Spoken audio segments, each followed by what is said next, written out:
Moby Dick. By Herman Melville. Etymology. Supplied by a late consumptive usher to a grammar school. The pale usher, threadbare in coat, heart, body, and brain, I see him now.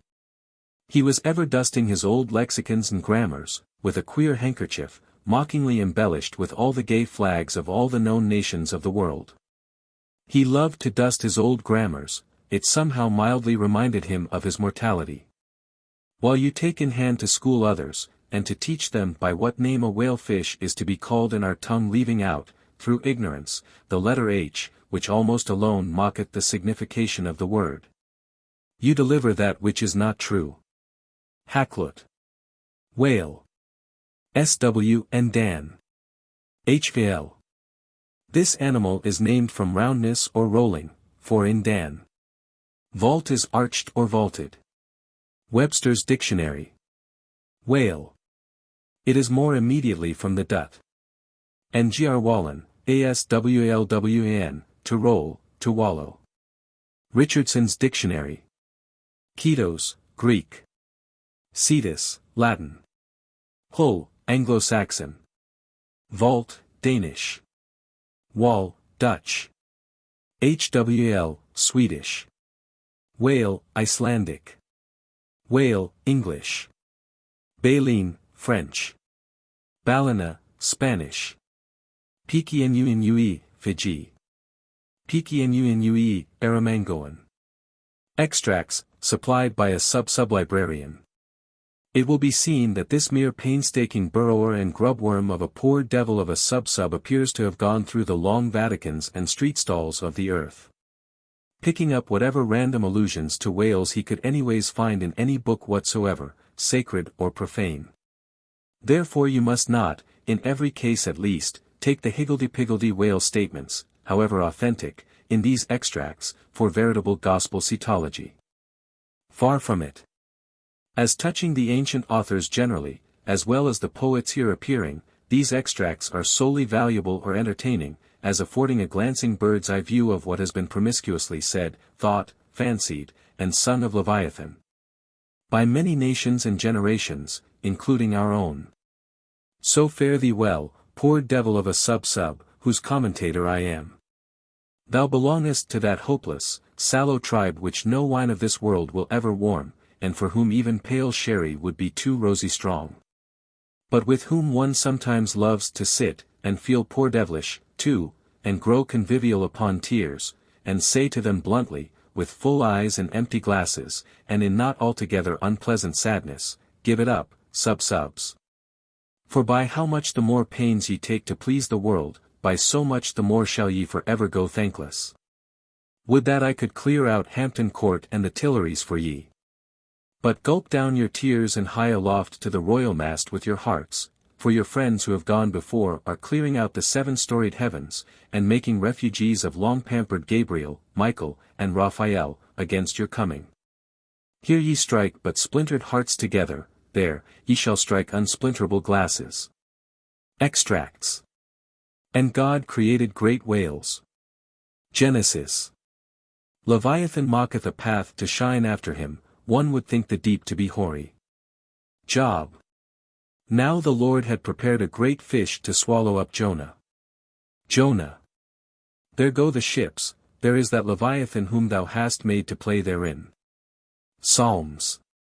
In that day, the Lord with his sore, and great, and strong sword, shall punish Leviathan the piercing serpent, even Leviathan that crooked serpent, and he shall slay the dragon that is in the sea. Isaiah. And what thing soever besides cometh within the chaos of this monster's mouth, be it beast, boat, or stone, down it goes all incontinently that foul great swallow of his, and perisheth in the bottomless gulf of his paunch. Holland's Plutarch's Morals.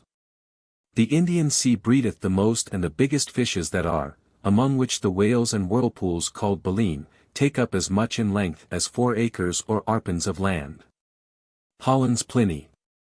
Scarcely had we proceeded 2 days on the sea, when about sunrise a great many whales and other monsters of the sea appeared. Among the former, one was of a most monstrous size. This came towards us, open-mouthed, raising the waves on all sides, and beating the sea before him into a foam. Tux Lucian. The True History. He visited this country also with a view of catching horse whales, which had bones of very great value for their teeth, of which he brought some to the king. The best whales were catched in his own country, of which some were 48, some 50 yards long. He said that he was one of 6 who had killed 60 in 2 days. Other or author's verbal narrative taken down from his mouth by King Alfred, AD 890. And whereas all the other things, whether beast or vessel, that enter into the dreadful gulf of this monster's, whale's, mouth, are immediately lost and swallowed up, the sea gudgeon retires into it in great security, and there sleeps. Montaigne. Apology for Raymond Sebond. Let us fly, let us fly. Old Nick take me if is not Leviathan described by the noble prophet Moses in the life of patient Job. Rabelais. This whale's liver was 2 cartloads. Stow's Annals. The great Leviathan that mocketh the seas to seethe like boiling pan. Lord Bacon's version of the Psalms.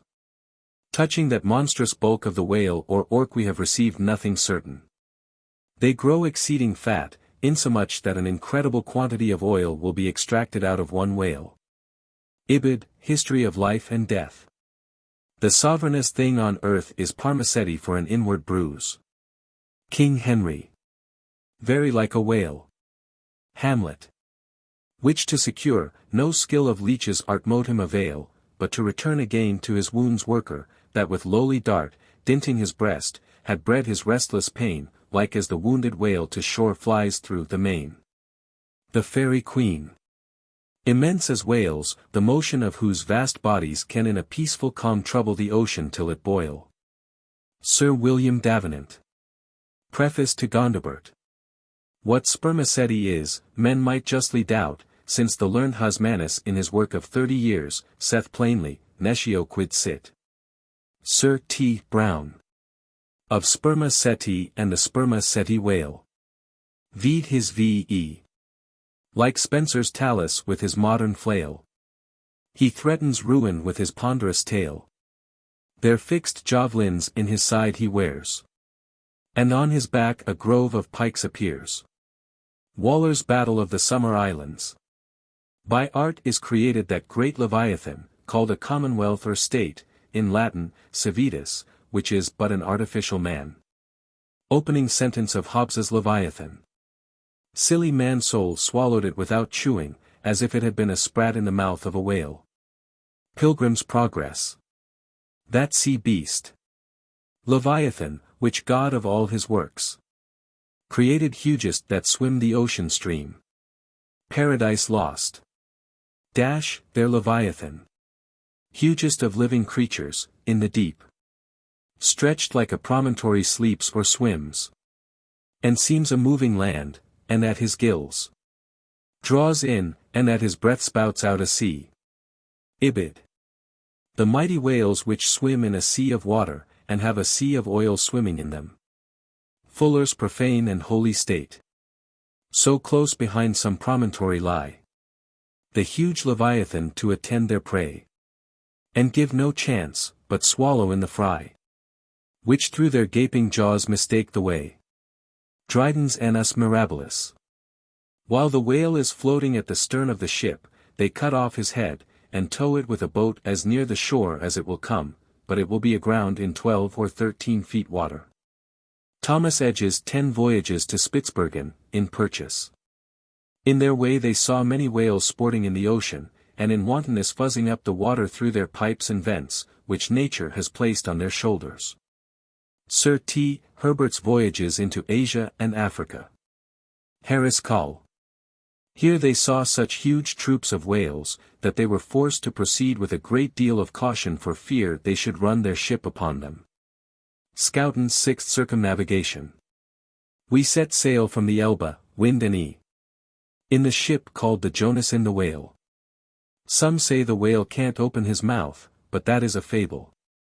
They frequently climb up the masts to see whether they can see a whale, for the first discoverer has a ducat for his pains. I was told of a whale taken near Shetland, that had above a barrel of herrings in his belly. One of our harpooneers told me that he caught once a whale in Spitzbergen that was white all over. A Voyage to Greenland, A.D. 1671 Harris Call.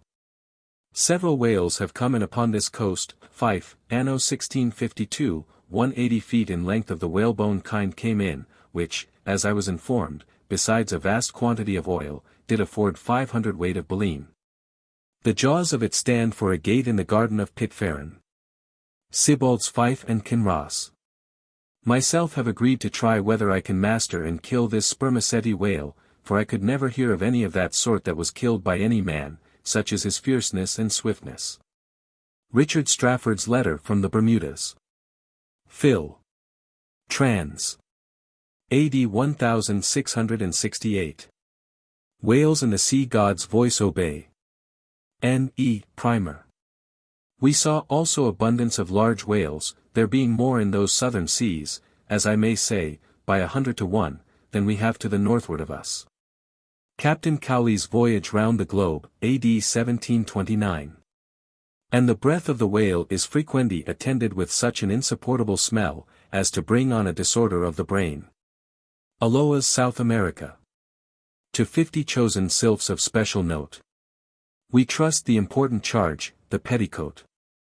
Oft have we known that sevenfold fence to fail, though stuffed with hoops and armed with ribs of whale. Rape of the Loch. If we compare land animals in respect to magnitude, with those that take up their abode in the deep, we shall find they will appear contemptible in the comparison.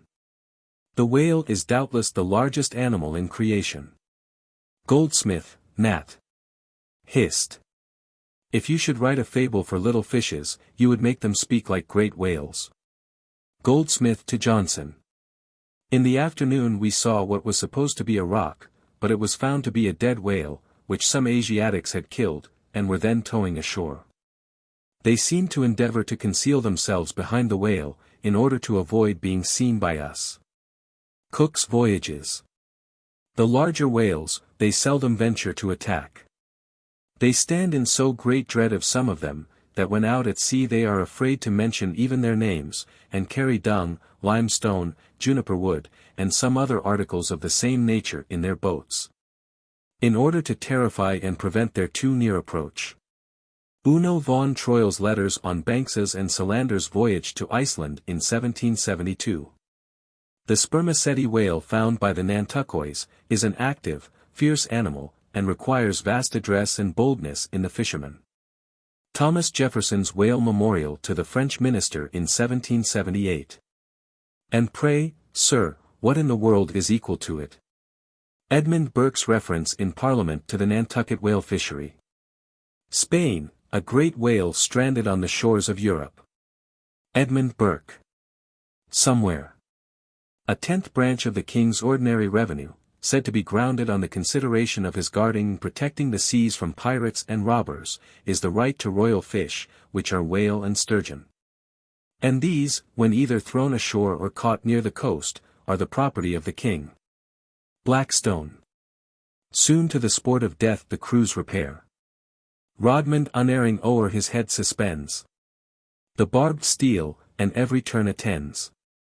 Falconer's shipwreck. Bright shone the roofs, the domes, the spires, and rockets blue self-driven, to hang their momentary fire around the vault of heaven. So fire with water to compare. The ocean serves on high, upspouted by a whale in air, to express unwieldy joy. Cooper, on the Queen's visit to London. 10 or 15 gallons of blood are thrown out of the heart at a stroke, with immense velocity. John Hunter's account of the dissection of a whale. A small-sized one. The aorta of a whale is larger in the bore than the main pipe of the waterworks at London Bridge, and the water roaring in its passage through that pipe is inferior in impetus and velocity to the blood gushing from the whale's heart. Paley's Theology. The whale is a mammiferous animal without hind feet. Baron Cuvier. In 40 degrees south, we saw spermaceti whales, but did not take any till the 1st of May, the sea being then covered with them. Calmet's voyage for the purpose of extending the spermaceti whale fishery. In the free element beneath me swam. Floundered and dived, in play, in chase, in battle. Fishes of every color, form, and kind. Which language cannot paint, and mariner had never seen. From dread Leviathan to insect millions peopling every wave. Gathered in shoals immense, like floating islands. Led by mysterious instincts through that waste and trackless region, though on every side assaulted by voracious enemies.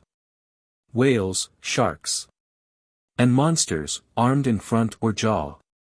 With swords, saws, spiral horns, or hooked fangs. Montgomery's world before the flood. Io. Paean. Io. Sing. To the finny people's king. Not a mightier whale than this. In the vast Atlantic is. Not a fatter fish than he. Flounders round the polar sea. Charles Lamb's Triumph of the Whale. In the year 1690 some persons were on a high hill observing the whales spouting and sporting with each other, when one observed, there, pointing to the sea, is a green pasture where our children's grandchildren will go for bread. Obed Macy's History of Nantucket. I built a cottage for Susan and myself and made a gateway in the form of a Gothic arch, by setting up a whale's jaw bones. Hawthorne's Twice Told Tales. She came to bespeak a monument for her first love, who had been killed by a whale in the Pacific Ocean, no less than 40 years ago. Ibid. No, sir, 'tis a right whale, answered Tom, I saw his sprout. He threw up a pair of as pretty rainbows as a Christian would wish to look at. He's a rail oil butt, that fellow. Cooper's Pilot. The papers were brought in, and we saw in the Berlin Gazette that whales had been introduced on the stage there. Eckermann's Conversations with Goethe. My God! Mr. Chase, what is the matter? I answered, we have been stove by a whale. Narrative of the shipwreck of the whale ship Essex of Nantucket, which was attacked and finally destroyed by a large sperm whale in the Pacific Ocean. By Owen Chase of Nantucket, first mate of said vessel. New York, 1821. A mariner sat in the shrouds one night. The wind was piping free. Now bright, now dimmed, was the moonlight pale. And the phosphor gleamed in the wake of the whale, as it floundered in the sea. Elizabeth Oakes Smith. The quantity of line withdrawn from the boats engaged in the capture of this one whale, amounted altogether to 10,440 yards or nearly 6 English miles. Sometimes the whale shakes its tremendous tail in the air, which, cracking like a whip, resounds to the distance of 3 or 4 miles. Scoresby. Mad with the agonies he endures from these fresh attacks, the infuriated sperm whale rolls over and over, he rears his enormous head, and with wide expanded jaws snaps at everything around him, he rushes at the boats with his head. They are propelled before him with vast swiftness, and sometimes utterly destroyed. It is a matter of great astonishment that the consideration of the habits of so interesting, and, in a commercial point of view, so important an animal, as the sperm whale, should have been so entirely neglected.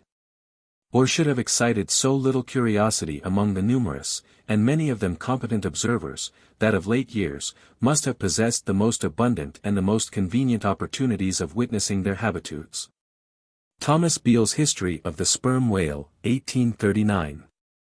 The cachalot, sperm whale, is not only better armed than the true whale, Greenland or right whale, in possessing a formidable weapon at either extremity of its body, but also more frequently displays a disposition to employ these weapons offensively and in manner at once so artful, bold, and mischievous, as to lead to its being regarded as the most dangerous to attack of all the known species of the whale tribe. Frederick D. Bell Bennett's Whaling Voyage Round the Globe, 1840. October 13. There She Blows, was sung out from the masthead. Where away, demanded the captain. 3 points off the lee bow, sir. Raise up your wheel. Steady. Steady, sir. Masthead ahoy. Do you see that whale now? Aye, aye, sir. A shoal of sperm whales. There she blows. There she breaches. Sing out. Sing out every time. Aye, sir. There she blows. There, thar she. Blows, boes. How far off? 2 miles and a half. Thunder and lightning. So near. Call all hands. J. Ross Brown's Etchings of a Whaling Cruise. 1846. The whale ship Globe, on board of which vessel occurred the horrid transactions we are about to relate, belonged to the island of Nantucket. Narrative of the Globe, by Lay and Hussey survivors. A.D. 1828. Being once pursued by a whale which he had wounded, he parried the assault for some time with a lance, but the furious monster at length rushed on the boat. Himself and comrades only being preserved by leaping into the water when they saw the onset was inevitable. Missionary Journal of Tyerman and Bennett. Nantucket itself, said Mr. Webster, is a very striking and peculiar portion of the national interest. There is a population of 8 or 9,000 persons living here in the sea, adding largely every year to the national wealth by the boldest and most persevering industry. Report of Daniel Webster's speech in the U.S. Senate, on the application for the erection of a breakwater at Nantucket. 1828. The whale fell directly over him, and probably killed him in a moment. The Whale and His Captors, or the Whaleman's Adventures and the Whale's Biography, gathered on the homeward cruise of the Commodore Preble. By Rev. Henry T. Cheever. If you make the least damn bit of noise, replied Samuel, I will send you to hell. Life of Samuel Comstock, the Mutineer, by his brother, William Comstock. Another version of the whale ship Globe narrative. The voyages of the Dutch and English to the Northern Ocean, in order, if possible, to discover a passage through it to India, though they failed of their main object, laid open the haunts of the whale. McCulloch's Commercial Dictionary. These things are reciprocal, the ball rebounds, only to bound forward again, for now in laying open the haunts of the whalemen seem to have indirectly hit upon new clues to that same mystic Northwest Passage. From Something Unpublished. It is impossible to meet a whale ship on the ocean without being struck by her near appearance. The vessel under short sail, with lookouts at the mastheads, eagerly scanning the wide expanse around them, has a totally different air from those engaged in regular voyage. Currents and Whaling. USX. X. Pedestrians in the vicinity of London and elsewhere may recollect having seen large curved bones set upright in the earth either to form arches over gateways, or entrances to alcoves. And they may perhaps have been told that these were the ribs of whales. Tales of a Whale Voyager to the Arctic Ocean. It was not till the boats returned from the pursuit of these whales, that the whites saw their ship in bloody possession of the savages enrolled among the crew. Newspaper account of the taking and retaking of the whale ship Hobomack. It is generally well known that out of the crews of whaling vessels, American, few ever return in the ships on board of which they departed. Cruise in a whale boat. Suddenly a mighty mass emerged from the water, and shot up perpendicularly into the air. It was the whale. Miriam Coffin or the Whale Fisherman. The whale is harpooned to be sure. But bethink you, how you would manage a powerful unbroken colt, with the mere appliance of a rope tied to the root of his tail. A chapter on whaling in ribs and trucks. On one occasion I saw 2 of these monsters, whales, probably male and female, slowly swimming, one after the other, within less than a stone's throw of the shore, Terra del Fuego, over which the beech tree extended its branches. Darwin's Voyage of a Naturalist. Stern all, exclaimed the mate, as upon turning his head, he saw the distended jaws of a large sperm whale close to the head of the boat, threatening it with instant destruction. Stern all, for your lives. Wharton the Whale Killer. So be cheery, my lads, let your hearts never fail, while the bold harpooner is striking the whale. Nantucket Song. Oh, the rare old whale, mid-storm and gale in his ocean home will be a giant in might, where might is right, and king of the boundless sea. Whale Song. Chapter 1. Loomings. Call me Ishmael. Some years ago, never mind how long precisely, having little or no money in my purse, and nothing particular to interest me on shore, I thought I would sail about a little and see the watery part of the world. It is a way I have of driving off the spleen and regulating the circulation. Whenever I find myself growing grim about the mouth, whenever it is a damp, drizzly November in my soul. Whenever I find myself involuntarily pausing before coffin warehouses, and bringing up the rear of every funeral I meet.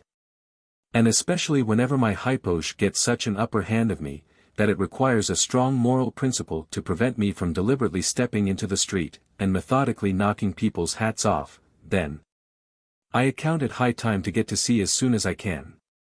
This is my substitute for pistol and ball. With a philosophical flourish Cato throws himself upon his sword, I quietly take to the ship. There is nothing surprising in this. If they but knew it, almost all men in their degree, some time or other, cherish very nearly the same feelings towards the ocean with me. There now is your insular city of the Manhattoes, belted round by wharves as Indian isles by coral reefs, commerce surrounds it with her surf. Right and left, the streets take you waterward. Its extreme downtown is the Battery, where that noble mole is washed by waves, and cooled by breezes, which a few hours previous were out of sight of land. Look at the crowds of water-gazers there. Circumambulate the city of a dreamy Sabbath afternoon. Go from Corlear's Hook to Conti's Slip, and from thence, by Whitehall, northward. What do you see? Posted like silent sentinels all around the town, stand thousands upon thousands of mortal men fixed in ocean reveries. Some leaning against the spiles, some seated upon the pier heads, some looking over the bulwarks of ships from China. Some high aloft in the rigging, as if striving to get a still better seaward peep. But these are all landsmen, of week days pent up in lath and plaster, tied to counters, nailed to benches, clinched to desks. How then is this? Are the green fields gone? What do they hear? But look! Here come more crowds, pacing straight for the water, and seemingly bound for a dive. Strange! Nothing will content them but the extremest limit of the land. Loitering under the shady lee of yonder warehouses will not suffice. No. They must get just as nigh the water as they possibly can without falling in. And there they stand, miles of them, leagues. Inlanders all, they come from lanes and alleys, streets and avenues, north, east, south, and west. Yet here they all unite. Tell me, does the magnetic virtue of the needles of the compasses of all those ships attract them thither? Once more. Say you are in the country, in some high land of lakes. Take almost any path you please, and 10 to 1 it carries you down in a dale, and leaves you there by a pool in the stream. There is magic in it. Let the most absent-minded of men be plunged in his deepest reveries, stand that man on his legs, set his feet a-going, and he will infallibly lead you to water, if water there be in all that region. Should you ever be athirst in the great American desert, try this experiment, if your caravan happen to be supplied with a metaphysical professor. Yes, as every one knows, meditation and water are wedded forever. But here is an artist. He desires to paint you the dreamiest, shadiest, quietest, most enchanting bit of romantic landscape in all the valley of the Saco. What is the chief element he employs? There stand his trees, each with a hollow trunk, as if a hermit and a crucifix were within, and here sleeps his meadow, and there sleep his cattle, and up from yonder cottage goes a sleepy smoke. Deep into distant woodlands winds a mazy way, reaching to overlapping spurs of mountains bathed in their hillside blue. But though the picture lies thus tranced, and though this pine tree shakes down its sighs like leaves upon this shepherd's head, yet all were vain, unless the shepherd's eye were fixed upon the magic stream before him. Go visit the prairies in June, when for scores on scores of miles you wade knee-deep among tiger lilies. What is the one charm wanting? Water. There is not a drop of water there. Were Niagara but a cataract of sand, would you travel your 1,000 miles to see it? Why did the poor poet of Tennessee, upon suddenly receiving 2 handfuls of silver, deliberate whether to buy him a coat, which he sadly needed, or invest his money in a pedestrian trip to Rockaway Beach? Why is almost every robust healthy boy with a robust healthy soul in him, at some time or other crazy to go to sea? Why upon your first voyage as a passenger, did you yourself feel such a mystical vibration, when first told that you and your ship were now out of sight of land? Why did the old Persians hold the sea holy? Why did the Greeks give it a separate deity, and own brother of Jove? Surely all this is not without meaning. And still deeper the meaning of that story of Narcissus, who because he could not grasp the tormenting, mild image he saw in the fountain, plunged into it and was drowned. But that same image, we ourselves see in all rivers and oceans. It is the image of the ungraspable phantom of life, and this is the key to it all. Now, when I say that I am in the habit of going to sea whenever I begin to grow hazy about the eyes, and begin to be overconscious of my lungs, I do not mean to have it inferred that I ever go to sea as a passenger. For to go as a passenger you must needs have a purse, and a purse is but a rag unless you have something in it. Besides, passengers get seasick, grow quarrelsome, don't sleep of nights, do not enjoy themselves much, as a general thing. No, I never go as a passenger, nor, though I am something of a salt, do I ever go to sea as a commodore, or a captain, or a cook. I abandon the glory and distinction of such offices to those who like them. For my part, I abominate all honorable respectable toils, trials, and tribulations of every kind whatsoever. It is quite as much as I can do to take care of myself, without taking care of ships, barks, brigs, schooners, and what not. And as for going as cook, though I confess there is considerable glory in that, a cook being a sort of officer on shipboard, yet, somehow, I never fancied broiling fowls. Though once broiled, judiciously buttered, and judgmatically salted and peppered, there is no one who will speak more respectfully, not to say reverentially, of a broiled fowl than I will. It is out of the idolatrous dotings of the old Egyptians upon broiled ibis and roasted river horse, that you see the mummies of those creatures in their huge bakehouses the pyramids. No, when I go to sea, I go as a simple sailor, right before the mast, plumb down into the forecastle, aloft there to the royal masthead. True, they rather order me about some, and make me jump from spar to spar, like a grasshopper in a May meadow. And at first, this sort of thing is unpleasant enough. It touches one's sense of honor, particularly if you come of an old established family in the land, the Van Rensselaers, or Randolphs, or Hardicanutes. And more than all, if just previous to putting your hand into the tar-pot, you have been lording it as a country schoolmaster, making the tallest boys stand in awe of you. The transition is a keen one, I assure you, from a schoolmaster to a sailor, and requires a strong decoction of Seneca and the Stoics to enable you to grin and bear it. But even this wears off in time. What of it, if some old hunks of a sea captain orders me to get a broom and sweep down the decks? What does that indignity amount to, weighed, I mean, in the scales of the New Testament? Do you think the Archangel Gabriel thinks anything the less of me, because I promptly and respectfully obey that old hunks in that particular instance? Who ain't a slave? Tell me that. Well, then, however the old sea captains may order me about, however they may thump and punch me about, I have the satisfaction of knowing that it is all right. That everybody else is one way or other served in much the same way, either in a physical or metaphysical point of view, that is, and so the universal thump is passed round, and all hands should rub each other's shoulder blades, and be content. Again, I always go to sea as a sailor, because they make a point of paying me for my trouble, whereas they never pay passengers a single penny that I ever heard of. On the contrary, passengers themselves must pay. And there is all the difference in the world between paying and being paid. The act of paying is perhaps the most uncomfortable infliction that the two orchard thieves entailed upon us. But being paid, what will compare with it? The urbane activity with which a man receives money is really marvelous, considering that we so earnestly believe money to be the root of all earthly ills, and that on no account can a moneyed man enter heaven. Ah! How cheerfully we consign ourselves to perdition. Finally, I always go to sea as a sailor, because of the wholesome exercise and pure air of the forecastle deck. For as in this world, head winds are far more prevalent than winds from astern, that is, if you never violate the Pythagorean maxim. So for the most part the Commodore on the quarter-deck gets his atmosphere at second hand from the sailors on the forecastle. He thinks he breathes it first, but not so. In much the same way do the commonalty lead their leaders in many other things, at the same time that the leaders little suspect it. But wherefore it was that after having repeatedly smelt the sea as a merchant sailor, I should now take it into my head to go on a whaling voyage.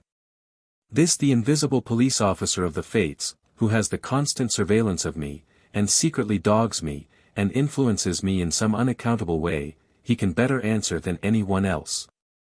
And, doubtless, my going on this whaling voyage, formed part of the grand program of Providence that was drawn up a long time ago. It came in as a sort of brief interlude and solo between more extensive performances. I take it that this part of the bill must have run something like this. Grand contested election for the presidency of the United States. Whaling voyage by one Ishmael. Bloody battle in Afghanistan. Though I cannot tell why it was exactly that those stage managers, the fates, put me down for this shabby part of a whaling voyage, when others were set down for magnificent parts in high tragedies, and short and easy parts in genteel comedies. And jolly parts in farces, though I cannot tell why this was exactly. Yet, now that I recall all the circumstances, I think I can see a little into the springs and motives which being cunningly presented to me under various disguises, induced me to set about performing the part one did. Besides cajoling me into the delusion that it was a choice resulting from my own unbiased free will and discriminating judgment. Chief among these motives was the overwhelming idea of the great whale himself. Such a portentous and mysterious monster roused all my curiosity. Then the wild and distant seas where he rolled his island bulk. The undeliverable, nameless perils of the whale, these, with all the attending marvels of 1,000 Patagonian sights and sounds, helped to sway me to my wish. With other men, perhaps, such things would not have been inducements. But as for me, I am tormented with an everlasting itch for things remote. I love to sail forbidden seas, and land on barbarous coasts. Not ignoring what is good, I am quick to perceive a horror, and could still be social with it, would they let me, since it is but well to be on friendly terms with all the inmates of the place one lodges in. By reason of these things, then, the whaling voyage was welcome.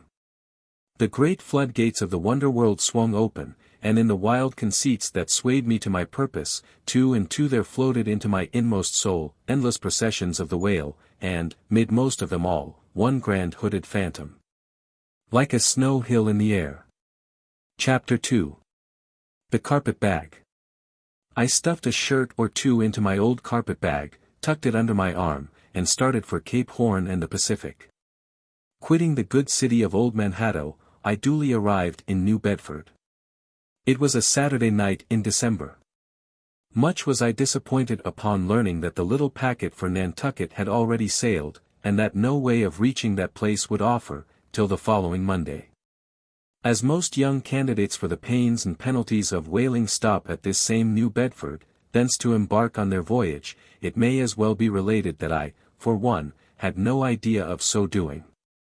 For my mind was made up to sail in no other than a Nantucket craft, because there was a fine, boisterous something about everything connected with that famous old island, which amazingly pleased me.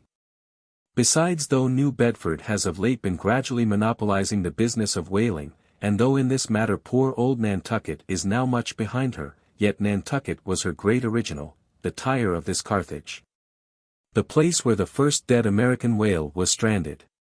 Where else but from Nantucket did those aboriginal whalemen, the Red Men, first sally out in canoes to give chase to the Leviathan? And where but from Nantucket, too, did that first adventurous little sloop put forth, partly laden with imported cobblestones, so goes the story, to throw at the whales? In order to discover when they were nigh enough to risk a harpoon from the bowsprit. Now having a night, a day, and still another night following before me in New Bedford, ere I could embark for my destined port, it became a matter of concernment where I was to eat and sleep meanwhile. It was a very dubious-looking, nay, a very dark and dismal night, bitingly cold and cheerless. I knew no one in the place. With anxious grapnels I had sounded my pocket, and only brought up a few pieces of silver, so, wherever you go, Ishmael, said I to myself, as I stood in the middle of a dreary street shouldering my bag. And comparing the gloom towards the north with the darkness towards the south, wherever in your wisdom you may conclude to lodge for the night, my dear Ishmael, be sure to inquire the price, and don't be too particular. With halting steps I paced the streets, and passed the sign of the Crossed Harpoons, but it looked too expensive and jolly there. Further on, from the bright red windows of the Swordfish Inn, there came such fervent rays, that it seemed to have melted the packed snow and ice from before the house, for everywhere else the congealed frost lay 10 inches thick in a hard asphaltic pavement, rather weary for me, when I struck my foot against the flinty projections, because from hard, remorseless service the soles of my boots were in a most miserable plight. Too expensive and jolly, again thought I, pausing one moment to watch the broad glare in the street, and hear the sounds of the tinkling glasses within. But go on, Ishmael, said I at last, don't you hear? Get away from before the door. Your patched boots are stopping the way. So on I went. I now by instinct followed the streets that took me waterward, for there, doubtless, were the cheapest, if not the cheeriest inns. Such dreary streets. Blocks of blackness, not houses, on either hand, and here and there a candle, like a candle moving about in a tomb. At this hour of the night, of the last day of the week, that quarter of the town proved all but deserted. But presently I came to a smoky light proceeding from a low, wide building, the door of which stood invitingly open. It had a careless look, as if it were meant for the uses of the public. So, entering, the first thing I did was to stumble over an ash-box in the porch. Ha! Thought I, ha! As the flying particles almost choked me, are these ashes from that destroyed city, Gomorrah? But, the Crossed Harpoons, and the Swordfish? This, then must needs be the sign of the trap. However, I picked myself up and hearing a loud voice within, pushed on and opened the second, interior door. It seemed the great black Parliament sitting in Tophet. 100 black faces turned round in their rows to peer, and beyond, a black angel of doom was beating a book in a pulpit. It was a Negro church. And the preacher's text was about the blackness of darkness, and the weeping and wailing and teeth gnashing there. Ha, Ishmael, muttered I, backing out, wretched entertainment at the sign of the trap. Moving on, I at last came to a dim sort of light not far from the docks, and heard a forlorn creaking in the air. And looking up, saw a swinging sign over the door with a white painting upon it, faintly representing a tall straight jet of misty spray, and these words underneath, the Spooter Inn, Peter Coffin. Coffin, Spooter. Rather ominous in that particular connection, thought I. But it is a common name in Nantucket, they say, and I suppose this Peter here is an emigrant from there. As the light looked so dim, and the place, for the time, looked quiet enough, and the dilapidated little wooden house itself looked as if it might have been carted here from the ruins of some burnt district. And as the swinging sign had a poverty-stricken sort of creak to it, I thought that here was the very spot for cheap lodgings, and the best of pea coffee. It was a queer sort of place, a gable-ended old house, one side palsied as it were, and leaning over sadly. It stood on a sharp bleak corner, where that tempestuous wind Euroclydon kept up a worse howling than ever it did about poor Paul's tossed craft. Euroclydon, nevertheless, is a mighty pleasant zephyr to any one indoors, with his feet on the hob quietly toasting for bed. In judging of that tempestuous wind called Euroclydon, says an old writer, of whose works I possess the only copy extant, it maketh a marvellous difference, whether thou lookest out at it from a glass window where the frost is all on the outside, or whether thou observest it from that sashless window, where the frost is on both sides, and of which the white death is the only glazier. True enough, thought I, as this passage occurred to my mind, old Blackletter, thou reasonest wellies, these eyes are windows, and this body of mine is the house. What a pity they didn't stop up the chinks and the crannies though, and thrust in a little lint here and there. But it's too late to make any improvements now. The universe is finished. The copestone is on, and the chips were carted off 1,000,000 years ago. Poor Lazarus there, chattering his teeth against the curbstone for his pillow, and shaking off his tatters with his shiverings, he might plug up both ears with rags, and put a corn cob into his mouth. And yet that would not keep out the tempestuous Euroclydon. Euroclydon, says old Dives, in his red silken wrapper, he had a redder one afterwards, pooh, pooh. What a fine frosty night, how Orion glitters, what northern lights. Let them talk of their oriental summer climes of everlasting conservatories. Give me the privilege of making my own summer with my own coals. But what thinks Lazarus? Can he warm his blue hands by holding them up to the grand northern lights? Would not Lazarus rather be in Sumatra than here?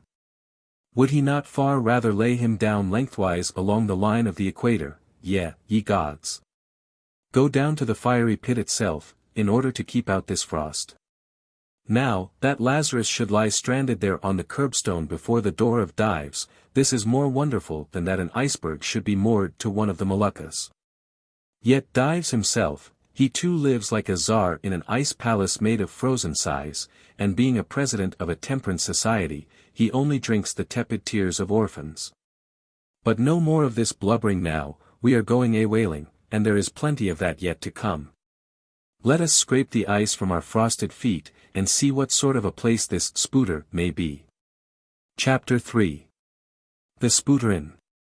Entering that gable-ended Spooter Inn, you found yourself in a wide, low, straggling entry with old-fashioned wainscots, reminding one of the bulwarks of some condemned old craft. On one side hung a very large oil painting so thoroughly besmoked, and every way defaced, that in the unequal cross-lights by which you viewed it, it was only by diligent study and a series of systematic visits to it, and careful inquiry of the neighbors, that you could any way arrive at an understanding of its purpose. Such unaccountable masses of shades and shadows, that at first you almost thought some ambitious young artist, in the time of the New England hags, had endeavored to delineate chaos bewitched. But by dint of much and earnest contemplation, and oft-repeated ponderings, and especially by throwing open the little window towards the back of the entry, you at last come to the conclusion that such an idea, however wild, might not be altogether unwarranted. But what most puzzled and confounded you was a long, limber, portentous, black mass of something hovering in the center of the picture over three blue, dim, perpendicular lines floating in a nameless yeast. A boggy, soggy, squitchy picture truly, enough to drive a nervous man distracted. Yet was there a sort of indefinite, half-attained, unimaginable sublimity about it that fairly froze you to it, till you involuntarily took an oath with yourself to find out what that marvelous painting meant.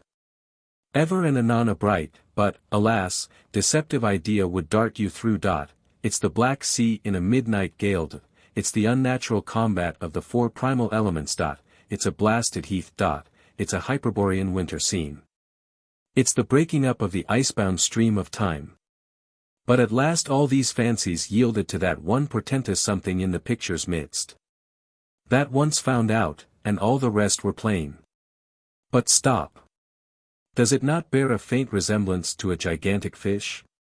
Even the great Leviathan himself? In fact, the artist's design seemed this, a final theory of my own, partly based upon the aggregated opinions of many aged persons with whom I conversed upon the subject.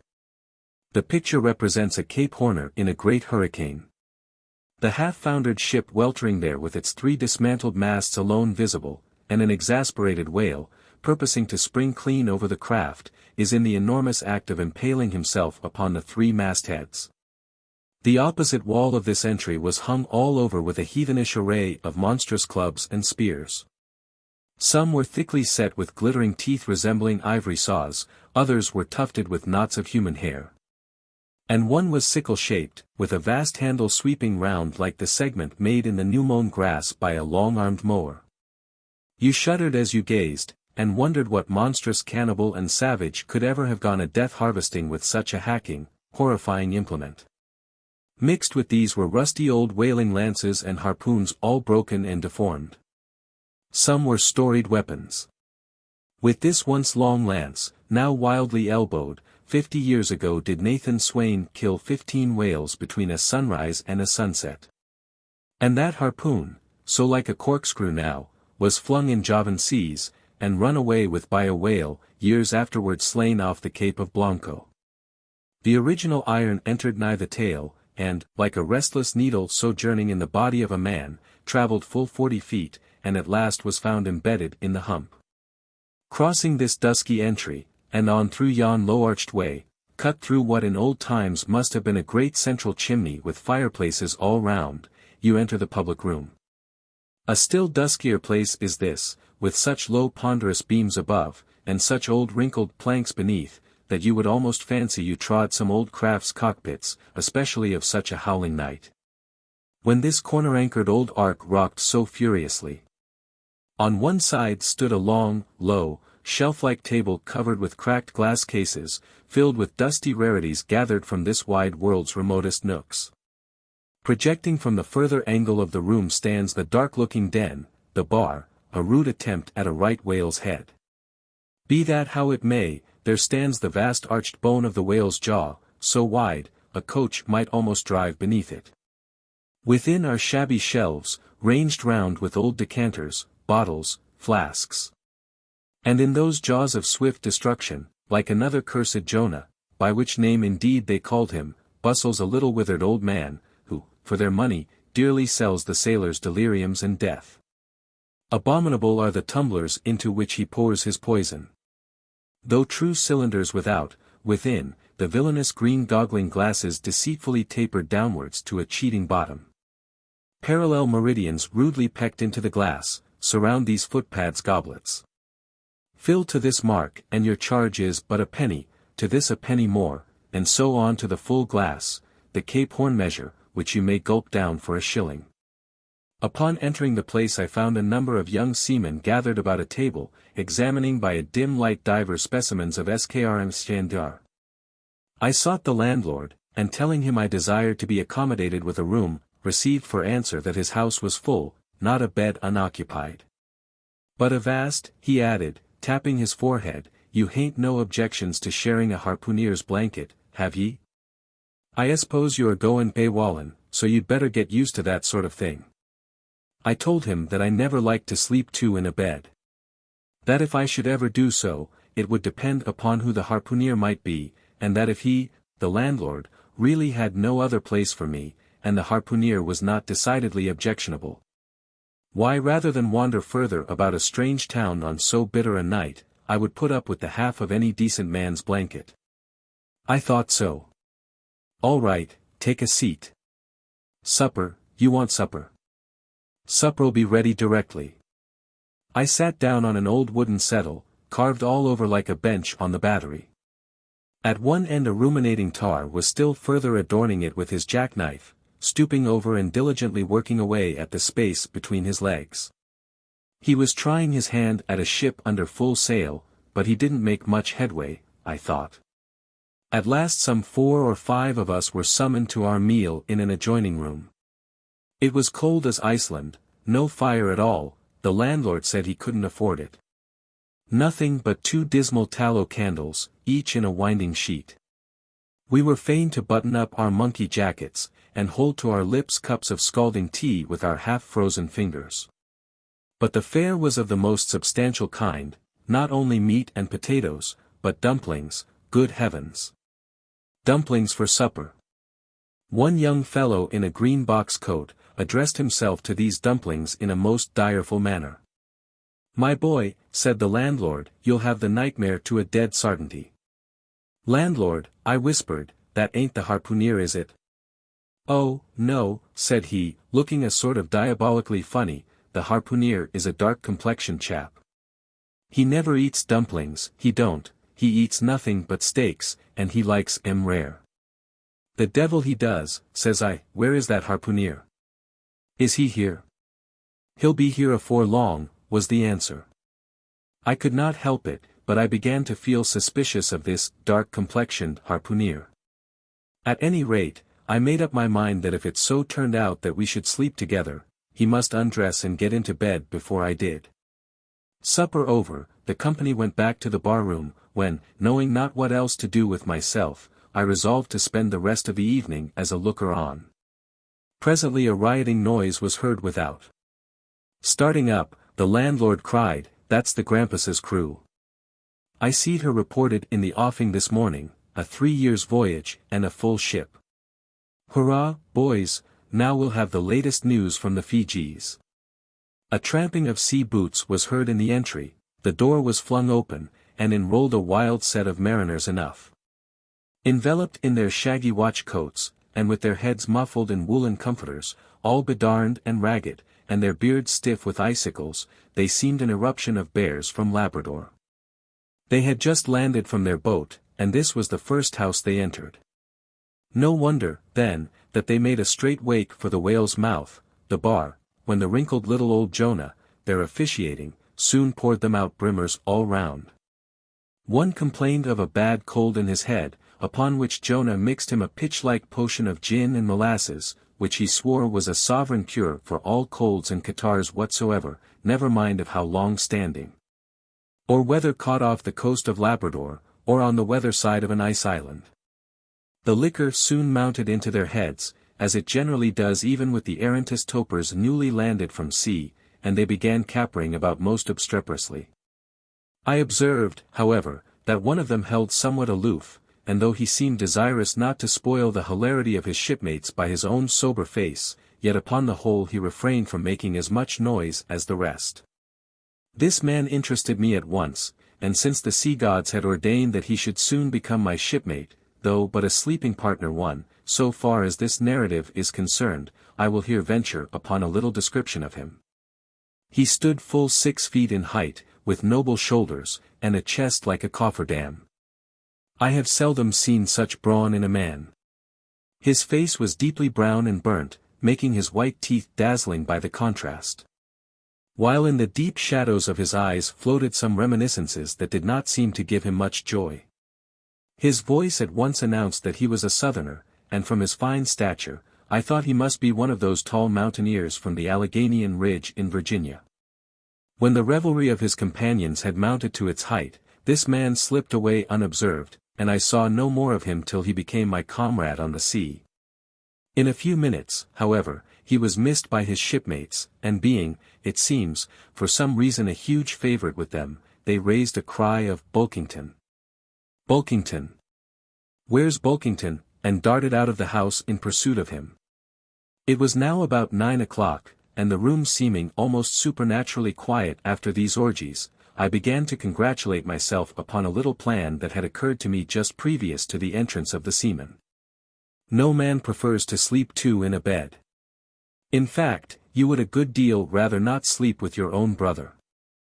I don't know how it is, but people like to be private when they are sleeping. And when it comes to sleeping with an unknown stranger, in a strange inn, in a strange town, and that stranger a harpooner, then your objections indefinitely multiply. Nor was there any earthly reason why I as a sailor should sleep two in a bed, more than anybody else, for sailors no more sleep two in a bed at sea, than bachelor kings do ashore. To be sure they all sleep together in one apartment, but you have your own hammock, and cover yourself with your own blanket, and sleep in your own skin. The more I pondered over this harpooner, the more I abominated the thought of sleeping with him.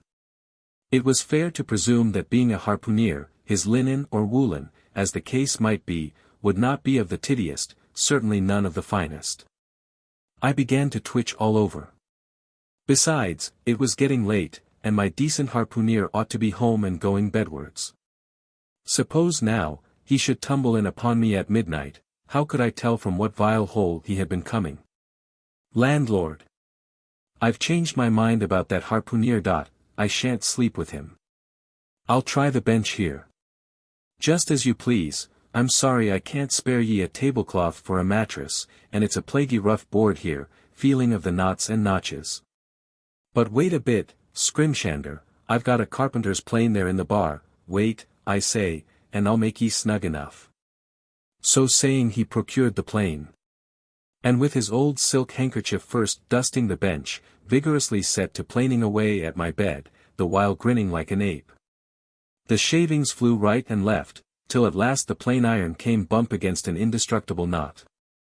The landlord was near spraining his wrist, and I told him for heaven's sake to quit. The bed was soft enough to suit me, and I did not know how all the planing in the world could make eider down of a pine plank. So gathering up the shavings with another grin, and throwing them into the great stove in the middle of the room, he went about his business, and left me in a brown study. I now took the measure of the bench, and found that it was a foot too short. But that could be mended with a chair. But it was a foot too narrow, and the other bench in the room was about 4 inches higher than the planed one, so there was no yoking them.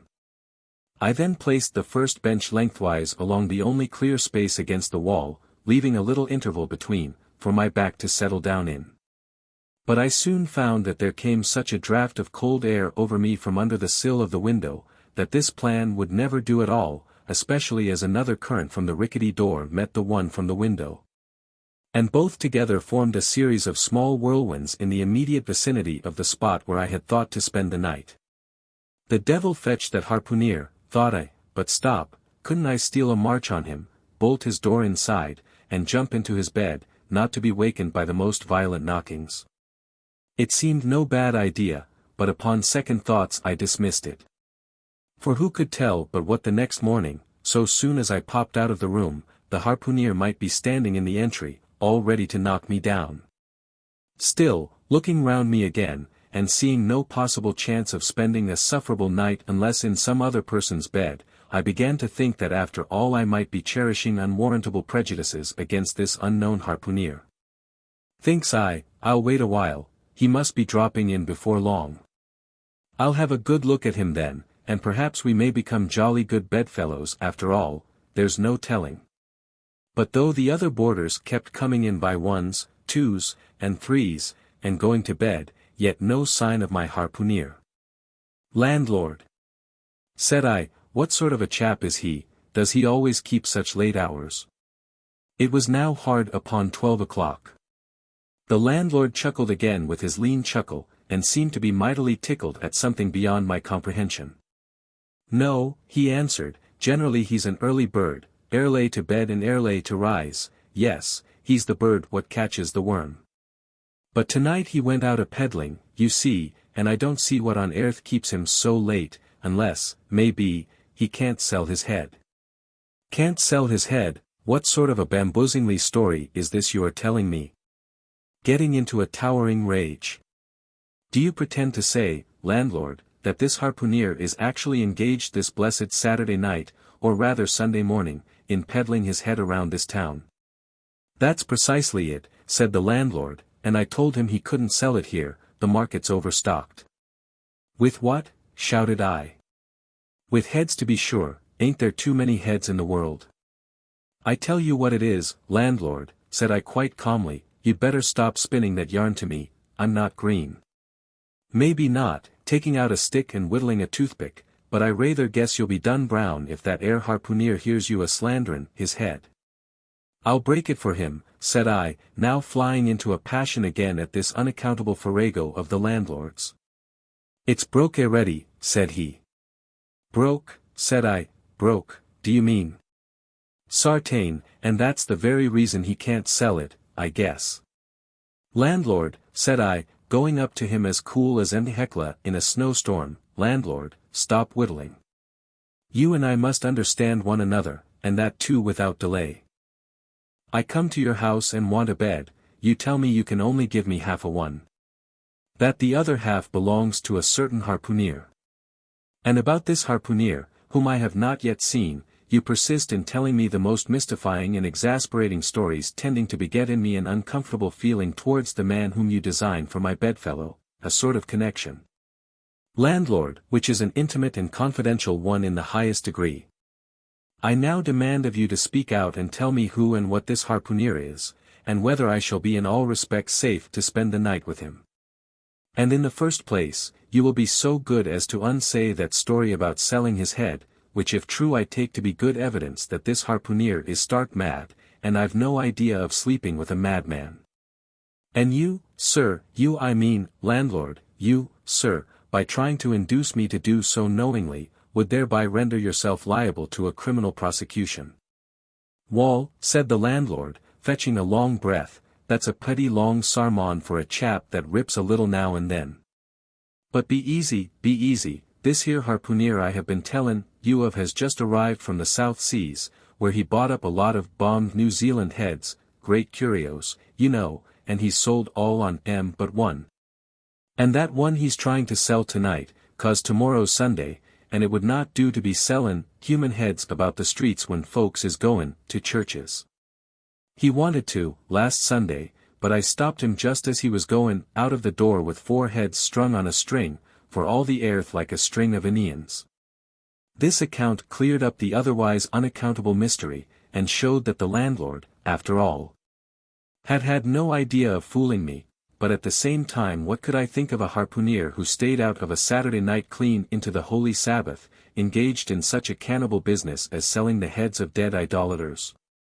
"Depend upon it, landlord, that harpooneer is a dangerous man. He pays reg'lar," was the rejoinder, "but come, it's getting dreadful late, you had better be turning flukes, it's a nice bed. Sal and me slept in that air bed the night we were spliced. There's plenty of room for 2 to kick about in that bed, it's an almighty big bed that. Why, afore we give it up, Sal used to put our Sam and little Johnny in the foot of it. But I got a dreaming and sprawling about one night, and somehow, Sam got pitched on the floor, and came near breaking his arm. Arter that, Sal said it wouldn't do. 'Come along here, I'll give ye a glim in a jiffy.' And so saying he lighted a candle and held it towards me, offering to lead the way. But I stood irresolute, when looking at a clock in the corner, he exclaimed, it's Sunday, you won't see that harpooneer tonight. He's come to anchor somewhere, come along then, do come, won't ye come?" I considered the matter a moment, and then upstairs we went, and I was ushered into a small room, cold as a clam, and furnished, sure enough, with a prodigious bed, almost big enough indeed for any 4 harpooneers to sleep abreast. "There," said the landlord, placing the candle on a crazy old sea chest that did double duty as a wash-stand and center table, "there, make yourself comfortable now, and good night to ye." I turned round from eyeing the bed, but he had disappeared. Folding back the counterpane, I stooped over the bed. Though none of the most elegant, it yet stood the scrutiny tolerably well. I then glanced round the room. And besides the bedstead and center table, could see no other furniture belonging to the place, but a rude shelf, the 4 walls, and a papered fireboard representing a man striking a whale. Of things not properly belonging to the room, there was a hammock lashed up, and thrown upon the floor in one corner, also a large seaman's bag, containing the harpooneer's wardrobe, no doubt in lieu of a land trunk. Likewise, there was a parcel of outlandish bone-fish hooks on the shelf over the fireplace, and a tall harpoon standing at the head of the bed. But what is this on the chest? I took it up, and held it close to the light, and felt it, and smelt it, and tried every way possible to arrive at some satisfactory conclusion concerning it. I can compare it to nothing but a large door-mat, ornamented at the edges with little tinkling tags something like the stained porcupine quills round an Indian moccasin. There was a hole or slit in the middle of this mat, as you see the same in South American ponchos. But could it be possible that any sober harpooneer would get into a door-mat, and parade the streets of any Christian town in that sort of guise? I put it on, to try it, and it weighed me down like a hamper, being uncommonly shaggy and thick, and I thought a little damp, as though this mysterious harpooneer had been wearing it of a rainy day. I went up in it to a bit of glass stuck against the wall, and I never saw such a sight in my life. I tore myself out of it in such a hurry that I gave myself a kink in the neck. I sat down on the side of the bed, and commenced thinking about this head-peddling harpooneer, and his door-mat. After thinking some time on the bedside, I got up and took off my monkey jacket, and then stood in the middle of the room thinking. I then took off my coat, and thought a little more in my shirt sleeves. But beginning to feel very cold now, half undressed as I was, and remembering what the landlord said about the harpooneers not coming home at all that night, it being so very late, I made no more ado, but jumped out of my pantaloons and boots. And then blowing out the light tumbled into bed, and commended myself to the care of heaven. Whether that mattress was stuffed with corn cobs or broken crockery, there is no telling, but I rolled about a good deal, and could not sleep for a long time. At last I slid off into a light doze, and had pretty nearly made a good offing towards the land of Nod, when I heard a heavy footfall in the passage, and saw a glimmer of light come into the room from under the door. Lord save me, thinks I, that must be the harpooneer, the infernal head peddler. But I lay perfectly still, and resolved not to say a word till spoken to. Holding a light in one hand, and that identical New Zealand head in the other, the stranger entered the room, and without looking towards the bed, placed his candle a good way off from me on the floor in one corner. And then began working away at the knotted cords of the large bag I before spoke of as being in the room. I was all eagerness to see his face, but he kept it averted for some time while employed in unlacing the bag's mouth. This accomplished, however, he turned round, when, good heavens! What a sight! Such a face! It was of a dark, purplish, yellow color, here and there stuck over with large blackish-looking squares. Yes, it's just as I thought, he's a terrible bedfellow, he's been in a fight, got dreadfully cut, and here he is, just from the surgeon. But at that moment he chanced to turn his face so towards the light, that I plainly saw they could not be sticking plasters at all, those black squares on his cheeks. They were stains of some sort or other. At first I knew not what to make of this. But soon an inkling of the truth occurred to me. I remembered a story of a white man, a whaleman too, who, falling among the cannibals, had been tattooed by them. I concluded that this harpooneer, in the course of his distant voyages, must have met with a similar adventure. And what is it, thought I, after all? It's only his outside, a man can be honest in any sort of skin. But then, what to make of his unearthly complexion, that part of it, I mean, lying roundabout, and completely independent of the squares of tattooing? To be sure, it might be nothing but a good coat of tropical tanning. But I never heard of a hot sun's tanning a white man into a purplish-yellow one. However, I had never been in the South Seas, and perhaps the sun there produced these extraordinary effects upon the skin. Now, while all these ideas were passing through me like lightning, this harpooneer never noticed me at all. But, after some difficulty having opened his bag, he commenced fumbling in it, and presently pulled out a sort of tomahawk, and a sealskin wallet with the hair on. Placing these on the old chest in the middle of the room, he then took the New Zealand head, a ghastly thing enough, and crammed it down into the bag. He now took off his hat, a new beaver hat, when I came nigh singing out with fresh surprise. There was no hair on his head, none to speak of at least, nothing but a small scalp knot twisted up on his forehead. His bald purplish head now looked for all the world like a mildewed skull. Had not the stranger stood between me and the door, I would have bolted out of it quicker than ever I bolted a dinner. Even as it was, I thought something of slipping out of the window, but it was the second floor back. I am no coward, but what to make of this head-peddling purple rascal altogether passed my comprehension. Ignorance is the parent of fear, and being completely nonplussed and confounded about the stranger, I confess I was now as much afraid of him as if it was the devil himself who had thus broken into my room at the dead of night. In fact, I was so afraid of him that I was not game enough just then to address him, and demand a satisfactory answer concerning what seemed inexplicable in him. Meanwhile, he continued the business of undressing, and at last showed his chest and arms. As I live, these covered parts of him were checkered with the same squares as his face, his back, too, was all over the same dark squares. He seemed to have been in a 30 years' war, and just escaped from it with a sticking plaster shirt. Still more, his very legs were marked, as if a parcel of dark green frogs were running up the trunks of young palms. It was now quite plain that he must be some abominable savage or other shipped aboard of a whaleman in the South Seas, and so landed in this Christian country. I quaked to think of it. A peddler of heads too, perhaps the heads of his own brothers. He might take a fancy to mine, heavens! Look at that tomahawk! But there was no time for shuddering, for now the savage went about something that completely fascinated my attention, and convinced me that he must indeed be a heathen.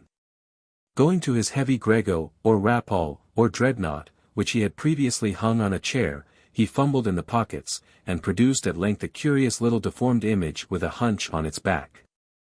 And exactly the color of a 3-days-old Congo baby. Remembering the embalmed head, at first I almost thought that this black mannequin was a real baby preserved in some similar manner.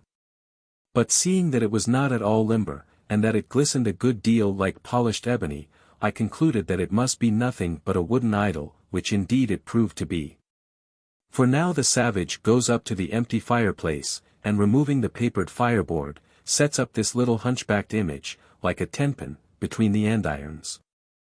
The chimney jambs and all the bricks inside were very sooty, so that I thought this fireplace made a very appropriate little shrine or chapel for his Congo idol. I now screwed my eyes hard towards the half-hidden image, feeling but ill at ease meantime, to see what was next to follow. First he takes about a double handful of shavings out of his grego pocket, and places them carefully before the idol. Then laying a bit of ship biscuit on top and applying the flame from the lamp, he kindled the shavings into a sacrificial blaze. Presently, after many hasty snatches into the fire, and still hastier withdrawals of his fingers, whereby he seemed to be scorching them badly, he at last succeeded in drawing out the biscuit. Then blowing off the heat and ashes a little, he made a polite offer of it to the little negro. But the little devil did not seem to fancy such dry sort of fare at all, he never moved his lips. All these strange antics were accompanied by still stranger guttural noises from the devotee, who seemed to be praying in a sing-song or else singing some pagan psalmody or other, during which his face twitched about in the most unnatural manner. At last extinguishing the fire, he took the idol up very unceremoniously, and bagged it again in his grego pocket as carelessly as if he were a sportsman bagging a dead woodcock. All these queer proceedings increased my uncomfortableness, and seeing him now exhibiting strong symptoms of concluding his business operations, and jumping into bed with me, I thought it was high time, now or never, before the light was put out, to break the spell in which I had so long been bound. But the interval I spent in deliberating what to say, was a fatal one. Taking up his tomahawk from the table, he examined the head of it for an instant, and then holding it to the light, with his mouth at the handle, he puffed out great clouds of tobacco smoke. The next moment the light was extinguished, and this wild cannibal, tomahawk between his teeth, sprang into bed with me. I sang out, I could not help it now, and giving a sudden grunt of astonishment he began feeling me. Stammering out something, I knew not what, I rolled away from him against the wall, and then conjured him, whoever or whatever he might be, to keep quiet, and let me get up and light the lamp again. But his guttural responses satisfied me at once that he but ill comprehended my meaning. Hui debel you? He at last said, you no speak e, damn me, I kill e, and so saying the lighted tomahawk began flourishing about me in the dark. Landlord, for God's sake, Peter Coffin, shouted I to landlord. Watch. Coffin. Angels. Save me. Speak ye. Tell ye me who ye be, or damn me, I kill ye. Again growled the cannibal, while his horrid flourishings of the tomahawk scattered the hot tobacco ashes about me till I thought my linen would get on fire. But thank heaven, at that moment the landlord came into the room light in hand, and leaping from the bed I ran up to him. Don't be afraid now, said he, grinning again, Queequeg here wouldn't harm a hair of your head. Stop your grinning, shouted I, and why didn't you tell me that that infernal harpooneer was a cannibal? I thought ye knowed it, didn't I tell ye, he was a peddlin', heads around town, but turn flukes again and go to sleep. Queequeg, look here, you sabby me, I sabby, you this man sleep you sabby. Me sabby plenty, grunted Queequeg, puffing away at his pipe and sitting up in bed. You get tea in, he added, motioning to me with his tomahawk, and throwing the clothes to one side. He really did this in not only a civil but a really kind and charitable way. I stood looking at him a moment. For all his tattooings he was on the whole a clean, comely-looking cannibal. What's all this fuss I have been making about, thought I to myself, the man's a human being just as I am, he has just as much reason to fear me, as I have to be afraid of him. Better sleep with a sober cannibal than a drunken Christian. "Landlord," said I, "tell him to stash his tomahawk there, or pipe, or whatever you call it, tell him to stop smoking, in short, and I will turn in with him. But I don't fancy having a man smoking in bed with me. It's dangerous. Besides, I ain't insured." This being told to Queequeg, he at once complied, and again politely motioned me to get into bed, rolling over to one side as much as to say, "I won't touch a leg of ye." "Good night, landlord," said I, "you may go." I turned in, and never slept better in my life. Chapter 4. The Counterpane. Upon waking next morning about daylight, I found Queequeg's arm thrown over me in the most loving and affectionate manner. You had almost thought I had been his wife. The counterpane was of patchwork, full of odd little party-colored squares and triangles. And this arm of his tattooed all over with an interminable Cretan labyrinth of a figure, no two parts of which were of one precise shade, owing I suppose to his keeping his arm at sea unmethodically in sun and shade. His shirt sleeves irregularly rolled up at various times, this same arm of his, I say, looked for all the world like a strip of that same patchwork quilt. Indeed, partly lying on it as the arm did when I first awoke, I could hardly tell it from the quilt, they so blended their hues together, and it was only by the sense of weight and pressure that I could tell that Queequeg was hugging me. My sensations were strange.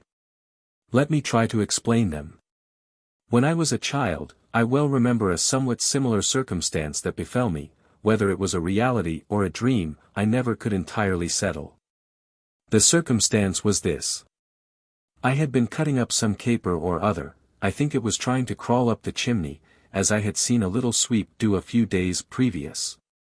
And my stepmother who, somehow or other, was all the time whipping me, or sending me to bed supperless, my mother dragged me by the legs out of the chimney and packed me off to bed, though it was only 2 o'clock in the afternoon of the June 21st. The longest day in the year in our hemisphere. I felt dreadfully. But there was no help for it, so upstairs I went to my little room in the 3rd floor, undressed myself as slowly as possible so as to kill time, and with a bitter sigh got between the sheets. I lay there dismally calculating that 16 entire hours must elapse before I could hope for a resurrection. 16 hours in bed. The small of my back ached to think of it. And it was so light too. The sun shining in at the window, and a great rattling of coaches in the streets, and the sound of gay voices all over the house. I felt worse and worse. At last I got up, dressed, and softly going down in my stockinged feet, sought out my stepmother, and suddenly threw myself at her feet, beseeching her as a particular favor to give me a good slippering for my misbehavior. Anything indeed but condemning me to lie abed such an unendurable length of time. But she was the best and most conscientious of stepmothers, and back I had to go to my room. For several hours I lay there broad awake, feeling a great deal worse than I have ever done since, even from the greatest subsequent misfortunes. At last I must have fallen into a troubled nightmare of a doze. And slowly waking from it, half steeped in dreams, I opened my eyes, and the before sunlit room was now wrapped in outer darkness. Instantly I felt a shock running through all my frame, nothing was to be seen, and nothing was to be heard. But a supernatural hand seemed placed in mine. My arm hung over the counterpane, and the nameless, unimaginable, silent form or phantom, to which the hand belonged, seemed closely seated by my bedside. For what seemed ages piled on ages, I lay there, frozen with the most awful fears, not daring to drag away my hand, yet ever thinking that if I could but stir it one single inch, the horrid spell would be broken.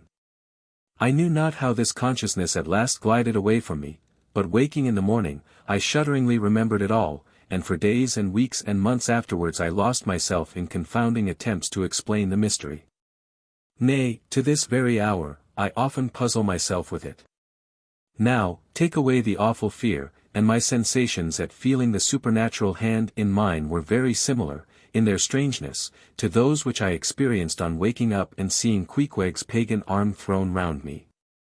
But at length all the past night's events soberly recurred, one by one, in fixed reality, and then I lay only alive to the comical predicament. For though I tried to move his arm, unlock his bridegroom clasp, yet, sleeping as he was, he still hugged me tightly, as though naught but death should part us twain. I now strove to rouse him, Queequeg. But his only answer was a snore. I then rolled over, my neck feeling as if it were in a horse collar, and suddenly felt a slight scratch. Throwing aside the counterpane, there lay the tomahawk sleeping by the savage's side, as if it were a hatchet-faced baby. A pretty pickle, truly, thought I, Abed here in a strange house in the broad day, with a cannibal and a tomahawk. Queequeg, in the name of goodness, Queequeg, wake. At length, by dint of much wriggling, and loud and incessant expostulations upon the unbecomingness of his hugging a fellow male in that matrimonial sort of style, I succeeded in extracting a grunt. And presently, he drew back his arm, shook himself all over like a Newfoundland dog just from the water, and sat up in bed, stiff as a pikestaff, looking at me, and rubbing his eyes as if he did not altogether remember how I came to be there. Though a dim consciousness of knowing something about me seemed slowly dawning over him. Meanwhile, I lay quietly eyeing him, having no serious misgivings now, and bent upon narrowly observing so curious a creature. When, at last, his mind seemed made up touching the character of his bedfellow, and he became, as it were, reconciled to the fact. He jumped out upon the floor, and by certain signs and sounds gave me to understand that, if it pleased me, he would dress first and then leave me to dress afterwards, leaving the whole apartment to myself. Thinks I, Queequeg, under the circumstances, this is a very civilized overture, but, the truth is, these savages have an innate sense of delicacy, say what you will, it is marvelous how essentially polite they are. I pay this particular compliment to Queequeg, because he treated me with so much civility and consideration, while I was guilty of great rudeness, staring at him from the bed, and watching all his toilette motions. For the time my curiosity getting the better of my breeding. Nevertheless, a man like Queequeg you don't see every day, he and his ways were well worth unusual regarding. He commenced dressing at top by donning his beaver hat, a very tall one, by the by, and then, still minus his trousers, he hunted up his boots. What under the heavens he did it for, I cannot tell, but his next movement was to crush himself, boots in hand, and hat on, under the bed, when, from sundry violent gaspings and strainings, I inferred he was hard at work booting himself. Though by no law of propriety that I ever heard of, is any man required to be private when putting on his boots. But Queequeg, do you see, was a creature in the transition stage, neither caterpillar nor butterfly. He was just enough civilized to show off his outlandishness in the strangest possible manners. His education was not yet completed. He was an undergraduate. If he had not been a small degree civilized, he very probably would not have troubled himself with boots at all, but then, if he had not been still a savage, he never would have dreamt of getting under the bed to put them on. At last, he emerged with his hat very much dented and crushed down over his eyes, and began creaking and limping about the room, as if, not being much accustomed to boots, his pair of damp, wrinkled cowhide ones, probably not made to order either, rather pinched and tormented him at the first go-off of a bitter cold morning. Seeing, now, that there were no curtains to the window, and that the street being very narrow, the house opposite commanded a plain view into the room, and observing more and more the indecorous figure that Queequeg made, staving about with little else but his hat and boots on, I begged him as well as I could, to accelerate his toilet somewhat, and particularly to get into his pantaloons as soon as possible. He complied, and then proceeded to wash himself. At that time in the morning any Christian would have washed his face, but Queequeg, to my amazement, contented himself with restricting his ablutions to his chest, arms, and hands. He then donned his waistcoat, and taking up a piece of hard soap on the wash-stand center table, dipped it into water and commenced lathering his face. I was watching to see where he kept his razor, when lo and behold, he takes the harpoon from the bed corner, slips out the long wooden stock, unsheathes the head, wets it a little on his boot, and striding up to the bit of mirror against the wall, begins a vigorous scraping, or rather harpooning of his cheeks. Thinks I, Queequeg, this is using Rogers's best cutlery with a vengeance. Afterwards I wondered the less at this operation when I came to know of what fine steel the head of a harpoon is made, and how exceedingly sharp the long straight edges are always kept.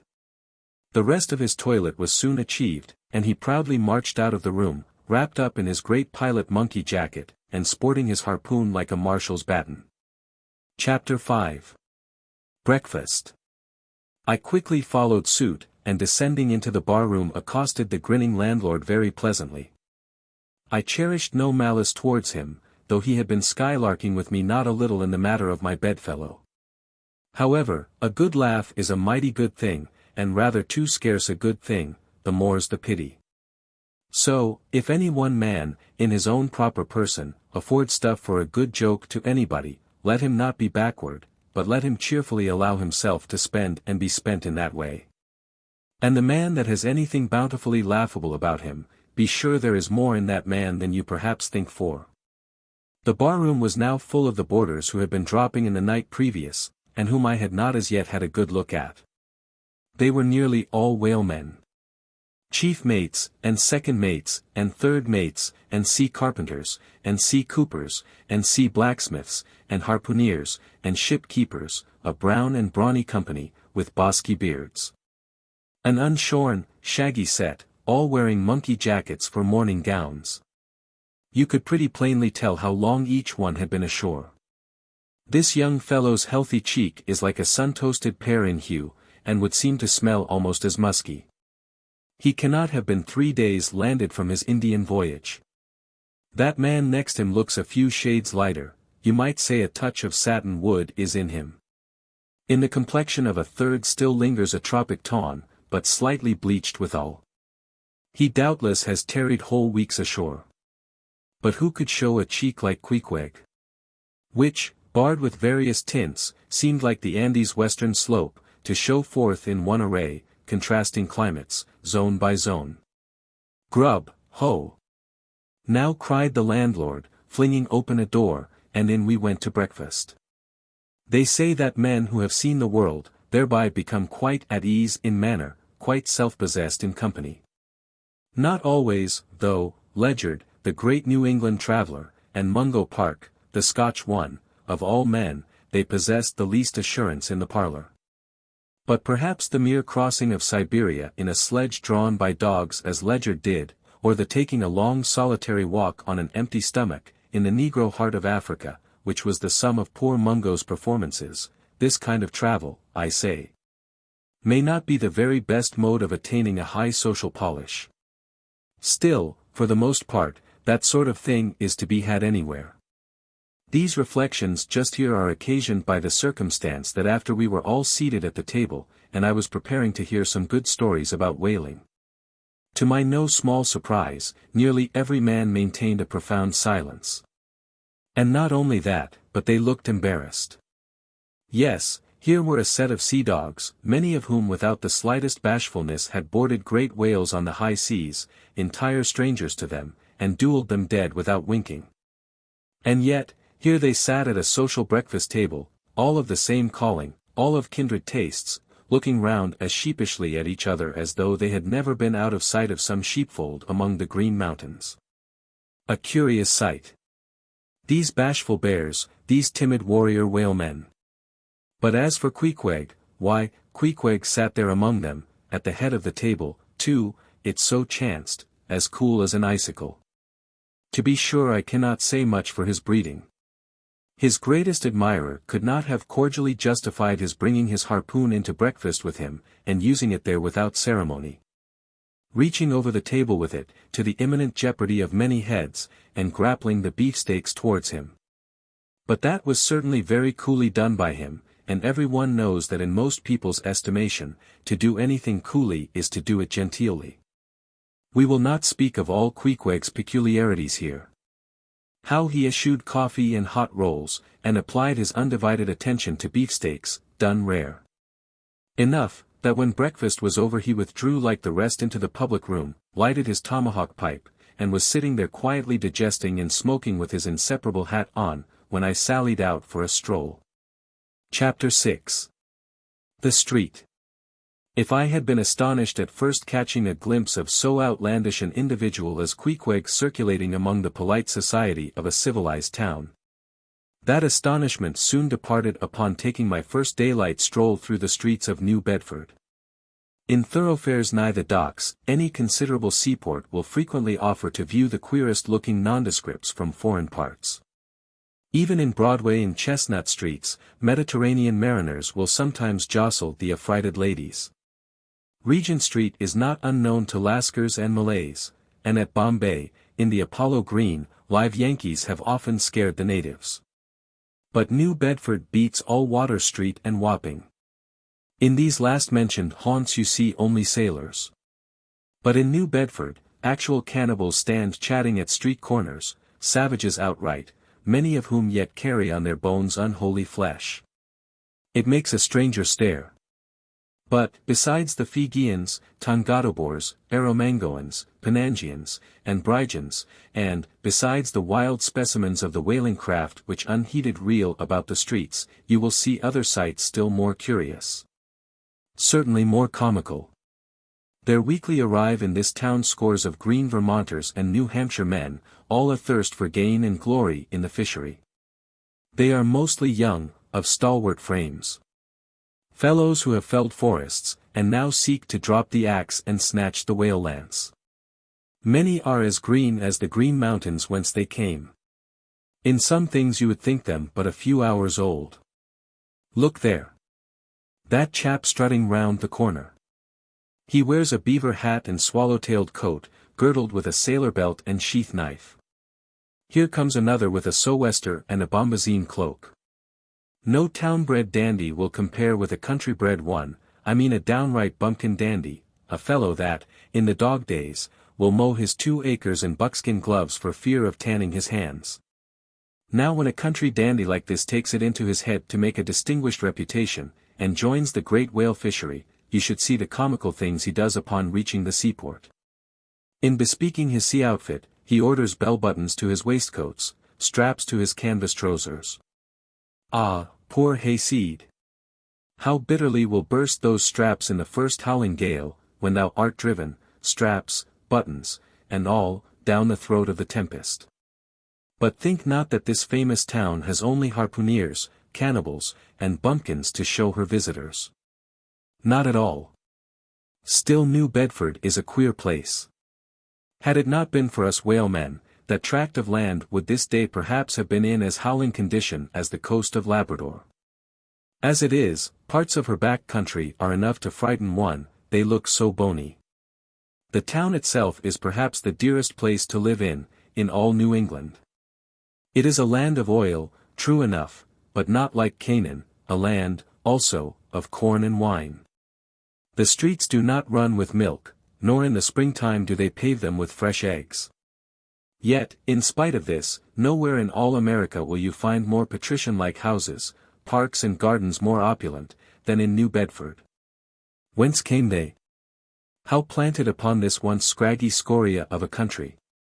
Go and gaze upon the iron emblematical harpoons round yonder lofty mansion, and your question will be answered. Yes. All these brave houses and flowery gardens came from the Atlantic, Pacific, and Indian Oceans. One and all, they were harpooned and dragged up hither from the bottom of the sea. Can her Alexander perform a feat like that? In New Bedford, fathers, they say, give whales for dowers to their daughters, and portion off their nieces with a few porpoises apiece. You must go to New Bedford to see a brilliant wedding. For, they say, they have reservoirs of oil in every house, and every night recklessly burn their lengths in spermaceti candles. In summer time, the town is sweet to see, full of fine maples, long avenues of green and gold. And in August, high in air, the beautiful and bountiful horse-chestnuts, candelabra-wise, proffer the passer-by their tapering upright cones of congregated blossoms. So omnipotent is art, which in many a district of New Bedford has superinduced bright terraces of flowers upon the barren refuse rocks thrown aside at creation's final day. And the women of New Bedford, they bloom like their own red roses. But roses only bloom in summer. Whereas the fine carnation of their cheeks is perennial as sunlight in the seventh heavens. Elsewhere match that bloom of theirs, ye cannot, save in Salem, where they tell me the young girls breathe such musk, their sailor sweethearts smell them miles offshore. As though they were drawing nigh the odorous Moluccas instead of the puritanic sands. Chapter 7. The Chapel. In this same New Bedford there stands a whaleman's chapel, and few are the moody fishermen, shortly bound for the Indian Ocean or Pacific, who fail to make a Sunday visit to the spot. I am sure that I did not. Returning from my first morning stroll, I again sallied out upon this special errand. The sky had changed from clear, sunny cold, to driving sleet and mist. Wrapping myself in my shaggy jacket of the cloth called bearskin, I fought my way against the stubborn storm. Entering, I found a small scattered congregation of sailors, and sailors' wives and widows. A muffled silence reigned, only broken at times by the shrieks of the storm. Each silent worshipper seemed purposely sitting apart from the other, as if each silent grief were insular and incommunicable. The chaplain had not yet arrived. And there these silent islands of men and women sat steadfastly eyeing several marble tablets, with black borders, massoned into the wall on either side the pulpit. 3 of them ran something like the following, but I do not pretend to quote. Sacred. To the memory of John Talbot, who, at the age of 18, was lost overboard. Near the Isle of Desolation, off Patagonia. November 1, 1836. This tablet is erected to his memory by his sister. Sacred. To the memory of Robert Long, Willis Ellery, Nathan Coleman, Walter Canny, Seth Macy, and Samuel Gleig, forming one of the boat's crews of the ship Eliza, who were towed out of sight by a whale on the offshore ground in the Pacific. December 31, 1839. This marble is here placed by their surviving shipmates. Sacred. To the memory of the late Captain Ezekiel Hardy, who in the bows of his boat was killed by a sperm whale on the coast of Japan. August 3d, 1833. This tablet is erected to his memory by his widow. Shaking off the sleet from my ice-glazed hat and jacket, I seated myself near the door, and turning sideways was surprised to see Queequeg near me. Affected by the solemnity of the scene, there was a wondering gaze of incredulous curiosity in his countenance. This savage was the only person present who seemed to notice my entrance. Because he was the only one who could not read, and, therefore, was not reading those frigid inscriptions on the wall. Whether any of the relatives of the seamen whose names appeared there were now among the congregation, I knew not. But so many are the unrecorded accidents in the fishery, and so plainly did several women present were the countenance if not the trappings of some unceasing grief, that I feel sure that here before me were assembled those in whose unhealing hearts the sight of those bleak tablets sympathetically caused the old wounds to bleed afresh. Oh! Ye whose dead lie buried beneath the green grass, who standing among flowers can say, Here, here lies my beloved, ye know not the desolation that broods in bosoms like these. What bitter blanks in those black-bordered marbles which cover no ashes! What despair in those immovable inscriptions! What deadly voids and unbidden infidelities in the lines that seem to gnaw upon all faith, and refuse resurrections to the beings who have placelessly perished without a grave! As well might those tablets stand in the cave of Elephanta as here. In what census of living creatures, the dead of mankind are included, why it is that a universal proverb says of them, that they tell no tales, though containing more secrets than the Goodwin sands. How it is that to his name who yesterday departed for the other world, we prefix so significant and infidel a word, and yet do not thus entitle him, if he but embarks for the remotest Indies of this living earth. Why the life insurance companies pay death forfeitures upon immortals, in what eternal, unstirring paralysis, and deadly, hopeless trance, yet lies antique Adam who died 60 round centuries ago. How it is that we still refuse to be comforted for those who we nevertheless maintain are dwelling in unspeakable bliss, why all the living so strive to hush all the dead, wherefore but the rumor of a knocking in a tomb will terrify a whole city. All these things are not without their meanings. But faith, like a jackal, feeds among the tombs, and even from these dead doubts she gathers her most vital hope. It needs scarcely to be told, with what feelings, on the eve of a Nantucket voyage, I regarded those marble tablets, and by the murky light of that darkened, doleful day read the fate of the whalemen who had gone before me. Yes, Ishmael, the same fate may be thine. But somehow I grew merry again. Delightful inducements to embark, fine chance for promotion, it seems, a stove boat will make me an immortal by brevet. Yes, there is death in this business of whaling, a speechlessly quick chaotic bundling of a man into eternity, but what then? Methinks we have hugely mistaken this matter of life and death. Methinks that what they call my shadow here on earth is my true substance. Methinks that in looking at things spiritual, we are too much like oysters observing the sun through the water, and thinking that thick water the thinnest of air. Methinks my body is but the lees of my better being. In fact, take my body who will, take it I say, it is not me. And therefore 3 cheers for Nantucket, and come a stove boat and stove body when they will, for stave my soul, Jove himself cannot. Chapter 8. The Pulpit. I had not been seated very long ere a man of a certain venerable robustness entered. Immediately as the storm-pelted door flew back upon admitting him, a quick regardful eyeing of him by all the congregation, sufficiently attested that this fine old man was the chaplain. Yes, it was the famous Father Mapple, so called by the whalemen, among whom he was a very great favorite.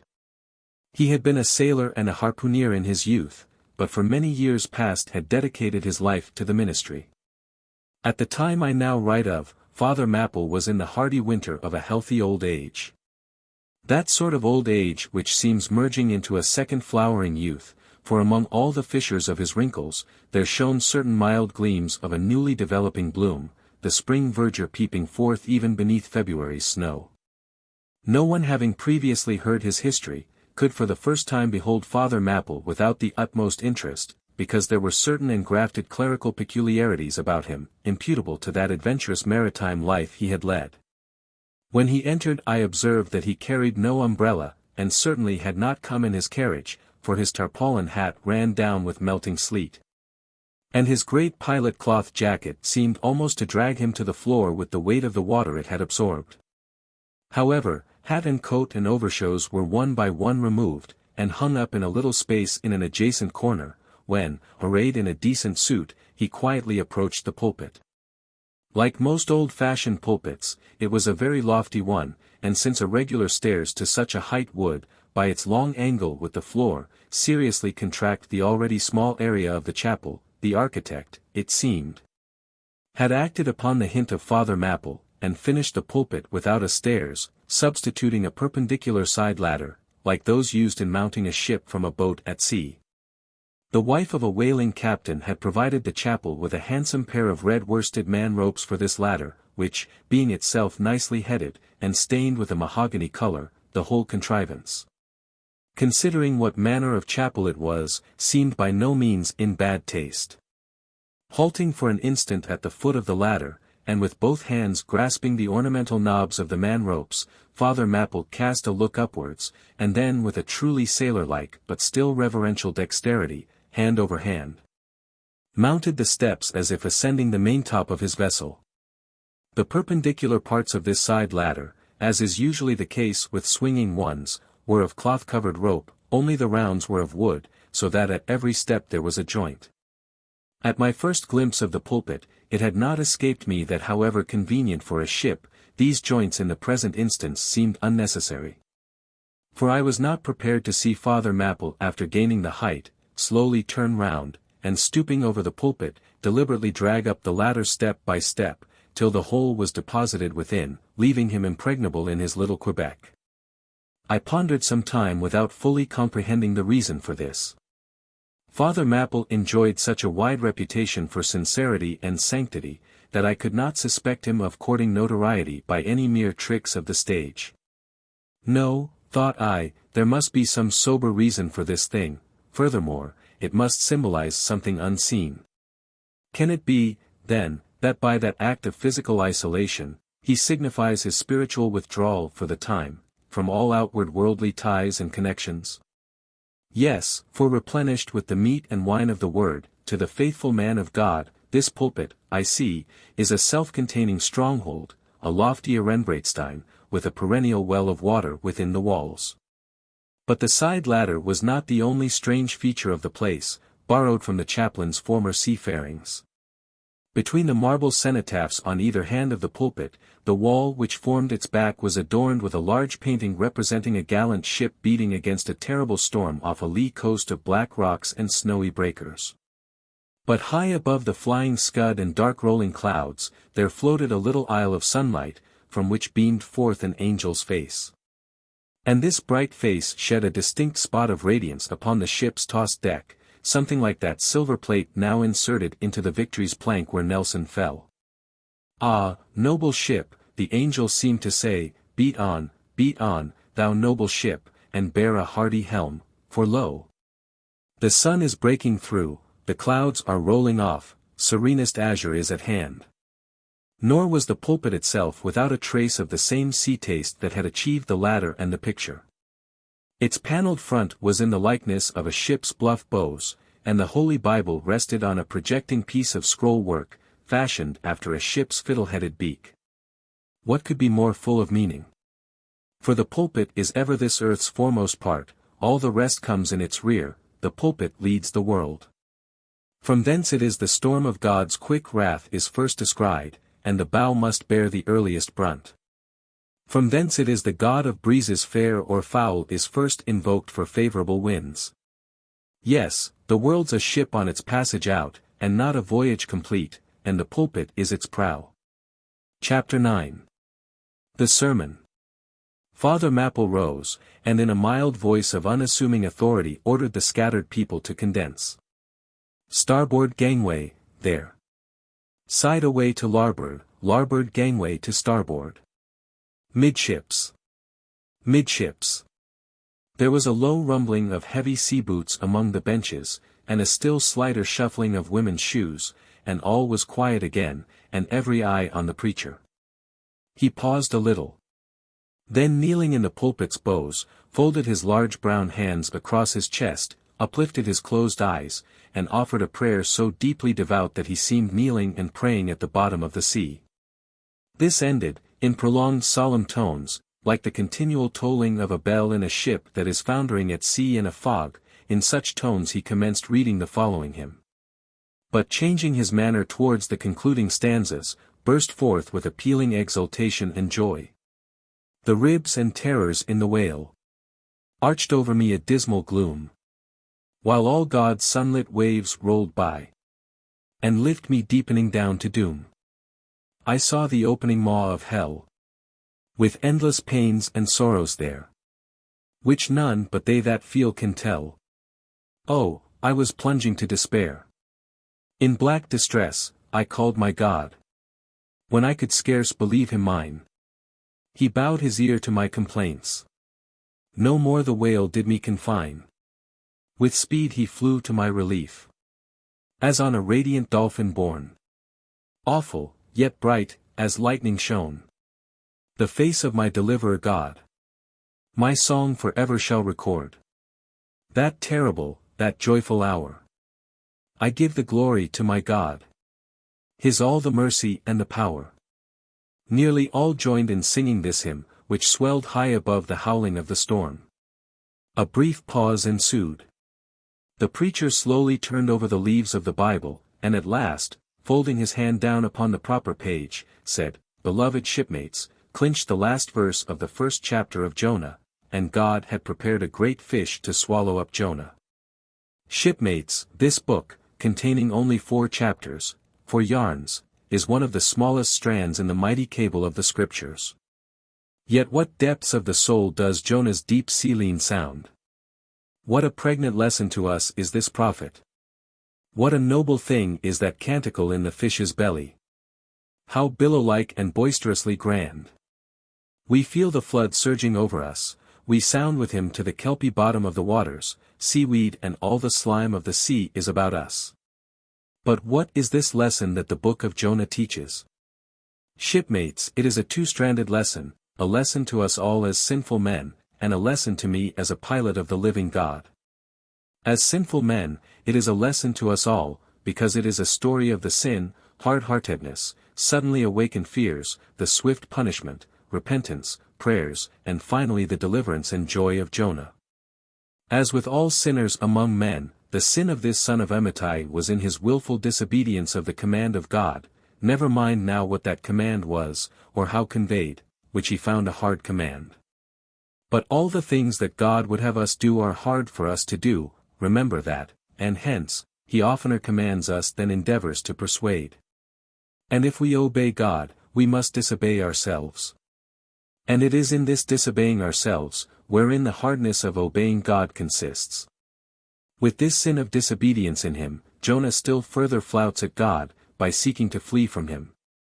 He thinks that a ship made by men will carry him into countries where God does not reign, but only the captains of this earth.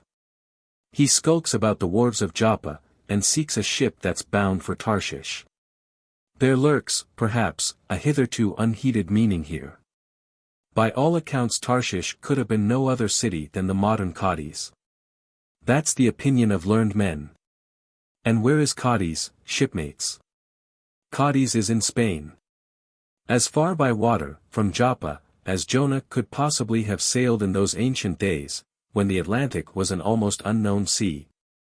Because Joppa, the modern Jaffa, shipmates, is on the most easterly coast of the Mediterranean, the Syrian. And Tarshish or Cadiz more than 2,000 miles to the westward from that, just outside the Straits of Gibraltar. See ye not then, shipmates, that Jonah sought to flee worldwide from God? Miserable man! Oh! Most contemptible and worthy of all scorn, with slouched hat and guilty eye, skulking from his God, prowling among the shipping like a vile burglar hastening to cross the seas. So disordered, self-condemning is his look, that had there been policemen in those days, Jonah, on the mere suspicion of something wrong, had been arrested ere he touched a deck. How plainly he's a fugitive.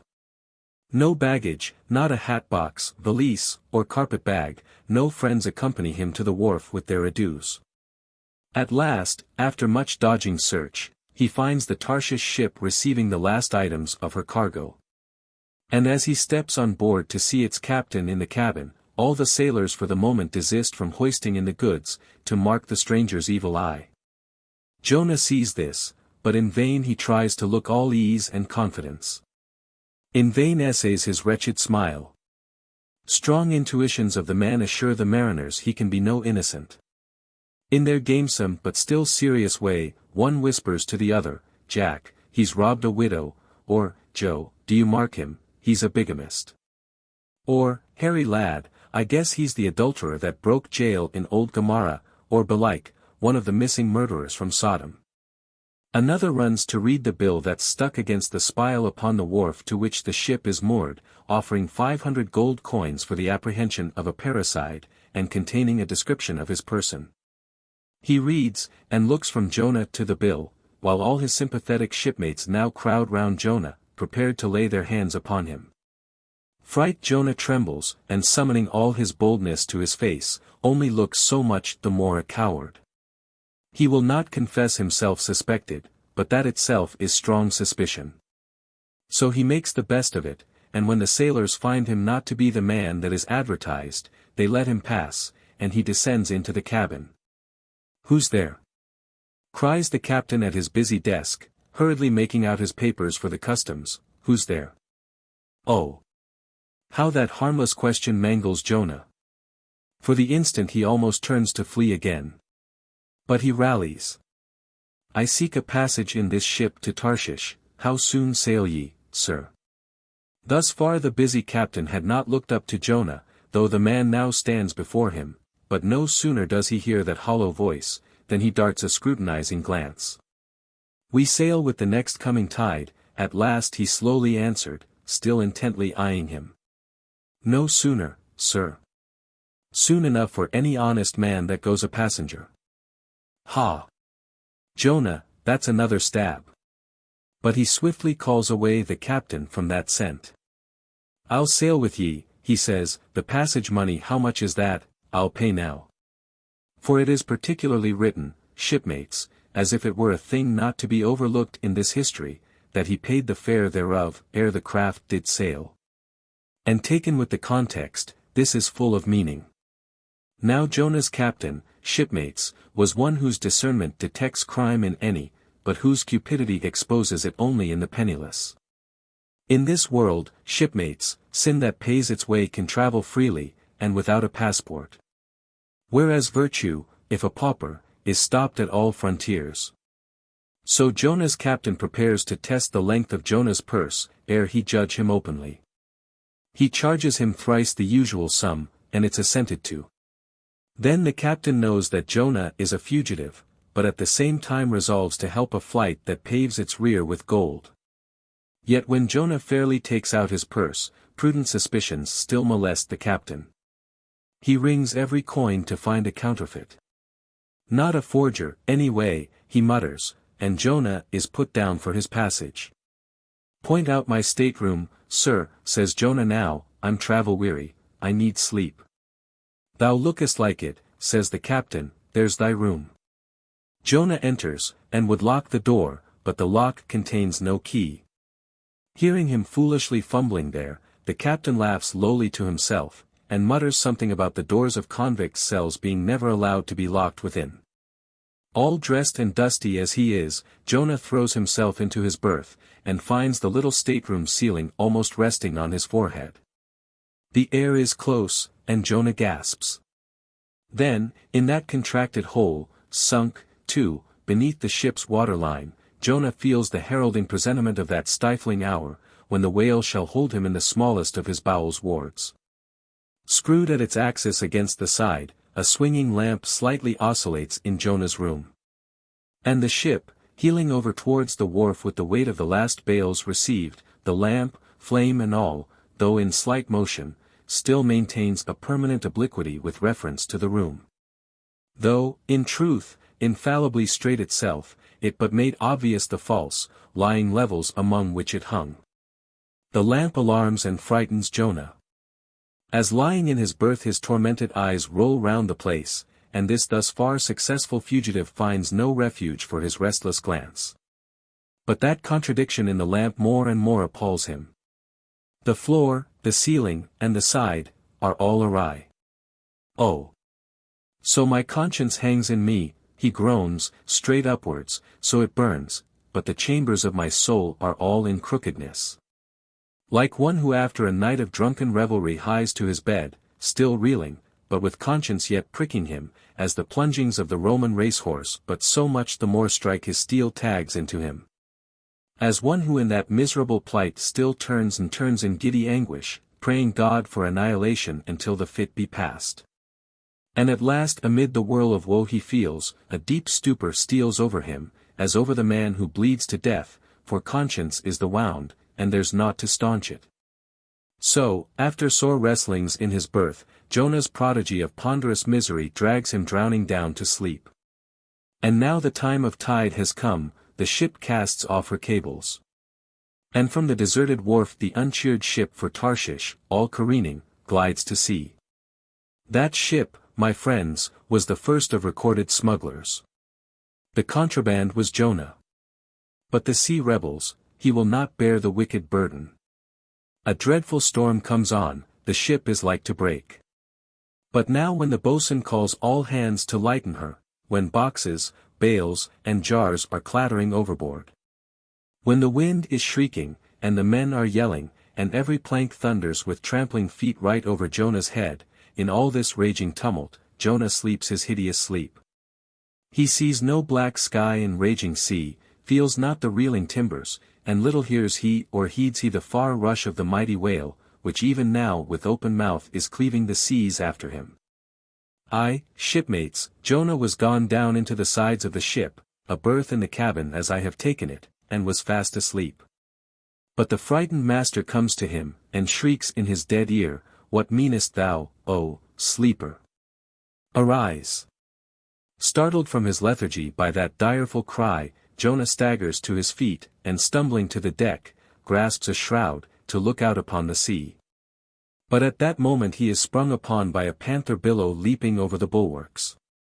Wave after wave thus leaps into the ship, and finding no speedy vent runs roaring fore and aft, till the mariners come nigh to drowning while yet afloat. And ever, as the white moon shows her affrighted face from the steep gullies in the blackness overhead, aghast Jonah sees the rearing bowsprit pointing high upward, but soon beat downward again towards the tormented deep. Terrors upon terrors run shouting through his soul. In all his cringing attitudes, the god-fugitive is now too plainly known. The sailors mark him. More and more certain grow their suspicions of him, and at last, fully to test the truth, by referring the whole matter to high heaven, they fall to casting lots, to see for whose cause this great tempest was upon them. The lot is Jonah's. That discovered, then how furiously they mob him with their questions. What is thine occupation? Whence comest thou? Thy country? What people? But mark now, my shipmates, the behavior of poor Jonah. The eager mariners but ask him who he is, and where from. Whereas, they not only receive an answer to those questions, but likewise another answer to a question not put by them, but the unsolicited answer is forced from Jonah by the hard hand of God that is upon him. I am a Hebrew, he cries, and then, I fear the Lord the God of heaven who hath made the sea and the dry land. Fear him, O Jonah. Aye, well mightest thou fear the Lord God then. Straightway, he now goes on to make a full confession. Whereupon the mariners became more and more appalled, but still are pitiful. For when Jonah, not yet supplicating God for mercy, since he but too well knew the darkness of his deserts, when wretched Jonah cries out to them to take him and cast him forth into the sea. For he knew that for his sake this great tempest was upon them. They mercifully turn from him, and seek by other means to save the ship. But all in vain, the indignant gale howls louder, then, with one hand raised invokingly to God, with the other they not unreluctantly lay hold of Jonah. And now behold Jonah taken up as an anchor and dropped into the sea, when instantly an oily calmness floats out from the east, and the sea is still, as Jonah carries down the gale with him, leaving smooth water behind. He goes down in the whirling heart of such a masterless commotion that he scarce heeds the moment when he drops seething into the yawning jaws awaiting him, and the whale shoots to all his ivory teeth, like so many white bolts, upon his prison. Then Jonah prayed unto the Lord out of the fish's belly, but observe his prayer, and learn a weighty lesson. For sinful as he is, Jonah does not weep and wail for direct deliverance. He feels that his dreadful punishment is just. He leaves all his deliverance to God, contenting himself with this, that spite of all his pains and pangs, he will still look towards his holy temple. And here, shipmates, is true and faithful repentance. Not clamorous for pardon, but grateful for punishment. And how pleasing to God was this conduct in Jonah, is shown in the eventual deliverance of him from the sea and the whale. Shipmates, I do not place Jonah before you to be copied for his sin, but I do place him before you as a model for repentance. Sin not, but if you do, take heed to repent of it like Jonah. While he was speaking these words, the howling of the shrieking, slanting storm without seemed to add new power to the preacher, who, when describing Jonah's sea storm, seemed tossed by a storm himself. His deep chest heaved as with a ground swell. His tossed arms seemed the warring elements at work, and the thunders that rolled away from off his swarthy brow, and the light leaping from his eye, made all his simple hearers look on him with a quick fear that was strange to them. There now came a lull in his look, as he silently turned over the leaves of the book once more, and, at last, standing motionless, with closed eyes, for the moment, seemed communing with God and himself. But again he leaned over towards the people, and bowing his head lowly, with an aspect of the deepest yet manliest humility, he spake these words. Shipmates, God has laid but one hand upon you, both his hands press upon me. I have read ye by what murky light may be mine the lesson that Jonah teaches to all sinners, and therefore to ye, and still more to me, for I am a greater sinner than ye. And now how gladly would I come down from this masthead and sit on the hatches there where you sit, and listen as you listen, while some one of you reads me that other and more awful lesson which Jonah teaches to me, as a pilot of the living God. How being an anointed pilot prophet, or speaker of true things, and bidden by the Lord to sound those unwelcome truths in the ears of a wicked Nineveh, Jonah, appalled at the hostility he should raise, fled from his mission, and sought to escape his duty and his God by taking ship at Joppa. But God is everywhere, Tarshish he never reached. As we have seen, God came upon him in the whale, and swallowed him down to living gulfs of doom, and with swift slantings tore him along, into the midst of the seas, where the eddying depths sucked him 10,000 fathoms down. And the weeds were wrapped about his head, and all the watery world of woe bowled over him. Yet even then beyond the reach of any plummet, out of the belly of hell, when the whale grounded upon the ocean's utmost bones, even then, God heard the engulfed, repenting prophet when he cried. Then God spake unto the fish. And from the shuddering cold and blackness of the sea, the whale came britching up towards the warm and pleasant sun, and all the delights of air and earth, and vomited out Jonah upon the dry land, when the word of the Lord came a second time. And Jonah, bruised and beaten, his ears, like two seashells, still multitudinously murmuring of the ocean, Jonah did the Almighty's bidding. And what was that, shipmates? To preach the truth to the face of falsehood. That was it. This, shipmates, this is that other lesson, and woe to that pilot of the living God who slights it. Woe to him whom this world charms from gospel duty. Woe to him who seeks to pour oil upon the waters when God has brewed them into a gale. Woe to him who seeks to please rather than to appall. Woe to him whose good name is more to him than goodness.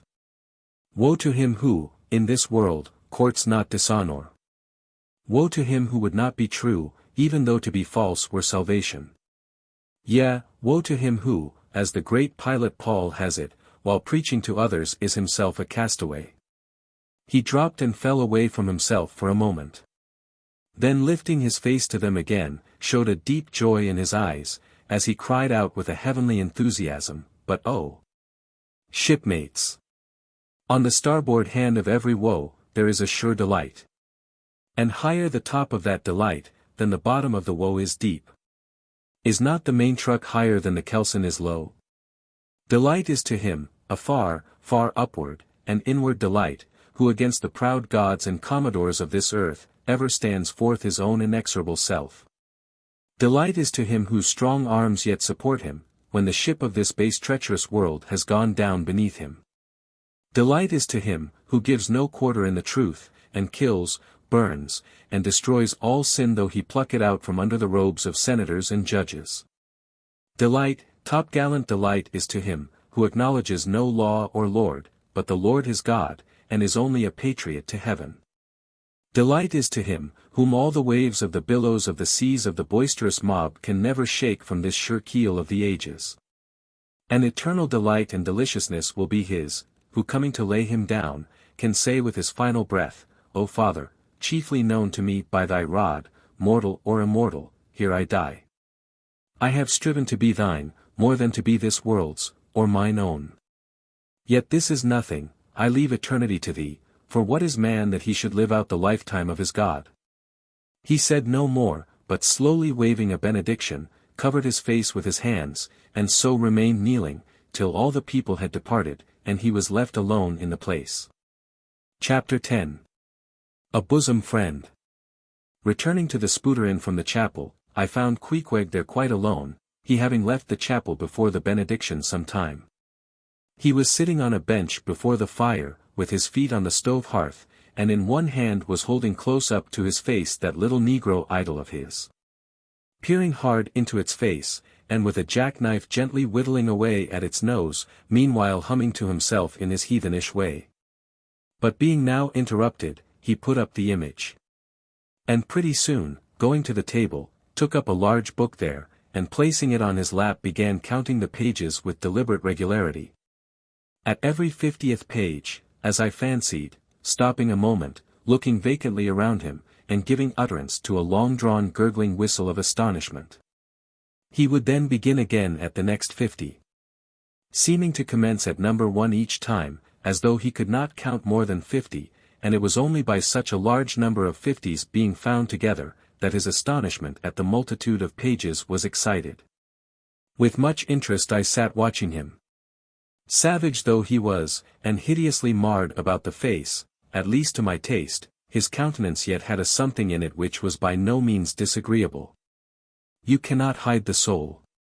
Through all his unearthly tattooings, I thought I saw the traces of a simple honest heart, and in his large, deep eyes, fiery black and bold, there seemed tokens of a spirit that would dare 1,000 devils. And besides all this, there was a certain lofty bearing about the pagan, which even his uncouthness could not altogether maim. He looked like a man who had never cringed and never had had a creditor. Whether it was, too, that his head being shaved, his forehead was drawn out in freer and brighter relief, and looked more expansive than it otherwise would, this I will not venture to decide. But certain it was his head was phrenologically an excellent one. It may seem ridiculous, but it reminded me of General Washington's head, as seen in the popular busts of him. It had the same long regularly graded retreating slope from above the brows, which were likewise very projecting, like 2 long promontories thickly wooded on top. Pequod was George Washington cannibalistically developed. Whilst I was thus closely scanning him, half pretending meanwhile to be looking out at the storm from the casement, he never heeded my presence, never troubled himself with so much as a single glance, but appeared wholly occupied with counting the pages of the marvelous book. Considering how sociably we had been sleeping together the night previous, and especially considering the affectionate arm I had found thrown over me upon waking in the morning, I thought this indifference of his very strange. But savages are strange beings, at times you do not know exactly how to take them. At first they are overawing, their calm self-collectedness of simplicity seems a Socratic wisdom. I had noticed also that Pequod never consorted at all, or but very little, with the other seamen in the inn. He made no advances whatever, appeared to have no desire to enlarge the circle of his acquaintances. All this struck me as mighty singular, yet, upon second thoughts, there was something almost sublime in it. Here was a man some 20,000 miles from home, by the way of Cape Horn, that is, which was the only way he could get there, thrown among people as strange to him as though he were in the planet Jupiter, and yet he seemed entirely at his ease. Preserving the utmost serenity, content with his own companionship, always equal to himself. Surely this was a touch of fine philosophy, though no doubt he had never heard there was such a thing as that. But, perhaps, to be true philosophers, we mortals should not be conscious of so living or so striving. So soon as I hear that such or such a man gives himself out for a philosopher, I conclude that, like the dyspeptic old woman, he must have broken his digester. As I sat there in that now lonely room, the fire burning low, in that mild stage when, after its first intensity has warmed the air, it then only glows to be looked at, the evening shades and phantoms gathering round the casements, and peering in upon us silent, solitary twain. The storm booming without in solemn swells, I began to be sensible of strange feelings. I felt a melting in me. No more my splintered heart and maddened hand were turned against the wolfish world. This soothing savage had redeemed it. There he sat, his very indifference speaking a nature in which there lurked no civilized hypocrisies and bland deceits. Wild he was, a very sight of sights to see, yet I began to feel myself mysteriously drawn towards him. And those same things that would have repelled most others, they were the very magnets that thus drew me. I'll try a pagan friend, thought I, since Christian kindness has proved but hollow courtesy. I drew my bench near him, and made some friendly signs and hints, doing my best to talk with him meanwhile. At first he little noticed these advances. But presently, upon my referring to his last night's hospitalities, he made out to ask me whether we were again to be bedfellows. I told him yes, whereat I thought he looked pleased, perhaps a little complimented. We then turned over the book together, and I endeavored to explain to him the purpose of the printing, and the meaning of the few pictures that were in it. Thus I soon engaged his interest. And from that we went to jabbering the best we could about the various outer sights to be seen in this famous town. Soon I proposed a social smoke, and, producing his pouch and tomahawk, he quietly offered me a puff. And then we sat exchanging puffs from that wild pipe of his, and keeping it regularly passing between us. If there yet lurked any ice of indifference towards me in the pagan's breast, this pleasant, genial smoke we had, soon thawed it out, and left us cronies. He seemed to take to me quite as naturally and unbiddenly as I to him. And when our smoke was over, he pressed his forehead against mine, clasped me round the waist, and said that henceforth we were married, meaning, in his country's phrase, that we were bosom friends. He would gladly die for me, if need should be. In a countryman, this sudden flame of friendship would have seemed far too premature, a thing to be much distrusted, but in this simple savage those old rules would not apply. After supper, and another social chat and smoke, we went to our room together. He made me a present of his embalmed head, took out his enormous tobacco wallet, and groping under the tobacco, drew out some $30 in silver. Then spreading them on the table, and mechanically dividing them into 2 equal portions, pushed one of them towards me, and said it was mine. I was going to remonstrate, but he silenced me by pouring them into my trousers pockets. I let them stay. He then went about his evening prayers, took out his idol, and removed the paper fireboard. By certain signs and symptoms, I thought he seemed anxious for me to join him.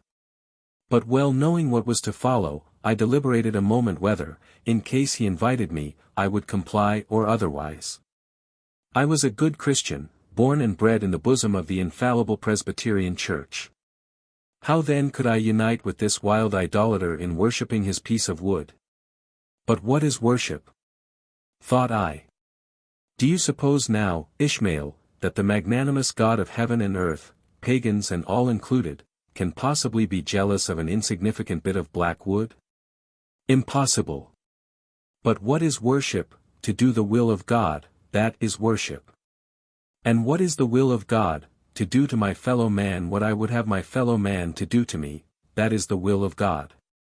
Now, Queequeg is my fellow man. And what do I wish that this Queequeg would do to me? Why, unite with me in my particular Presbyterian form of worship. Consequently, I must then unite with him in his, ergo, I must turn idolater. So I kindled the shavings, helped prop up the innocent little idol. Offered him burnt biscuit with Queequeg, salamied before him twice or thrice, kissed his nose, and that done, we undressed and went to bed, at peace with our own consciences and all the world. But we did not go to sleep without some little chat. How it is I know not, but there is no place like a bed for confidential disclosures between friends. Man and wife, they say, there open the very bottom of their souls to each other. And some old couples often lie and chat over old times till nearly morning. Thus, then, in our heart's honeymoon, lay I and Queequeg, a cozy, loving pair. Chapter 11. Nightgown. We had lain thus in bed, chatting and napping at short intervals, and Queequeg now and then affectionately throwing his brown tattooed legs over mine, and then drawing them back, so entirely sociable and free and easy were we.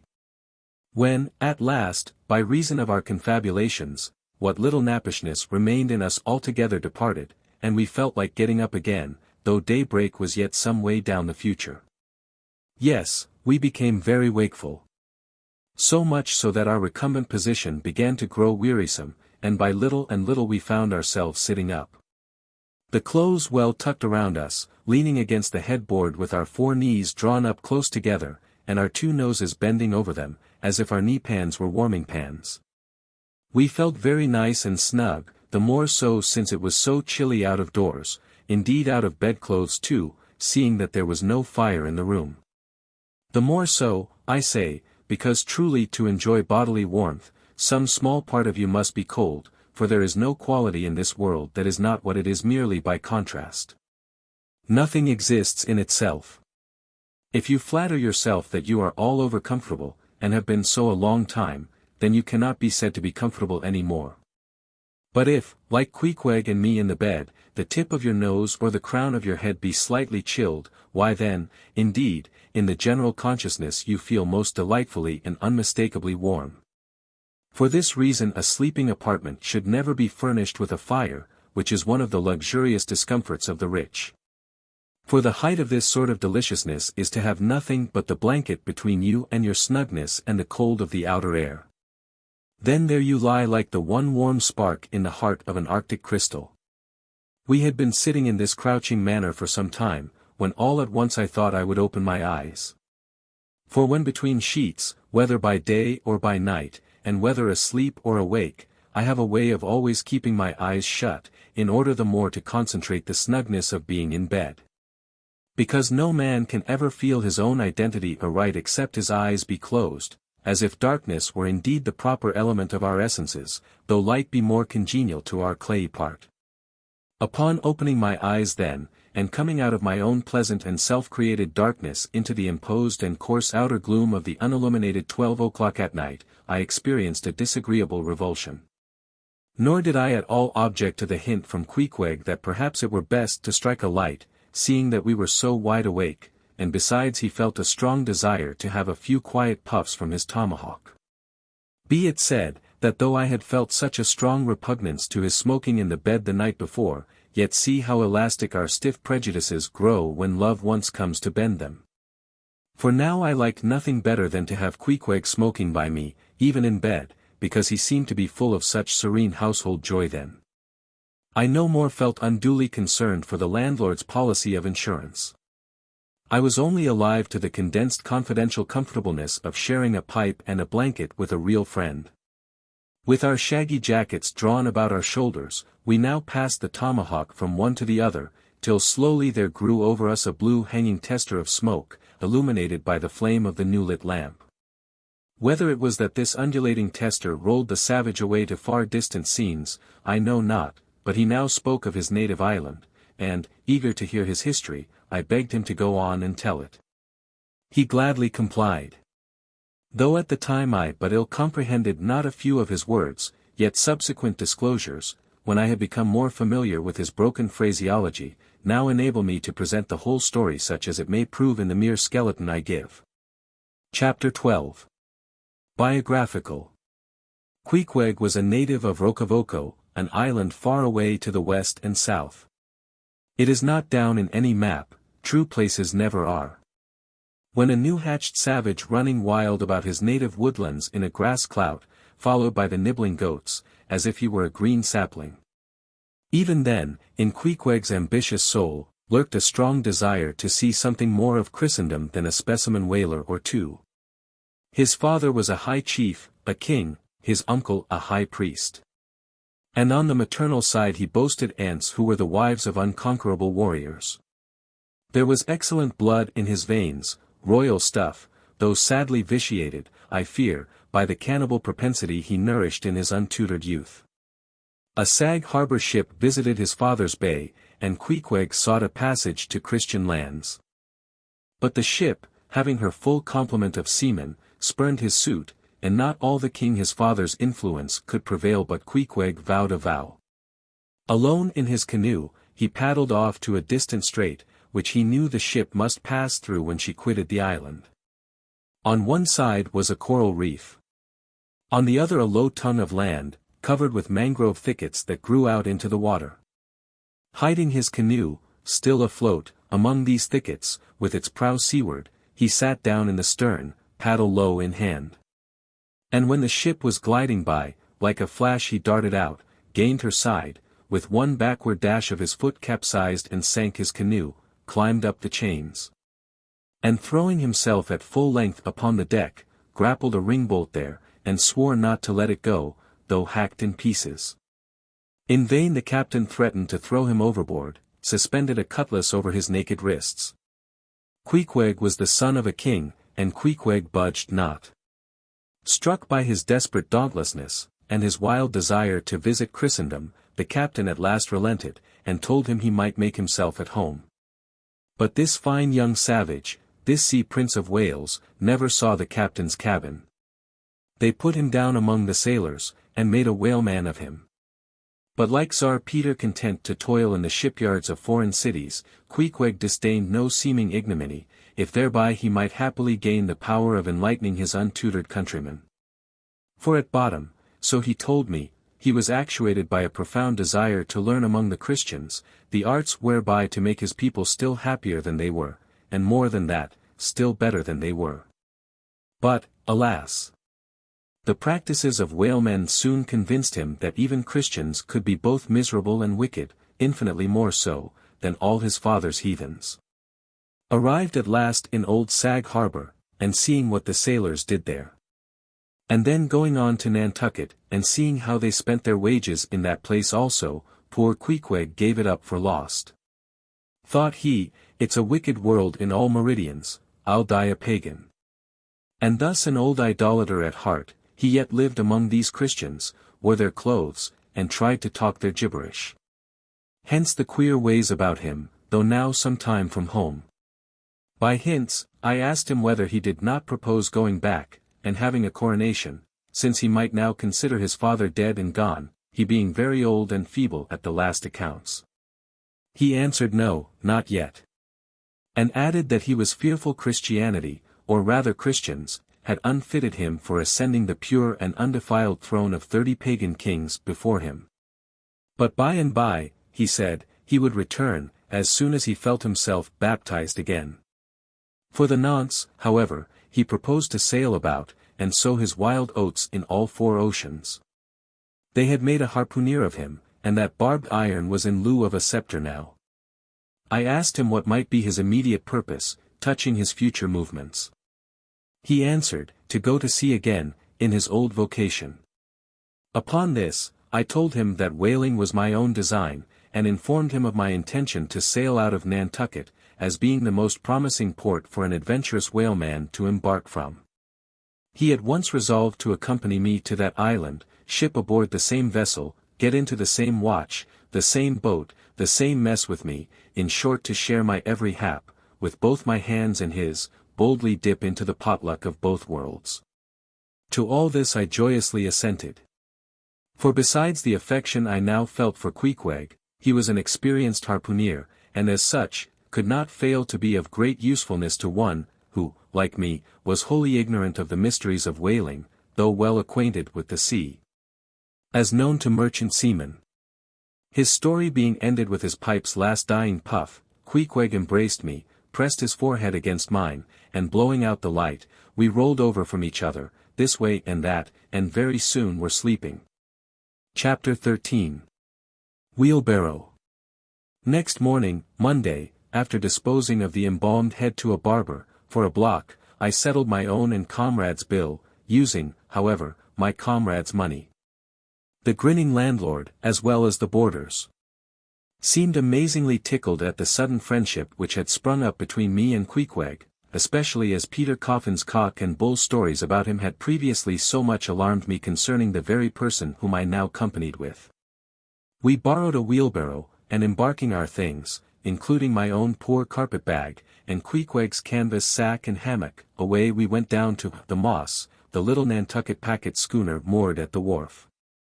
As we were going along the people stared, not at Queequeg so much, for they were used to seeing cannibals like him in their streets, but at seeing him and me upon such confidential terms. But we heeded them not, going along wheeling the barrow by turns, and Queequeg now and then stopping to adjust the sheath on his harpoon barbs. I asked him why he carried such a troublesome thing with him ashore, and whether all whaling ships did not find their own harpoons.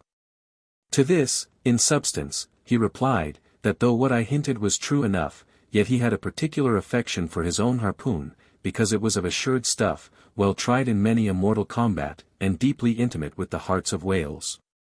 In short, like many inland reapers and mowers, who go into the farmers' meadows armed with their own scythes, though in no wise obliged to furnish them, even so, Queequeg, for his own private reasons, preferred his own harpoon. Shifting the barrow from my hand to his, he told me a funny story about the first wheelbarrow he had ever seen. It was in Sag Harbor. The owners of his ship, it seems, had lent him one, in which to carry his heavy chest to his boarding house. Not to seem ignorant about the thing, though in truth he was entirely so, concerning the precise way in which to manage the barrow. Queequeg puts his chest upon it, lashes it fast, and then shoulders the barrow and marches up the wharf. "Why," said I, "Queequeg, you might have known better than that, one would think." Didn't the people laugh? Upon this, he told me another story.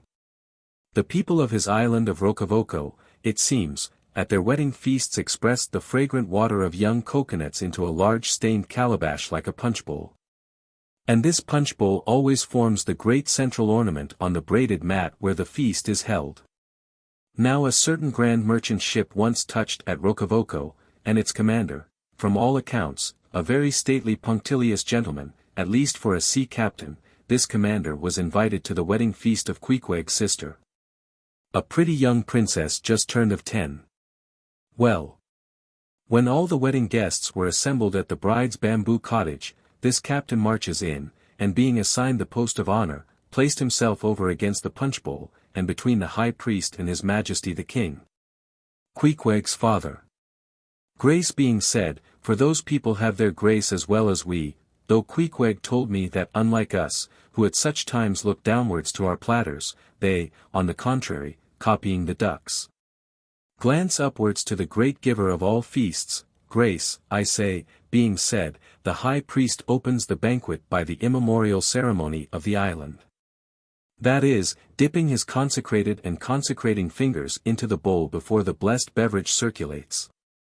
Seeing himself placed next the priest, and noting the ceremony, and thinking himself, being captain of a ship, as having plain precedence over a mere island king. Especially in the king's own house, the captain coolly proceeds to wash his hands in the punch-bowl, taking it I suppose for a huge finger-glass. "Now," said Queequeg, "what you think now?" Didn't our people laugh? At last, passage paid, and luggage safe, we stood on board the schooner. Hoisting sail, it glided down the Acushnet River.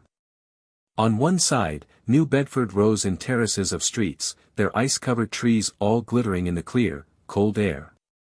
Huge hills and mountains of casks on casks were piled upon her wharves, and side by side the world-wandering whale ships lay silent and safely moored at last. While from others came a sound of carpenters and coopers, with blended noises of fires and forges to melt the pitch, all betokening that new cruises were on the start, that one most perilous and long voyage ended, only begins a second. And a second ended, only begins a third, and so on, for ever and for aye. Such is the endlessness, yea, the intolerableness of all earthly effort. Gaining the more open water, the bracing breeze waxed fresh. The little moss tossed the quick foam from her bows, as a young colt his snortings. How I snuffed that Tartar air, how I spurned that turnpike earth, that common highway all over dented with the marks of slavish heels and hoofs. And turned me to admire the magnanimity of the sea which will permit no records. At the same foam fountain, Queequeg seemed to drink and reel with me. His dusky nostrils swelled apart, he showed his filed and pointed teeth. On we flew. And our offing gained, the moss did homage to the blast, ducked and dived her bows as a slave before the Sultan. Sideways leaning, we sideways darted, every rope yarn tingling like a wire. The two tall masts buckling like Indian canes in land tornadoes. So full of this reeling scene were we, as we stood by the plunging bowsprit, that for some time we did not notice the jeering glances of the passengers, a lubber-like assembly, who marveled that two fellow beings should be so companionable. As though a white man were anything more dignified than a whitewashed Negro. But there were some boobies and bumpkins there, who, by their intense greenness, must have come from the heart and center of all verdure. Queequeg caught one of these young saplings mimicking him behind his back. I thought the bumpkin's hour of doom was come. Dropping his harpoon, the brawny savage caught him in his arms, and by an almost miraculous dexterity and strength, sent him high up bodily into the air. Then slightly tapping his stern in mid-somerset, the fellow landed with bursting lungs upon his feet, while Queequeg, turning his back upon him, lighted his tomahawk pipe and passed it to me for a puff. "Capting! Capting!" yelled the bumpkin, running towards that officer. "Capting, Captain, here's the devil." "Hullo, you sir," cried the captain, a gaunt rib of the sea, stalking up to Queequeg. "What in thunder do you mean by that? Don't you know you might have killed that chap?" "What him say?" said Queequeg, as he mildly turned to me. "He say," said I, "that you came near kill that man there," pointing to the still shivering greenhorn. "Kill cried Queequeg, twisting his tattooed face into an unearthly expression of disdain. "Ah! Him bevy small fishy, Queequeg no kill so small fishy, Queequeg kill big whale." "Look you," roared the captain, "I'll kill you, you cannibal, if you try any more of your tricks aboard here, so mind your eye." But it so happened just then, that it was high time for the captain to mind his own eye. The prodigious strain upon the mainsail had parted the weather sheet, and the tremendous boom was now flying from side to side, completely sweeping the entire after part of the deck. The poor fellow whom Queequeg had handled so roughly, was swept overboard. All hands were in a panic, and to attempt snatching at the boom to stay it, seemed madness. It flew from right to left, and back again, almost in one ticking of a watch, and every instant seemed on the point of snapping into splinters. Nothing was done, and nothing seemed capable of being done. Those on deck rushed towards the bows, and stood eyeing the boom as if it were the lower jaw of an exasperated whale. In the midst of this consternation, Queequeg dropped deftly to his knees, and crawling under the path of the boom, whipped hold of a rope, secured one end to the bulwarks, and then flinging the other like a lasso, caught it round the boom as it swept over his head, and at the next jerk, the spar was that way trapped, and all was safe. The schooner was run into the wind, and while the hands were clearing away the stern boat, Queequeg, stripped to the waist, darted from the side with a long living arc of a leap. For 3 minutes or more he was seen swimming like a dog, throwing his long arms straight out before him, and by turns revealing his brawny shoulders through the freezing foam. I looked at the grand and glorious fellow, but saw no one to be saved. The greenhorn had gone down. Shooting himself perpendicularly from the water, Queequeg now took an instant's glance around him, and seeming to see just how matters were, dived down and disappeared. A few minutes more, and he rose again, one arm still striking out, and with the other dragging a lifeless form. The boat soon picked them up. The poor bumpkin was restored. All hands voted Queequeg a noble trump. The captain begged his pardon. From that hour I clove to Queequeg like a barnacle, till poor Queequeg took his last long dive. Was there ever such unconsciousness? He did not seem to think that he at all deserved a medal from the humane and magnanimous societies. He only asked for water, fresh water, something to wipe the brine off. That done, he put on dry clothes, lighted his pipe, and leaning against the bulwarks, and mildly eyeing those around him, seemed to be saying to himself, "It's a mutual, joint-stock world, in all meridians. We cannibals must help these Christians." Chapter 14. Nantucket. Nothing more happened on the passage worthy the mentioning, so, after a fine run, we safely arrived in Nantucket. Nantucket. Take out your map and look at it. See what a real corner of the world it occupies. How it stands there, away offshore, more lonely than the Eddystone Lighthouse. Look at it, a mere hillock, an elbow of sand, all beach, without a background. There is more sand there than you would use in 20 years as a substitute for blotting paper. Some gamesome whites will tell you that they have to plant weeds there, they don't grow naturally, that they import Canada thistles.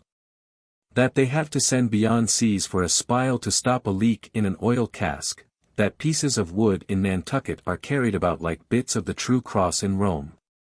That people there plant toadstools before their houses, to get under the shade in summer time, that one blade of grass makes an oasis, 3 blades in a day's walk a prairie, that they wear quicksand shoes, something like Laplander snowshoes. That they are so shut up, belted about, every way enclosed, surrounded, and made an utter island of by the ocean, that to their very chairs and tables small clams will sometimes be found adhering, as to the backs of sea turtles. But these extravaganzas only show that Nantucket is no Illinois. Look now at the wondrous traditional story of how this island was settled by the red men. Thus goes the legend. In olden times an eagle swooped down upon the New England coast, and carried off an infant Indian in his talons. With loud lament the parents saw their child borne out of sight over the wide waters. They resolved to follow in the same direction. Setting out in their canoes, after a perilous passage they discovered the island, and there they found an empty ivory casket, the poor little Indian's skeleton. What wonder, then, that these Nantucketers, born on a beach, should take to the sea for a livelihood. They first caught crabs and quahogs in the sand, grown bolder, they waded out with nets for mackerel. More experienced, they pushed off in boats and captured cod, and at last, launching a navy of great ships on the sea, explored this watery world, put an incessant belt of circumnavigations round it, peeped in at Bering Straits. And in all seasons and all oceans declared everlasting war with the mightiest animated mass that has survived the flood, most monstrous and most mountainous. That Himalayan, salt sea mastodon, clothed with such portentousness of unconscious power, that his very panics are more to be dreaded than his most fearless and malicious assaults. And thus have these naked Nantucketers, these sea hermits, issuing from their ant-hill in the sea, overrun and conquered the watery world like so many Alexanders. Parcelling out among them the Atlantic, Pacific, and Indian Oceans, as the three pirate powers did Poland. Let America add Mexico to Texas, and pile Cuba upon Canada. Let the English overswarm all India, and hang out their blazing banner from the sun. 2/3 of this terraqueous globe are the Nantucketers. For the sea is his, he owns it, as emperors own empires. Other seamen having but a right of way through it. Merchant ships are but extension bridges, armed ones but floating forts. Even pirates and privateers, though following the sea as highwaymen the road, they but plunder other ships, other fragments of the land like themselves, without seeking to draw their living from the bottomless deep itself. The Nantucketer, he alone resides and riots on the sea, he alone, in Bible language, goes down to it in ships, to and fro plowing it as his own special plantation. There is his home. There lies his business, which a Noah's flood would not interrupt, though it overwhelmed all the millions in China. He lives on the sea, as prairie cocks in the prairie, he hides among the waves, he climbs them as chamois hunters climb the Alps. For years he knows not the land, so that when he comes to it at last, it smells like another world more strangely than the moon would to an earthsman. With the landless gull, that at sunset folds her wings and is rocked to sleep between billows. So at nightfall, the Nantucketer, out of sight of land, furls his sails, and lays him to his rest, while under his very pillow rush herds of walruses and whales. Chapter 15. Chowder. It was quite late in the evening when the little Moss came snugly to anchor, and Queequeg and I went ashore, so we could attend to no business that day, at least none but a supper and a bed.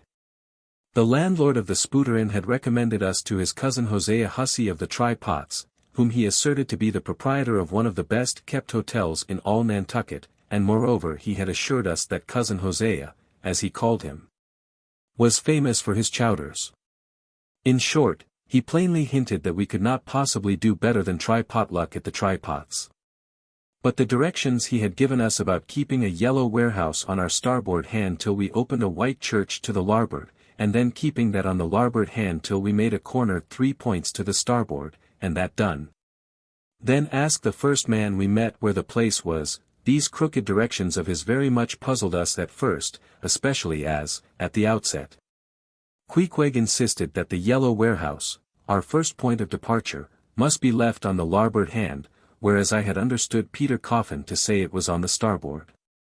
However, by dint of beating about a little in the dark, and now and then knocking up a peaceable inhabitant to inquire the way, we at last came to something which there was no mistaking. 2 enormous wooden pots painted black, and suspended by asses' ears, swung from the crosstrees of an old topmast, planted in front of an old doorway. The horns of the crosstrees were sawed off on the other side, so that this old topmast looked not a little like a gallows. Perhaps I was oversensitive to such impressions at the time, but I could not help staring at this gallows with a vague misgiving. A sort of crick was in my neck as I gazed up to the two remaining horns.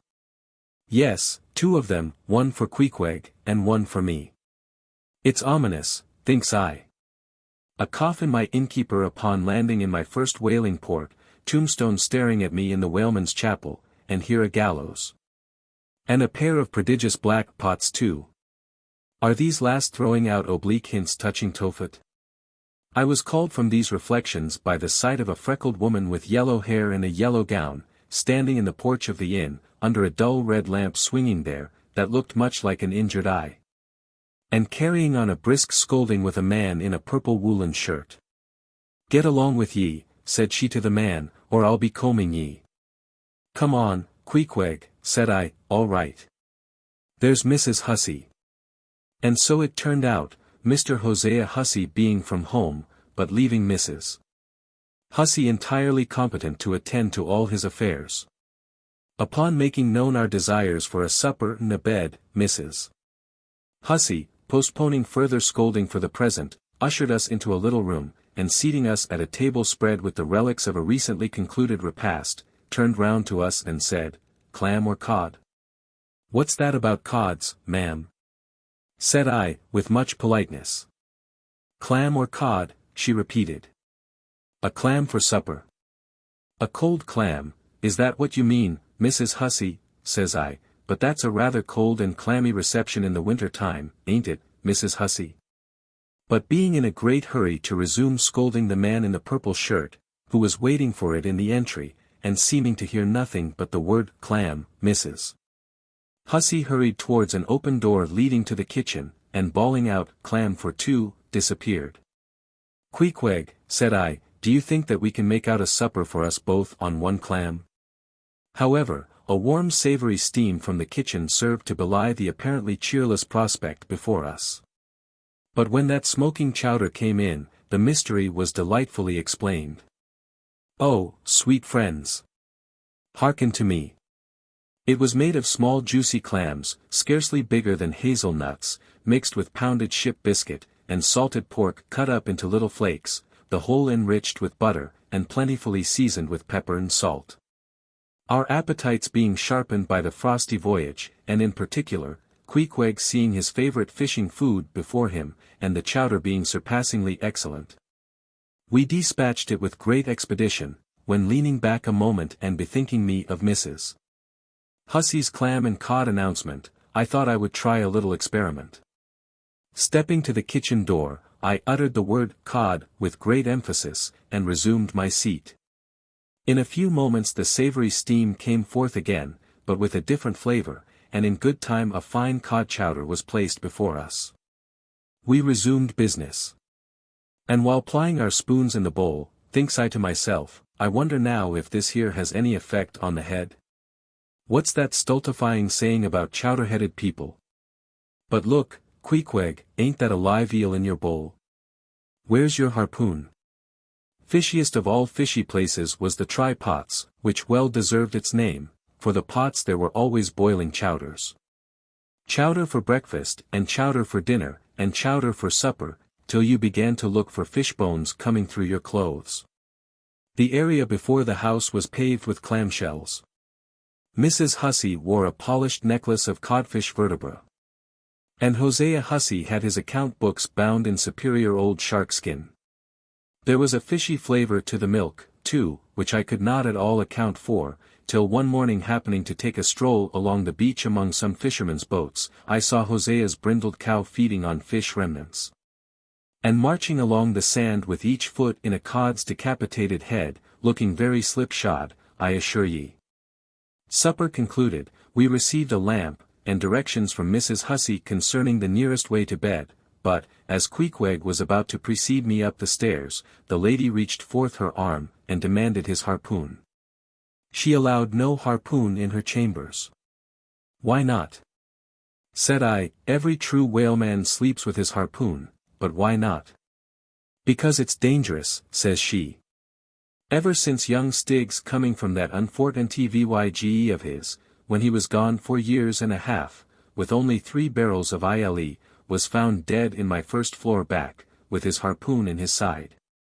Ever since then I allow no boarders to take sich dangerous weapons in their rooms at night. So, Mr. Queequeg, for she had learned his name, I will just take this here iron, and keep it for you till morning. But the chowder. Clam or cod tomorrow for breakfast, men? Both, says I, and let's have a couple of smoked herring by way of variety. Chapter 16. The ship. In bed we concocted our plans for the morrow. But to my surprise and no small concern, Queequeg now gave me to understand, that he had been diligently consulting Yojo, the name of his black little god, and Yojo had told him 2 or 3 times over, and strongly insisted upon it every way. That instead of our going together among the whaling fleet in harbor, and in concert selecting our craft. Instead of this, I say, Yojo earnestly enjoined that the selection of the ship should rest wholly with me, inasmuch as Yojo purposed befriending us. And, in order to do so, had already pitched upon a vessel, which, if left to myself, I, Ishmael, should infallibly light upon, for all the world as though it had turned out by chance. And in that vessel I must immediately ship myself, for the present irrespective of Queequeg. I have forgotten to mention that, in many things, Queequeg placed great confidence in the excellence of Yojo's judgment in surprising forecast of things. And cherished Yojo with considerable esteem, as a rather good sort of god, who perhaps meant well enough upon the whole, but in all cases did not succeed in his benevolent designs. Now, this plan of Queequeg's, or rather Yojo's, touching the selection of our craft, I did not like that plan at all. I had not a little relied upon Queequeg's sagacity to point out the whaler best fitted to carry us and our fortune securely. But as all my remonstrances produced no effect upon Queequeg, I was obliged to acquiesce, and accordingly prepared to set about this business with a determined rushing sort of energy and vigor, that should quickly settle the trifling little affair.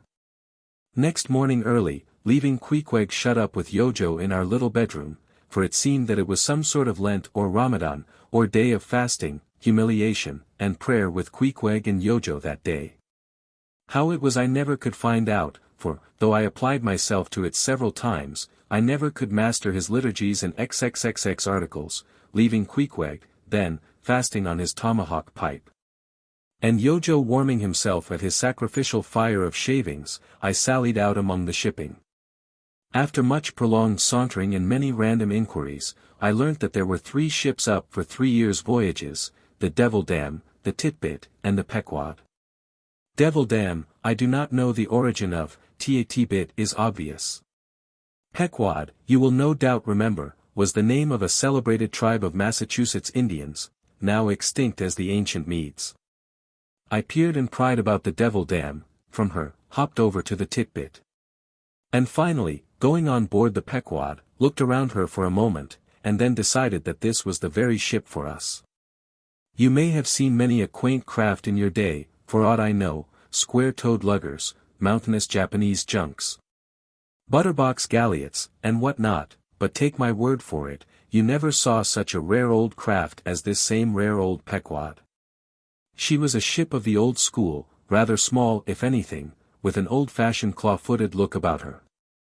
Long seasoned and weather-stained in the typhoons and calms of all 4 oceans, her old hull's complexion was darkened like a French grenadier's, who has alike fought in Egypt and Siberia. Her venerable bows looked bearded. Her masts, cut somewhere on the coast of Japan, where her original ones were lost overboard in a gale, her masts stood stiffly up like the spines of the 3 old kings of Cologne. Her ancient decks were worn and wrinkled, like the pilgrim-worshipped flagstone in Canterbury Cathedral where Becket bled.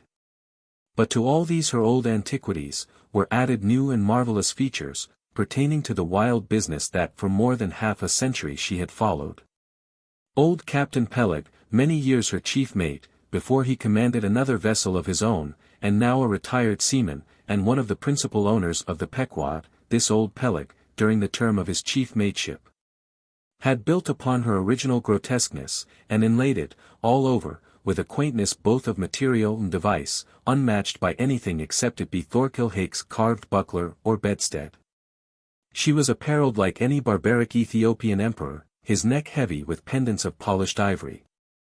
She was a thing of trophies. A cannibal of a craft, tricking herself forth in the chaste bones of her enemies. All round, her unpanelled, open bulwarks were garnished like one continuous jaw, with the long sharp teeth of the sperm whale, inserted there for pins, to fasten her old hempen thews and tendons to. Those thews ran not through base blocks of land wood, but deftly travelled over sheaves of sea ivory. Scorning a turnstile wheel at her reverend helm, she sported there a tiller. And that tiller was in one mass, curiously carved from the long narrow lower jaw of her hereditary foe. The helmsman who steered by that tiller in a tempest, felt like the Tartar, when he holds back his fiery steed by clutching its jaw. A noble craft, but somehow a most melancholy. All noble things are touched with that. Now when I looked about the quarter-deck, for some one having authority, in order to propose myself as a candidate for the voyage, at first I saw nobody. But I could not well overlook a strange sort of tent, or rather wigwam, pitched a little behind the mainmast. It seemed only a temporary erection used in port. It was of a conical shape, some 10 feet high. Consisting of the long, huge slabs of limber black bone taken from the middle and highest part of the jaws of the right whale. Planted with their broad ends on the deck, a circle of these slabs laced together, mutually sloped towards each other, and at the apex united in a tufted point, where the loose hairy fibers waved to and fro like the topknot on some old Potawatomi sachem's head. A triangular opening faced towards the bows of the ship, so that the insider commanded a complete view forward. And half concealed in this queer tenement, I at length found one who by his aspect seemed to have authority. And who, it being noon, and the ship's work suspended, was now enjoying respite from the burden of command. He was seated on an old-fashioned oaken chair, wriggling all over with curious carving, and the bottom of which was formed of a stout interlacing of the same elastic stuff of which the wigwam was constructed. There was nothing so very particular, perhaps, about the appearance of the elderly man I saw. He was brown and brawny, like most old seamen, and heavily rolled up in blue pilot cloth, cut in the Quaker style. Only there was a fine and almost microscopic network of the minutest wrinkles interlacing round his eyes, which must have arisen from his continual sailings in many hard gales, and always looking to windward. For this causes the muscles about the eyes to become pursed together. Such eye wrinkles are very effectual in a scowl. "Is this the captain of the Pequod?" said I, advancing to the door of the tent. "Supposing it be the captain of the Pequod, what dost thou want of him?" he demanded. "I was thinking of shipping." "Thou wast thou? I see thou art no Nantucketer, ever been in a stove-boat?" "No, sir, I never have." "Dost know nothing at all about whaling, I dare say, eh?" "Nothing, sir, but I have no doubt I shall soon learn. I've been several voyages in the merchant service, and I think that—" "Merchant service be damned. Talk not that lingo to me. Dost see that leg? I'll take that leg away from thy stern, if ever thou talkest of the marchant service to me again." "Marchant service indeed. I suppose now ye feel considerable proud of having served in those marchant ships. But flukes! Man, what makes thee want to go a whaling? It looks a little suspicious, don't it? Hast not been a pirate, hast thou? Didst not rob thy last captain, didst thou? Dost not think of murdering the officers when thou gettest to sea?" I protested my innocence of these things. I saw that under the mask of these half-humorous innuendos, this old seaman, as an insulated Quakerish Nantucketer, was full of his insular prejudices, and rather distrustful of all aliens, unless they hailed from Cape Cod or the Vineyard. "But what takes thee a whaling? I want to know that before I think of shipping ye." "Well, sir, I want to see what whaling is. I want to see the world." "Want to see what whaling is, eh? Have ye clapped eye on Captain Ahab?" "Who is Captain Ahab, sir?" I thought so. Captain Ahab is the captain of this ship." "I am mistaken then. I thought I was speaking to the captain himself." "Thou art speaking to Captain Peleg, that's who ye are speaking to, young man. It belongs to me and Captain Bildad to see the Pequod fitted out for the voyage and supplied with all her needs, including crew. We are part owners and agents. But as I was going to say, if thou wantest to know what whaling is, as thou tellest ye do, I can put ye in a way of finding it out before ye bind yourself to it, past backing out. Clap eye on Captain Ahab, young man, and thou wilt find that he has only one leg. What do you mean, sir? Was the other one lost by a whale? Lost by a whale. Young man, come nearer to me, it was devoured, chewed up, crunched by the monstrousest parmacetti that ever chipped a boat, ah, ah. I was a little alarmed by his energy, perhaps also a little touched at the hearty grief in his concluding exclamation, but said as calmly as I could, what you say is no doubt true enough, sir.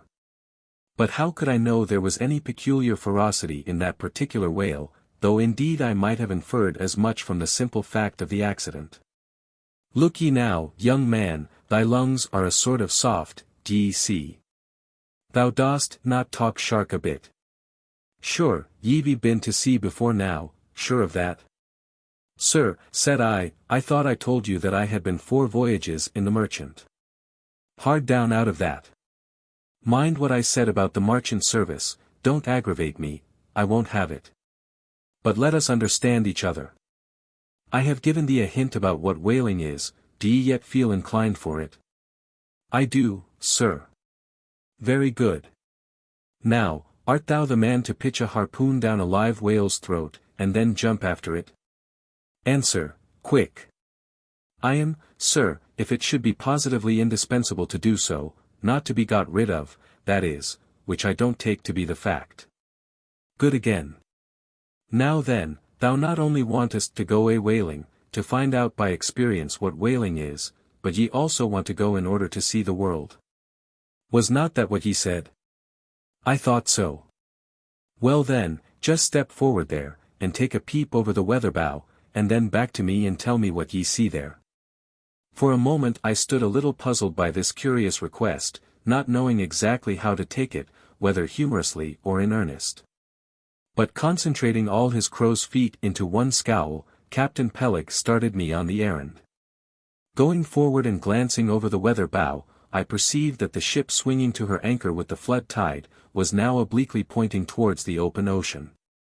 The prospect was unlimited, but exceedingly monotonous and forbidding. Not the slightest variety that I could see. Well, what's the report? Said Peleg when I came back, what did ye see? Not much, I replied, nothing but water, considerable horizon though, and there's a squall coming up, I think. Well, what dost thou think then of seeing the world? Do ye wish to go round Cape Horn to see any more of it, eh? Can't ye see the world where you stand? I was a little staggered, but go a whaling I must, and I would. And the Pequod was as good a ship as any, I thought the best, and all this I now repeated to Peleg. Seeing me so determined, he expressed his willingness to ship me. And thou mayest as well sign the papers right off, he added, come along with ye. And so saying, he led the way below deck into the cabin. Seated on the transom was what seemed to me a most uncommon and surprising figure.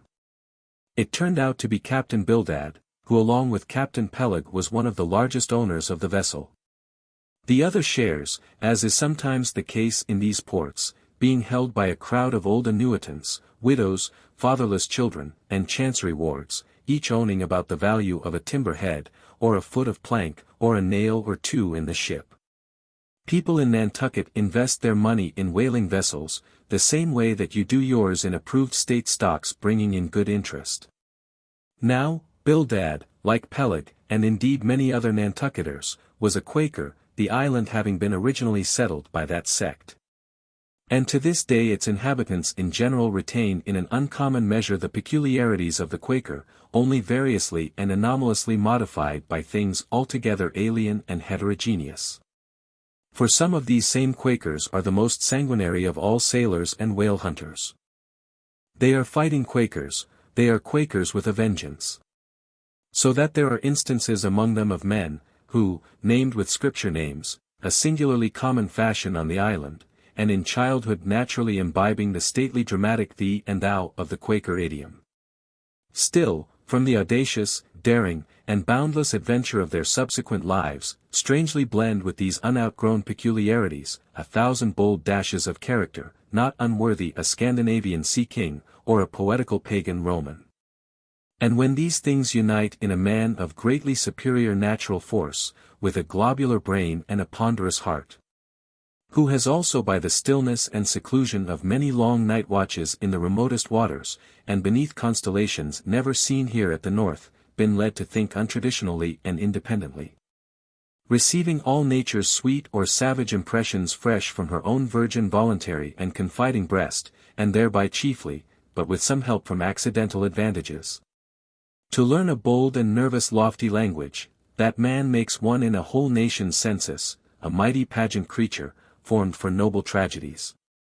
Nor will it at all detract from him, dramatically regarded, if either by birth or other circumstances, he have what seems a half-willful overruling morbidness at the bottom of his nature. For all men tragically great are made so through a certain morbidness. Be sure of this, O young ambition, all mortal greatness is but disease. But, as yet we have not to do with such an one, but with quite another. And still a man, who, if indeed peculiar, it only results again from another phase of the Quaker, modified by individual circumstances.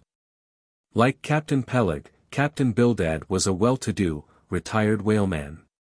But unlike Captain Peleg, who cared not a rush for what are called serious things, and indeed deemed those selfsame serious things the veriest of all trifles, Captain Bildad had not only been originally educated according to the strictest sect of Nantucket Quakerism, but all his subsequent ocean life, and the sight of many unclad, lovely island creatures, round the Horn, all that had not moved this native-born Quaker one single jot, had not so much as altered one angle of his vest. Still, for all this immutableness, was there some lack of common consistency about worthy Captain Peleg.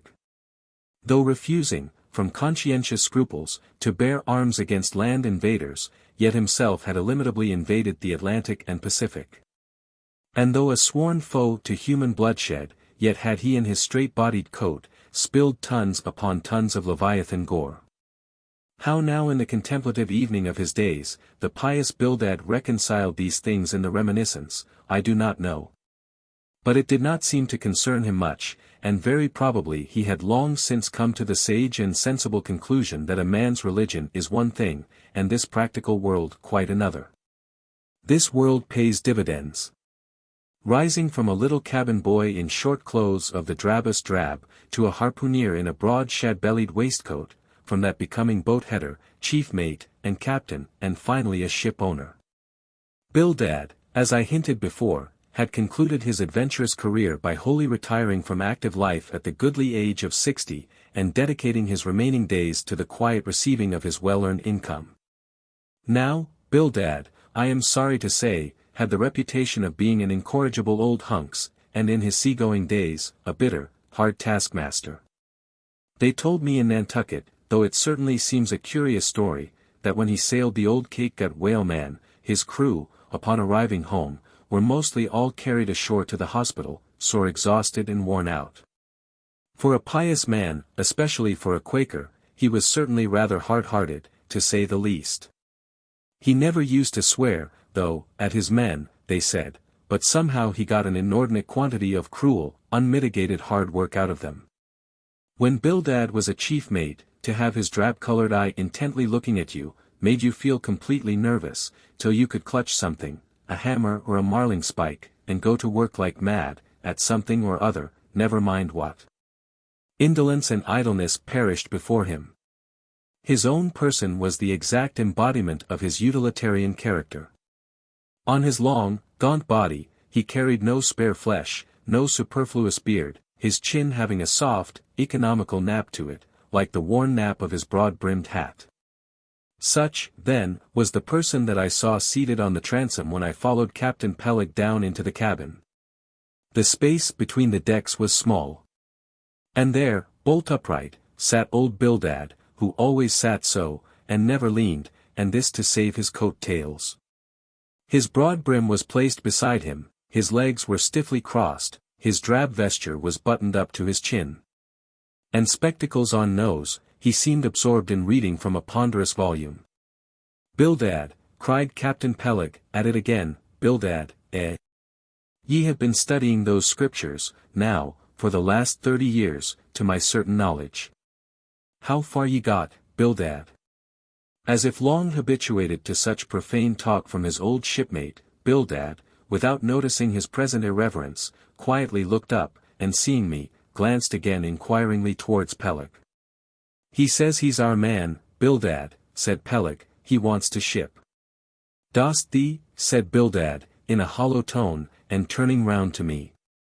I dost, said I unconsciously, he was so intense a Quaker. What do ye think of him, Bildad, said Peleg.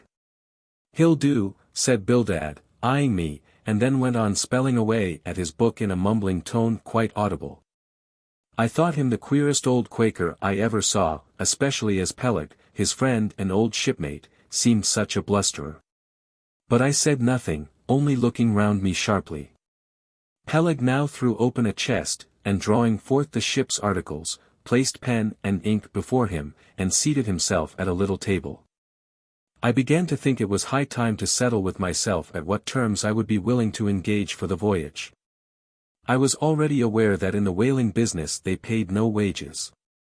But all hands, including the captain, received certain shares of the profits called lays, and that these lays were proportioned to the degree of importance pertaining to the respective duties of the ship's company. I was also aware that being a green hand at whaling, my own lay would not be very large. But considering that I was used to the sea, could steer a ship, splice a rope, and all that, I made no doubt that from all I had heard I should be offered at least the 275th lay, that is, the 275th part of the clear net proceeds of the voyage. Whatever that might eventually amount to. And though the 275th lay was what they call a rather long lay, yet it was better than nothing. And if we had a lucky voyage, might pretty nearly pay for the clothing I would wear out on it, not to speak of my 3 years' beef and board, for which I would not have to pay 1 stiver. It might be thought that this was a poor way to accumulate a princely fortune, and so it was, a very poor way indeed. But I am one of those that never take on about princely fortunes, and am quite content if the world is ready to board and lodge me, while I am putting up at this grim sign of the thunder cloud. Upon the whole, I thought that the 275th lay would be about the fair thing, but would not have been surprised had I been offered the 200th, considering I was of a broad-shouldered make. But one thing, nevertheless, that made me a little distrustful about receiving a generous share of the profits was this: ashore, I had heard something of both Captain Peleg and his unaccountable old crony Bildad. How that they being the principal proprietors of the Pequod, therefore the other and more inconsiderable and scattered owners, left nearly the whole management of the ship's affairs to these two. And I did not know but what the stingy old Bildad might have a mighty deal to say about shipping hands, especially as I now found him on board the Pequod, quite at home there in the cabin, and reading his Bible as if at his own fireside. Now while Peleg was vainly trying to mend a pen with his jackknife, old Bildad, to my no small surprise, considering that he was such an interested party in these proceedings. Bildad never heeded us, but went on mumbling to himself out of his book, "Lay not up for yourselves treasures upon earth, where moth."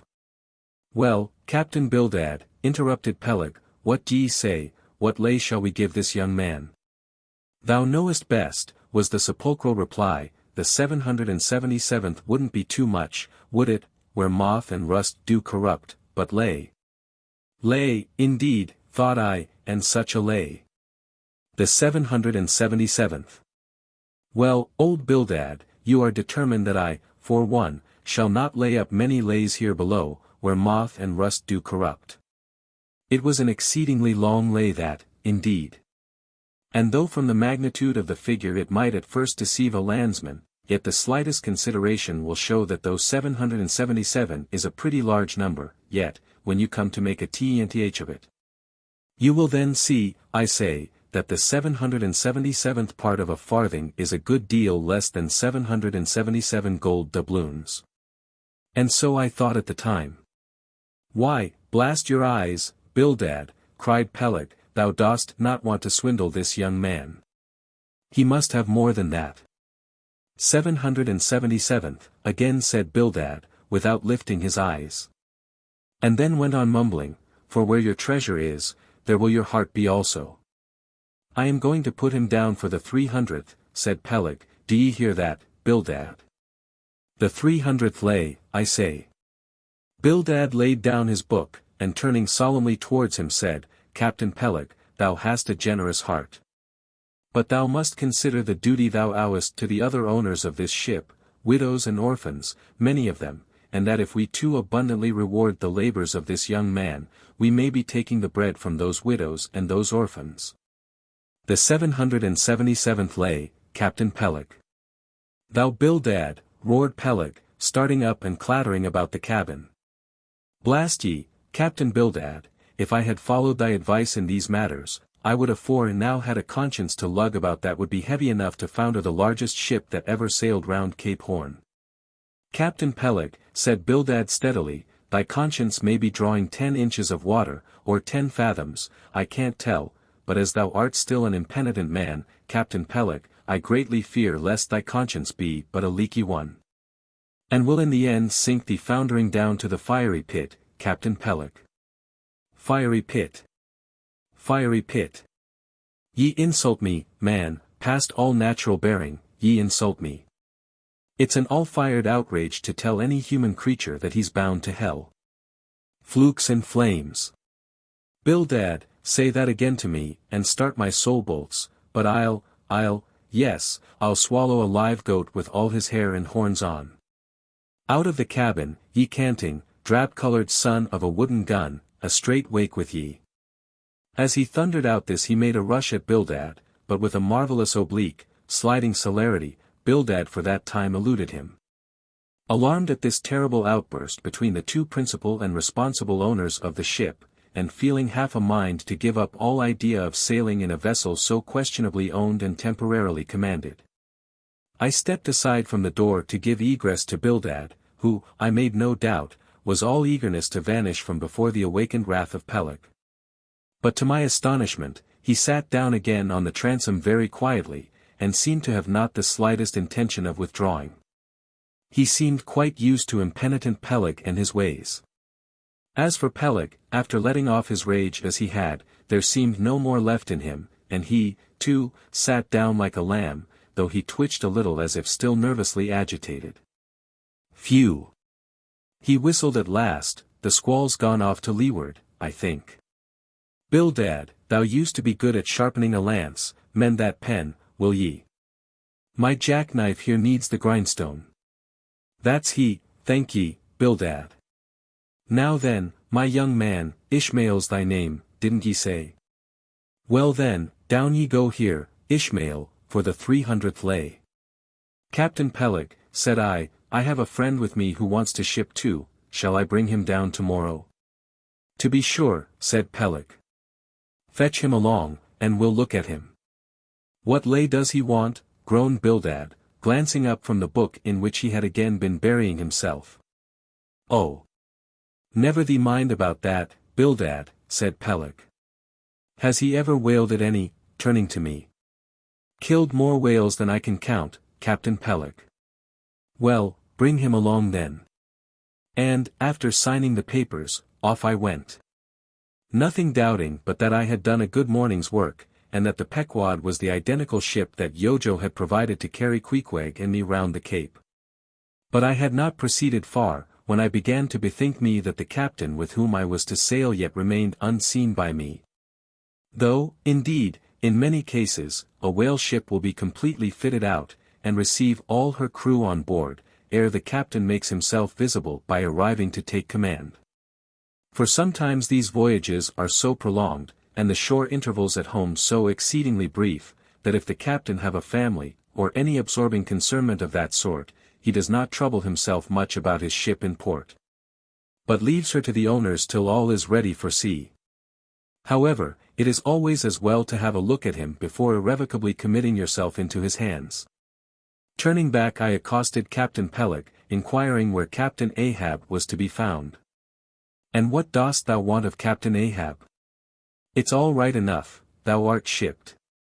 Yes, but I should like to see him. But I don't think thou wilt be able to at present. I don't know exactly what's the matter with him, but he keeps close inside the house. A sort of sick, and yet he don't look so. In fact, he ain't sick, but no, he isn't well either. Anyhow, young man, he won't always see me, so I don't suppose he will thee. He's a queer man, Captain Ahab, so some think, but a good one. Oh, thou'lt like him well enough, no fear, no fear. He's a grand, ungodly, godlike man, Captain Ahab, doesn't speak much, but, when he does speak, then you may well listen. Mark ye, be forewarned, Ahab's above the common. Ahab's been in colleges, as well as among the cannibals, been used to deeper wonders than the waves, fixed his fiery lance in mightier, stranger foes than whales. His lance.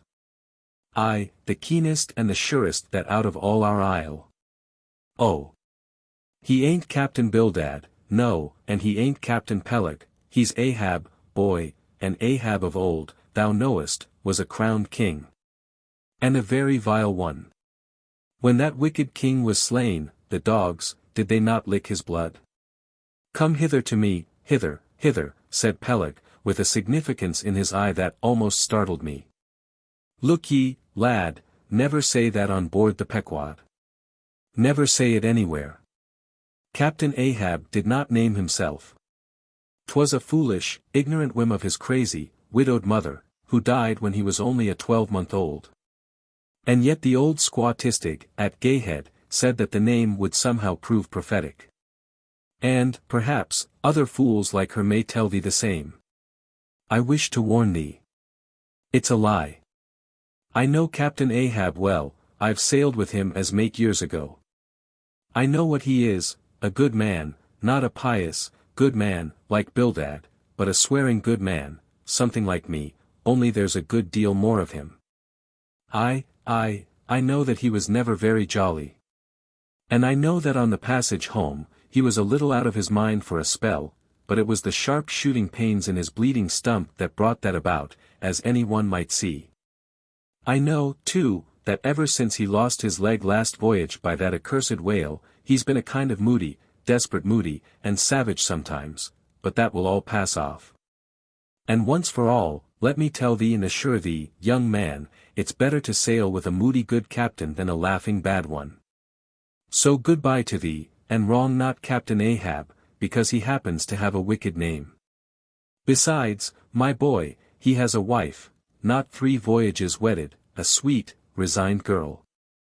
Think of that, by that sweet girl that old man has a child, hold ye then there can be any utter, hopeless harm in Ahab? No, no, my lad. Stricken, blasted, if he be, Ahab has his humanities. As I walked away, I was full of thoughtfulness. What had been incidentally revealed to me of Captain Ahab, filled me with a certain wild vagueness of painfulness concerning him. And somehow, at the time, I felt a sympathy and a sorrow for him, but for I don't know what, unless it was the cruel loss of his leg. And yet I also felt a strange awe of him. But that sort of awe, which I cannot at all describe, was not exactly awe, I do not know what it was. But I felt it, and it did not disincline me towards him. Though I felt impatience at what seemed like mystery in him, so imperfectly as he was known to me then. However, my thoughts were at length carried in other directions, so that for the present dark Ahab slipped my mind. Chapter 17. The Ramadan. As Queequeg's Ramadan, or fasting and humiliation, was to continue all day, I did not choose to disturb him till towards nightfall. For I cherished the greatest respect towards everybody's religious obligations, never mind how comical, and could not find it in my heart to undervalue even a congregation of ants worshipping a toadstool. Or those other creatures in certain parts of our earth, who with a degree of footmanism quite unprecedented in other planets, bow down before the torso of a deceased landed proprietor merely on account of the inordinate possessions yet owned and rented in his name. I say, we good Presbyterian Christians should be charitable in these things, and not fancy ourselves so vastly superior to other mortals, pagans and what not, because of their half-crazy conceits on these subjects. There was Queequeg, now, certainly entertaining the most absurd notions about Yojo and his Ramadan, but what of that? Queequeg thought he knew what he was about, I suppose. He seemed to be content, and there let him rest. All our arguing with him would not avail. Let him be, I say, and heaven have mercy on us all, Presbyterians and pagans alike, for we are all somehow dreadfully cracked about the head, and sadly need mending. Towards evening, when I felt assured that all his performances and rituals must be over, I went up to his room and knocked at the door, but no answer. I tried to open it, but it was fastened inside. "Queequeg," said I softly through the keyhole, all silent. "I say, Queequeg. Why don't you speak?" "It's I, Ishmael." But all remained still as before. I began to grow alarmed. I had allowed him such abundant time. I thought he might have had an apoplectic fit. I looked through the keyhole, but the door opening into an odd corner of the room, the keyhole prospect was but a crooked and sinister one. I could only see part of the footboard of the bed and a line of the wall, but nothing more. I was surprised to behold resting against the wall the wooden shaft of Queequeg's harpoon, which the landlady the evening previous had taken from him, before our mounting to the chamber. That's strange, thought I. But at any rate, since the harpoon stands yonder, and he seldom or never goes abroad without it, therefore he must be inside here, and no possible mistake. Queequeg, Queequeg. All still something must have happened. Apoplexy. I tried to burst open the door, but it stubbornly resisted. Running downstairs, I quickly stated my suspicions to the first person I met, the chambermaid. "La! La!" she cried, "I thought something must be the matter. I went to make the bed after breakfast, and the door was locked, and not a mouse to be heard, and it's been just so silent ever since. But I thought, maybe, you had both gone off and locked your baggage in for safe keeping." "La! La, ma'am, mistress. Murder. Mrs. Hussey. Apoplexy." And with these cries, she ran towards the kitchen, I following. Mrs. Hussey soon appeared, with a mustard pot in one hand and a vinegar cruet in the other, having just broken away from the occupation of attending to the castors, and scolding her little black boy meantime. "Woodhouse," cried I, "which way to it? Run for God's sake, and fetch something to pry open the door, the axe, the axe. He's had a stroke, depend upon it." And so saying I was unmethodically rushing upstairs again empty-handed, when Mrs. Hussey interposed the mustard pot and vinegar cruet, and the entire castor of her countenance. "What's the matter with you, young man? Get the axe. For God's sake, run for the doctor, someone, while I pry it open." "Look here," said the landlady, quickly putting down the vinegar cruet, so as to have one hand free, "look here, are you talking about prying open any of my doors?" And with that she seized my arm. "What's the matter with you? What's the matter with you, shipmate?" In as calm, but rapid a manner as possible, I gave her to understand the whole case. Unconsciously clapping the vinegar cruet to one side of her nose, she ruminated for an instant, then exclaimed, "No. I haven't seen it since I put it there." Running to a little closet under the landing of the stairs, she glanced in, and returning, told me that Queequeg's harpoon was missing. "He's killed himself," she cried. "It's unfortunate Stig's done over again. There goes another counterpane. God pity his poor mother, it will be the ruin of my house." "Has the poor lad a sister?" "Where's that girl?"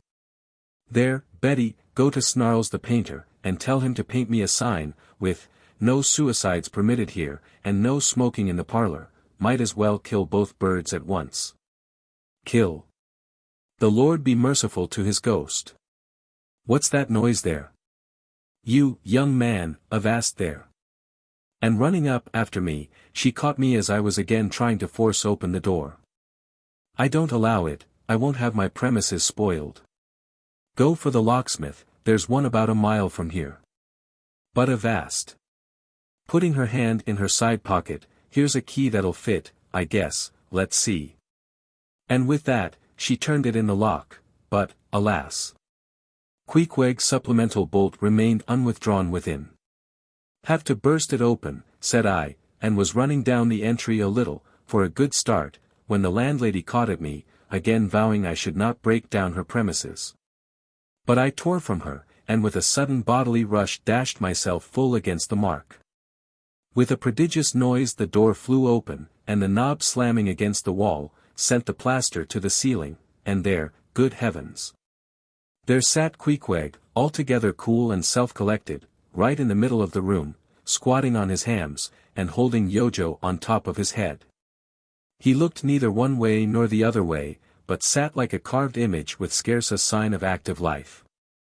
"Queequeg," said I, going up to him, "Queequeg, what's the matter with you? He hain't been a-sittin' so all day, has he?" said the landlady. But all we said, not a word could we drag out of him. I almost felt like pushing him over, so as to change his position, for it was almost intolerable, it seemed so painfully and unnaturally constrained. Especially, as in all probability he had been sitting so for upwards of 8 or 10 hours, going too without his regular meals. "Mrs. Hussey," said I, "he's alive at all events. So leave us, if you please, and I will see to this strange affair myself." Closing the door upon the landlady, I endeavored to prevail upon Queequeg to take a chair, but in vain. There he sat. And all he could do, for all my polite arts and blandishments, he would not move a peg, nor say a single word, nor even look at me, nor notice my presence in the slightest way. I wonder, thought I, if this can possibly be a part of his Ramadan. Do they fast on their hams that way in his native island? It must be so, yes, it's part of his creed, I suppose. Well, then, let him rest, he'll get up sooner or later, no doubt. It can't last forever, thank God, and his Ramadan only comes once a year, and I don't believe it's very punctual then. I went down to supper. After sitting a long time listening to the long stories of some sailors who had just come from a plum-pudding voyage, as they called it, that is, a short whaling voyage in a schooner or brig, confined to the north of the line. In the Atlantic Ocean only. After listening to these plum-puddingers till nearly 11 o'clock, I went upstairs to go to bed, feeling quite sure by this time Queequeg must certainly have brought his Ramadan to a termination. But no, there he was just where I had left him. He had not stirred an inch. I began to grow vexed with him. It seemed so downright senseless and insane to be sitting there all day and half the night on his hams in a cold room, holding a piece of wood on his head. For heaven's sake, Queequeg, get up and shake yourself, get up and have some supper. You'll starve, you'll kill yourself, Queequeg. But not a word did he reply. Despairing of him, therefore, I determined to go to bed and to sleep. And no doubt, before a great while, he would follow me.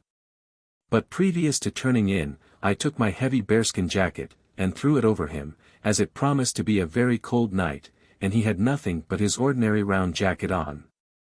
For some time, do all I would, I could not get into the faintest doze. I had blown out the candle, and the mere thought of Queequeg, not 4 feet off, sitting there in that uneasy position, stark alone in the cold and dark. This made me really wretched. Think of it, sleeping all night in the same room with a wide-awake pagan on his hams in this dreary, unaccountable Ramadan. But somehow I dropped off at last, and knew nothing more till break of day.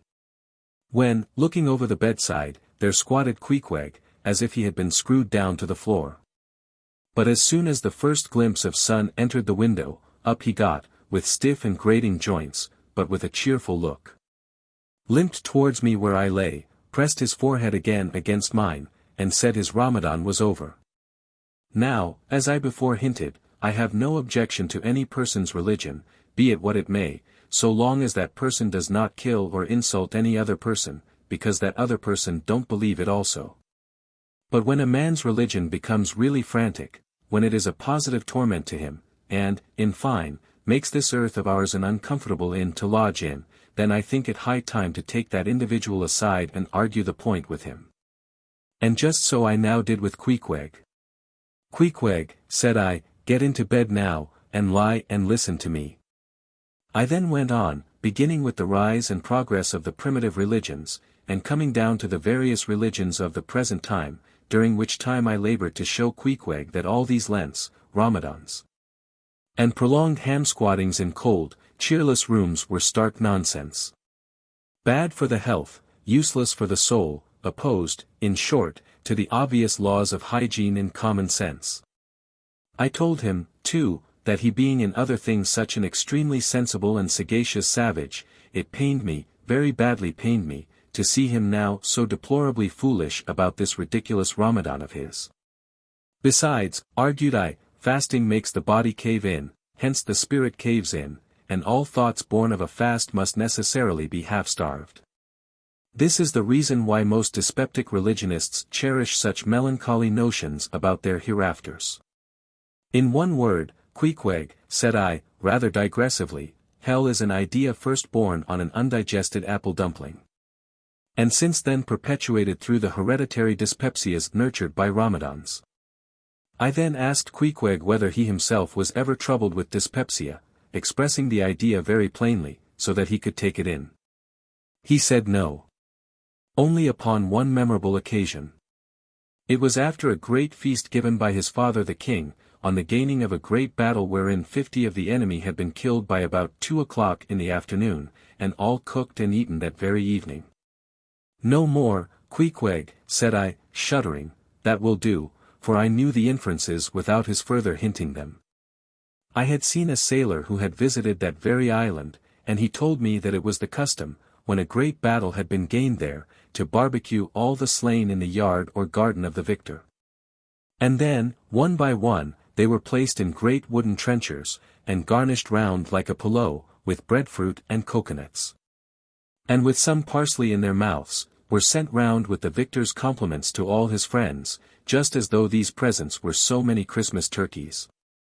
After all, I do not think that my remarks about religion made much impression upon Queequeg. Because, in the first place, he somehow seemed dull of hearing on that important subject, unless considered from his own point of view. And, in the second place, he did not more than 1/3 understand me, couch my ideas simply as I would, and, finally, he no doubt thought he knew a good deal more about the true religion than I did. He looked at me with a sort of condescending concern and compassion, as though he thought it a great pity that such a sensible young man should be so hopelessly lost to evangelical pagan piety. At last we rose and dressed.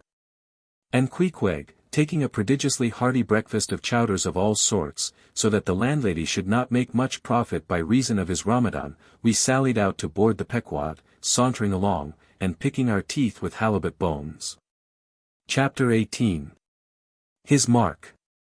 As we were walking down the end of the wharf towards the ship, Queequeg carrying his harpoon, Captain Peleg in his gruff voice loudly hailed us from his wigwam, saying he had not suspected my friend was a cannibal, and furthermore announcing that he let no cannibals on board that craft, unless they previously produced their papers. "What do you mean by that, Captain Peleg?" said I, now jumping on the bulwarks, and leaving my comrade standing on the wharf. "I mean," he replied, "he must show his papers." "Yes," said Captain Bildad in his hollow voice, sticking his head from behind Peleg's, out of the wigwam. "He must show that he's converted. Son of darkness," he added, turning to Queequeg, "art thou at present in communion with any Christian church?" "Why," said I, "he's a member of the First Congregational Church. Here be it said, that many tattooed savages sailing in Nantucket ships at last come to be converted into the churches." "First Congregational Church," cried Bildad, "what? That worships in Deacon Deuteronomy Coleman's meeting house?" And so saying, taking out his spectacles, he rubbed them with his great yellow bandana handkerchief, and putting them on very carefully, came out of the wigwam, and leaning stiffly over the bulwarks, took a good long look at Queequeg. "How long hath he been a member?" he then said, turning to me. "Not very long, I rather guess, young man." "No," said Peleg, "and he hasn't been baptized right either, or it would have washed some of that devil's blue off his face." "Do tell, now," cried Bildad, "is this Philistin a regular member of Deacon Deuteronomy's meeting? I never saw him going there, and I pass it every Lord's Day." "I don't know anything about Deacon Deuteronomy or his meeting," said I. All I know is, that Queequeg here is a born member of the First Congregational Church. He is a deacon himself, Queequeg is. Young man, said Bildad sternly, thou art skylarking with me, explain thyself, thou young Hittite. What church dost thee mean? Answer me. Finding myself thus hard pushed, I replied. I mean, sir, the same ancient Catholic Church to which you and I, and Captain Peleg there, and Queequeg here, and all of us, and every mother's son and soul of us belong, the great and everlasting first congregation of this whole worshipping world. We all belong to that, only some of us cherish some queer crotchets no ways touching the grand belief, in that we all join hands. Splice, thou meanst splice hands, cried Peleg, drawing nearer. Young man, you'd better ship for a missionary, instead of a foremast hand, I never heard a better sermon. Deacon Deuteronomy, why Father Mapple himself couldn't beat it, and he's reckoned something. Come aboard, come aboard. Never mind about the papers. I say, tell Quahog there, what's that you call him? Tell Quahog to step along. By the great anchor, what a harpoon he's got there. Looks like good stuff that, and he handles it about right. I say, Quahog, or whatever your name is, did you ever stand in the head of a whaleboat? Did you ever strike a fish? Without saying a word, Queequeg, in his wild sort of way, jumped upon the bulwarks, from thence into the bows of one of the whaleboats hanging to the side. And then bracing his left knee, and poising his harpoon, cried out in some such way as this. Capine, you see him small drop tar on water dear? You see him? Well, s'pose him one whale eye, well, den. And taking sharp aim at it, he darted the iron right over old Bildad's broad brim, clean across the ship's decks, and struck the glistening tar spot out of sight. Now, said Queequeg, quietly hauling in the line, s'pose ye him whale eye. Why, dad whale dead.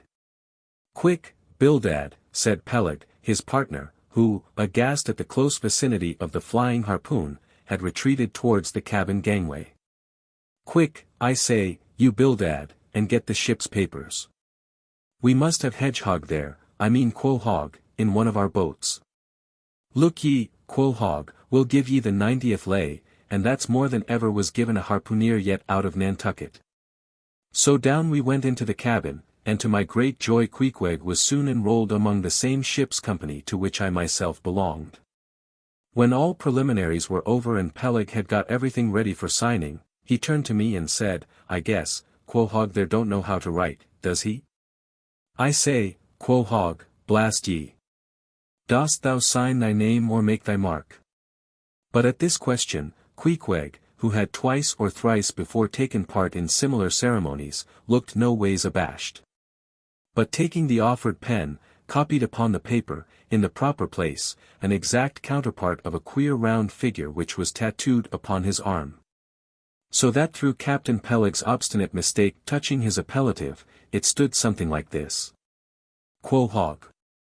His X mark. Meanwhile Captain Bildad sat earnestly and steadfastly eyeing Queequeg, and at last rising solemnly and fumbling in the huge pockets of his broad-skirted drab coat, took out a bundle of tracts, and selecting one entitled The Latter Day Coming.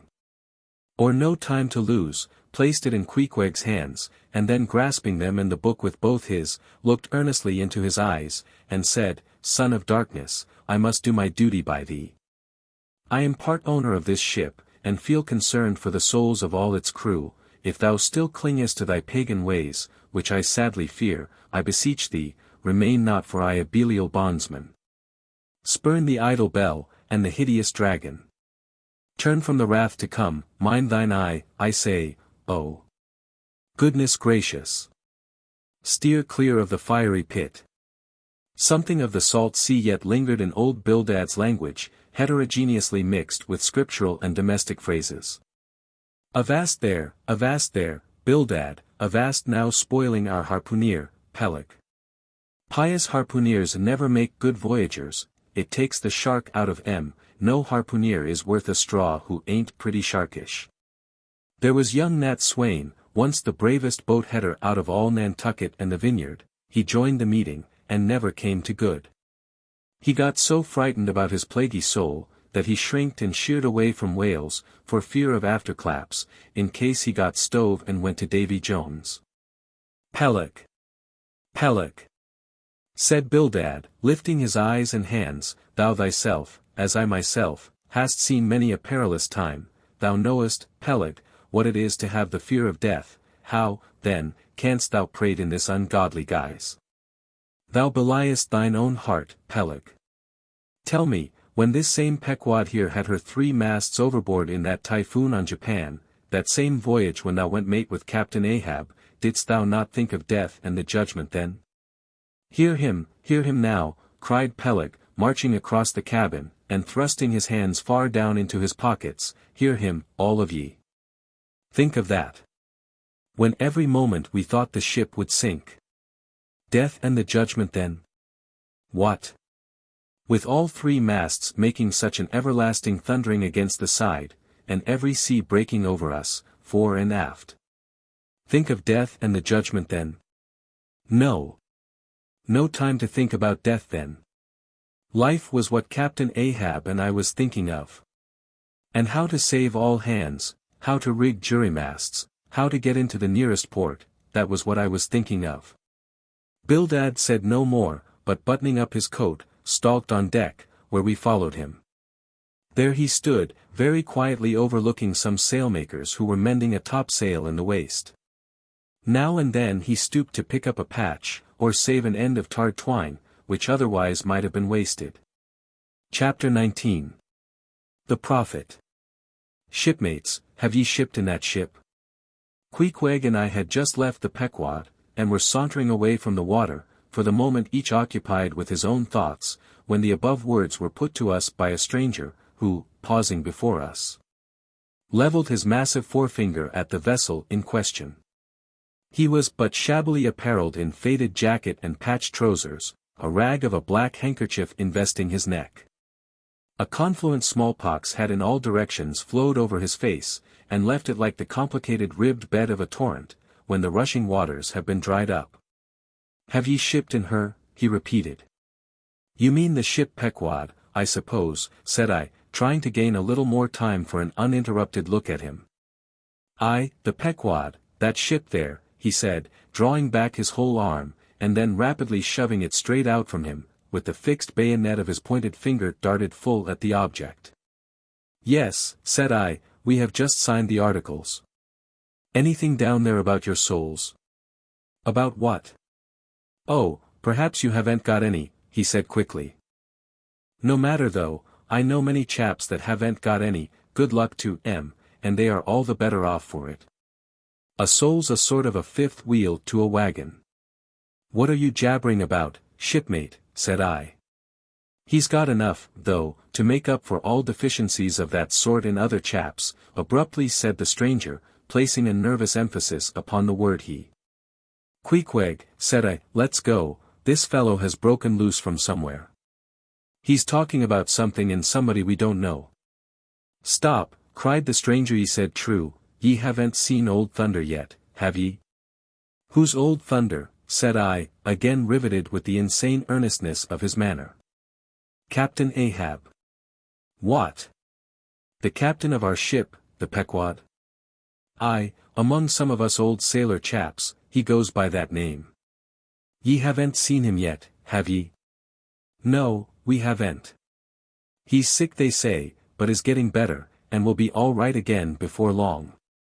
All right again before long, laughed the stranger, with a solemnly derisive sort of laugh. Look ye, when Captain Ahab is all right, then this left arm of mine will be all right, not before. What do you know about him? What did they tell you about him? Say that. They didn't tell much of anything about him, only I've heard that he's a good whale hunter, and a good captain to his crew. That's true, yes, both true enough.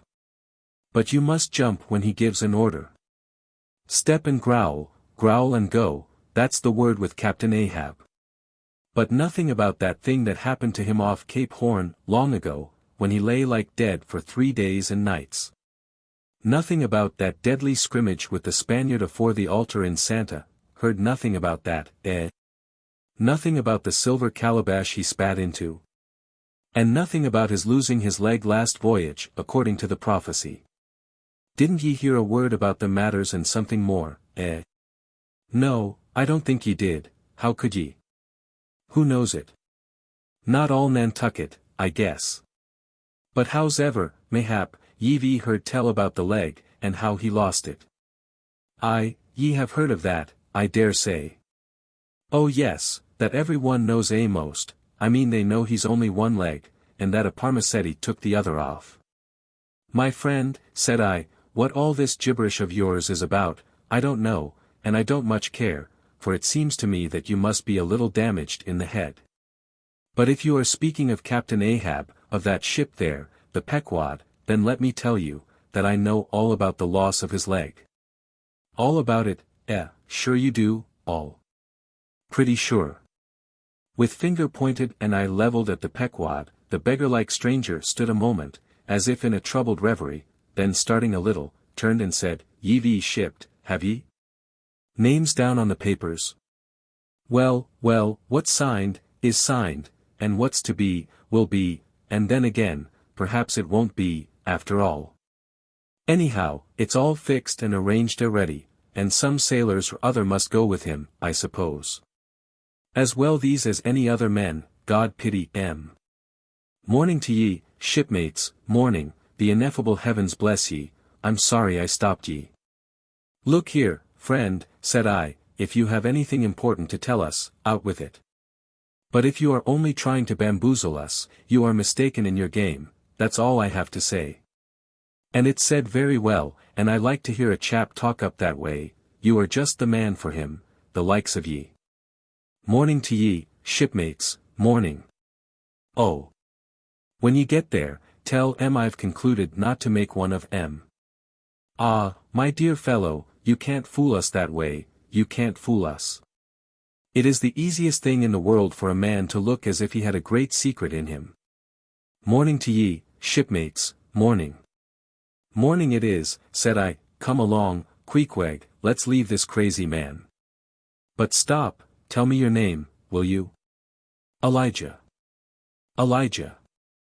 Thought I, and we walked away, both commenting, after each other's fashion, upon this ragged old sailor, and agreed that he was nothing but a humbug, trying to be a bugbear. But we had not gone perhaps above 100 yards, when chancing to turn a corner, and looking back as I did so, who should be seen but Elijah following us, though at a distance. Somehow, the sight of him struck me so, that I said nothing to Queequeg of his being behind, but passed on with my comrade, anxious to see whether the stranger would turn the same corner that we did. He did. And then it seemed to me that he was dogging us, but with what intent I could not for the life of me imagine. This circumstance, coupled with his ambiguous, half-hinting, half-revealing, shrouded sort of talk, now begot in me all kinds of vague wonderments and half-apprehensions, and all connected with the Pequod, and Captain Ahab, and the leg he had lost. And the Cape Horn fit, and the silver calabash, and what Captain Peleg had said of him, when I left the ship the day previous, and the prediction of the squatistic, and the voyage we had bound ourselves to sail, and 100 other shadowy things. I was resolved to satisfy myself whether this ragged Elijah was really dogging us or not, and with that intent crossed the way with Queequeg, and on that side of it retraced our steps. But Elijah passed on, without seeming to notice us. This relieved me, and once more, and finally as it seemed to me, I pronounced him in my heart, a humbug. Chapter 20. All astir. A day or two passed, and there was great activity aboard the Pequod. Not only were the old sails being mended, but new sails were coming on board, and bolts of canvas, and coils of rigging, in short, everything betokened that the ship's preparations were hurrying to a close. Captain Peleg seldom or never went ashore, but sat in his wigwam keeping a sharp lookout upon the hands. Bildad did all the purchasing and providing at the stores. And the men employed in the hold and on the rigging were working till long after nightfall. On the day following Queequeg signing the articles, word was given at all the inns where the ship's company were stopping, that their chests must be on board before night, for there was no telling how soon the vessel might be sailing. So Queequeg and I got down our traps, resolving, however, to sleep ashore till the last. But it seems they always give very long notice in these cases, and the ship did not sail for several days. But no wonder. There was a good deal to be done, and there is no telling how many things to be thought of, before the Pequod was fully equipped. Every one knows what a multitude of things, beds, saucepans, knives and forks, shovels and tongs, napkins, nutcrackers, and what not, are indispensable to the business of housekeeping. Just so with whaling, which necessitates a 3 years' housekeeping upon the wide ocean, far from all grocers, costermongers, doctors, bakers, and bankers. And though this also holds true of merchant vessels, yet not by any means to the same extent as with whalemen.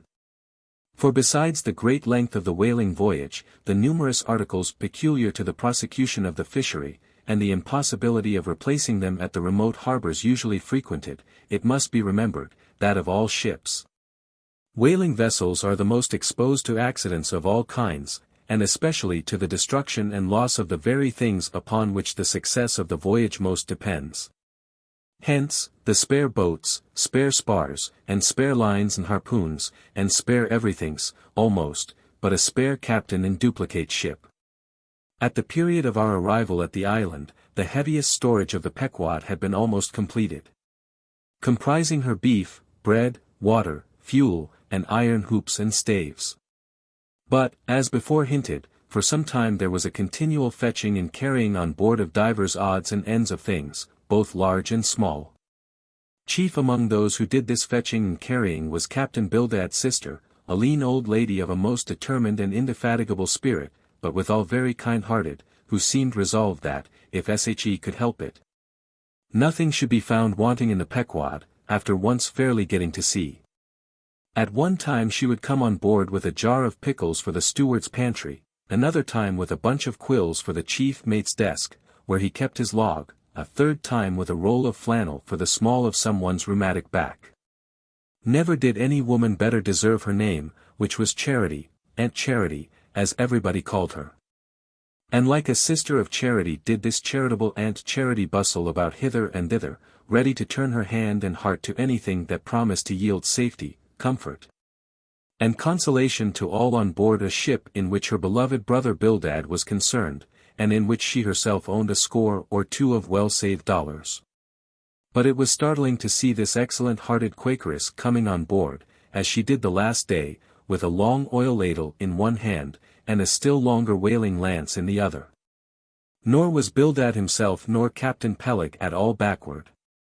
As for Bildad, he carried about with him a long list of the articles needed, and at every fresh arrival, down went his mark opposite that article upon the paper. Every once in a while Peleg came hobbling out of his whalebone den, roaring at the men down the hatchways, roaring up to the riggers at the masthead, and then concluded by roaring back into his wigwam. During these days of preparation, Queequeg and I often visited the craft, and as often I asked about Captain Ahab, and how he was, and when he was going to come on board his ship. To these questions they would answer, that he was getting better and better, and was expected aboard every day. Meantime, the two captains, Peleg and Bildad, could attend to everything necessary to fit the vessel for the voyage. If I had been downright honest with myself, I would have seen very plainly in my heart that I did but half fancy being committed this way to so long a voyage, without once laying my eyes on the man who was to be the absolute dictator of it. So soon as the ship sailed out upon the open sea. But when a man suspects any wrong, it sometimes happens that if he be already involved in the matter, he insensibly strives to cover up his suspicions even from himself. And much this way it was with me. I said nothing, and tried to think nothing. At last it was given out that some time next day the ship would certainly sail. So next morning, Queequeg and I took a very early start. Chapter 21. Going aboard. It was nearly 6 o'clock, but only grey and perfect misty dawn, when we drew nigh the wharf. There are some sailors running ahead there, if I see right, said I to Queequeg. It can't be shadows, she's off by sunrise, I guess, come on. Avast! Cried a voice, whose owner at the same time coming close behind us, laid a hand upon both our shoulders, and then insinuating himself between us, stood stooping forward a little, in the uncertain twilight, strangely peering from Queequeg to me. It was Elijah. Going aboard? Hands off, will you, said I. Looky here, said Queequeg, shaking himself, go way. Ain't going aboard, then? Yes, we are, said I, but what business is that of yours? Do you know, Mr. Elijah, that I consider you a little impertinent? No, I wasn't aware of that, said Elijah, slowly and wonderingly looking from me to Queequeg, with the most unaccountable glances. Elijah, said I, you will oblige my friend and me by withdrawing. We are going to the Indian and Pacific Oceans, and would prefer not to be detained. Ye be ye. Coming back afore breakfast. He's cracked, Queequeg, said I, come on. Holloa, cried stationary Elijah, hailing us when we had removed a few paces. Never mind him, said I, Queequeg, come on. But he stole up to us again, and suddenly clapping his hand on my shoulder, said, did ye see anything looking like men going towards that ship a while ago? Struck by this plain matter-of-fact question, I answered, saying, yes, I thought I did see 4 or 5 men, but it was too dim to be sure. Very dim, said Elijah. Morning to ye. Once more we quitted him. But once more he came softly after us, and touching my shoulder again, said, see if you can find now, will ye? Find who? Morning to ye. Morning to ye, he rejoined, again moving off. Oh. I was going to warn ye against, but never mind, it's all one, all in the family too, sharp frost this morning, ain't it? Goodbye to ye. Shan't see ye again very soon, I guess, unless it's before the grand jury. And with these cracked words he finally departed, leaving me, for the moment, in no small wonderment at his frantic impudence. At last, stepping on board the Pequod, we found everything in profound quiet, not a soul moving. The cabin entrance was locked within, the hatches were all on, and lumbered with coils of rigging. Going forward to the forecastle, we found the slide of the scuttle open. Seeing a light, we went down, and found only an old rigger there, wrapped in a tattered pea-jacket. He was thrown at whole length upon 2 chests, his face downwards and enclosed in his folded arms. The profoundest slumber slept upon him. Those sailors we saw, Queequeg, where can they have gone to, said I, looking dubiously at the sleeper. But it seemed that, when on the wharf, Queequeg had not at all noticed what I now alluded to. Hence I would have thought myself to have been optically deceived in that matter, were it not for Elijah's otherwise inexplicable question. But I beat the thing down. And again marking the sleeper, jocularly hinted to Queequeg that perhaps we had best sit up with the body, telling him to establish himself accordingly. He put his hand upon the sleeper's rear, as though feeling if it was soft enough. And then, without more ado, sat quietly down there. Gracious! Queequeg, don't sit there, said I. Oh! Perry dude seat, said Queequeg, my country way, won't hurt him face. Face, said I, call that his face? Very benevolent countenance then. But how hard he breathes, he's heaving himself, get off, Queequeg, you are heavy, it's grinding the face of the poor. Get off, Queequeg. Look, he'll twitch you off soon. I wonder he don't wake.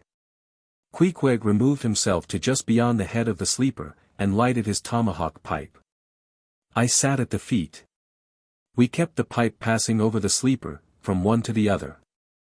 Meanwhile, upon questioning him in his broken fashion, Queequeg gave me to understand that, in his land, owing to the absence of settees and sofas of all sorts, the king, chiefs, and great people generally were in the custom of fattening some of the lower orders for ottomans. And to furnish a house comfortably in that respect, you had only to buy up 8 or 10 lazy fellows, and lay them round in the piers and alcoves. Besides, it was very convenient on an excursion. Much better than those garden chairs which are convertible into walking sticks, upon occasion, a chief calling his attendant, and desiring him to make a settee of himself under a spreading tree, perhaps in some damp marshy place. While narrating these things, every time Queequeg received the tomahawk from me, he flourished the hatchet side of it over the sleeper's head. "What's that for, Queequeg?" "Parry easy, kill oh. Parry easy." He was going on with some wild reminiscences about his tomahawk pipe, which, it seemed, had in its two uses both brained his foes and soothed his soul, when we were directly attracted to the sleeping rigger. The strong vapor now completely filling the contracted hole, it began to tell upon him. He breathed with a sort of muffledness, then seemed troubled in the nose, then revolved over once or twice, then sat up and rubbed his eyes. "Holloa." He breathed at last, "Who be ye smokers?" "Shipped men," answered I. "When does she sail?" Aye, ye are going in her, be ye?" "She sails today. The captain came aboard last night." "What captain, Ahab?" "Who but him indeed?" I was going to ask him some further questions concerning Ahab, when we heard a noise on deck. "Holloa." "Starbuck's astir," said the rigger. "He's a lively chief mate, that, good man, and a pious, but all alive now, I must turn to." And so saying he went on deck, and we followed. It was now clear sunrise. Soon the crew came on board in twos and threes, the riggers bestirred themselves, the mates were actively engaged.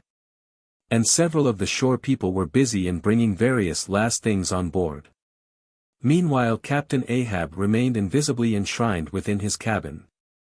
Chapter 22. Merry Christmas. At length, towards noon, upon the final dismissal of the ship's riggers, and after the Pequod had been hauled out from the wharf, and after the ever-thoughtful Charity had come off in a whaleboat, with her last gift, a nightcap for Stubb, the second mate, her brother-in-law, and a spare Bible for the steward, after all this, the two captains, Peleg and Bildad, issued from the cabin, and turning to the chief mate, Peleg said, "Now, Mr. Starbuck, are you sure everything is right? Captain Ahab is all ready, just spoke to him, nothing more to be got from shore, eh? Well, call all hands, then. Muster aft here, blast M. No need of profane words, however great the hurry, Peleg, said Bildad, but away with thee, friend Starbuck, and do our bidding." "How now?" Here upon the very point of starting for the voyage, Captain Peleg and Captain Bildad were going it with a high hand on the quarter-deck, just as if they were to be joint commanders at sea, as well as to all appearances in port. And, as for Captain Ahab, no sign of him was yet to be seen, only, they said he was in the cabin. But then, the idea was, that his presence was by no means necessary in getting the ship under way, and steering her well out to sea. Indeed, as that was not at all his proper business, but the pilot's, and as he was not yet completely recovered, so they said, therefore, Captain Ahab stayed below. And all this seemed natural enough. Especially as in the merchant service many captains never show themselves on deck for a considerable time after heaving up the anchor, but remain over the cabin table, having a farewell merrymaking with their shore friends, before they quit the ship for good with the pilot. But there was not much chance to think over the matter, for Captain Peleg was now all alive. He seemed to do most of the talking and commanding, and not Bildad. "Aft here, ye sons of bachelors," he cried, as the sailors lingered at the mainmast. "Mr. Starbuck, drive aft. Strike the tent there," was the next order. As I hinted before, this whalebone marquee was never pitched except in port. And on board the Pequod, for 30 years, the order to strike the tent was well known to be the next thing to heaving up the anchor. "Man the capstan. Blood and thunder, jump," was the next command, and the crew sprang for the handspikes. Now in getting under way, the station generally occupied by the pilot is the forward part of the ship.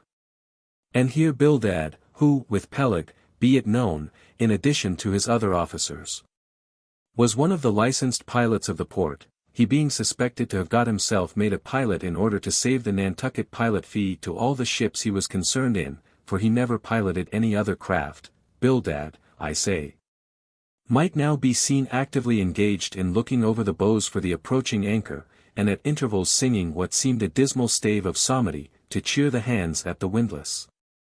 Who roared forth some sort of a chorus about the girls in Bobble Alley, with hearty good will.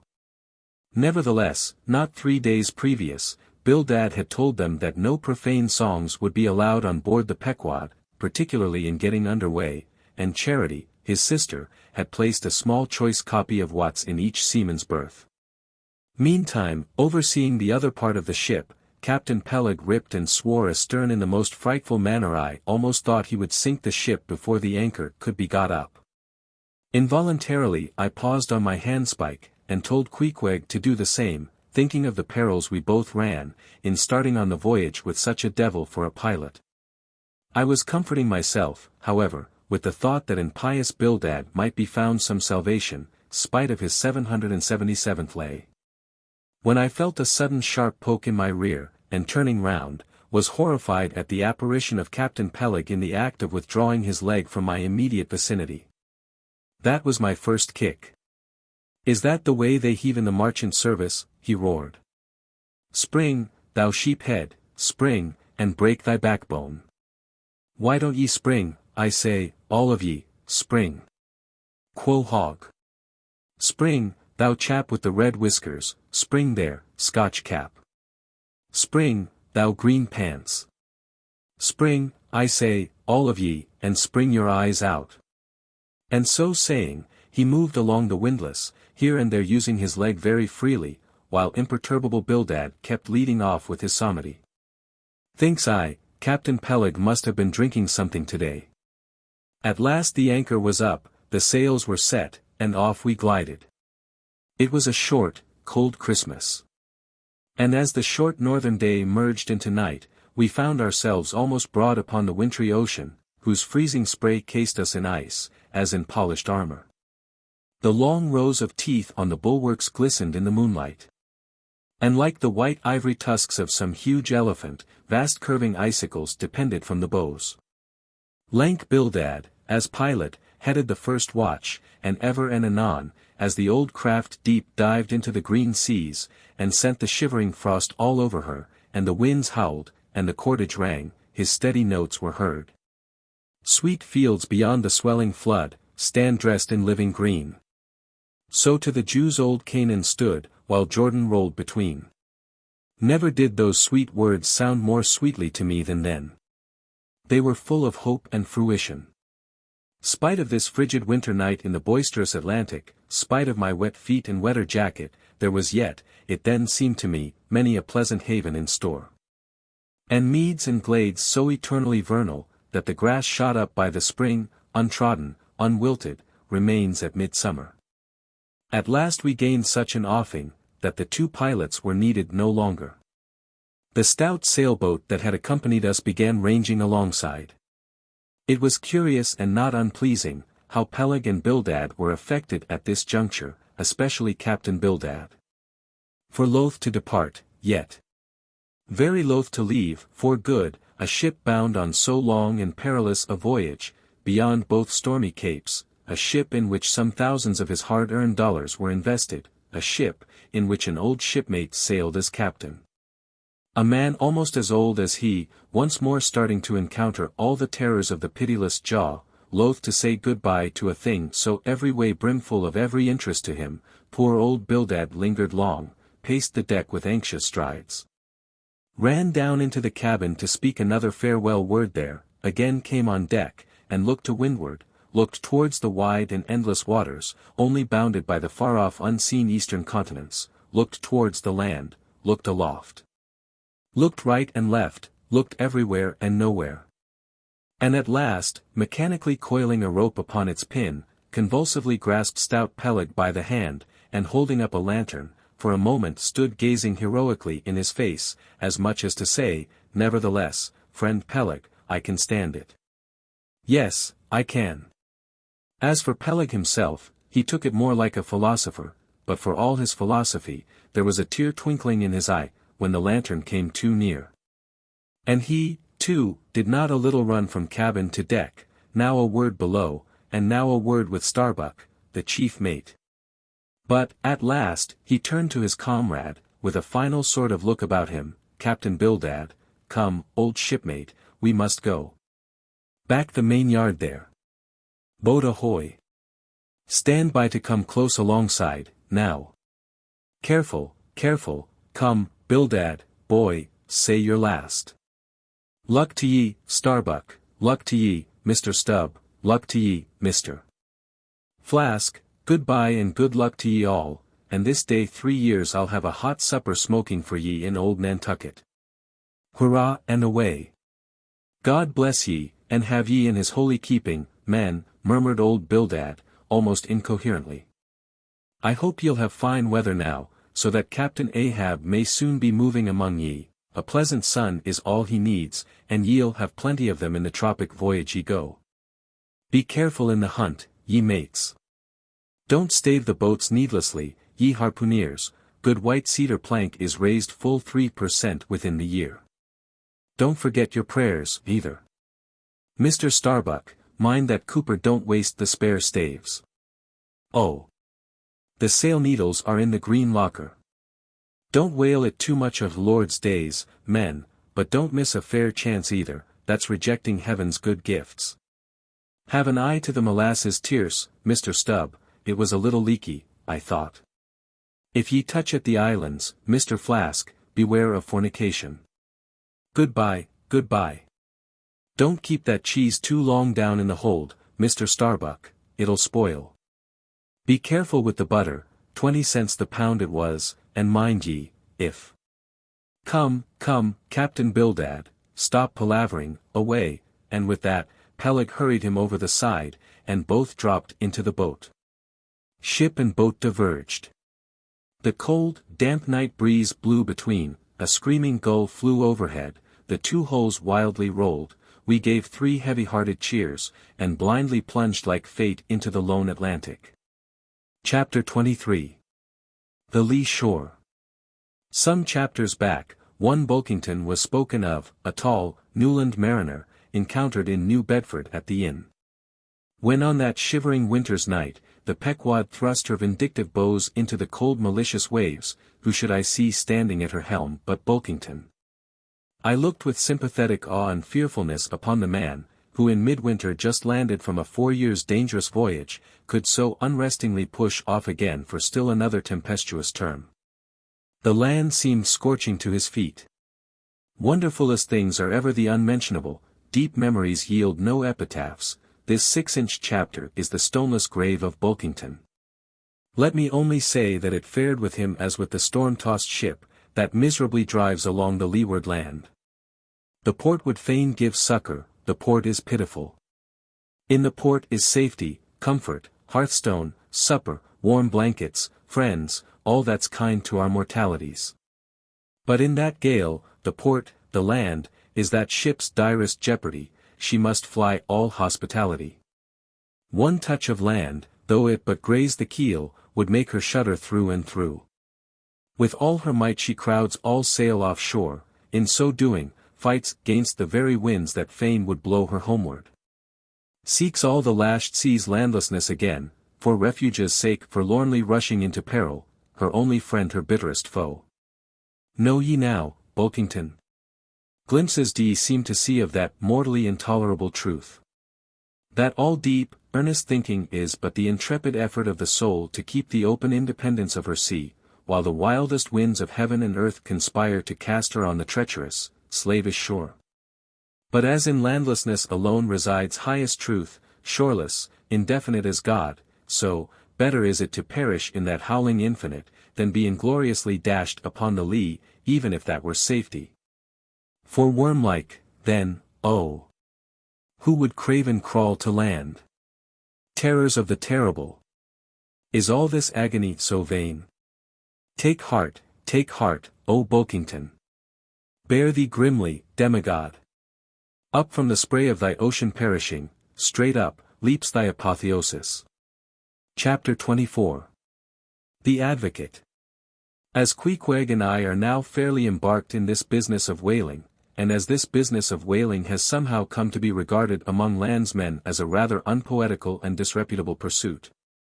Therefore, I am all anxiety to convince ye, ye landsmen, of the injustice hereby done to us hunters of whales. In the first place, it may be deemed almost superfluous to establish the fact, that among people at large, the business of whaling is not accounted on a level with what are called the liberal professions. If a stranger were introduced into any miscellaneous metropolitan society, it would but slightly advance the general opinion of his merits, were he presented to the company as a harpooner, say. And if in emulation of the naval officers he should append the initials SWF, sperm whale fishery, to his visiting card, such a procedure would be deemed preeminently presuming and ridiculous. Doubtless one leading reason why the world declines honoring us whalemen, is this: they think that, at best, our vocation amounts to a butchering sort of business. And that when actively engaged therein, we are surrounded by all manner of defilements. Butchers we are, that is true. But butchers, also, and butchers of the bloodiest badge have been all martial commanders whom the world invariably delights to honor. And as for the matter of the alleged uncleanliness of our business, ye shall soon be initiated into certain facts hitherto pretty generally unknown, and which, upon the whole, will triumphantly plant the sperm whale ship at least among the cleanliest things of this tidy earth. But even granting the charge in question to be true, what disordered slippery decks of a whale ship are comparable to the unspeakable carrion of those battlefields from which so many soldiers return to drink in all ladies' plaudits? And if the idea of peril so much enhances the popular conceit of the soldier's profession, let me assure ye that many a veteran who has freely marched up to a battery, would quickly recoil at the apparition of the sperm whale's vast tail, fanning into eddies the air over his head. For what are the comprehensible terrors of man compared with the interlinked terrors and wonders of God? But, though the world scouts at us whale hunters, yet does it unwittingly pay us the profoundest homage, yea, an all-abounding adoration. For almost all the tapers, lamps, and candles that burn round the globe, burn, as before so many shrines, to our glory. But look at this matter in other lights, weigh it in all sorts of scales, see what we whalemen are, and have been. Why did the Dutch in De Witt's time have admirals of their whaling fleets? Why did Louis XVI of France, at his own personal expense, fit out whaling ships from Dunkirk, and politely invite to that town some score or two of families from our own island of Nantucket? Why did Britain between the years 1750 and 1788 pay to her whalemen in bounties upwards of L1,000,000? And lastly, how comes it that we whalemen of America now outnumber all the rest of the banded whalemen in the world? Sail a navy of upwards of 700 vessels, manned by 18,000 men, yearly consuming $4 million, the ship's worth, at the time of sailing, $20 million. And every year importing into our harbors a well-reaped harvest of $7 million. How comes all this, if there be not something puissant in whaling? But this is not the half, look again. I freely assert, that the cosmopolite philosopher cannot, for his life, point out one single peaceful influence, which within the last 60 years has operated more potentially upon the whole broad world, taken in one aggregate, than the high and mighty business of whaling. One way and another, it has begotten events so remarkable in themselves, and so continuously momentous in their sequential issues, that whaling may well be regarded as that Egyptian mother, who bore offspring themselves pregnant from her womb. It would be a hopeless, endless task to catalogue all these things. Let a handful suffice. For many years past the whale ship has been the pioneer in ferreting out the remotest and least known parts of the earth. She has explored seas and archipelagos which had no chart, where no Cook or Vancouver had ever sailed. If American and European men of war now peacefully ride in once savage harbors, let them fire salutes to the honor and glory of the whale ship, which originally showed them the way, and first interpreted between them and the savages. They may celebrate as they will the heroes of exploring expeditions, your Cooks, your Krusensterns, but I say that scores of anonymous captains have sailed out of Nantucket, that were as great, and greater than your Cook and your Krusenstern. For in their succorless empty-handedness, they, in the heathenish sharked waters, and by the beaches of unrecorded, javelin islands, battled with virgin wonders and terrors that Cook with all his marines and muskets would not willingly have dared. All that is made such a flourish of in the old South Sea voyages, those things were but the lifetime commonplaces of our heroic Nantucketers. Often, adventures which Vancouver dedicates 3 chapters to, these men accounted unworthy of being set down in the ship's common log. Ah, the world! Oh, the world! Until the whale fishery rounded Cape Horn, no commerce but colonial, scarcely any intercourse but colonial, was carried on between Europe and the long line of the opulent Spanish provinces on the Pacific coast. It was the whaleman who first broke through the jealous policy of the Spanish crown, touching those colonies. And, if space permitted, it might be distinctly shown how from those whalemen at last eventuated the liberation of Peru, Chile, and Bolivia from the yoke of old Spain, and the establishment of the eternal democracy in those parts. That great America on the other side of the sphere, Australia, was given to the enlightened world by the whaleman. After its first blunder-born discovery by a Dutchman, all other ships long shunned those shores as pestiferously barbarous. But the whale ship touched there. The whale ship is the true mother of that now mighty colony.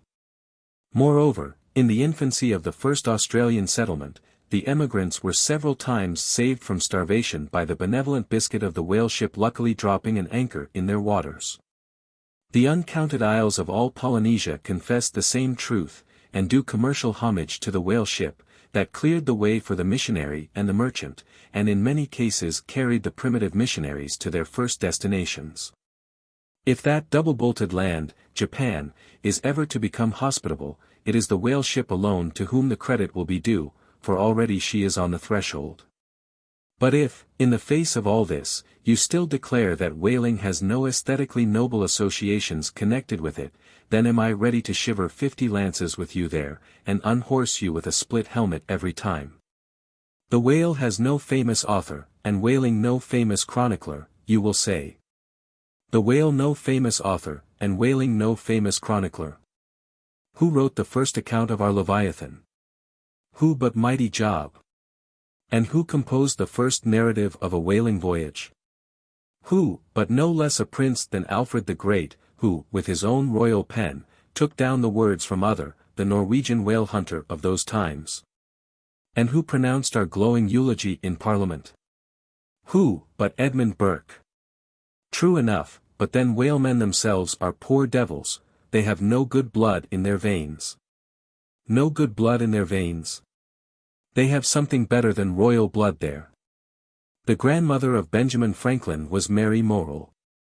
Afterwards, by marriage, Mary Folger, one of the old settlers of Nantucket, and the ancestress to a long line of Folgers and harpooneers, all kith and kin to noble Benjamin, this day darting the barbed iron from one side of the world to the other. Good again, but then all confess that somehow whaling is not respectable. Whaling not respectable. Whaling is imperial.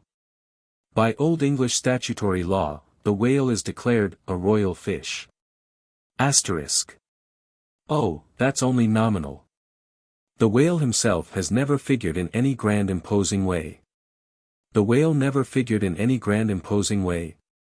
In one of the mighty triumphs given to a Roman general upon his entering the world's capital, the bones of a whale, brought all the way from the Syrian coast, were the most conspicuous object in the symboled procession. Asterisk. Asterisk. See subsequent chapters for something more on this head. Granted, since you cite it, but, say what you will, there is no real dignity in whaling. No dignity in whaling. The dignity of our calling the very heavens attest. Cetus is a constellation in the south. No more. Drive down your hat in presence of the Tsar, and take it off to Queequeg. No more. I know a man that, in his lifetime, has taken 350 whales. I account that man more honorable than that great captain of antiquity who boasted of taking as many walled towns. And, as for me, if, by any possibility, there be any as yet undiscovered prime thing in me, if I shall ever deserve any real repute in that small but high-hushed world which I might not be unreasonably ambitious of, if hereafter I shall do anything that, upon the whole, a man might rather have done than to have left undone. If, at my death, my executors, or more properly my creditors, find any precious misses in my desk, then here I prospectively ascribe all the honor and the glory to whaling, for a whale ship was my Yale College and my Harvard. Chapter 25. Postscript. In behalf of the dignity of whaling, I would fain advance naught but substantiated facts. But after embattling his facts, an advocate who should wholly suppress a not unreasonable surmise, which might tell eloquently upon his cause, such an advocate, would he not be blameworthy? It is well known that at the coronation of kings and queens, even modern ones, a certain curious process of seasoning them for their functions is gone through. There is a salt cellar of state, so called, and there may be a castor of state. How they use the salt, precisely, who knows? Certain I am, however, that a king's head is solemnly oiled at his coronation, even as a head of salad. Can it be, though, that they anoint it with a view of making its interior run well, as they anoint machinery?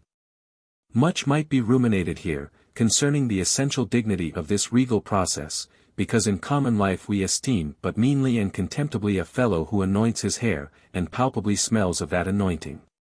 In truth, a mature man who uses hair oil, unless medicinally, that man has probably got a quaggy spot in him somewhere. As a general rule, he can't amount to much in his totality. But the only thing to be considered here, is this: what kind of oil is used at coronations? Certainly it cannot be olive oil, nor macassar oil, nor castor oil, nor bear's oil, nor train oil, nor cod liver oil. What then can it possibly be, but sperm oil in its unmanufactured, unpolluted state, the sweetest of all oils? Think of that, ye loyal Britons. We whalemen supply your kings and queens with coronation stuff. Chapter 26. Knights and Squires. The chief mate of the Pequod was Starbuck, a native of Nantucket, and a Quaker by descent. He was a long, earnest man, and though born on an icy coast, seemed well adapted to endure hot latitudes, his flesh being hard as twice-baked biscuit. Transported to the Indies, his live blood would not spoil like bottled ale. He must have been born in some time of general drought and famine, or upon one of those fast days for which his state is famous. Only some 30 arid summers had he seen. Those summers had dried up all his physical superfluousness. But this, his thinness, so to speak, seemed no more the token of wasting anxieties and cares, than it seemed the indication of any bodily blight. It was merely the condensation of the man. He was by no means ill-looking, quite the contrary. His pure tight skin was an excellent fit. And closely wrapped up in it, and embalmed with inner health and strength, like a revivified Egyptian, this Starbuck seemed prepared to endure for long ages to come, and to endure always, as now. For be it polar snow or torrid sun, like a patent chronometer, his interior vitality was warranted to do well in all climates. Looking into his eyes, you seemed to see there the yet lingering images of those thousandfold perils he had calmly confronted through life. A staid, steadfast man, whose life for the most part was a telling pantomime of action, and not a tame chapter of sounds. Yet, for all his hardy sobriety and fortitude, there were certain qualities in him which at times affected, and in some cases seemed well nigh to overbalance all the rest. Uncommonly conscientious for a seaman, and endued with a deep natural reverence, the wild watery loneliness of his life did therefore strongly incline him to superstition. But to that sort of superstition, which in some organizations seems rather to spring, somehow, from intelligence than from ignorance. Outward portents and inward presentiments were his. And if at times these things bent the welded iron of his soul, much more did his faraway domestic memories of his young Cape wife and child, tend to bend him still more from the original ruggedness of his nature, and open him still further to those latent influences which, in some honest-hearted men, restrain the gush of daredevil daring, so often evinced by others in the more perilous vicissitudes of the fishery. "I will have no man in my boat," said Starbuck, "who is not afraid of a whale." By this, he seemed to mean, not only that the most reliable and useful courage was that which arises from the fair estimation of the encountered peril, but that an utterly fearless man is a far more dangerous comrade than a coward. "I," said Stubb, the second mate, Starbuck, "there, is as careful a man as you'll find anywhere in this fishery. But we shall ere long see what that word, careful, precisely means when used by a man like Stubb, or almost any other whale hunter." Starbuck was no crusader after perils, in him courage was not a sentiment, but a thing simply useful to him, and always at hand upon all mortally practical occasions. Besides, he thought, perhaps, that in this business of whaling, courage was one of the great staple outfits of the ship, like her beef and her bread, and not to be foolishly wasted. Wherefore he had no fancy for lowering for whales after sundown, nor for persisting in fighting a fish that too much persisted in fighting him. "For," thought Starbuck, "I am here in this critical ocean to kill whales for my living, and not to be killed by them for theirs." And that hundreds of men had been so killed Starbuck well knew. What doom was his own father's? Where, in the bottomless deeps, could he find the torn limbs of his brother? With memories like these in him, and, moreover, given to a certain superstitiousness, as has been said, the courage of this Starbuck which could, nevertheless, still flourish, must indeed have been extreme. But it was not in reasonable nature that a man so organized, and with such terrible experiences and remembrances as he had. It was not in nature that these things should fail in latently engendering an element in him, which, under suitable circumstances, would break out from its confinement, and burn all his courage up. And brave as he might be, it was that sort of bravery chiefly, visible in some intrepid men, which, while generally abiding firm in the conflict with seas, or winds, or whales, or any of the ordinary irrational horrors of the world, yet cannot withstand those more terrific, because more spiritual terrors, which sometimes menace you from the concentrating brow of an enraged and mighty man.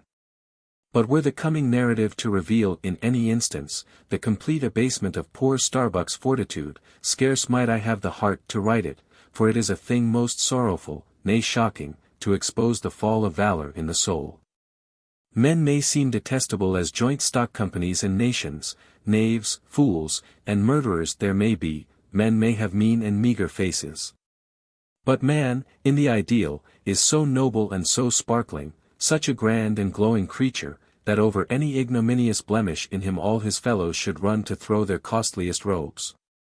That immaculate manliness we feel within ourselves, so far within us, that it remains intact though all the outer character seem gone, bleeds with keenest anguish at the undraped spectacle of a valor-ruined man.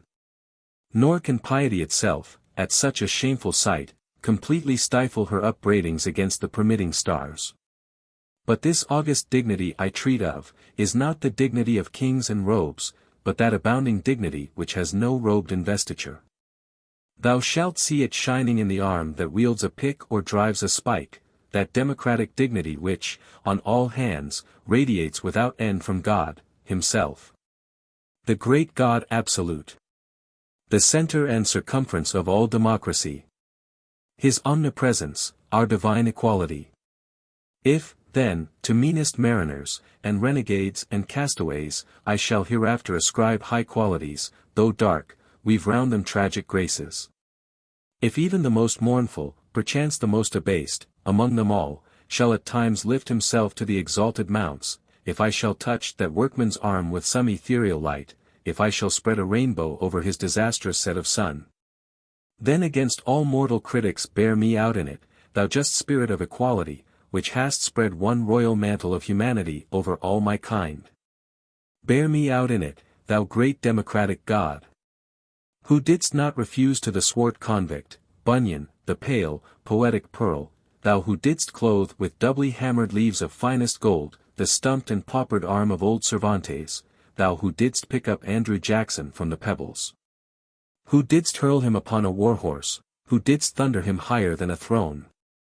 Thou who, in all thy mighty, earthly marchings, ever cullest thy selectest champions from the kingly commons, bear me out in it, O God. Chapter 27. Knights and Squires. Stubb was the second mate. He was a native of Cape Cod, and hence, according to local usage, was called a Cape Cod man. A happy-go-lucky, neither craven nor valiant, taking perils as they came with an indifferent air. And while engaged in the most imminent crisis of the chase, toiling away, calm and collected as a journeyman joiner engaged for the year.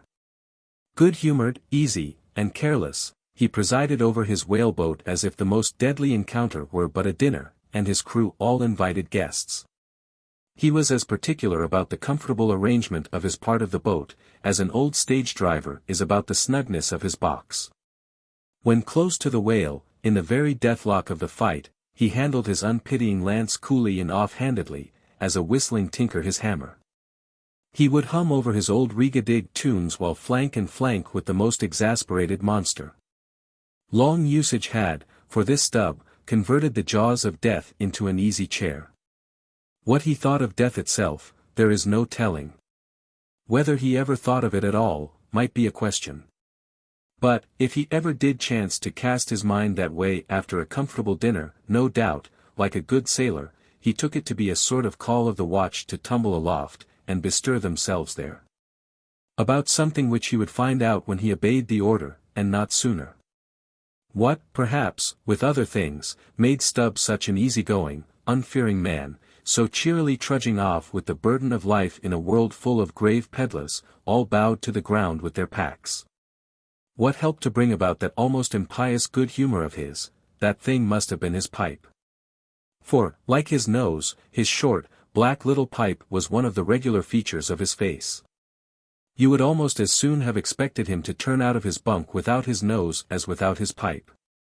He kept a whole row of pipes there ready loaded, stuck in a rack, within easy reach of his hand.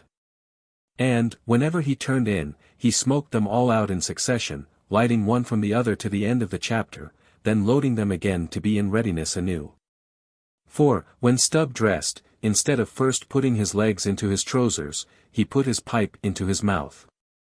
I say this continual smoking must have been one cause, at least, of his peculiar disposition. For every one knows that this earthly air, whether ashore or afloat, is terribly infected with the nameless miseries of the numberless mortals who have died exhaling it. And as in time of the cholera, some people go about with a camphorated handkerchief to their mouths, so, likewise, against all mortal tribulations, Stubb's tobacco smoke might have operated as a sort of disinfecting agent. The third mate was Flask, a native of Tisbury, in Martha's Vineyard. A short, stout, ruddy young fellow, very pugnacious concerning whales, who somehow seemed to think that the great leviathans had personally and hereditarily affronted him. And therefore it was a sort of point of honor with him, to destroy them whenever encountered. So utterly lost was he to all sense of reverence for the many marvels of their majestic bulk and mystic ways. And so dead to anything like an apprehension of any possible danger from encountering them, that in his poor opinion, the wondrous whale was but a species of magnified mouse, or at least water rat, requiring only a little circumvention and some small application of time and trouble in order to kill and boil. This ignorant, unconscious fearlessness of his made him a little waggish in the matter of whales. He followed these fish for the fun of it, and a 3 years' voyage round Cape Horn was only a jolly joke that lasted that length of time. As a carpenter's nails are divided into wrought nails and cut nails, so mankind may be similarly divided. Little Flask was one of the wrought ones, made to clinch tight and last long. They called him King Post on board of the Pequod. Because, in form, he could be well likened to the short, square timber known by that name in Arctic whalers. And which by the means of many radiating side timbers inserted into it, serves to brace the ship against the icy concussions of those battering seas. Now these three mates, Starbuck, Stubb, and Flask, were momentous men. They it was who by universal prescription commanded 3 of the Pequod's boats as headsmen. In that grand order of battle in which Captain Ahab would probably marshal his forces to descend on the whales, these 3 headsmen were as captains of companies. Or, being armed with their long keen whaling spears, they were as a picked trio of lancers, even as the harpooneers were flingers of javelins. And since in this famous fishery, each mate or headsman, like a Gothic knight of old, is always accompanied by his boat steerer or harpooner, who in certain conjunctures provides him with a fresh lance, when the former one has been badly twisted or elbowed in the assault. And moreover, as there generally subsists between the two, a close intimacy and friendliness, it is therefore but meet, that in this place we set down who the Pequod's harpooneers were, and to what headsman each of them belonged. First of all was Queequeg, whom Starbuck, the chief mate, had selected for his squire. But Queequeg is already known. Next was Tashtego, an unmixed Indian from Gay Head, the most westerly promontory of Martha's Vineyard, where there still exists the last remnant of a village of red men, which has long supplied the neighboring island of Nantucket with many of her most daring harpooneers. In the fishery, they usually go by the generic name of Gayheaders.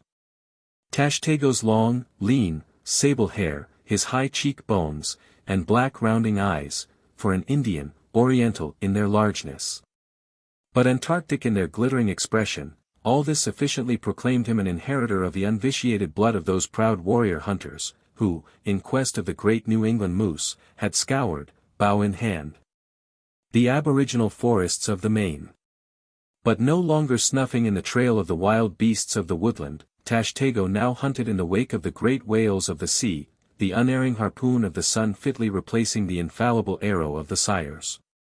To look at the tawny brawn of his lithe snaky limbs, you would almost have credited the superstitions of some of the earlier Puritans, and half believed this wild Indian to be a son of the prince of the powers of the air. Tashtego was Stubb the second mate's squire. Third among the harpooneers was Daggoo, a gigantic, coal-black Negro savage, with a lion-like tread, and a Ahasuerus to behold. Suspended from his ears were two golden hoops, so large that the sailors called them ring-bolts, and would talk of securing the topsail halyards to them. In his youth Daggoo had voluntarily shipped on board of a whaler, lying in a lonely bay on his native coast. And never having been anywhere in the world but in Africa, Nantucket, and the pagan harbors most frequented by whalemen. And having now led for many years the bold life of the fishery in the ships of owners uncommonly heedful of what manner of men they shipped, Daggoo retained all his barbaric virtues, and erect as a giraffe, moved about the decks in all the pomp of 6'5" in his socks. There was a corporeal humility in looking up at him. And a white man standing before him seemed a white flag come to beg truce of a fortress. Curious to tell, this imperial Negro, Ahasuerus Daggoo, was the squire of Little Flask, who looked like a chessman beside him. As for the residue of the Pequod's company, be it said, that at the present day not 1 in 2 of the many thousand men before the mast employed in the American whale fishery, are Americans born, though pretty nearly all the officers are. Herein it is the same with the American whale fishery as with the American army and military and merchant navies, and the engineering forces employed in the construction of the American canals and railroads. The same, I say, because in all these cases the native American liberally provides the brains, the rest of the world as generously supplying the muscles. No small number of these whaling seamen belong to the Azores, where the outward-bound Nantucket whalers frequently touch to augment their crews from the hardy peasants of those rocky shores. In like manner, the Greenland whalers sailing out of Hull or London, put in at the Shetland Islands, to receive the full complement of their crew. Upon the passage homewards, they drop them there again. How it is, there is no telling, but islanders seem to make the best whalemen. They were nearly all islanders in the Pequod, isolados too, I call such, not acknowledging the common continent of men, but each isolado living on a separate continent of his own. Yet now, federated along one keel, what a set these isolados were. An Anacharsis Klutz deputation from all the isles of the sea, and all the ends of the earth, accompanying old Ahab in the Pequod to lay the world's grievances before that bar from which not very many of them ever come back. Black little Pip, he never did, oh, no. He went before. Poor Alabama boy. On the grim Pequod's forecastle, ye shall ere long see him, beating his tambourine. Prelusive of the eternal time, when sent for, to the great quarter-deck on high, he was bid strike in with angels, and beat his tambourine in glory, called a coward here, hailed a hero there.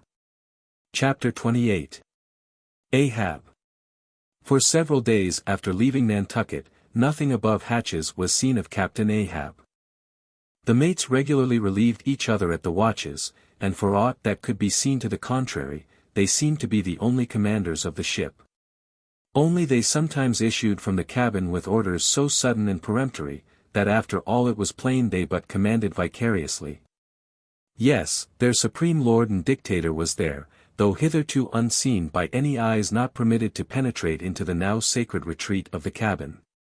Every time I ascended to the deck from my watches below, I instantly gazed aft to mark if any strange face were visible, for my first vague disquietude touching the unknown captain, now in the seclusion of the sea, became almost a perturbation. This was strangely heightened at times by the ragged Elijah's diabolical incoherences uninvitedly recurring to me, with a subtle energy I could not have before conceived of. But poorly could I withstand them, much as in other moods I was almost ready to smile at the solemn whimsicalities of that outlandish prophet of the wharves. But whatever it was of apprehensiveness or uneasiness, to call it so, which I felt, yet whenever I came to look about me in the ship, it seemed against all warrantry to cherish such emotions.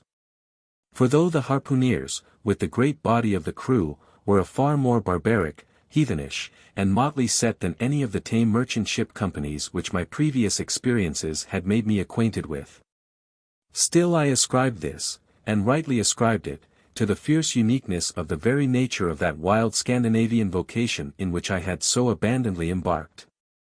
But it was especially the aspect of the three chief officers of the ship, the mates, which was most forcibly calculated to allay these colorless misgivings, and induce confidence and cheerfulness in every presentment of the voyage.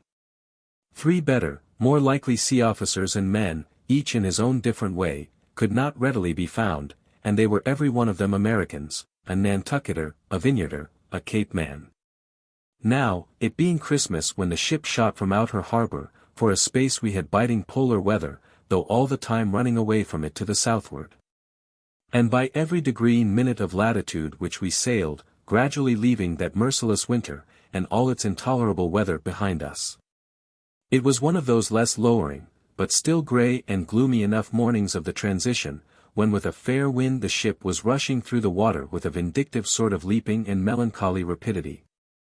That as I mounted to the deck at the call of the forenoon watch, so soon as I levelled my glance towards the taffrail, foreboding shivers ran over me. Reality outran apprehension. Captain Ahab stood upon his quarter-deck. There seemed no sign of common bodily illness about him, nor of the recovery from any. He looked like a man cut away from the stake, when the fire has overrunningly wasted all the limbs without consuming them, or taking away one particle from their compacted aged robustness. His whole high, broad form, seemed made of solid bronze, and shaped in an unalterable mold, like Cellini's cast Perseus. Threading its way out from among his grey hairs, and continuing right down one side of his tawny scorched face and neck, till it disappeared in his clothing, you saw a slender rod-like mark, lividly whitish. It resembled that perpendicular seam sometimes made in the straight, lofty trunk of a great tree, when the upper lightning tearingly darts down it, and without wrenching a single twig, peels and grooves out the bark from top to bottom, ere running off into the soil, leaving the tree still greenly alive, but branded. Whether that mark was born with him, or whether it was the scar left by some desperate wound, no one could certainly say. By some tacit consent, throughout the voyage little or no allusion was made to it, especially by the mates. But once Tashtego's senior, an old gay-head Indian among the crew, superstitiously asserted that not till he was full 40 years old did Ahab become that way branded, and then it came upon him, not in the fury of any mortal fray, but in an elemental strife at sea. Yet, this wild hint seemed inferentially negatived, by what a grey Manxman insinuated, an old sepulchral man, who, having never before sailed out of Nantucket, had never ere this laid eye upon wild Ahab. Nevertheless, the old sea traditions, the immemorial credulities, popularly invested this old Manxman with preternatural powers of discernment. So that no white sailor seriously contradicted him when he said that if ever Captain Ahab should be tranquilly laid out, which might hardly come to pass, so he muttered, then, whoever should do that last office for the dead would find a birthmark on him from crown to sole. so powerfully did the whole grim aspect of Ahab affect me, and the livid brand which streaked it, that for the first few moments I hardly noted that not a little of this overbearing grimness was owing to the barbaric white leg upon which he partly stood. It had previously come to me that this ivory leg had at sea been fashioned from the polished bone of the sperm whale's jaw. He was dismasted off Japan, said the old gay-head Indian once. But like his dismasted craft, he shipped another mast without coming home for it. He has a quiver of M. I was struck with the singular posture he maintained. Upon each side of the Pequod's quarter-deck, and pretty close to the mizzen shrouds, there was an auger hole, bored about half an inch or so, into the plank. His bone leg steadied in that hole, one arm elevated, and holding by a shroud.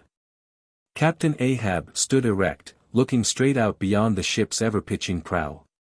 There was an infinity of firmest fortitude, a determinate, unsurrenderable willfulness, in the fixed and fearless, forward dedication of that glance. Not a word he spoke, nor did his officers say aught to him, though by all their minutest gestures and expressions, they plainly showed the uneasy, if not painful, consciousness of being under a troubled master eye.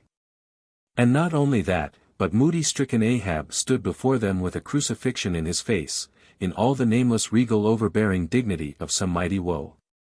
Ere long, from his first visit in the air, he withdrew into his cabin. But after that morning, he was every day visible to the crew, either standing in his pivot hole, or seated upon an ivory stool he had, or heavily walking the deck. As the sky grew less gloomy, indeed, began to grow a little genial, he became still less and less a recluse, as if, when the ship had sailed from home, nothing but the dead wintry bleakness of the sea had then kept him so secluded. And by, it came to pass, that he was almost continually in the air, but, as yet, for all that he said, or perceptibly did, on the at last sunny deck, he seemed as unnecessary there as another mast. But the Pequod was only making a passage now, not regularly cruising. Nearly all whaling preparatives needing supervision the mates were fully competent to, so that there was little or nothing, out of himself, to employ or excite Ahab, now. And thus chase away, for that one interval, the clouds that layer upon layer were piled upon his brow, as ever all clouds choose the loftiest peaks to pile themselves upon. Nevertheless, ere long, the warm, warbling persuasiveness of the pleasant, holiday weather we came to, seemed gradually to charm him from his mood. For, as when the red-cheeked, dancing girls, April and May, trip home to the wintry, misanthropic woods, even the barest, ruggedest, most thunder-cloven old oak will at least send forth some few green sprouts, to welcome such glad-hearted visitants. So Ahab did, in the end, a little respond to the playful allurings of that girlish air. More than once did he put forth the faint blossom of a look, which, in any other man, would have soon flowered out in a smile. Chapter 29. Enter Ahab. To him, Stubb. Some days elapsed, and ice and icebergs all astern, the Pequod now went rolling through the bright Quito spring, which, at sea, almost perpetually reigns on the threshold of the eternal August of the tropic.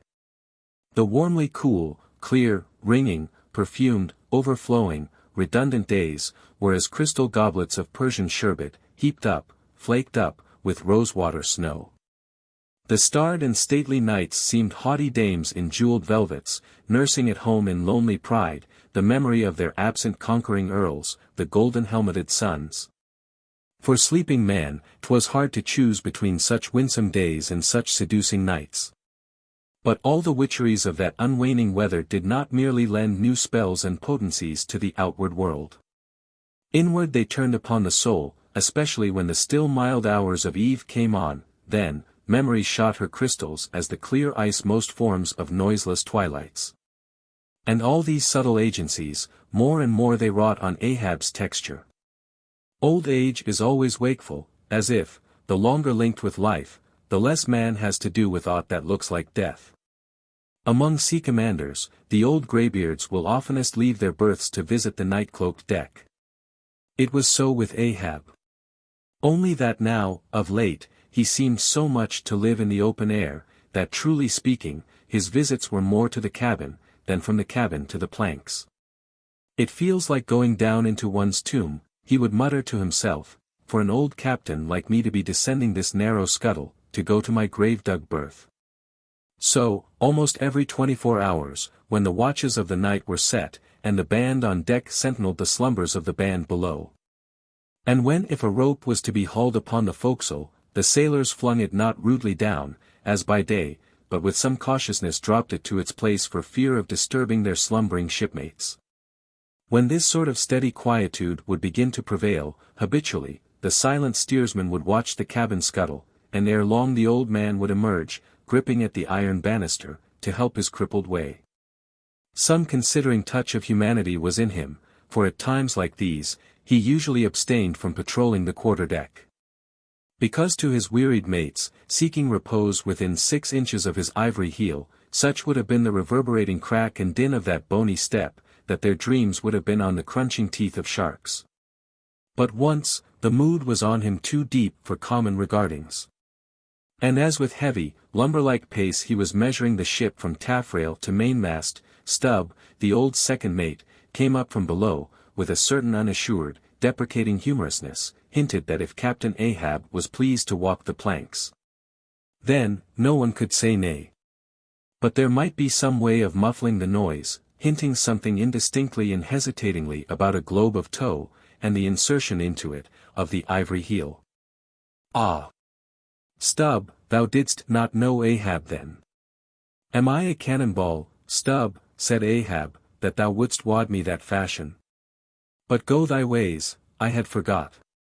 Below to thy nightly grave, where such as ye sleep between shrouds, to use ye to the filling one at last that, down, dog, and kennel. Starting at the unforeseen concluding exclamation of the so suddenly scornful old man, Stubb was speechless a moment, then said excitedly, I am not used to be spoken to that way, sir, I do but less than half like it, sir. Avast! Gritted Ahab between his set teeth, and violently moving away, as if to avoid some passionate temptation. No, sir, not yet, said Stubb, emboldened, I will not tamely be called a dog, sir. Then be called 10 times a donkey, and a mule, and an ass, and begone, or I'll clear the world of thee. As he said this, Ahab advanced upon him with such overbearing terrors in his aspect, that Stubb involuntarily retreated. I was never served so before without giving a hard blow for it, muttered Stubb, as he found himself descending the cabin scuttle. It's very queer. Stop, Stubb, somehow, now, I don't well know whether to go back and strike him, or, what's that? Down here on my knees and pray for him? Yes, that was the thought coming up in me, but it would be the first time I ever did pray. It's queer, very queer, and he's queer too. Aye, take him fore and aft, he's about the queerest old man Stubb ever sailed with. How he flashed at me, his eyes like powder pans. Is he mad? Anyway, there's something on his mind, as sure as there must be something on a deck when it cracks. He ain't in his bed now, either, more than 3 hours out of the 24, and he don't sleep then. Didn't that doughboy, the steward, tell me that of a morning he always finds the old man's hammock clothes all rumpled and tumbled, and the sheets down at the foot, and the coverlid almost tied into knots, and the pillow a sort of frightful hot. As though a baked brick had been on it. A hot old man. I guess he's got what some folks ashore call a conscience, it's a kind of tick-dollaro they say, worse nor a toothache. Well, I don't know what it is, but the Lord keep me from catching it. He's full of riddles. I wonder what he goes into the afterhold for, every night, as doughboy tells me he suspects. What's that for, I should like to know. Who's made appointments with him in the hold? Ain't that queer, now? But there's no telling, it's the old game, here goes for a snooze. Damn me, it's worth a fellow's while to be born into the world, if only to fall right asleep. And now that I think of it, that's about the first thing babies do, and that's a sort of queer, too. Damn me, but all things are queer, come to think of M. But that's against my principles. Think not, is my 11th commandment. And sleep when you can, is my 12th, so here goes again. But how's that? Didn't he call me a dog? Blazes! He called me 10 times a donkey, and piled a lot of jackasses on top of that. He might as well have kicked me, and done with it. Maybe he did kick me, and I didn't observe it, I was so taken all aback with his brow, somehow. It flashed like a bleached bone. What the devil's the matter with me? I don't stand right on my legs. Coming afoul of that old man has a sort of turned me wrong side out. By the Lord, I must have been dreaming, though, how? How? But the only way's to stash it, so here goes to hammock again. And in the morning, I'll see how this plaguey juggling thinks over by daylight. Chapter 30. The Pipe. When Stubb had departed, Ahab stood for a while leaning over the bulwarks. And then, as had been usual with him of late, calling a sailor of the watch, he sent him below for his ivory stool, and also his pipe. Lighting the pipe at the binnacle lamp and planting the stool on the weather side of the deck, he sat and smoked. In Old Norse times, the thrones of the sea-loving Danish kings were fabricated, saith tradition, of the tusks of the narwhal. How could one look at Ahab then, seated on that tripod of bones, without bethinking him of the royalty it symbolized? For a Khan of the plank, and a king of the sea, and a great lord of Leviathans was Ahab. Some moments passed, during which the thick vapor came from his mouth in quick and constant puffs, which blew back again into his face. How now, he soliloquized at last, withdrawing the tube, this smoking no longer soothes. Oh, my pipe! Hard must it go with me if thy charm be gone. Here have I been unconsciously toiling, not pleasuring, and ignorantly smoking to windward all the while, to windward, and with such nervous whiffs, as if, like the dying whale, my final jets were the strongest and fullest of trouble. What business have I with this pipe? This thing that is meant for sereneness, to send up mild white vapors among mild white hairs, not among torn iron-grey locks like mine. I'll smoke no more. He tossed the still-lighted pipe into the sea. The fire hissed in the waves, the same instant the ship shot by the bubble the sinking pipe made. With slouched hat, Ahab lurchingly paced the planks. Chapter 31. Queen Mab. Next morning Stubb accosted Flask.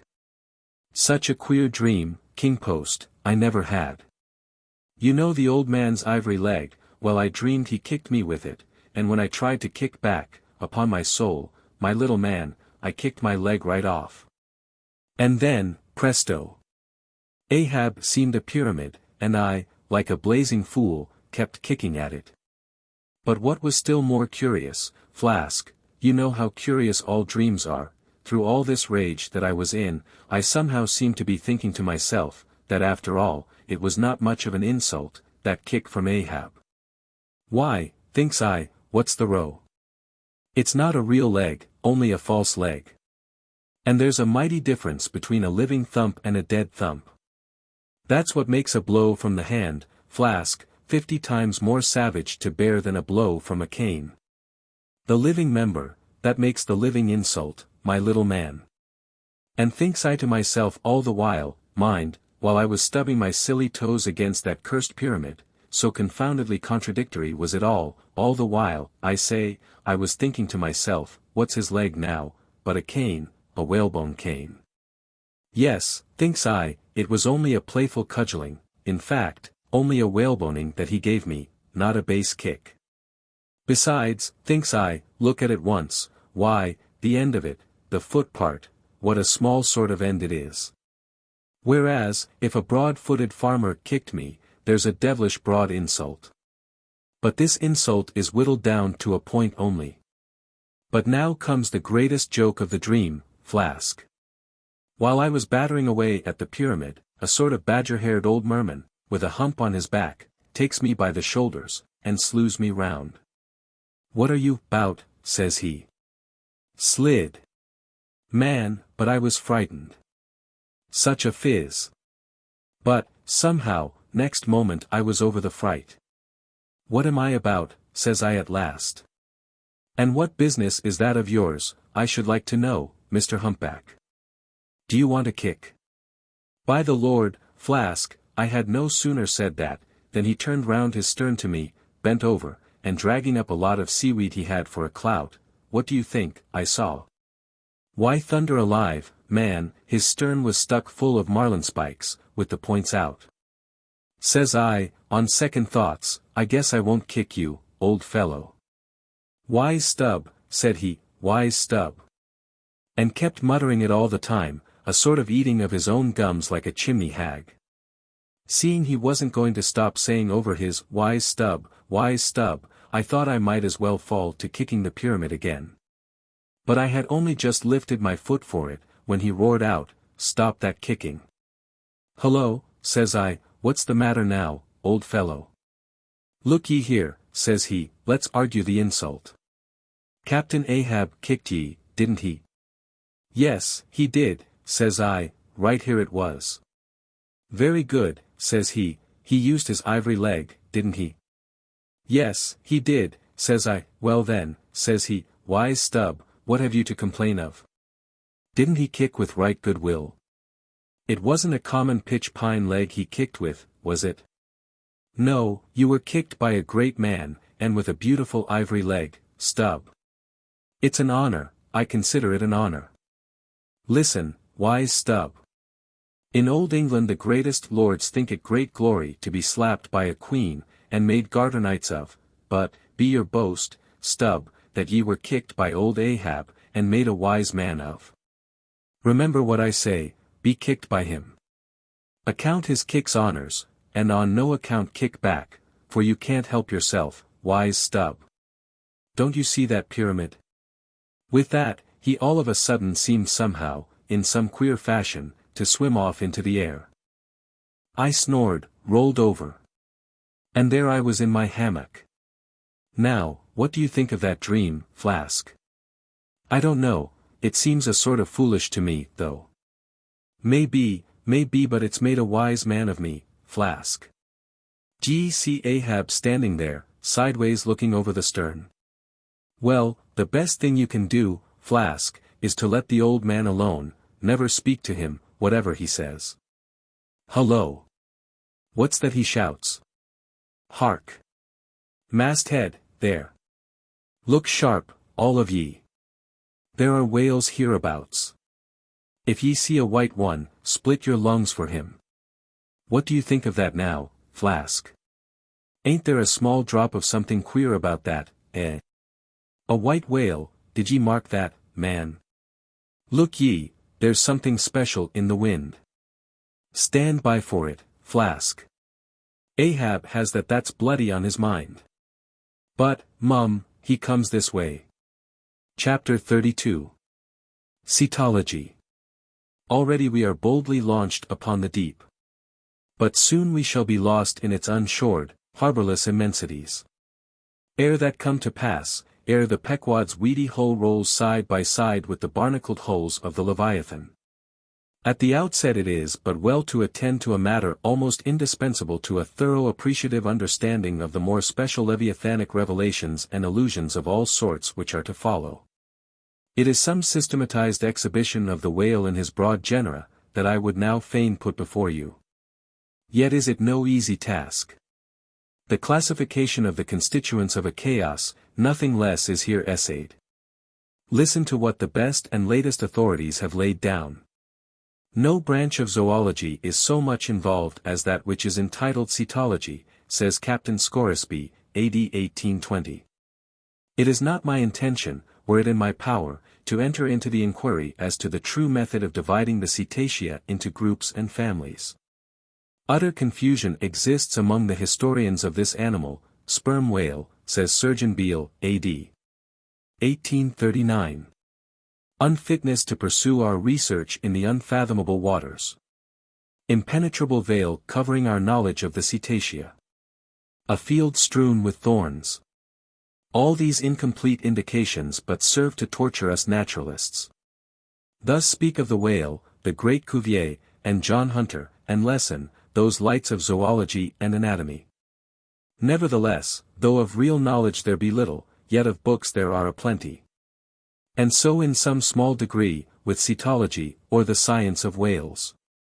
Many are the men, small and great, old and new, landsmen and seamen, who have at large or in little, written of the whale. Run over a few, the authors of the Bible, Aristotle, Pliny, Aldrovandi, Sir Thomas Browne, Gesner, Ray, Linnaeus, Rondeletius, Willoughby, Green, Artedi, Sibbald, Brisson, Martin, Lacépède, Bonterre, Desmarest, Baron Cuvier, Frederick Cuvier, John Hunter, Owen, Scoresby, Beale, Bennett, J. Ross Brown, the author of Miriam Coffin, Olmsted, and the Reverend T. Cheever. But to what ultimate generalizing purpose all these have written, the above cited extracts will show. Of the names in this list of whale authors, only those following Owen ever saw living whales, and but one of them was a real professional harpooner and whaleman. I mean Captain Scoresby. On the separate subject of the Greenland or right whale, he is the best existing authority. But Scoresby knew nothing and says nothing of the great sperm whale, compared with which the Greenland whale is almost unworthy mentioning. And here be it said, that the Greenland whale is an usurper upon the throne of the seas. He is not even by any means the largest of the whales. Yet, owing to the long priority of his claims, and the profound ignorance which, till some 70 years back, invested the then fabulous or utterly unknown sperm whale, and which ignorance to this present day still reigns in all but some few scientific retreats and whaleports, this usurpation has been every way complete. Reference to nearly all the Leviathanic allusions in the great poets of past days, will satisfy you that the Greenland whale, without one rival, was to them the monarch of the seas. But the time has at last come for a new proclamation. This is Charing Cross, hear ye. Good people all, the Greenland whale is deposed, the great sperm whale now reigneth. There are only 2 books in being which at all pretend to put the living sperm whale before you, and at the same time, in the remotest degree succeed in the attempt. Those books are Beale's and Bennett's. Both in their time surgeons to English South Sea whale ships, and both exact and reliable men. The original matter touching the sperm whale to be found in their volumes is necessarily small. But so far as it goes, it is of excellent quality, though mostly confined to scientific description. As yet, however, the sperm whale, scientific or poetic, lives not complete in any literature. Far above all other hunted whales, his is an unwritten life. Now the various species of whales need some sort of popular comprehensive classification, if only an easy outline one for the present, hereafter to be filled in all its departments by subsequent laborers. As no better man advances to take this matter in hand, I hereupon offer my own poor endeavors. I promise nothing complete, because any human thing supposed to be complete, must for that very reason infallibly be faulty. I shall not pretend to a minute anatomical description of the various species, or, in this place at least, to much of any description. My object here is simply to project the draft of a systematization of cetology. I am the architect, not the builder. But it is a ponderous task, no ordinary letter sorter in the post office is equal to it. To grope down into the bottom of the sea after them. To have one's hands among the unspeakable foundations, ribs, and very pelvis of the world, this is a fearful thing. What am I that I should essay to hook the nose of this Leviathan? The awful tauntings in Job might well appall me. Will he, the Leviathan, make a covenant with thee? Behold, the hope of him is vain. But I have swam through libraries and sailed through oceans, I have had to do with whales with these visible hands, I am in earnest, and I will try. There are some preliminaries to settle. First, the uncertain, unsettled condition of this science of cetology is in the very vestibule attested by the fact, that in some quarters it still remains a moot point whether a whale be a fish. In his System of Nature, A.D. 1776, Linnaeus declares, I hereby separate the whales from the fish. But of my own knowledge, I know that down to the year 1850, sharks and shad, alewives and herring, against Linnaeus's express edict, were still found dividing the possession of the same seas with the Leviathan. The grounds upon which Linnaeus would fain have banished the whales from the waters, he states as follows, on account of their warm bilocular heart, their lungs, their movable eyelids, their hollow ears, penum intrantum feminam mammis lactantem. And finally, ex leg naturi jure meritoque. I submitted all this to my friends Simeon Macy and Charlie Coffin, of Nantucket, both messmates of mine in a certain voyage, and they united in the opinion that the reasons set forth were altogether insufficient. Charlie profanely hinted they were humbug. Be it known that, waiving all argument, I take the good old-fashioned ground that the whale is a fish, and call upon holy Jonah to back me. This fundamental thing settled, the next point is, in what internal respect does the whale differ from other fish? Above, Linnaeus has given you those items. But in brief, they are these: lungs and warm blood. Whereas, all other fish are lungless and cold-blooded. Next, how shall we define the whale, by his obvious externals, so as conspicuously to label him for all time to come? To be short, then, a whale is a spouting fish with a horizontal tail. There you have him.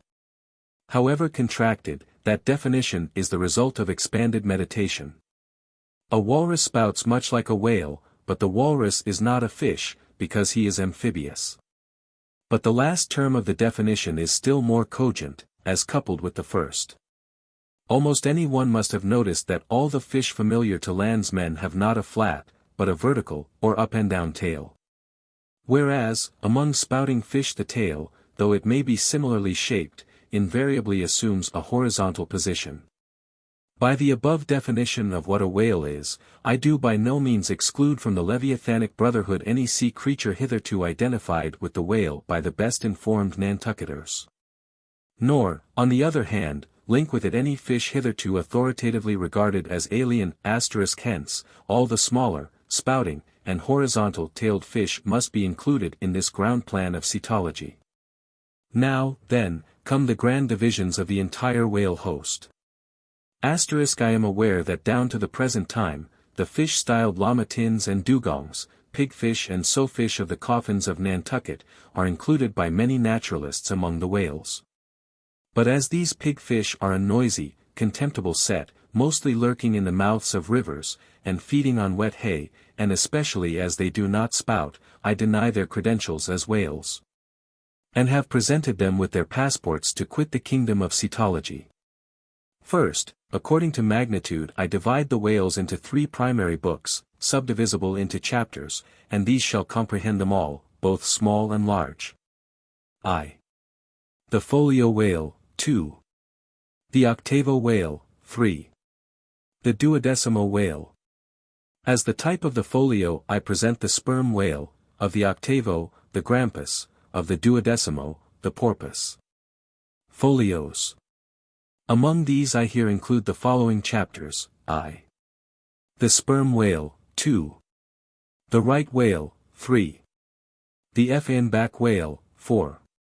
The humpbacked whale, v. The razorback whale, 6. The sulphur-bottom whale. Book I, Folio, Chapter 1, Sperm whale. This whale, among the English of old vaguely known as the trumpa whale, and the physeter whale, and the anvil-headed whale, is the present cachalot of the French, and the potsfich of the Germans, and the macrocephalus of the long words. He is, without doubt, the largest inhabitant of the globe, the most formidable of all whales to encounter, the most majestic in aspect, and lastly, by far the most valuable in commerce. He being the only creature from which that valuable substance, spermaceti, is obtained. All his peculiarities will, in many other places, be enlarged upon. It is chiefly with his name that I now have to do. Philologically considered, it is absurd. Some centuries ago, when the sperm whale was almost wholly unknown in his own proper individuality, and when his oil was only accidentally obtained from the stranded fish. In those days spermaceti, it would seem, was popularly supposed to be derived from a creature identical with the one then known in England as the Greenland or right whale. It was the idea also, that this same spermaceti was that quickening humor of the Greenland whale which the first syllable of the word literally expresses. In those times, also, spermaceti was exceedingly scarce, not being used for light, but only as an ointment in medicament. It was only to be had from the druggists as you nowadays buy an ounce of rhubarb. When, as I opine, in the course of time, the true nature of spermaceti became known, its original name was still retained by the dealers, no doubt to enhance its value by a notion so strangely significant of its scarcity. And so the appellation must at last have come to be bestowed upon the whale from which this spermaceti was really derived. Book I, Folio, Chapter 2. Right Whale. In one respect this is the most venerable of the leviathans, being the one first regularly hunted by man. It yields the article commonly known as whalebone or baleen, and the oil specially known as whale oil, an inferior article in commerce. Among the fishermen, he is indiscriminately designated by all the following titles: the whale, the Greenland whale, the black whale, the great whale, the true whale, the right whale. There is a deal of obscurity concerning the identity of the species thus multitudinously baptized. What then is the whale, which I include in the second species of my folios? It is the great mysticetus of the English naturalists. The Greenland whale of the English whalemen, the baleen ordinaire of the French whalemen, the Groenland's wallfish of the Swedes. It is the whale which for more than 2 centuries past has been hunted by the Dutch and English in the Arctic seas. It is the whale which the American fishermen have long pursued in the Indian Ocean, on the Brazil banks, on the West coast, and various other parts of the world, designated by them right whale cruising grounds. Some pretend to see a difference between the Greenland whale of the English and the right whale of the Americans. But they precisely agree in all their grand features. Nor has there yet been presented a single determinate fact upon which to ground a radical distinction. It is by endless subdivisions based upon the most inconclusive differences, that some departments of natural history become so repellingly intricate. The right whale will be elsewhere treated of at some length, with reference to elucidating the sperm whale. Book I, Folio, Chapter 3.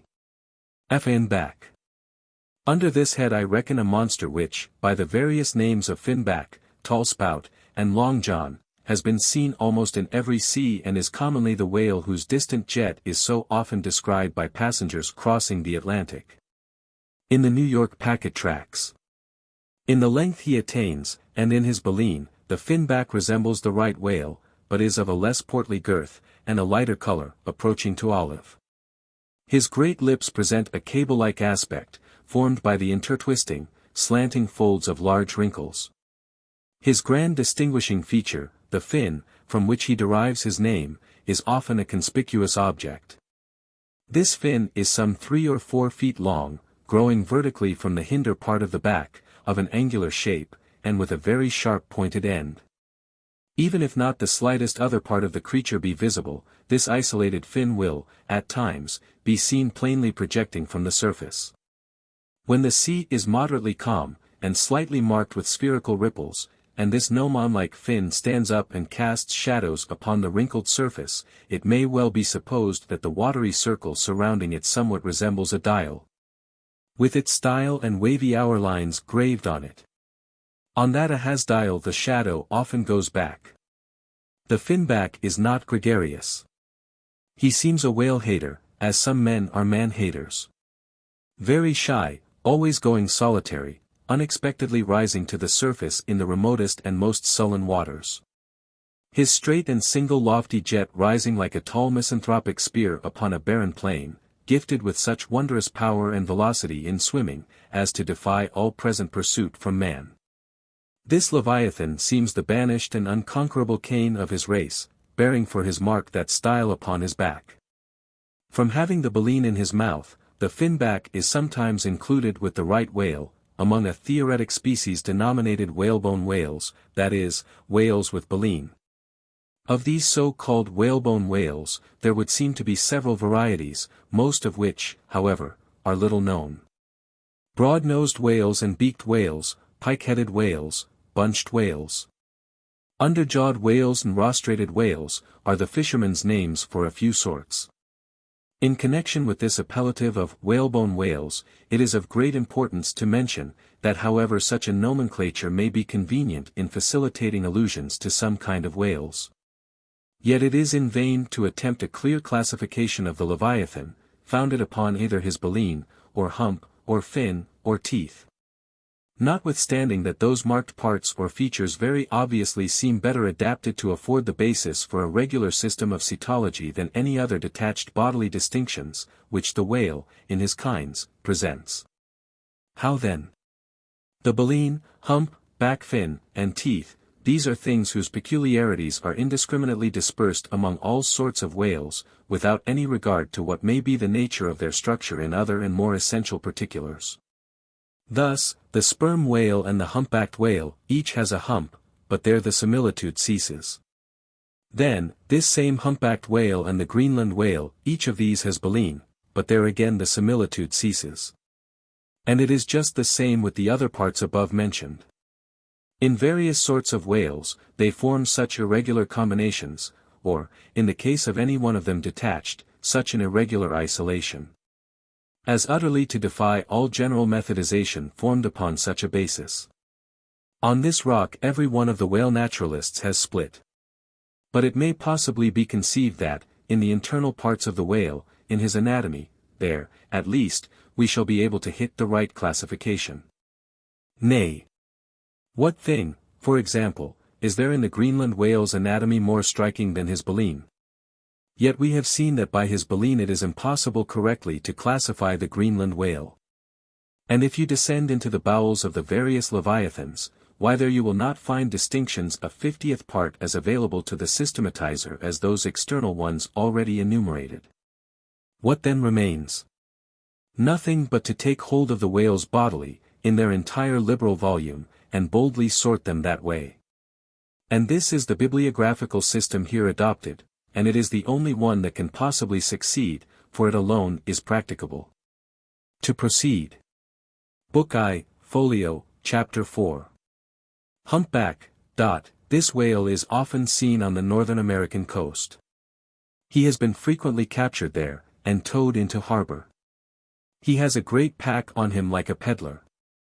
Or you might call him the elephant and castle whale. At any rate, the popular name for him does not sufficiently distinguish him, since the sperm whale also has a hump though a smaller one. His oil is not very valuable. He has baleen. He is the most gamesome and light-hearted of all the whales, making more gay foam and white water generally than any other of them. Book I, Folio, Chapter 5, Razorback. Of this whale little is known but his name. I have seen him at a distance off Cape Horn. Of a retiring nature, he eludes both hunters and philosophers. Though no coward, he has never yet shown any part of him but his back, which rises in a long sharp ridge. Let him go. I know little more of him, nor does anybody else. Book I, Folio, Chapter 6. Sulphur Bottom. Another retiring gentleman, with a brimstone belly, doubtless got by scraping along the Tartarian tiles in some of his profounder divings. He is seldom seen, at least I have never seen him except in the remoter southern seas, and then always at too great a distance to study his countenance. He is never chased, he would run away with rope walks of line. Prodigies are told of him. Adieu, Sulphur Bottom. I can say nothing more that is true of ye, nor can the oldest Nantucketer. Thus ends Book I, Folio, and now begins Book II. Octavo. Octavos. Asterisk, these embrace the whales of middling magnitude, among which present may be numbered, I, the grampus, 2, the black fish, 3, the narwhal, 4, the thrasher, v, the killer. Asterisk why this book of whales is not denominated the quarto is very plain. Because, while the whales of this order, though smaller than those of the former order, nevertheless retain a proportionate likeness to them in figure. Yet the bookbinder's quarto volume in its dimensioned form does not preserve the shape of the folio volume, but the octavo volume does. Book II, Octavo, Chapter 1, Grampus. Though this fish, whose loud sonorous breathing, or rather blowing, has furnished a proverb to landsmen, is so well known a denizen of the deep, yet is he not popularly classed among whales. But possessing all the grand distinctive features of the Leviathan, most naturalists have recognized him for one. He is of moderate octavo size, varying from 15 to 25 feet in length, and of corresponding dimensions round the waist. He swims in herds. He is never regularly hunted, though his oil is considerable in quantity, and pretty good for light. By some fishermen his approach is regarded as premonitory of the advance of the great sperm whale. Book 2. Octavo, Chapter 2. Black fish. I give the popular fishermen's names for all these fish, for generally they are the best. Where any name happens to be vague or inexpressive, I shall say so, and suggest another. I do so now, touching the black fish, so-called, because blackness is the rule among almost all whales. So, call him the hyena whale, if you please. His voracity is well known, and from the circumstance that the inner angles of his lips are curved upwards, he carries an everlasting Mephistophelian grin on his face. This whale averages some 16 or 18 feet in length. He is found in almost all latitudes. He has a peculiar way of showing his dorsal hooked fin in swimming, which looks something like a Roman nose. When not more profitably employed, the sperm whale hunters sometimes capture the hyena whale, to keep up the supply of cheap oil for domestic employment, as some frugal housekeepers, in the absence of company, and quite alone by themselves, burn unsavory tallow instead of odorous wax. Though their blubber is very thin, some of these whales will yield you upwards of 30 gallons of oil. Book 2. Octavo, Chapter 3. Narwhal, that is, nostril whale. Another instance of a curiously named whale, so named I suppose from his peculiar horn being originally mistaken for a peaked nose. The creature is some 16 feet in length, while its horn averages 5 feet, though some exceed 10, and even attain to 15 feet. Strictly speaking, this horn is but a lengthened tusk, growing out from the jaw in a line a little depressed from the horizontal. But it is only found on the sinister side, which has an ill effect, giving its owner something analogous to the aspect of a clumsy left-handed man. What precise purpose this ivory horn or lance answers, it would be hard to say. It does not seem to be used like the blade of the swordfish and billfish, though some sailors tell me that the narwhal employs it for a rake in turning over the bottom of the sea for food. Charlie Coffin said it was used for an ice piercer. For the narwhal, rising to the surface of the polar sea, and finding it sheeted with ice, thrusts his horn up, and so breaks through. But you cannot prove either of these surmises to be correct. My own opinion is, that however this one-sided horn may really be used by the narwhal, however that may be, it would certainly be very convenient to him for a folder in reading pamphlets. The narwhal I have heard called the tusked whale, the horned whale, and the unicorn whale. He is certainly a curious example of the unicornism to be found in almost every kingdom of animated nature.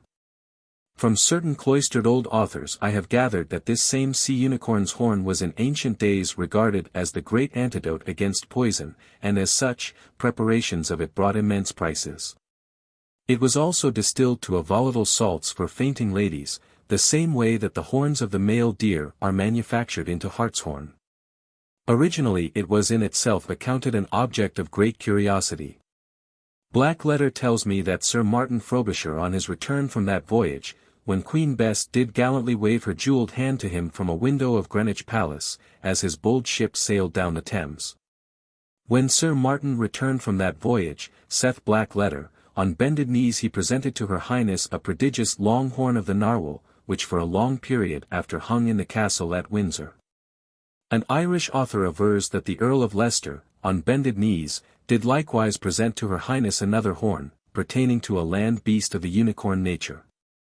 The narwhal has a very picturesque, leopard-like look, being of a milk-white ground color, dotted with round and oblong spots of black.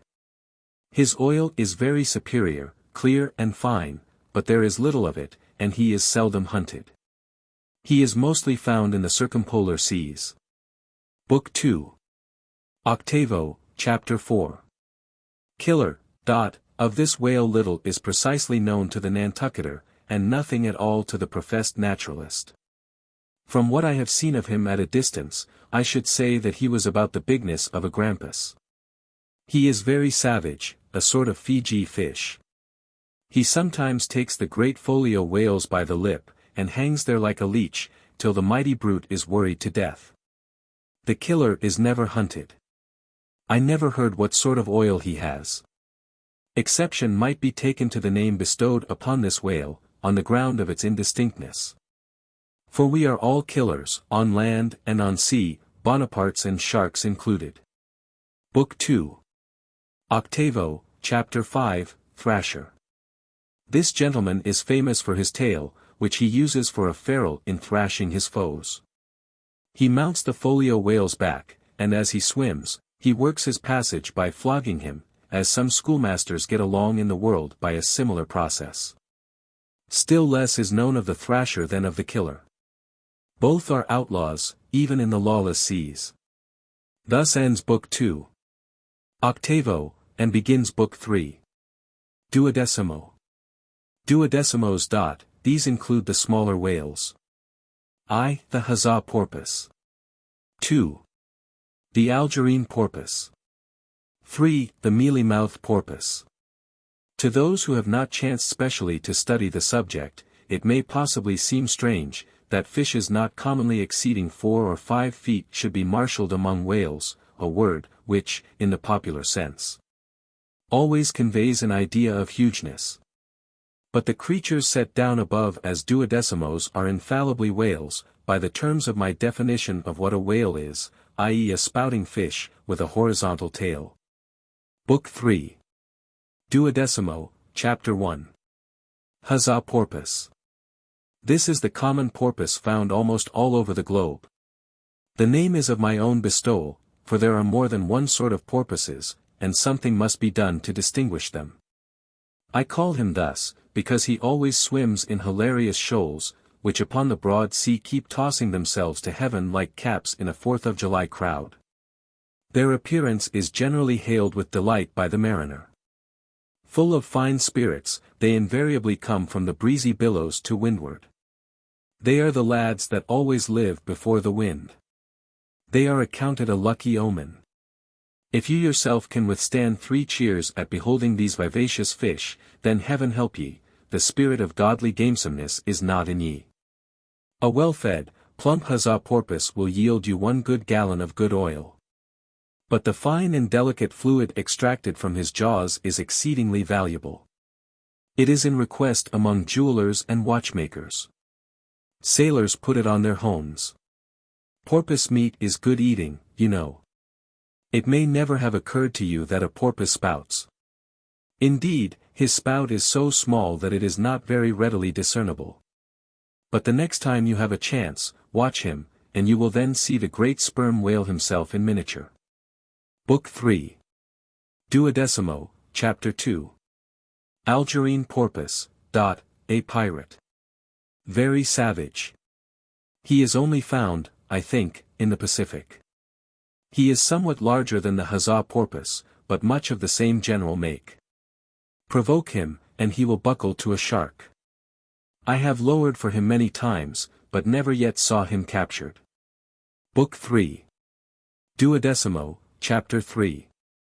Mealy-mouthed porpoise. The largest kind of porpoise, and only found in the Pacific, so far as it is known.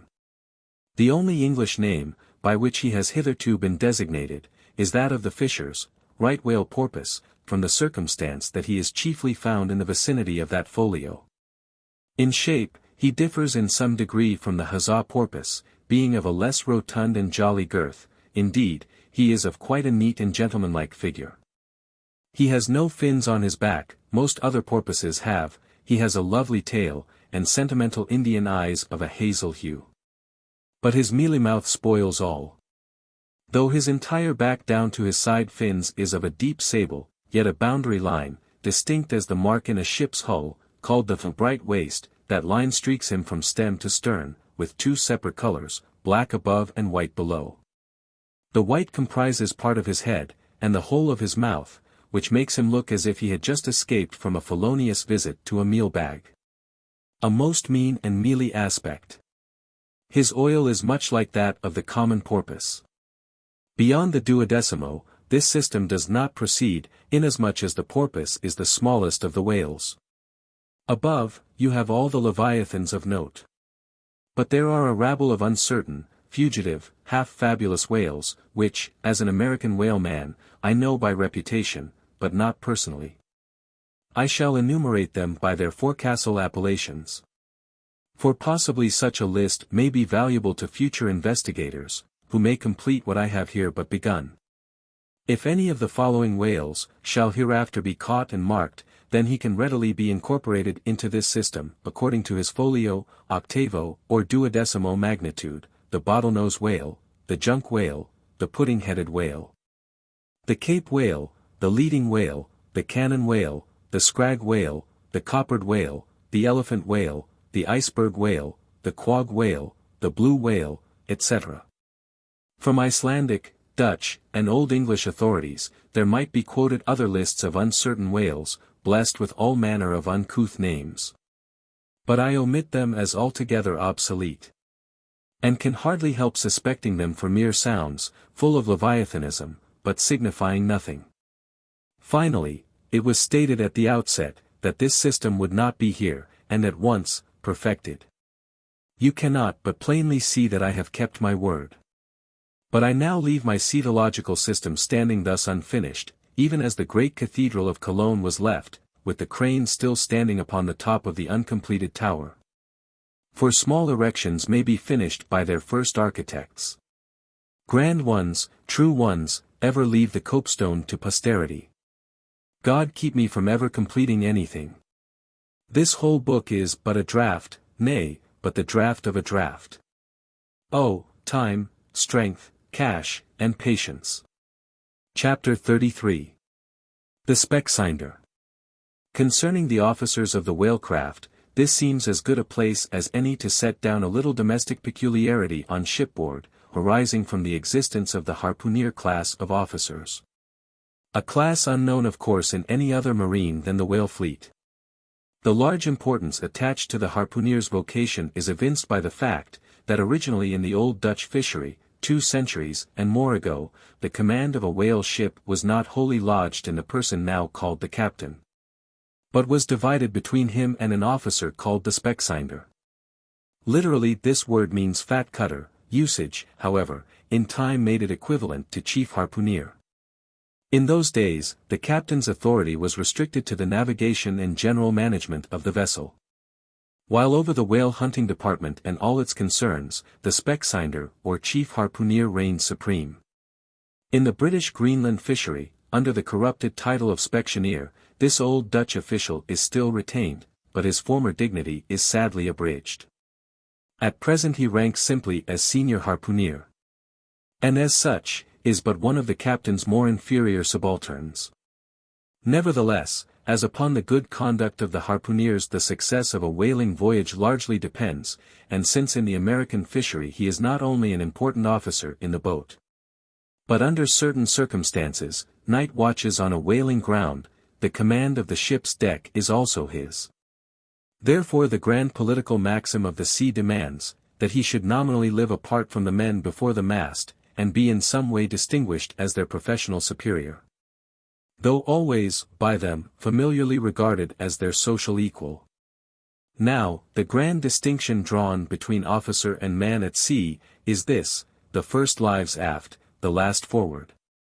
Hence, in whale ships and merchantmen alike, the mates have their quarters with the captain, and so, too, in most of the American whalers the harpooneers are lodged in the after part of the ship. That is to say, they take their meals in the captain's cabin, and sleep in a place indirectly communicating with it. Though the long period of a southern whaling voyage, by far the longest of all voyages now or ever made by man, the peculiar perils of it, and the community of interest prevailing among a company, all of whom, high or low, depend for their profits, not upon fixed wages, but upon their common luck, together with their common vigilance, intrepidity, and hard work. Though all these things do in some cases tend to beget a less rigorous discipline than in merchantmen generally, yet, never mind how much like an old Mesopotamian family these whalemen may, in some primitive instances, live together. For all that, the punctilious externals, at least, of the quarter-deck are seldom materially relaxed, and in no instance done away. Indeed, many are the Nantucket ships in which you will see the skipper parading his quarter-deck with an elated grandeur not surpassed in any military navy. Nay, extorting almost as much outward homage as if he wore the imperial purple, and not the shabbiest of pilot cloth. And though of all men the moody captain of the Pequod was the least given to that sort of shallowest assumption.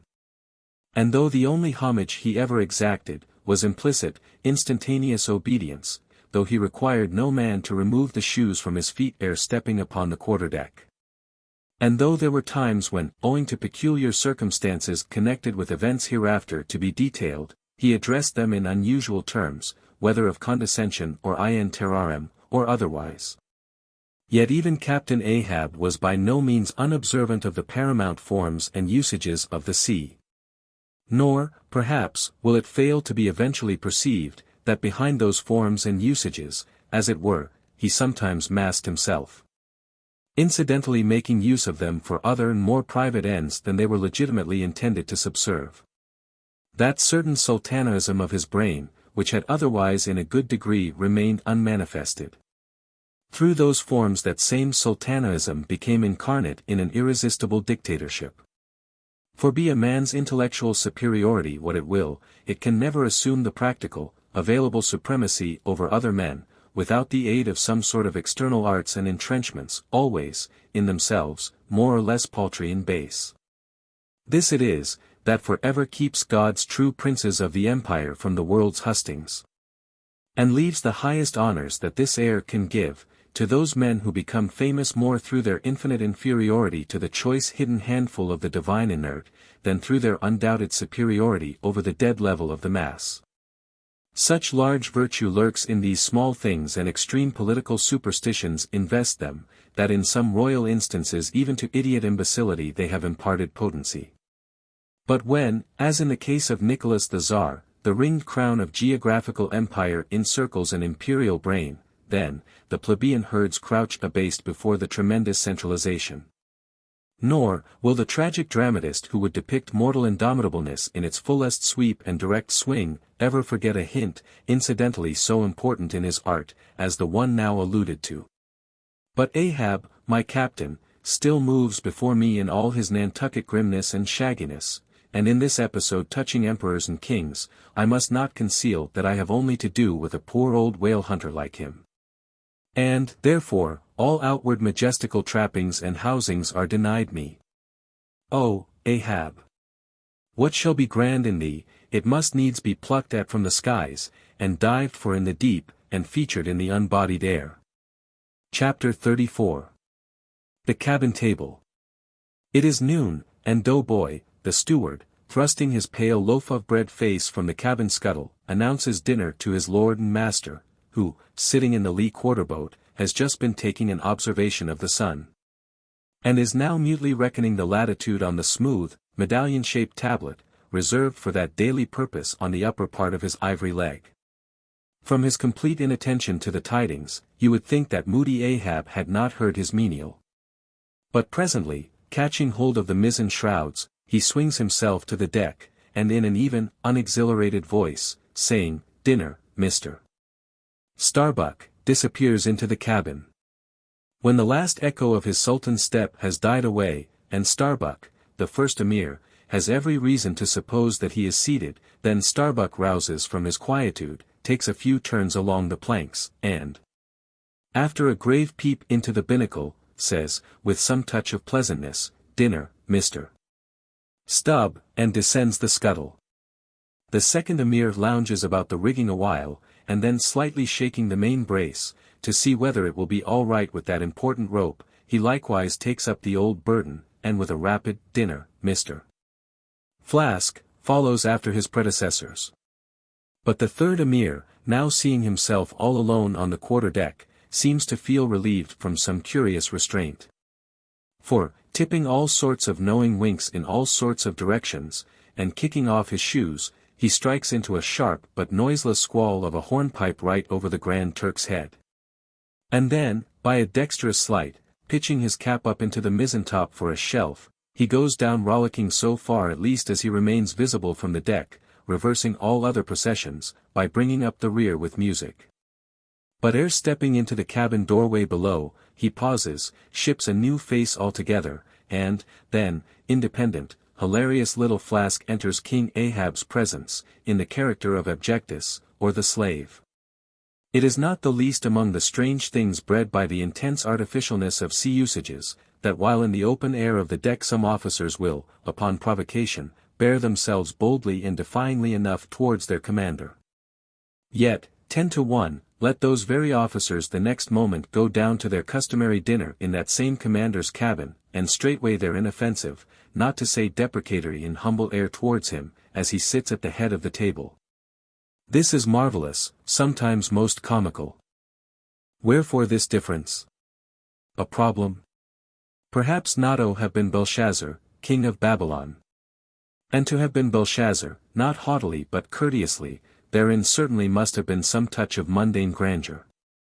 But he who in the rightly regal and intelligent spirit presides over his own private dinner table of invited guests, that man's unchallenged power and dominion of individual influence for the time. That man's royalty of state transcends Belshazzar's, for Belshazzar was not the greatest. Who has but once dined his friends, has tasted what it is to be Caesar. It is a witchery of social czarship which there is no withstanding. Now, if to this consideration you superadd the official supremacy of a shipmaster, then, by inference, you will derive the cause of that peculiarity of sea life just mentioned. Over his ivory-inlaid table, Ahab presided like a mute, maned sea lion on the white coral beach, surrounded by his warlike but still deferential cubs. In his own proper turn, each officer waited to be served. They were as little children before Ahab, and yet, in Ahab, there seemed not to lurk the smallest social arrogance. With one mind, their intent eyes all fastened upon the old man's knife, as he carved the chief dish before him. I do not suppose that for the world they would have profaned that moment with the slightest observation, even upon so neutral a topic as the weather. No. And when reaching out his knife and fork, between which the slice of beef was locked, Ahab thereby motioned Starbuck's plate towards him, the mate received his meat as though receiving alms, and cut it tenderly. And a little started if, perchance, the knife grazed against the plate, and chewed it noiselessly, and swallowed it, not without circumspection. For, like the coronation banquet at Frankfurt, where the German emperor profoundly dines with the 7 imperial electors, so these cabin meals were somehow solemn meals, eaten in awful silence, and yet at table old Ahab forbade not conversation. Only he himself was dumb. What a relief it was to choking Stubb, when a rat made a sudden racket in the hold below. And poor little Flask, he was the youngest son, and little boy of this weary family party. His were the shin bones of the saline beef. His would have been the drumsticks. For Flask to have presumed to help himself, this must have seemed to him tantamount to larceny in the first degree. Had he helped himself at that table, doubtless, never more would he have been able to hold his head up in this honest world. Nevertheless, strange to say, Ahab never forbade him. And had Flask helped himself, the chances were Ahab had never so much as noticed it. Least of all, did Flask presume to help himself to butter. Whether he thought the owners of the ship denied it to him, on account of its clouding his clear, sunny complexion. Or whether he deemed that, on so long a voyage in such marketless waters, butter was at a premium, and therefore was not for him, a subaltern, however it was, Flask, alas, was a butterless man. Another thing. Flask was the last person down at the dinner, and Flask is the first man up. Consider. For hereby Flask's dinner was badly jammed in point of time. Starbuck and Stubb both had the start of him. And yet they also have the privilege of lounging in the rear. If Stubb even, who is but a peg higher than Flask, happens to have but a small appetite, and soon shows symptoms of concluding his repast, then Flask must bestir himself, he will not get more than 3 mouthfuls that day. For it is against holy usage for Stubb to precede Flask to the deck. Therefore it was that Flask once admitted in private, that ever since he had arisen to the dignity of an officer, from that moment he had never known what it was to be otherwise than hungry, more or less. For what he ate did not so much relieve his hunger, as keep it immortal in him. Peace and satisfaction, thought Flask, have forever departed from my stomach. I am an officer. But, how I wish I could fish a bit of old-fashioned beef in the forecastle, as I used to when I was before the mast. There's the fruits of promotion now, there's the vanity of glory, there's the insanity of life. Besides, if it were so that any mere sailor of the Pequod had a grudge against Flask in Flask's official capacity, all that sailor had to do, in order to obtain ample vengeance, was to go aft at dinner time. And get a peep at Flask through the cabin skylight, sitting silly and dumbfoundered before awful Ahab. Now, Ahab and his 3 mates formed what may be called the first table in the Pequod's cabin. After their departure, taking place in inverted order to their arrival, the canvas cloth was cleared, or rather was restored to some hurried order by the pallid steward. And then the 3 harpooneers were bidden to the feast, they being its residuary legatees. They made a sort of temporary servants' hall of the high and mighty cabin. In strange contrast to the hardly tolerable constraint and nameless invisible domineerings of the captain's table, was the entire carefree license and ease, the almost frantic democracy of those inferior fellows the harpooneers. While their masters, the mates, seemed afraid of the sound of the hinges of their own jaws, the harpooneers chewed their food with such a relish that there was a report to it. They dined like lords. They filled their bellies like Indian ships all day loading with spices. Such portentous appetites had Queequeg and Tashtego, that to fill out the vacancies made by the previous repast, often the pale doughboy was fain to bring on a great baron of salt junk, seemingly quarried out of the solid ox. And if he were not lively about it, if he did not go with a nimble hop skip and jump, then Tashtego had an ungentlemanly way of accelerating him by darting a fork at his back, harpoon-wise. And once Dago, seized with a sudden humor, assisted Doughboy's memory by snatching him up bodily, and thrusting his head into a great empty wooden trencher, while Tashtego, knife in hand, began laying out the circle preliminary to scalping him.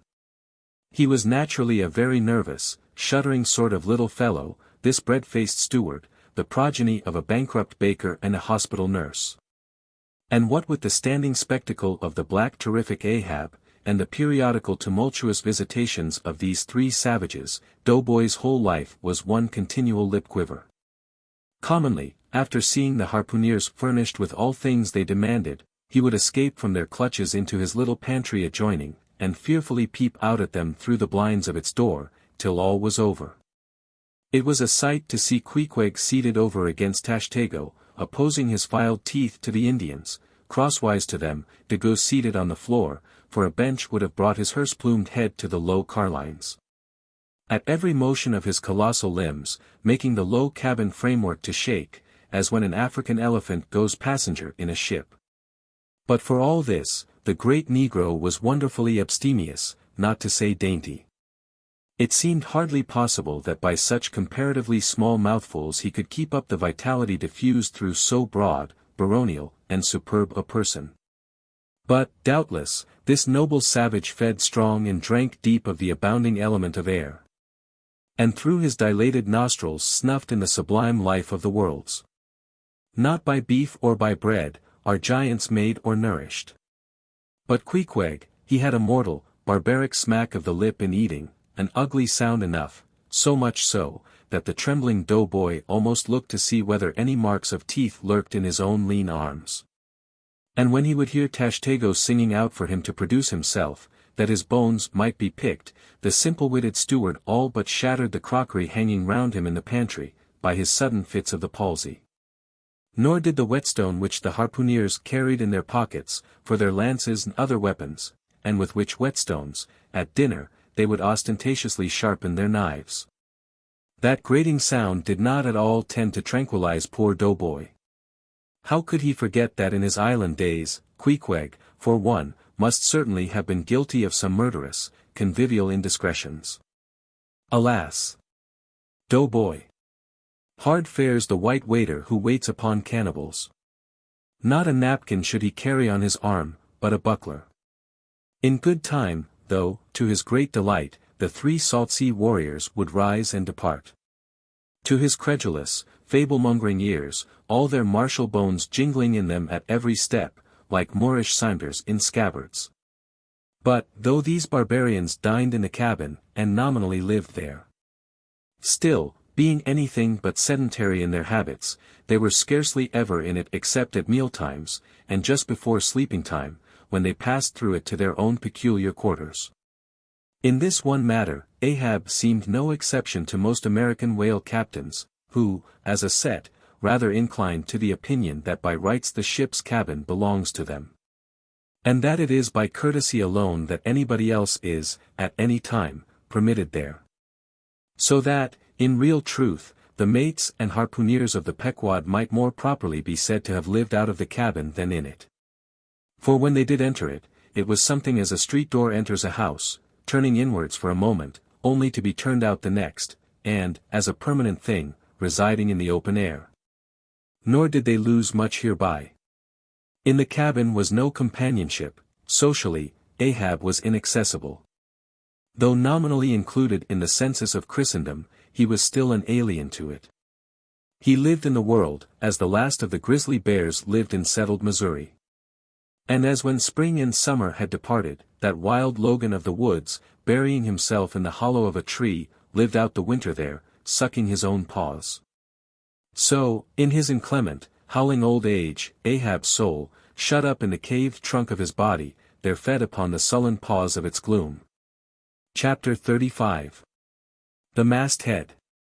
It was during the more pleasant weather, that in due rotation with the other seamen my first masthead came round. In most American whalemen the mastheads are manned almost simultaneously with the vessel's leaving her port. Even though she may have 15,000 miles, and more, to sail ere reaching her proper cruising ground. And if, after a 3, 4, or 5 years' voyage she is drawing nigh home with anything empty in her, say, an empty vial even, then, her mastheads are kept manned to the last. And not till her skysail poles sail in among the spires of the port, does she altogether relinquish the hope of capturing one whale more. Now, as the business of standing mastheads, ashore or afloat, is a very ancient and interesting one, let us in some measure expatiate here. I take it, that the earliest standers of mastheads were the old Egyptians. Because, in all my researches, I find none prior to them. For though their progenitors, the builders of Babel, must doubtless, by their tower, have intended to rear the loftiest masthead in all Asia, or Africa either. Yet ere the final truck was put to it, as that great stone mast of theirs may be said to have gone by the board, in the dread gale of God's wrath, therefore, we cannot give these Babel builders priority over the Egyptians. And that the Egyptians were a nation of masthead standers, is an assertion based upon the general belief among archaeologists. That the first pyramids were founded for astronomical purposes, a theory singularly supported by the peculiar stair-like formation of all four sides of those edifices. Whereby, with prodigious long upliftings of their legs, those old astronomers were wont to mount to the apex, and sing out for new stars, even as the lookouts of a modern ship sing out for a sail, or a whale just bearing in sight. In Saint Stylites, the famous Christian hermit of old times, who built him a lofty stone pillar in the desert and spent the whole latter portion of his life on its summit, hoisting his food from the ground with a tackle. In him we have a remarkable instance of a dauntless stander of mastheads, who was not to be driven from his place by fogs or frosts, rain, hail, or sleet, but valiantly facing everything out to the last, literally died at his post. Of modern standers of mastheads we have but a lifeless set, mere stone, iron, and bronze men, who, though well capable of facing out a stiff gale, are still entirely incompetent to the business of singing out upon discovering any strange sight. There is Napoleon, who, upon the top of the column of Vendôme, stands with arms folded, some 150 feet in the air, careless, now, who rules the decks below, whether Louis Philippe, Louis Blanc, or Louis the Devil. Great Washington, too, stands high aloft on his towering mainmast in Baltimore, and like one of Hercules' pillars, his column marks that point of human grandeur beyond which few mortals will go. Admiral Nelson, also, on a capstan of gunmetal, stands his masthead in Trafalgar Square, and ever when most obscured by that London smoke, token is yet given that a hidden hero is there, for where there is smoke, must be fire. But neither great Washington, nor Napoleon, nor Nelson, will answer a single hail from below, however madly invoked to befriend by their counsels the distracted decks upon which they gaze. However it may be surmised, that their spirits penetrate through the thick haze of the future, and descry what shoals and what rocks must be shunned. It may seem unwarrantable to couple in any respect the masthead standards of the land with those of the sea, but that in truth it is not so, is plainly evinced by an item for which Obed Macy, the sole historian of Nantucket, stands accountable. The worthy Obed tells us, that in the early times of the whale fishery, ere ships were regularly launched in pursuit of the game, the people of that island erected lofty spars along the sea-coast, to which the lookouts ascended by means of nailed cleats, something as fowls go upstairs in a henhouse. A few years ago this same plan was adopted by the bay whalemen of New Zealand, who, upon descrying the game, gave notice to the ready-manned boats nigh the beach. But this custom has now become obsolete.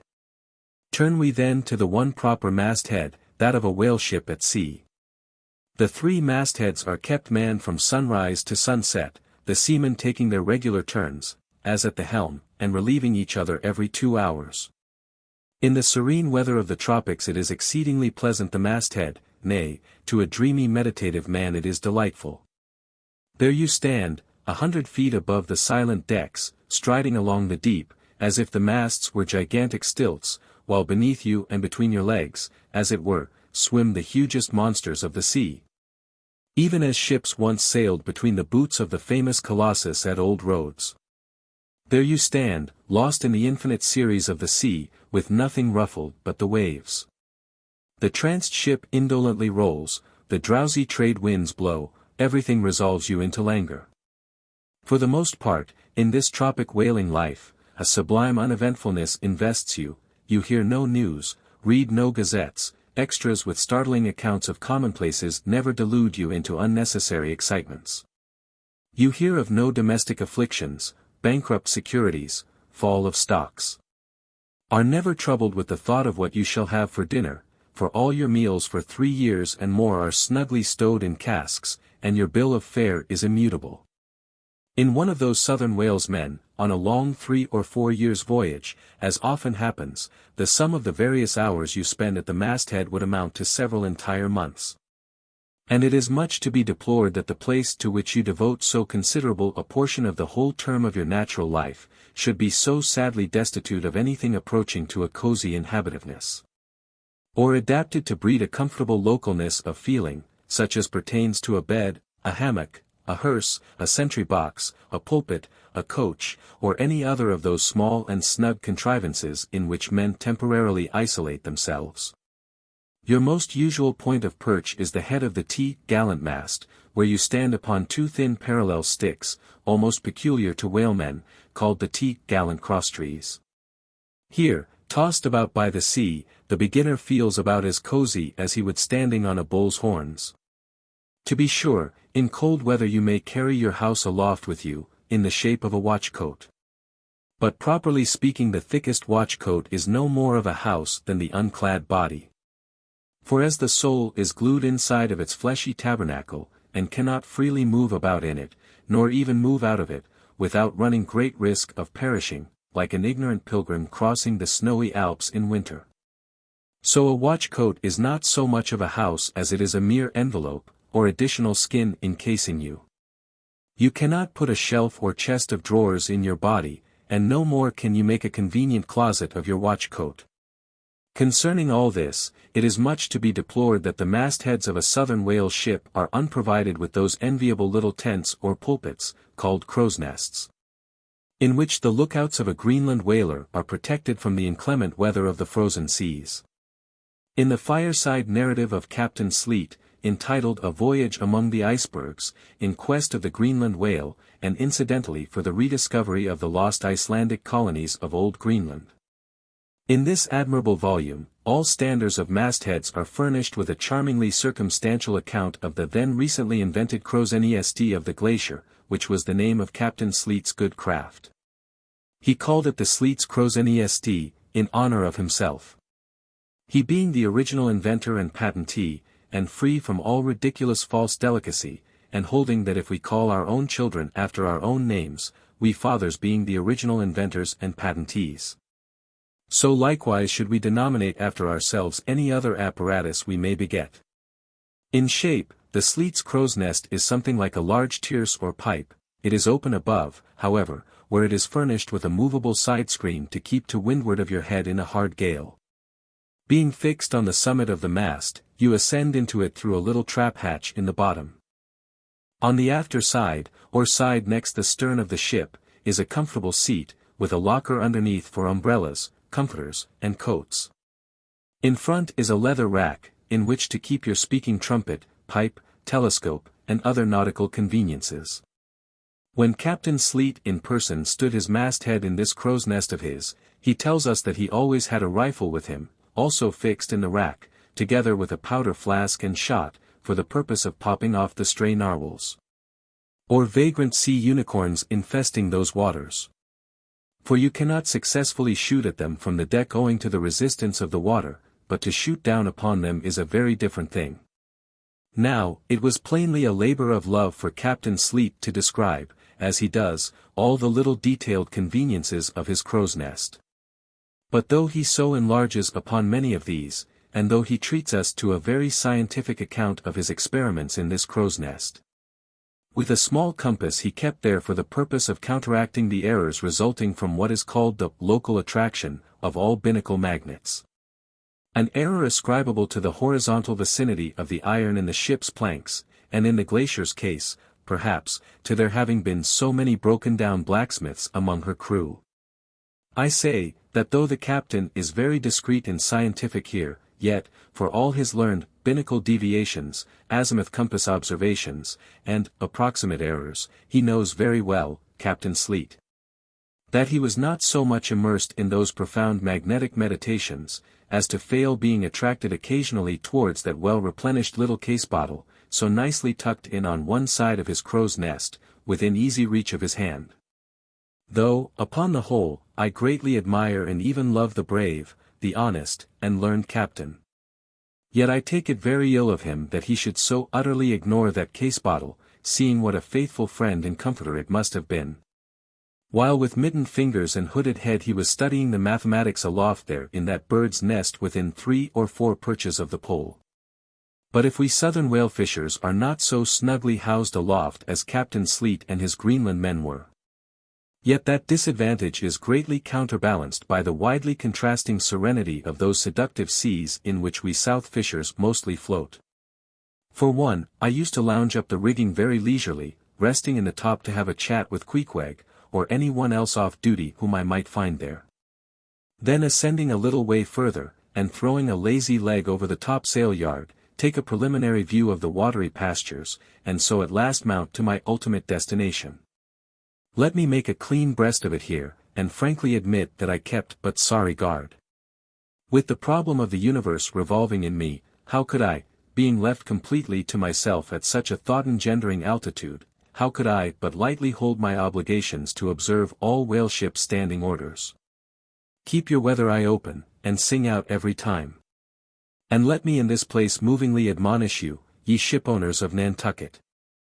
Beware of enlisting in your vigilant fisheries any lad with lean brow and hollow eye, given to unseasonable meditativeness, and who offers to ship with the Phaeton instead of Bowditch in his head. Beware of such an one. I say, your whales must be seen before they can be killed. And this sunken-eyed young Platonist will tow you 10 wakes round the world, and never make you 1 pint of sperm the richer. Nor are these monitions at all unneeded. For nowadays, the whale fishery furnishes an asylum for many romantic, melancholy, and absent-minded young men, disgusted with the carking cares of earth, and seeking sentiment in tar and blubber. Childe Harold not unfrequently perches himself upon the masthead of some luckless disappointed whale ship, and in moody phrase ejaculates, "Roll on, thou deep and dark blue ocean, roll. 10,000 blubber hunters sweep over thee in vain." Very often do the captains of such ships take those absent-minded young philosophers to task, upbraiding them with not feeling sufficient interest in the voyage, half hinting that they are so hopelessly lost to all honorable ambition, as that in their secret souls they would rather not see whales than otherwise. But all in vain, those young Platonists have a notion that their vision is imperfect. They are short-sighted. What use, then, to strain the visual nerve? They have left their opera glasses at home. Why, thou monkey, said a harpooner to one of these lads, we've been cruising now hard upon 3 years, and thou hast not raised a whale yet. Whales are scarce as hen's teeth whenever thou art up here. Perhaps they were. Or perhaps there might have been shoals of them in the far horizon. But lulled into such an opium-like listlessness of vacant, unconscious reverie is this absent-minded youth by the blending cadence of waves with thoughts, that at last he loses his identity. Takes the mystic ocean at his feet for the visible image of that deep, blue, bottomless soul, pervading mankind and nature, in every strange, half-seen, gliding, beautiful thing that eludes him. Every dimly discovered, uprising fin of some undiscernible form, seems to him the embodiment of those elusive thoughts that only people the soul by continually flitting through it. In this enchanted mood, thy spirit ebbs away to whence it came.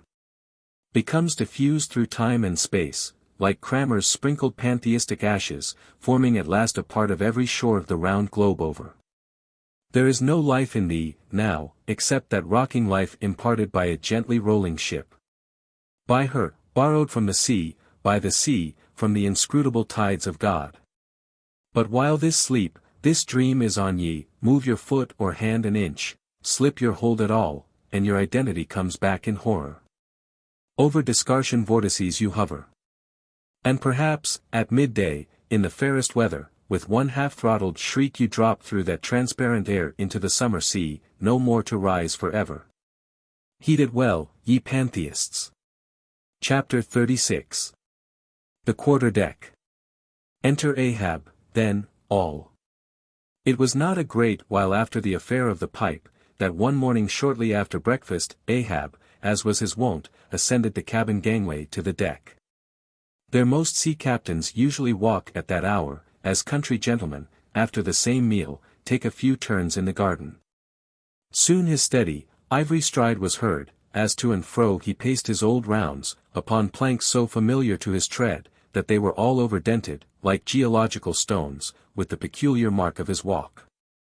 Did you fixedly gaze, too, upon that ribbed and dented brow, there also, you would see still stranger footprints, the footprints of his one unsleeping, ever-pacing thought.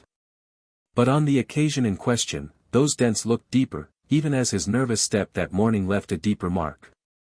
And, so full of his thought was Ahab, that at every uniform turn that he made, now at the mainmast and now at the binnacle, you could almost see that thought turn in him as he turned, and pace in him as he paced. So completely possessing him, indeed, that it all but seemed the inward mold of every outer movement. "Gee, mark him, Flask," whispered Stubb, "the chick that's in him pecks the shell. 'Twill soon be out." The hours wore on. Ahab now shut up within his cabin, anon, pacing the deck, with the same intense bigotry of purpose in his aspect. It drew near the close of day.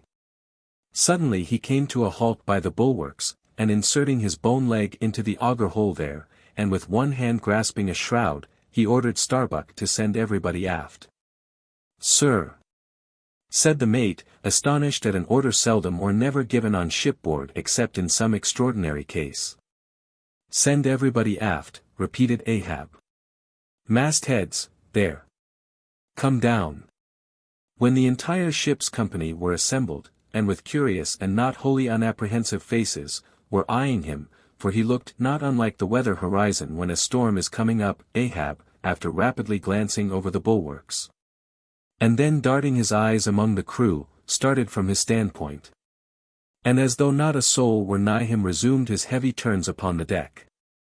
With bent head and half-slouched hat he continued to pace, unmindful of the wondering whispering among the men. Till Stubb cautiously whispered to Flask, that Ahab must have summoned them there for the purpose of witnessing a pedestrian feat, but this did not last long. Vehemently pausing, he cried, "What do ye do when ye see a whale, men? Sing out for him," was the impulsive rejoinder from a score of clubbed voices. "Good," cried Ahab, with a wild approval in his tones, observing the hearty animation into which his unexpected question had so magnetically thrown them. "And what do ye next, men? Lower away, and after him. And what tune is it ye pull to, men? A dead whale or a stove boat?" More and more strangely and fiercely glad and approving, grew the countenance of the old man at every shout. While the mariners began to gaze curiously at each other, as if marveling how it was that they themselves became so excited at such seemingly purposeless questions. But, they were all eagerness again, as Ahab, now half revolving in his pivot hole, with one hand reaching high up a shroud, and tightly, almost convulsively grasping it, addressed them thus. "All ye mastheaders have before now heard me give orders about a white whale. Look ye. D'ye see this Spanish ounce of gold?" Holding up a broad bright coin to the sun, "it is a $16 piece, men. D'ye see it? Mr. Starbuck, hand me yon topmaul." While the mate was getting the hammer, Ahab, without speaking, was slowly rubbing the gold piece against the skirts of his jacket, as if to heighten its luster, and without using any words was meanwhile lowly humming to himself, producing a sound so strangely muffled and inarticulate that it seemed the mechanical humming of the wheels of his vitality in him. Receiving the topmaul from Starbuck, he advanced towards the mainmast with the hammer uplifted in one hand, exhibiting the gold with the other. And with a high raised voice exclaiming, "Whosoever of ye raises me a white-headed whale with a wrinkled brow and a crooked jaw? Whosoever of ye raises me that white-headed whale, with 3 holes punctured in his starboard fluke, look ye, whosoever of ye raises me that same white whale, he shall have this gold ounce, my boys." "Huzzah! Huzzah!" cried the seamen, as with swinging tarpaulins they hailed the act of nailing the gold to the mast. "It's a white whale, I say," resumed Ahab, as he threw down the topmaul, "a white whale. Skin your eyes for him, men, look sharp for white water. If ye see but a bubble, sing out." All this while Tashtego, Dago, and Queequeg had looked on with even more intense interest and surprise than the rest. And at the mention of the wrinkled brow and crooked jaw they had started as if each was separately touched by some specific recollection. "Captain Ahab," said Tashtego, "that white whale must be the same that some call Moby Dick." "Moby Dick," shouted Ahab. "D'ye know the white whale then, Tash? Does he fantail a little curious, sir, before he goes down?" said the gay-header deliberately. "And has he a curious spout, too?" said Dago, "very bushy, even for a parmacetti, and mighty quick, Captain Ahab? And he have 1, 2, 3, oh, good many iron in him hide, too, Captain," cried Queequeg disjointedly, all twisk-tee-be-twisk, like him, faltering hard for a word, and screwing his hand round and round as though uncorking a bottle, like him. "Corkscrew!" cried Ahab. "Aye, Queequeg, the harpoons lie all twisted and wrenched in him, Dago, his spout is a big one, like a whole shock of wheat, and white as a pile of our Nantucket wool after the great annual sheep-shearing. Aye, Tashtego, and he fantails like a split jib in a squall. Death and devils! Men, it is Moby Dick ye have seen, Moby Dick, Moby Dick." "Captain Ahab," said Starbuck, who, with Stubb and Flask, had thus far been eyeing his superior with increasing surprise, but at last seemed struck with a thought which somewhat explained all the wonder. "Captain Ahab, I have heard of Moby Dick, but it was not Moby Dick that took off thy leg." "Who told thee that?" cried Ahab, then pausing, "Starbuck, my hearties all round, it was Moby Dick that dismasted me. Moby Dick that brought me to this dead stump I stand on now. Aye, aye," he shouted with a terrific, loud, animal sob, like that of a heart-stricken moose, "aye, aye. It was that accursed white whale that raisied me. Made a poor pegging lubber of me for ever and a day." Then tossing both arms, with measureless imprecations he shouted out, "Aye, aye. And I'll chase him round Good Hope, and round the Horn, and round the Norway Maelstrom, and round Perdition's flames before I give him up. And this is what ye have shipped for, men. To chase that white whale on both sides of land, and over all sides of earth, till he spouts black blood and rolls fin out. What say ye, men, will ye splice hands on it, now? I think ye do look brave. Aye, aye, shouted the harpooneers and seamen, running closer to the excited old man, a sharp eye for the white whale, a sharp lance for Moby Dick. God bless ye, he seemed to half sob and half shout. God bless ye, men. Steward, go draw the great measure of grog. But what's this long face about, Mr. Starbuck, wilt thou not chase the white whale? Art not game for Moby Dick? I am game for his crooked jaw, and for the jaws of death too, Captain Ahab, if it fairly comes in the way of the business we follow, but I came here to hunt whales, not my commander's vengeance. How many barrels will thy vengeance yield thee even if thou gettest it, Captain Ahab? It will not fetch thee much in our Nantucket market. Nantucket market. Hoot! But come closer, Starbuck, thou requirest a little lower layer.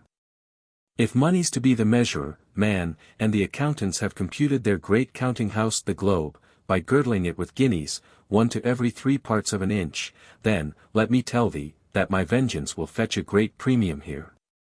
He smites his chest, whispered Stubb, what's that for? Methinks it rings most vast, but hollow. Vengeance on a dumb brute, cried Starbuck, that simply smote thee from blindest instinct. Madness. To be enraged with a dumb thing, Captain Ahab, seems blasphemous. Hark ye yet again, the little lower layer. All visible objects, man, are but as pasteboard masks. But in each event, in the living act, the undoubted deed, there, some unknown but still reasoning thing puts forth the moldings of its features from behind the unreasoning mask. If man will strike, strike through the mask. How can the prisoner reach outside except by thrusting through the wall? To me, the white whale is that wall, shoved near to me. Sometimes I think there's naught beyond. But 'tis enough. He tasks me, he heaps me. I see in him outrageous strength, with an inscrutable malice sinewing it. That inscrutable thing is chiefly what I hate, and be the white whale agent, or be the white whale principal, I will wreak that hate upon him. Talk not to me of blasphemy, man, I'd strike the sun if it insulted me. For could the sun do that, then could I do the other, since there is ever a sort of fair play herein, jealousy presiding over all creations. But not my master, man, is even that fair play. Who's over me? Truth hath no confines. Take off thine eye. More intolerable than fiends' glarings is a doltish stare. So, thou reddenest and palest, my heat has melted thee to anger glow. But look ye, Starbuck, what is said in heat, that thing unsays itself. There are men from whom warm words are small indignity. I meant not to incense thee. Let it go. Look. See yonder Turkish cheeks of spotted tawn, living, breathing pictures painted by the sun. The pagan leopards, the unrecking and unworshipping things, that live, and seek, and give no reasons for the torrid life they feel. The crew, man, the crew. Are they not one and all with Ahab, in this matter of the whale? See Stubb. He laughs. See yonder Chilean. He snorts to think of it. Stand up amid the general hurricane, thy one-tossed sapling cannot, Starbuck. And what is it? Reckon it. 'Tis but to help strike a fin, no wondrous feat for Starbuck. What is it more?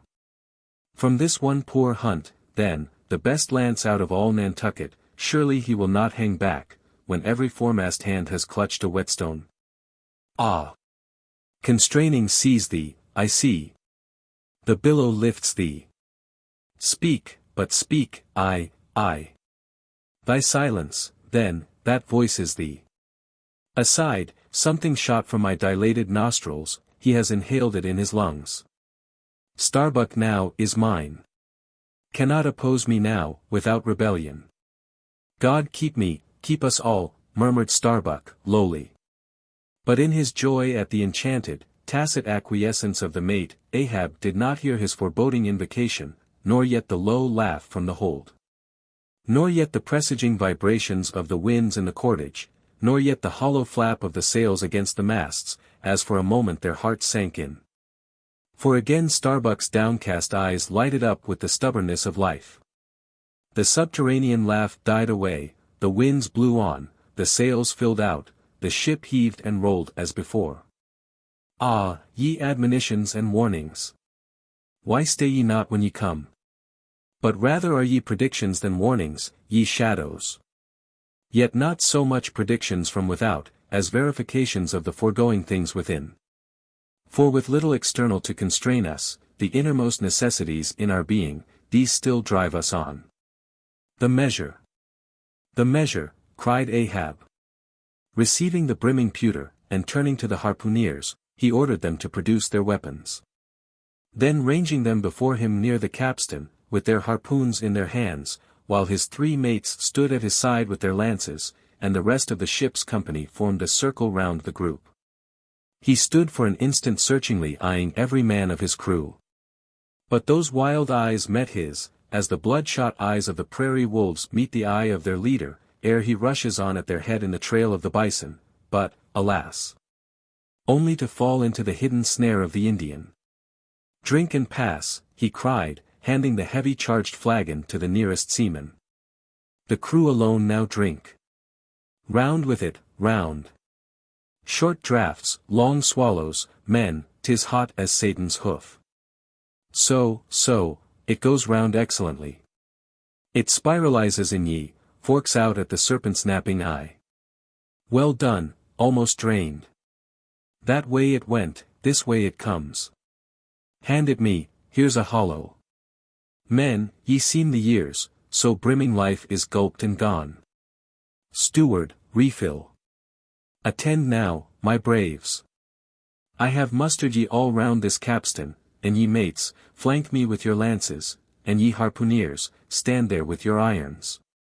And ye, stout mariners, ring me in, that I may in some sort revive a noble custom of my fishermen fathers before me. O men, you will yet see that, ha! Boy, come back. Bad pennies come not sooner. Hand it me. Why, now, this pewter had run brimming again, wert not thou Saint Vitus imp, away, thou ague. Advance, ye mates. Cross your lances full before me. Well done. Let me touch the axis.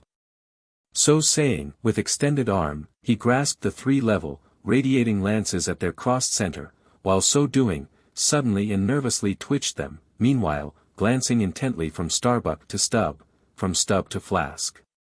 It seemed as though, by some nameless, interior volition, he would fain have shocked into them the same fiery emotion accumulated within the Leyden jar of his own magnetic life. The 3 mates quailed before his strong, sustained, and mystic aspect. Stubb and Flask looked sideways from him, the honest eye of Starbuck fell downright. In vain, cried Ahab, but, maybe, 'tis well. For did ye 3 but once take the full-forced shock, then mine own electric thing, that had perhaps expired from out me. Perchance, too, it would have dropped ye dead. Perchance ye need it not. Down lances. And now, ye mates, I do appoint ye 3 cupbearers to my 3 pagan kinsmen there, yon 3 most honorable gentlemen and noblemen, my valiant harpooneers. Disdain the task. What, when the great Pope washes the feet of beggars, using his tiara for ewer? Oh, my sweet cardinals! Your own condescension, that shall bend ye to it. I do not order ye, ye will it. Cut your seizings and draw the poles, ye harpooneers. Silently obeying the order, the 3 harpooneers now stood with the detached iron part of their harpoons, some 3 feet long, held, barbs up, before him. Stab me not with that keen steel. Cant them over. Know ye not the goblet end? Turn up the socket. So, now, ye cupbearers, advance. The irons. Take them, hold them while I fill. Forthwith, slowly going from one officer to the other, He brimmed the harpoon sockets with the fiery waters from the pewter. Now, 3 to 3, ye stand commend the murderous chalices. Bestow them, ye who are now made parties to this indissoluble league. Ha! Starbuck! But the deed is done. Yon ratifying sun now waits to sit upon it. Drink, ye harpooneers. Drink and swear, ye men that man the deathful whaleboats bow, death to Moby Dick. God hunt us all, if we do not hunt Moby Dick to his death. The long, barbed steel goblets were lifted. And to cries and maledictions against the white whale, the spirits were simultaneously quaffed down with a hiss. Starbuck paled, and turned, and shivered. Once more, and finally, the replenished pewter went the rounds among the frantic crew. When, waving his free hand to them, they all dispersed, and Ahab retired within his cabin. Chapter 37. Sunset. The cabin, by the stern windows, Ahab sitting alone, and gazing out. I leave a white and turbid wake. Pale waters, paler cheeks, where'er I sail. The envious billows sidelong swell to well my track, let them, but first I pass. Yonder, by ever-brimming goblets' rim, the warm waves blush like wine. The gold brow plumbs the blue. The diver sun, slow dived from noon, goes down, my soul mounts up. She wearies with her endless hill. Is, then, the crown too heavy that I wear? This iron crown of Lombardy. Yet is it bright with many a gem, I the wearer, see not its far flashings. But darkly feel that I wear that dazzlingly confounds. 'Tis iron, that I know, not gold. 'Tis split, too, that I feel, the jagged edge galls me so, my brain seems to beat against the solid metal. Steel skull, mine. The sort that needs no helmet in the most brain-battering fight. Dry heat upon my brow? Oh! Time was, when as the sunrise nobly spurred me, so the sunset soothed. No more. This lovely light, it lights not me. All loveliness is anguish to me, since I can ne'er enjoy. Gifted with the high perception, I lack the low, enjoying power, damned, most subtly and most malignantly. Damned in the midst of paradise. Good night, good night. Waving his hand, he moves from the window. 'Twas not so hard a task. I thought to find one stubborn, at the least, but my one-cogged circle fits into all their various wheels, and they revolve. Or, if you will, like so many ant-hills of powder, they all stand before me, and either match. Oh, hard! That to fire others, the match itself must needs be wasting. What I've dared, I've willed, and what I've willed, I'll do. They think me mad, Starbuck does, but I'm demoniac, I am madness maddened. That wild madness that's only calm to comprehend itself. The prophecy was that I should be dismembered, and, I lost this leg. I now prophesy that I will dismember my dismemberer. Now, then, be the prophet and the fulfiller one. That's more than ye great gods, ever were. I laugh and hoot at ye cricket players, ye pugilists, ye deaf Burkes and blinded Bendigos. I will not say as schoolboys do to bullies, take someone of your own size, don't pummel me. No, ye've knocked me down, and I am up again, but why ye have run and hidden. Come forth from behind your cotton bags. I have no long gun to reach ye. Come, Ahab's compliments to ye, come and see if ye can swerve me. Swerve me? Ye cannot swerve me, else ye swerve yourselves. Man has ye there. Swerve me. The path to my fixed purpose is laid with iron rails, whereon my soul is grooved to run. Over unsound gorges, through the rifled hearts of mountains, under torrents' beds, unerringly I rush. Naught's an obstacle, naught's an angle to the iron way. Chapter 38. Dusk. By the mainmast, Starbuck leaning against it. My soul is more than matched, she's overmanned, and by a madman. Insufferable sting, that sanity should ground arms on such a field. But he drilled deep down, and blasted all my reason out of me. I think I see his impious end. But feel that I must help him to it. Will I, nil I, the ineffable thing has tied me to him, tows me with a cable I have no knife to cut. Horrible old man! Who's over him, he cries, aye, he would be a democrat to all above. Look, how he lords it over all below. Oh! I plainly see my miserable office, to obey, rebelling, and worse yet, to hate with touch of pity. For in his eyes I read some lurid woe would shrivel me up, had I it. Yet is there hope. Time and tide flow wide. The hated whale has the round watery world to swim in, as the small goldfish has its glassy globe. His heaven-insulting purpose, God may wedge aside. I would up heart, were it not like lead. But my whole clock's run down. My heart the all-controlling weight, I have no key to lift again. A burst of revelry from the forecastle. Oh, God! To sail with such a heathen crew that have small touch of human mothers in them. Whelped somewhere by the sharkish sea. The white whale is their demigorgon. Hark! The infernal orgies. That revelry is forward. Mark the unfaltering silence aft. Methinks it pictures life. Foremost through the sparkling sea shoots on the gay, embattled, bantering bow, but only to drag dark Ahab after it, where he broods within his sternward cabin, builded over the dead water of the wake, and further on. Hunted by its wolfish gurglings. The long howl thrills me through. Peace! Ye revellers, and set the watch. Oh, life!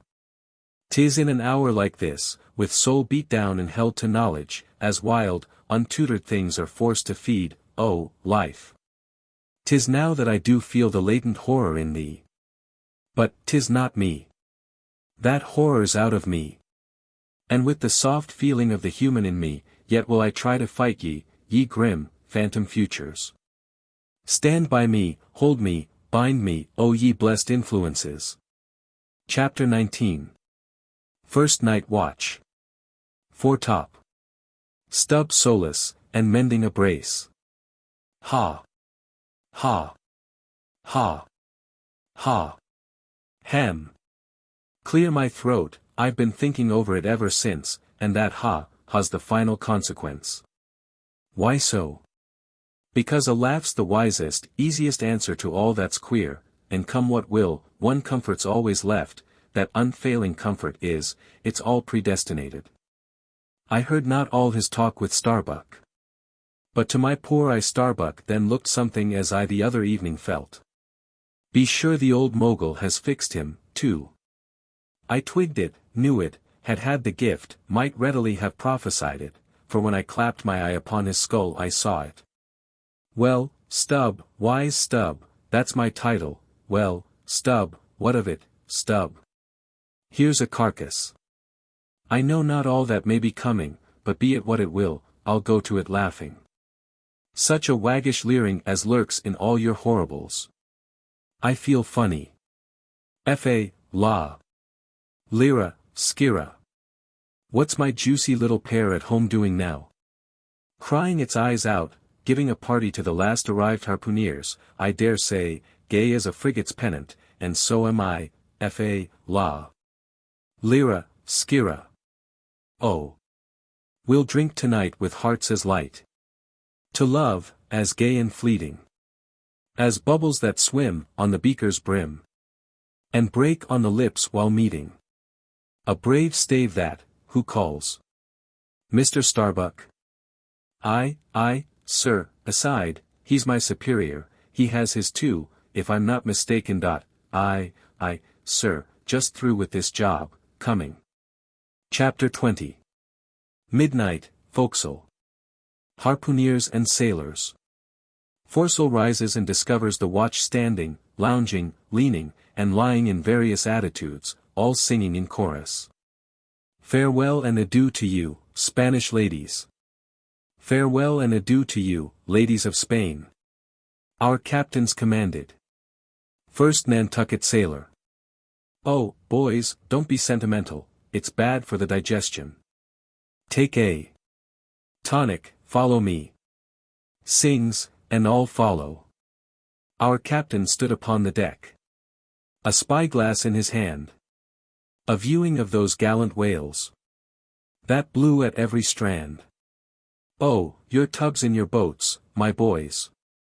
And by your braces stand.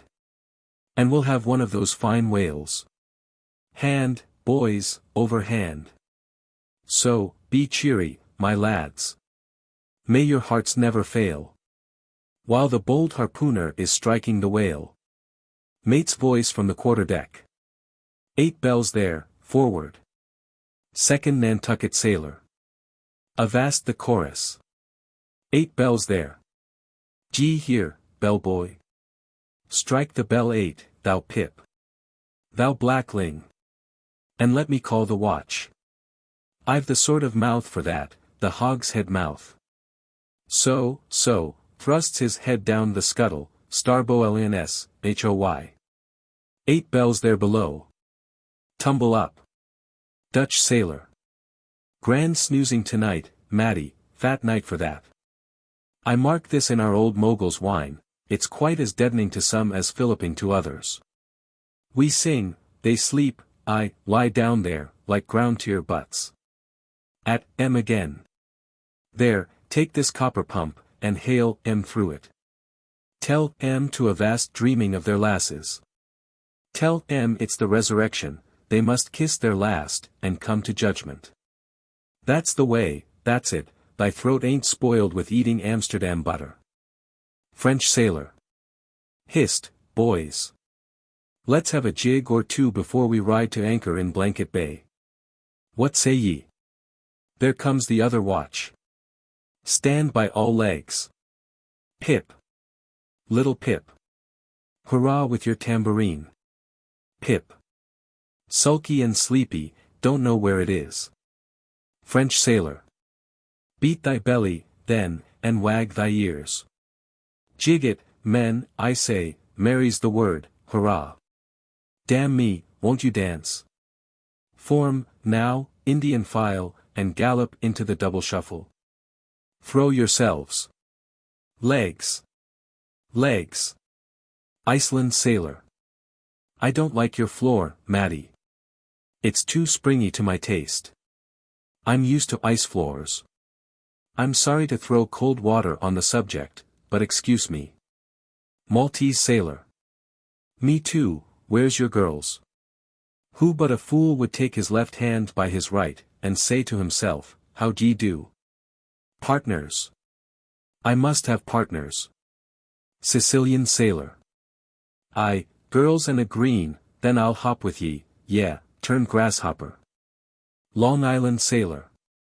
Well, ye sulkies, there's plenty more of us. Hoe corn when you may, say I. All legs go to harvest soon. Ah! Here comes the music, now for it. Azore sailor.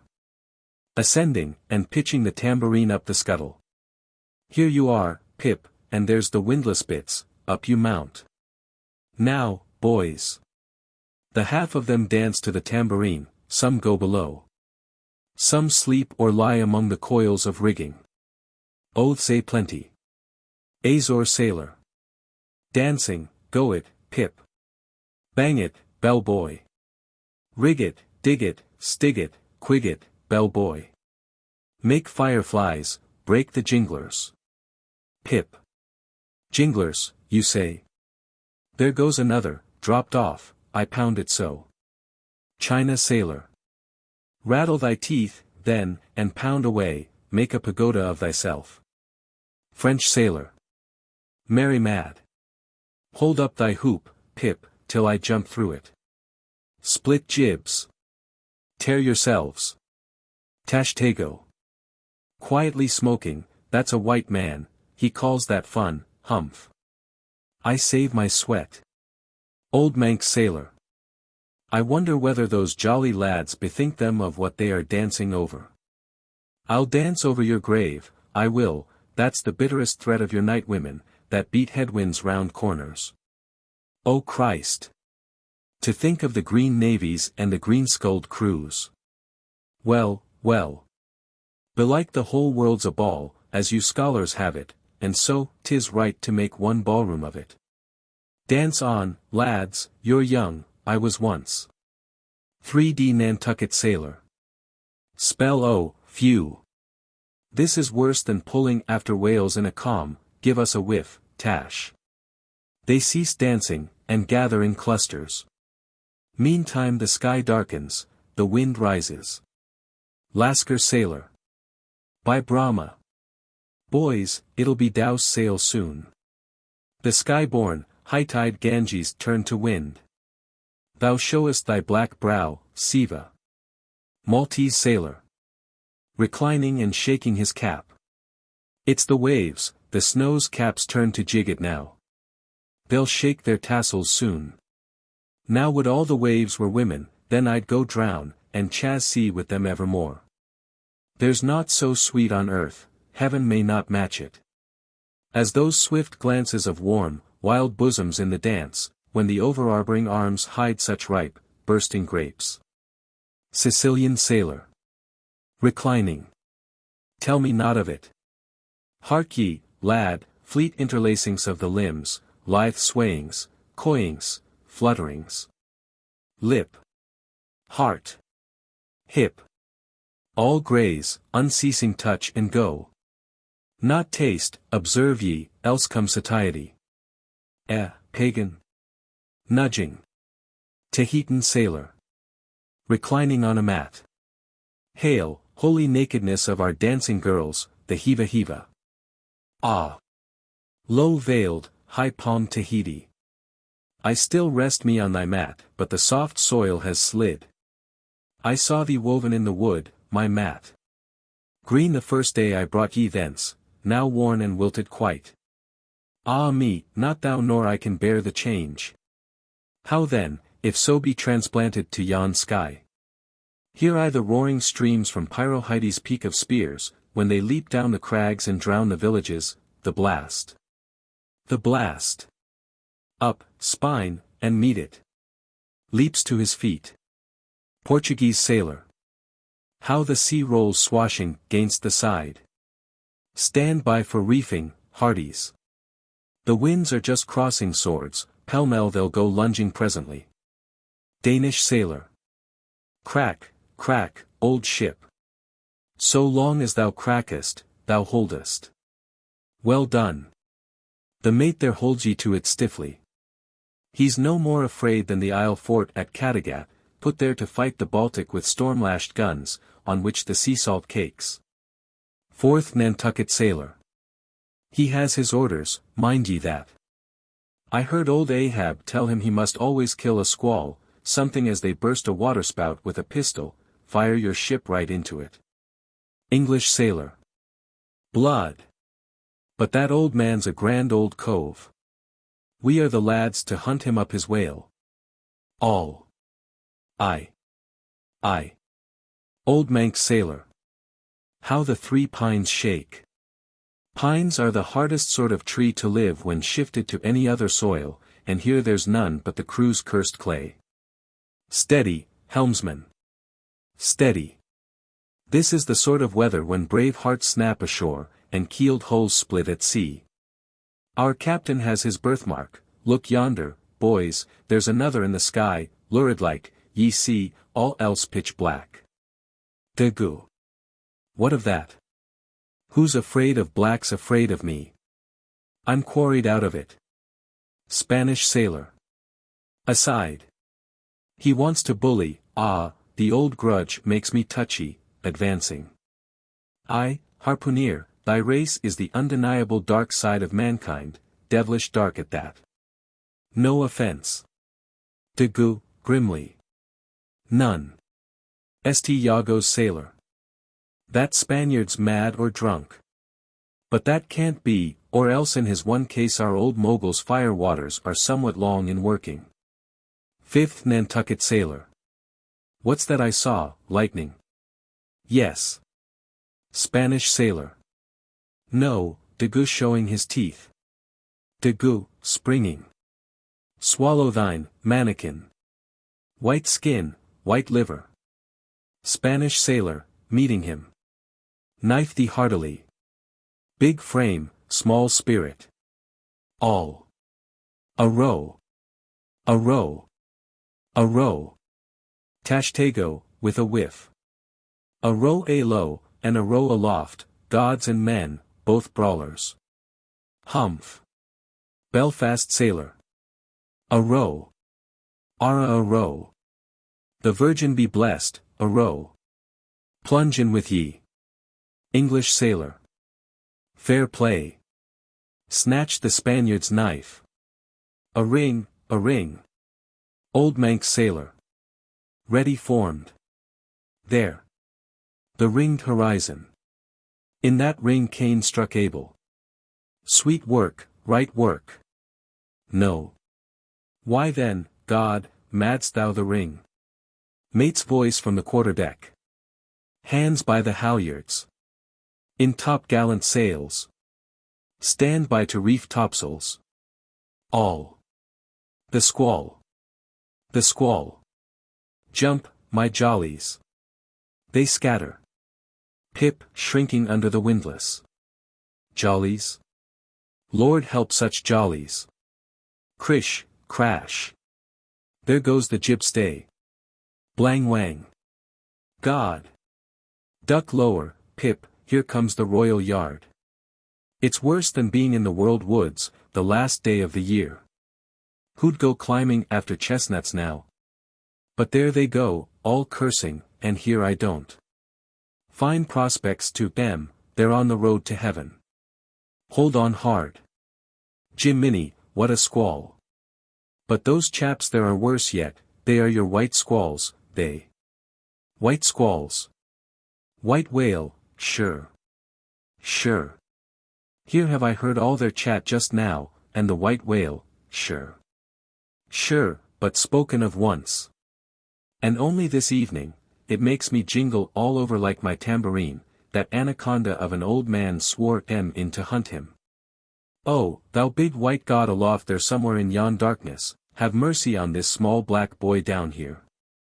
Preserve him from all men that have no bowels to feel fear. Chapter 41. Moby Dick. I, Ishmael, was one of that crew, my shouts had gone up with the rest, my oath had been welded with theirs. And stronger I shouted, and more did I hammer and clinch my oath, because of the dread in my soul. A wild, mystical, sympathetical feeling was in me, Ahab's quenchless feud seemed mine. With greedy ears I learned the history of that murderous monster against whom I and all the others had taken our oaths of violence and revenge. For some time past, though at intervals only, the unaccompanied, secluded white whale had haunted those uncivilized seas mostly frequented by the sperm whale fishermen. But not all of them knew of his existence. Only a few of them, comparatively, had knowingly seen him, while the number who as yet had actually and knowingly given battle to him, was small indeed. For, owing to the large number of whale cruisers, the disorderly way they were sprinkled over the entire watery circumference, many of them adventurously pushing their quest along solitary latitudes, so as seldom or never for a whole 12-month or more on a stretch, to encounter a single news-telling sail of any sort. The inordinate length of each separate voyage, the irregularity of the times of sailing from home. All these, with other circumstances, direct and indirect, long obstructed the spread through the whole worldwide whaling fleet of the special individualizing tidings concerning Moby Dick.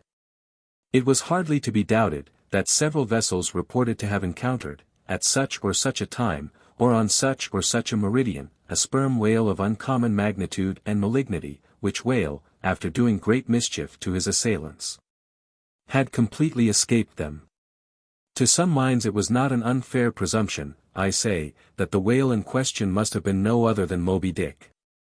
Yet as of late the sperm whale fishery had been marked by various and not unfrequent instances of great ferocity, cunning, and malice in the monster attacked, therefore it was, that those who by accident ignorantly gave battle to Moby Dick. Such hunters, perhaps, for the most part, were content to ascribe the peculiar terror he bred, more, as it were, to the perils of the sperm whale fishery at large, than to the individual cause. In that way, mostly, the disastrous encounter between Ahab and the whale had hitherto been popularly regarded. And as for those who, previously hearing of the white whale, by chance caught sight of him, in the beginning of the thing they had every one of them, almost, as boldly and fearlessly lowered for him, as for any other whale of that species. But at length, such calamities did ensue in these assaults, not restricted to sprained wrists and ankles, broken limbs, or devouring amputations, but fatal to the last degree of fatality. Those repeated disastrous repulses, all accumulating and piling their terrors upon Moby Dick, those things had gone far to shake the fortitude of many brave hunters, to whom the story of the white whale had eventually come. Nor did wild rumors of all sorts fail to exaggerate, and still the more horrify the true histories of these deadly encounters. For not only do fabulous rumors naturally grow out of the very body of all surprising terrible events, as the smitten tree gives birth to its fungi, but, in maritime life, far more than in that of terra firma, wild rumors abound, wherever there is any adequate reality for them to cling to. And as the sea surpasses the land in this matter, so the whale fishery surpasses every other sort of maritime life, in the wonderfulness and fearfulness of the rumors which sometimes circulate there. For not only are whalemen as a body unexempt from that ignorance and superstitiousness hereditary to all sailors, but of all sailors, they are by all odds the most directly brought into contact with whatever is appallingly astonishing in the sea. Face to face they not only eye its greatest marvels, but, hand to jaw, give battle to them. Alone, in such remotest waters, that though you sailed 1,000 miles, and passed 1,000 shores, you would not come to any chiseled hearthstone, or aught hospitable beneath that part of the sun. In such latitudes and longitudes, pursuing too such a calling as he does, the whaleman is wrapped by influences all tending to make his fancy pregnant with many a mighty birth.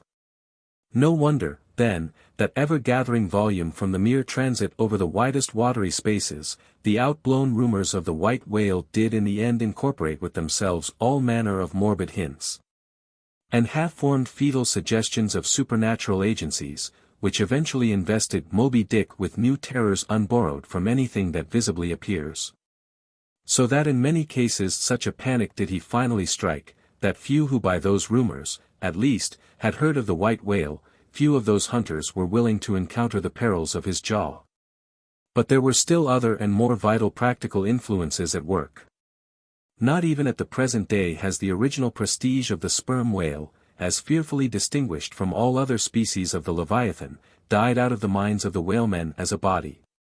There are those this day among them, who, though intelligent and courageous enough in offering battle to the Greenland or right whale, would perhaps, either from professional inexperience, or incompetency, or timidity, decline a contest with the sperm whale. At any rate, there are plenty of whalemen, especially among those whaling nations not sailing under the American flag, who have never hostilely encountered the sperm whale, but whose sole knowledge of the Leviathan is restricted to the ignoble monster primitively pursued in the north. Seated on their hatches, these men will hearken with a childish fireside interest and awe, to the wild, strange tales of southern whaling. Nor is the preeminent tremendousness of the great sperm whale anywhere more feelingly comprehended, than on board of those prows which stem him. And as if the now tested reality of his might had in former legendary times thrown its shadow before it, we find some book naturalists, Olassen and Pavelsen, declaring the sperm whale not only to be a consternation to every other creature in the sea, but also to be so incredibly ferocious as continually to be athirst for human blood. Nor even down to so late a time as Cuvier's, were these or almost similar impressions effaced. For in his natural history, the Baron himself affirms that at sight of the sperm whale, all fish, sharks included, are struck with the most lively terrors, and often in the precipitancy of their flight dash themselves against the rocks with such violence as to cause instantaneous death. And however the general experiences in the fishery may amend such reports as these, yet in their full terribleness, even to the bloodthirsty item of Pavelsen, the superstitious belief in them is, in some vicissitudes of their vocation, revived in the minds of the hunters. So that overawed by the rumors and portents concerning him, not a few of the fishermen recalled, in reference to Moby Dick, the earlier days of the sperm whale fishery, when it was oftentimes hard to induce long-practiced right whalemen to embark in the perils of this new and daring warfare. Such men protesting that although other leviathans might be hopefully pursued, yet to chase and point lance at such an apparition as the sperm whale was not for mortal man, that to attempt it would be inevitably to be torn into a quick eternity. On this head, there are some remarkable documents that may be consulted. Nevertheless, some there were, who even in the face of these things were ready to give chase to Moby Dick. And a still greater number who, chancing only to hear of him distantly and vaguely, without the specific details of any certain calamity, and without superstitious accompaniments, were sufficiently hardy not to flee from the battle if offered. One of the wild suggestions referred to, as at last coming to be linked with the white whale in the minds of the superstitiously inclined, was the unearthly conceit that Moby Dick was ubiquitous. That he had actually been encountered in opposite latitudes at one and the same instant of time. Nor, credulous as such minds must have been, was this conceit altogether without some faint show of superstitious probability. For as the secrets of the currents in the seas have never yet been divulged, even to the most erudite research, so the hidden ways of the sperm whale when beneath the surface remain, in great part, unaccountable to his pursuers. And from time to time have originated the most curious and contradictory speculations regarding them, especially concerning the mystic modes whereby, after sounding to a great depth, he transports himself with such vast swiftness to the most widely distant points. It is a thing well known to both American and English whale ships, and as well a thing placed upon authoritative record years ago by Scoresby, that some whales have been captured far north in the Pacific, in whose bodies have been found the barbs of harpoons darted in the Greenland seas. Nor is it to be gainsaid, that in some of these instances it has been declared that the interval of time between the two assaults could not have exceeded very many days. Hence, by inference, it has been believed by some whalemen, that the Nor-West Passage, so long a problem to man, was never a problem to the whale. So that here, in the real living experience of living men, the prodigies related in old times of the inland Strelo mountain in Portugal, near whose top there was said to be a lake in which the wrecks of ships floated up to the surface. And that still more wonderful story of the Arethusa fountain near Syracuse, whose waters were believed to have come from the Holy Land by an underground passage, these fabulous narrations are almost fully equalled by the realities of the whalemen. Forced into familiarity, then, with such prodigies as these, and knowing that after repeated, intrepid assaults, the white whale had escaped alive, it cannot be much matter of surprise that some whalemen should go still further in their superstitions, declaring Moby Dick not only ubiquitous, but immortal, for immortality is but ubiquity in time. That though groves of spears should be planted in his flanks, he would still swim away unharmed, or if indeed he should ever be made to spout thick blood, such a sight would be but a ghastly deception. For again in unensanguined billows hundreds of leagues away, his unsullied jet would once more be seen. But even stripped of these supernatural surmisings, there was enough in the earthly make and incontestable character of the monster to strike the imagination with unwonted power. For, it was not so much his uncommon bulk that so much distinguished him from other sperm whales, but, as was elsewhere thrown out, a peculiar snow-white wrinkled forehead, and a high, pyramidical white hump. These were his prominent features. The tokens whereby, even in the limitless, uncharted seas, he revealed his identity, at a long distance, to those who knew him. The rest of his body was so streaked, and spotted, and marbled with the same shrouded hue, that, in the end, he had gained his distinctive appellation of the white whale. A name, indeed, literally justified by his vivid aspect, when seen gliding at high noon through a dark blue sea, leaving a Milky Way wake of creamy foam, all spangled with golden gleamings. Nor was it his unwonted magnitude, nor his remarkable hue, nor yet his deformed lower jaw, that so much invested the whale with natural terror, as that unexampled, intelligent malignity which, according to specific accounts, he had over and over again evinced in his assaults. More than all, his treacherous retreats struck more of dismay than perhaps aught else. For, when swimming before his exulting pursuers, with every apparent symptom of alarm, he had several times been known to turn round suddenly, and, bearing down upon them, either stave their boats to splinters, or drive them back in consternation to their ship. Already several fatalities had attended his chase. But those similar disasters, however little bruited ashore, were by no means unusual in the fishery. Yet, in most instances, such seemed the white whale's infernal aforethought of ferocity, that every dismembering or death that he caused, was not wholly regarded as having been inflicted by an unintelligent agent. Judge, then, to what pitches of inflamed, distracted fury the minds of his more desperate hunters were impelled, when amid the chips of chewed boats, and the sinking limbs of torn comrades, they swam out of the white curds of the whale's direful wrath into the serene, exasperating sunlight, that smiled on, as if at a birth or a bridal. His 3 boats stove around him, and oars and men both whirling in the eddies. One captain, seizing the line-knife from his broken prow, had dashed at the whale, as an Arkansas duelist at his foe, blindly seeking with a 6-inch blade to reach the fathom-deep life of the whale. That captain was Ahab. And then it was, that suddenly sweeping his sickle-shaped lower jaw beneath him, Moby Dick had reaped away Ahab's leg, as a mower a blade of grass in the field. No turbaned Turk, no hired Venetian or Malay, could have smote him with more seeming malice. Small reason was there to doubt, then, that ever since that almost fatal encounter, Ahab had cherished a wild vindictiveness against the whale, all the more fell for that in his frantic morbidness he at last came to identify with him.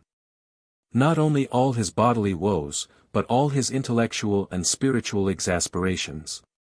The white whale swam before him as the monomaniac incarnation of all those malicious agencies which some deep men feel eating in them, till they are left living on with half a heart and half a lung. That intangible malignity which has been from the beginning, to whose dominion even the modern Christians ascribe one half of the world's, which the ancient Ophites of the East reverenced in their statue devil. Ahab did not fall down and worship it like them, but deliriously transferring its idea to the abhorred white whale, he pitted himself, all mutilated, against it. All that most maddens and torments, all that stirs up the lees of things.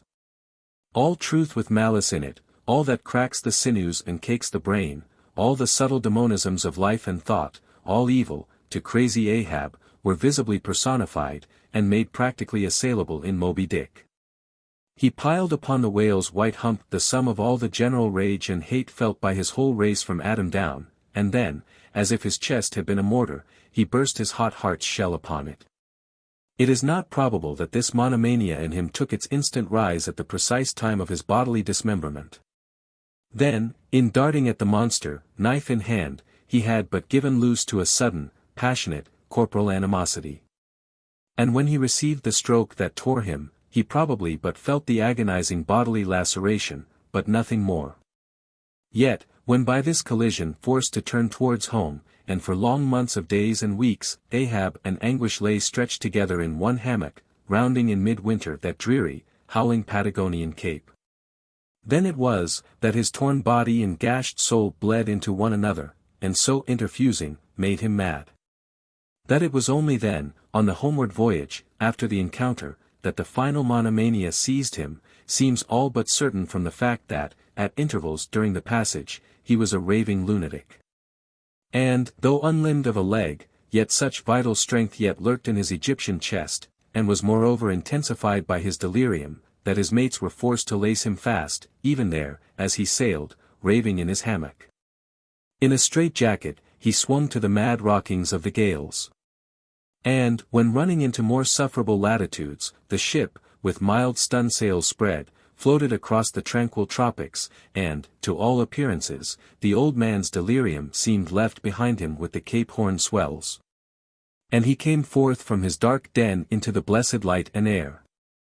Even then, when he bore that firm, collected front, however pale, and issued his calm orders once again, and his mates thanked God the direful madness was now gone, even then, Ahab, in his hidden self, raved on. Human madness is oftentimes a cunning and most feline thing. When you think it fled, it may have but become transfigured into some still subtler form.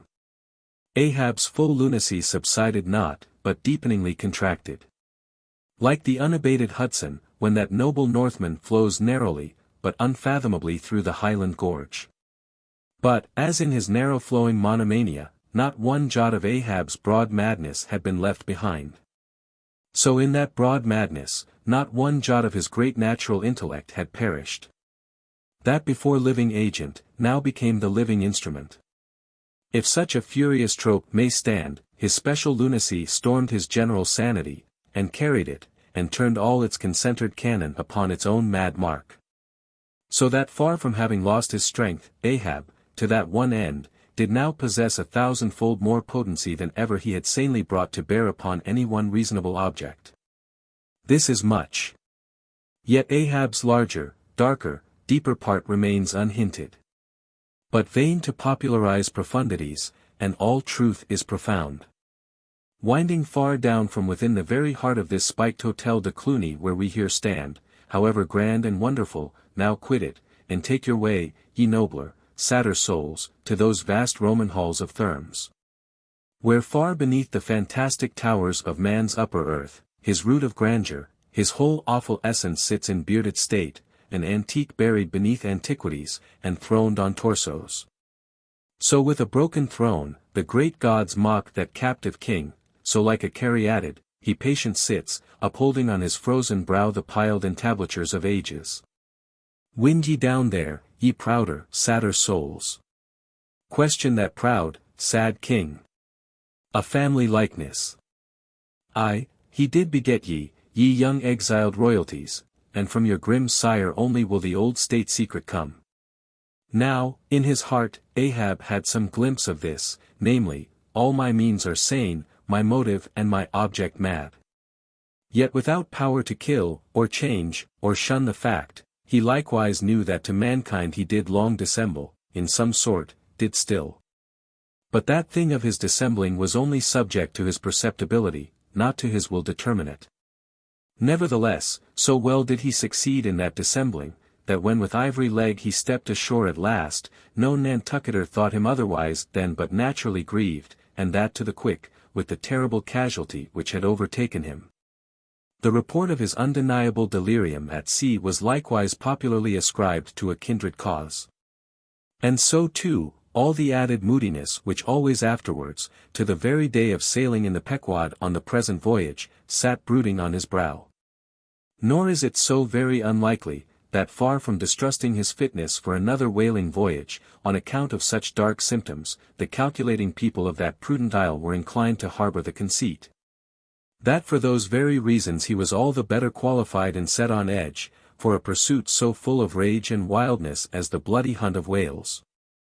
Gnawed within and scorched without, with the infixed, unrelenting fangs of some incurable idea, such an one, could he be found, would seem the very man to dart his iron and lift his lance against the most appalling of all brutes.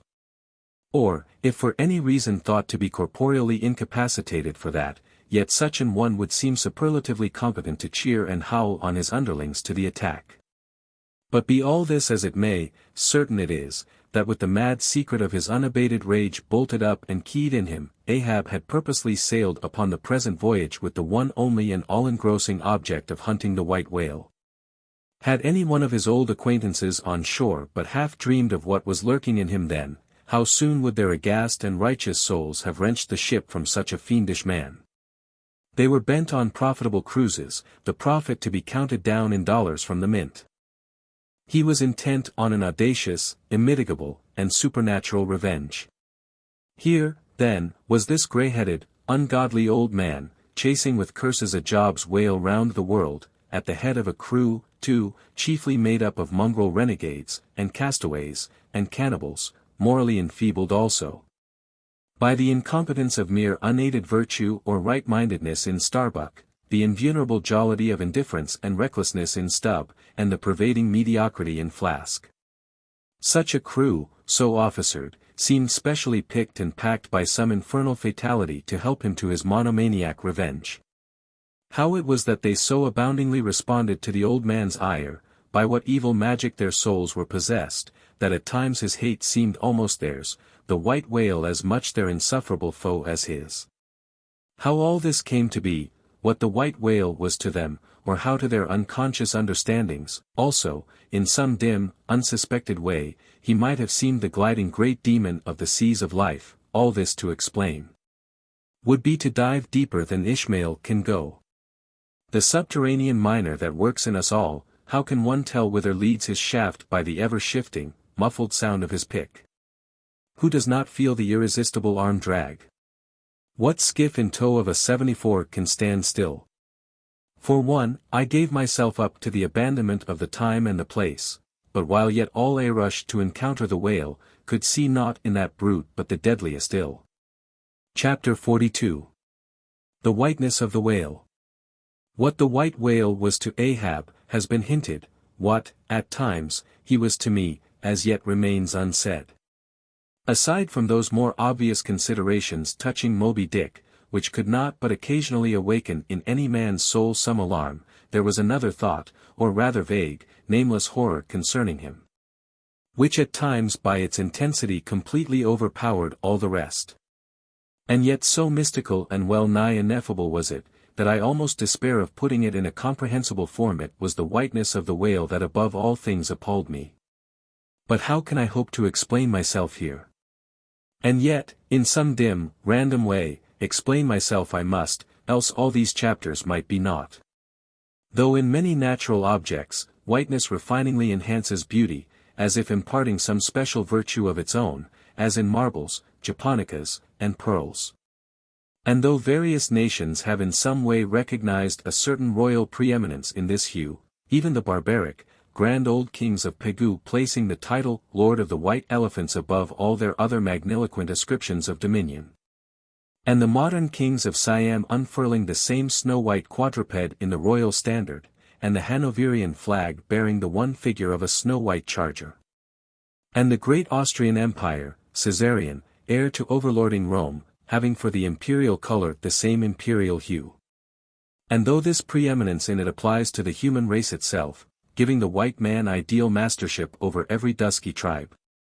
And though, besides, all this, whiteness has been even made significant of gladness, for among the Romans a white stone marked a joyful day.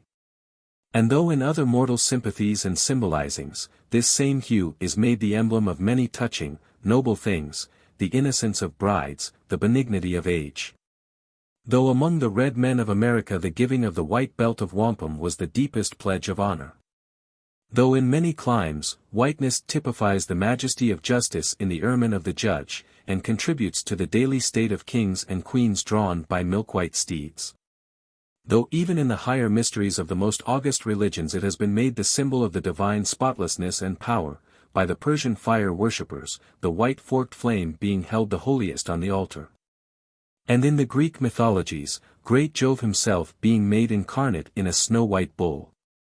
And though to the noble Iroquois, the midwinter sacrifice of the sacred white dog was by far the holiest festival of their theology, that spotless, faithful creature being held the purest envoy they could send to the Great Spirit with the annual tidings of their own fidelity. And though directly from the Latin word for white, all Christian priests derive the name of one part of their sacred vesture, the alb or tunic, worn beneath the cassock. And though among the holy pomps of the Romish faith, white is specially employed in the celebration of the Passion of our Lord, though in the vision of St. John, white robes are given to the redeemed, and the 24 elders stand clothed in white before the great white throne, and the Holy One that sitteth there white like wool. Yet for all these accumulated associations, with whatever is sweet, and honorable, and sublime, there yet lurks an elusive something in the innermost idea of this hue, which strikes more of panic to the soul than that redness which affrights in blood. This elusive quality it is, which causes the thought of whiteness, when divorced from more kindly associations, and coupled with any object terrible in itself, to heighten that terror to the furthest bounds. Witness the white bear of the poles, and the white shark of the tropics, what but their smooth, flaky whiteness makes them the transcendent horrors they are. That ghastly whiteness it is which imparts such an abhorrent mildness, even more loathsome than terrific, to the dumb gloating of their aspect. So that not the fierce-fanged tiger in his heraldic coat can so stagger courage as the white-shrouded bear or shark. Asterisk.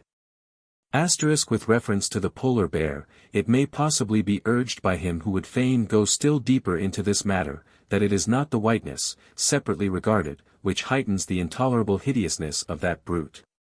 For, analyzed, that heightened hideousness, it might be said, only rises from the circumstance, that the irresponsible ferociousness of the creature stands invested in the fleece of celestial innocence and love. And hence, by bringing together two such opposite emotions in our minds, the polar bear frightens us with so unnatural a contrast. But even assuming all this to be true, yet, were it not for the whiteness, you would not have that intensified terror. As for the white shark, the white gliding ghostliness of repose in that creature, when beheld in his ordinary moods, strangely tallies with the same quality in the polar quadruped. This peculiarity is most vividly hit by the French in the name they bestow upon that fish. The Romish Mass for the dead begins with Requiem Aeternam, eternal rest, whence Requiem denominating the Mass itself, and any other funeral music. Now, in allusion to the white, silent stillness of death in this shark, and the mild deadliness of his habits, the French call him Requiem. Bethink thee of the albatross, whence come those clouds of spiritual wonderment and pale dread, in which that white phantom sails in all imaginations. Not Coleridge first threw that spell, but God's great, unflattering laureate, Nature. I remember the first albatross I ever saw. It was during a prolonged gale, in waters hard upon the Antarctic seas. From my forenoon watch below, I ascended to the overclouded deck. And there, dashed upon the main hatches, I saw a regal, feathery thing of unspotted whiteness, and with a hooked, Roman bill sublime. At intervals, it arched forth its vast archangel wings, as if to embrace some holy ark. Wondrous flutterings and throbbings shook it. Though bodily unharmed, it uttered cries, as some king's ghost in supernatural distress. Through its inexpressible, strange eyes, methought I peeped to secrets which took hold of God. As Abraham before the angels, I bowed myself. The white thing was so white, its wings so wide, and in those forever exiled waters, I had lost the miserable warping memories of traditions and of towns. Long I gazed at that prodigy of plumage. I cannot tell, can only hint, the things that darted through me then. But at last I awoke, and turning, asked a sailor what bird was this. A goney, he replied. Goney. Never had heard that name before. Is it conceivable that this glorious thing is utterly unknown to men ashore? Never. But some time after, I learned that goney was some seaman's name for albatross. So that by no possibility could Coleridge's wild rhyme have had aught to do with those mystical impressions which were mine, when I saw that bird upon our deck. For neither had I then read the rhyme, nor knew the bird to be an albatross. Yet, in saying this, I do but indirectly burnish a little brighter the noble merit of the poem and the poet. I assert, then, that in the wondrous bodily whiteness of the bird chiefly lurks the secret of the spell. A truth the more evinced in this, that by a solecism of terms there are birds called grey albatrosses, and these I have frequently seen, but never with such emotions as when I beheld the Antarctic fowl. But how had the mystic thing been caught? Whisper it not, and I will tell, with a treacherous hook and line, as the fowl floated on the sea. At last the captain made a postman of it, tying a lettered, leathern tally round its neck, with the ship's time and place, and then letting it escape. But I doubt not, that leathern tally, meant for man, was taken off in heaven, when the white fowl flew to join the wing-folding, the invoking, and adoring cherubim. Most famous in our Western annals and Indian traditions is that of the white steed of the prairies. A magnificent milk-white charger, large-eyed, small-headed, bluff-chested, and with the dignity of 1,000 monarchs in his lofty, over-scorning carriage. He was the elected Xerxes of vast herds of wild horses, whose pastures in those days were only fenced by the Rocky Mountains and the Alleghanies. At their flaming head he westward trooped it like that chosen star which every evening leads on the hosts of light. The flashing cascade of his mane, the curving comet of his tail, invested him with housings more resplendent than gold and silver beaters could have furnished him. A most imperial and archangelical apparition of that unfallen, western world, which to the eyes of the old trappers and hunters revived the glories of those primeval times when Adam walked majestic as a god. Bluff-browed and fearless as this mighty steed. Whether marching amid his aides and marshals in the van of countless cohorts that endlessly streamed it over the plains, like an Ohio. Or whether with his circumambient subjects browsing all around at the horizon, the white steed gallopingly reviewed them with warm nostrils reddening through his cool milkiness. In whatever aspect he presented himself, always to the bravest Indians he was the object of trembling reverence and awe. Nor can it be questioned from what stands on legendary record of this noble horse, that it was his spiritual whiteness chiefly, which so clothed him with divineness. And that this divineness had that in it which, though commanding worship, at the same time enforced a certain nameless terror. But there are other instances where this whiteness loses all that accessory and strange glory which invests it in the white steed and albatross. What is it that in the albino man so peculiarly repels and often shocks the eye, as that sometimes he is loathed by his own kith and kin? It is that whiteness which invests him, a thing expressed by the name he bears. The albino is as well made as other men, has no substantive deformity, and yet this mere aspect of all-pervading whiteness makes him more strangely hideous than the ugliest abortion. Why should this be so? Nor, in quite other aspects, does nature in her least palpable but not the less malicious agencies, fail to enlist among her forces this crowning attribute of the terrible. From its snowy aspect, the gauntlet ghost of the southern seas has been denominated the white squall. Nor, in some historic instances, has the art of human malice omitted so potent an auxiliary. How wildly it heightens the effect of that passage in Froissart, when, masked in the snowy symbol of their faction, the desperate White Hoods of Ghent murder their bailiff in the marketplace. Nor, in some things, does the common, hereditary experience of all mankind fail to bear witness to the supernaturalism of this hue.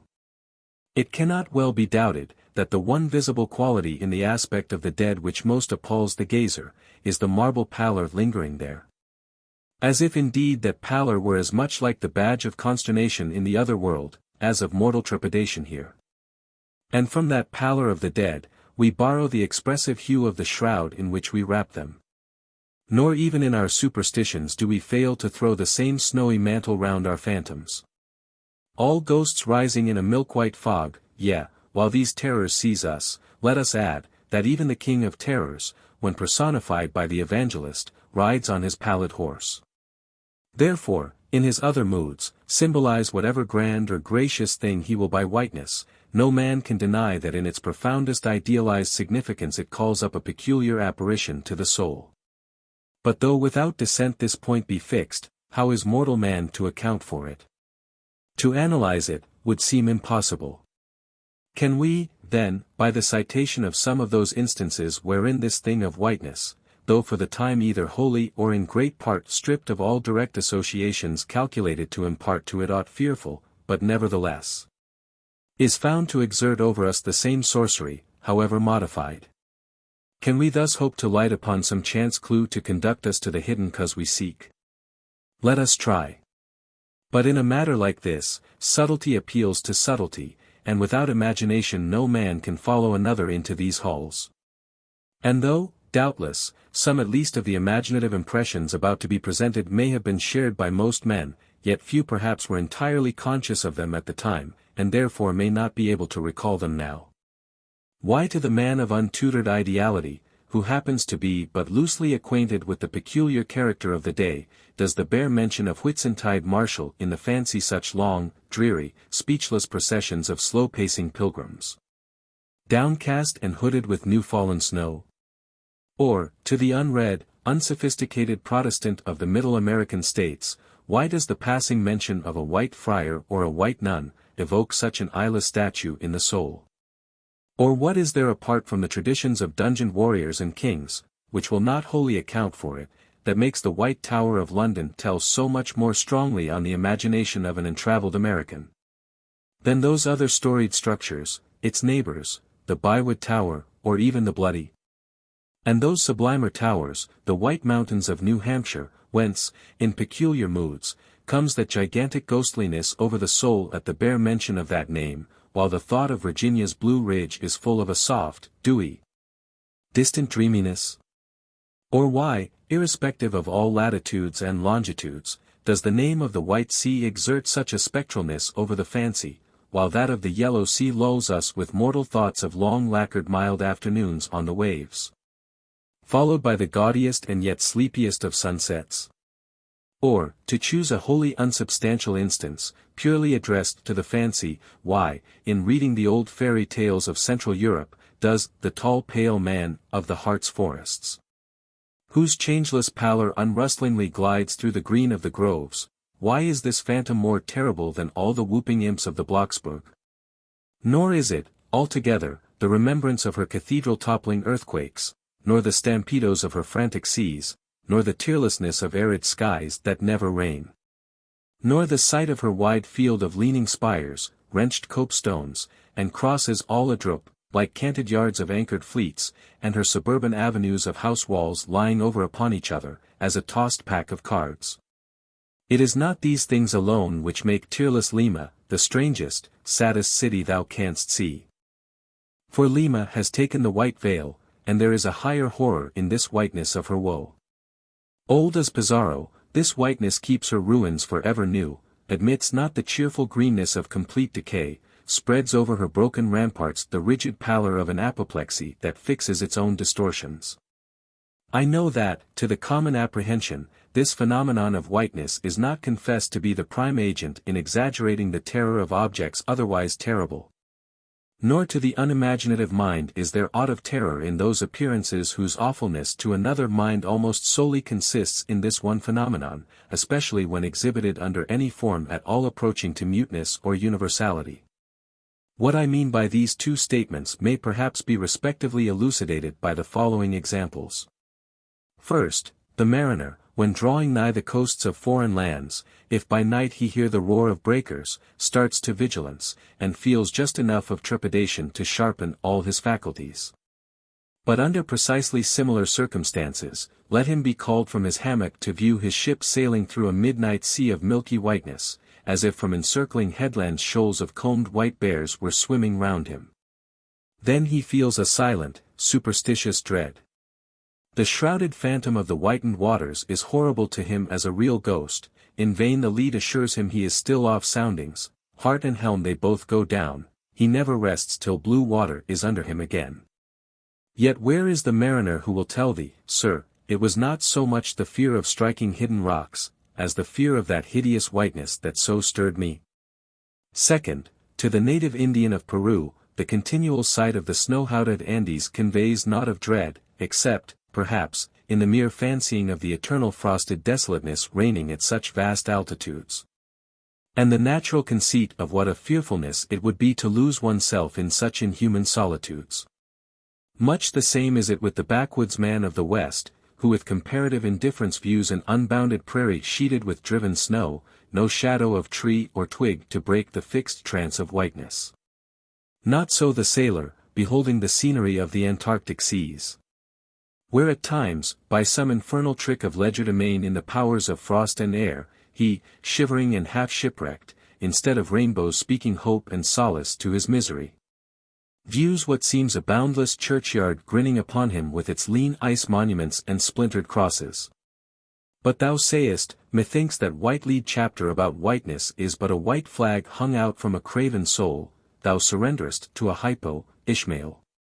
Tell me, why this strong young colt, foaled in some peaceful valley of Vermont, far removed from all beasts of prey, why is it that upon the sunniest day, if you but shake a fresh buffalo robe behind him, so that he cannot even see it, but only smells its wild animal muskiness, why will he start, snort, and with bursting eyes paw the ground in frenzies of affright? There is no remembrance in him of any gorings of wild creatures in his green northern home, so that the strange muskiness he smells cannot recall to him anything associated with the experience of former perils. For what knows he, this New England colt, of the black bisons of distant Oregon? No, but here thou beholdest even in a dumb brute, the instinct of the knowledge of the demonism in the world. Though thousands of miles from Oregon, still when he smells that savage musk, the rending, goring bison herds are as present as to the deserted wild foal of the prairies, which this instant they may be trampling into dust. Thus, then, the muffled rollings of a milky sea, the bleak rustlings of the festooned frosts of mountains, the desolate shiftings of the windrowed snows of prairies. All these, to Ishmael, are as the shaking of that buffalo robe to the frightened colt. Though neither knows where lie the nameless things of which the mystic sign gives forth such hints. Yet with me, as with the colt, somewhere those things must exist, though in many of its aspects this visible world seems formed in love, the invisible spheres were formed in fright. But not yet have we solved the incantation of this whiteness, and learned why it appeals with such power to the soul. And more strange and far more portentous, why, as we have seen, it is at once the most meaning symbol of spiritual things, nay, the very veil of the Christian's deity. And yet should be as it is, the intensifying agent in things the most appalling to mankind. Is it that by its indefiniteness it shadows forth the heartless voids and immensities of the universe, and thus stabs us from behind with the thought of annihilation, when beholding the white depths of the Milky Way? Or is it, that as in essence whiteness is not so much a color as the visible absence of color, and at the same time the concrete of all colors? Is it for these reasons that there is such a dumb blankness, full of meaning, in a wide landscape of snows, a colorless, all color of atheism from which we shrink? And when we consider that other theory of the natural philosophers, that all other earthly hues, every stately or lovely emblazoning, the sweet tinges of sunset skies and woods, yea, and the gilded velvets of butterflies, and the butterfly cheeks of young girls, all these are but subtle deceits, not actually inherent in substances, but only laid on from without. So that all deified nature absolutely paints like the harlot, whose allurements cover nothing but the charnel house within. And when we proceed further, and consider that the mystical cosmetic which produces every one of her hues, the great principle of light, forever remains white or colorless in itself, and if operating without medium upon matter, would touch all objects, even tulips and roses, with its own blank tinge, pondering all this, the palsied universe lies before us a leper. And like willful travelers in Lapland, who refuse to wear colored and coloring glasses upon their eyes, so the wretched infidel gazes himself blind at the monumental white shroud that wraps all the prospect around him. And of all these things the albino whale was the symbol. Wonder ye then at the fiery hunt. Chapter 43. Hark! Hist! Did you hear that noise, Cabaco? It was the middle watch, of fair moonlight. The seamen were standing in a cordon, extending from one of the fresh water butts in the waist, to the scuttlebutt near the taffrail. In this manner, they passed the buckets to fill the scuttlebutt. Standing, for the most part, on the hallowed precincts of the quarter-deck, they were careful not to speak or rustle their feet. From hand to hand, the buckets went in the deepest silence, only broken by the occasional flap of a sail, and the steady hum of the unceasingly advancing keel. It was in the midst of this repose, that Archie, one of the cordon, whose post was near the after hatches, whispered to his neighbor, a cholo, the words above. Hist! Did you hear that noise, Cabaco? Take the bucket, will ye, Archie? What noise d'ye mean? There it is again, under the hatches, don't you hear it, a cough, it sounded like a cough. Cough be damned. Pass along that return bucket. There again, there it is, it sounds like 2 or 3 sleepers turning over, now. Carumba! Have done, shipmate, will ye? It's the 3 soaked biscuits ye eat for supper turning over inside of ye, nothing else. Look to the bucket.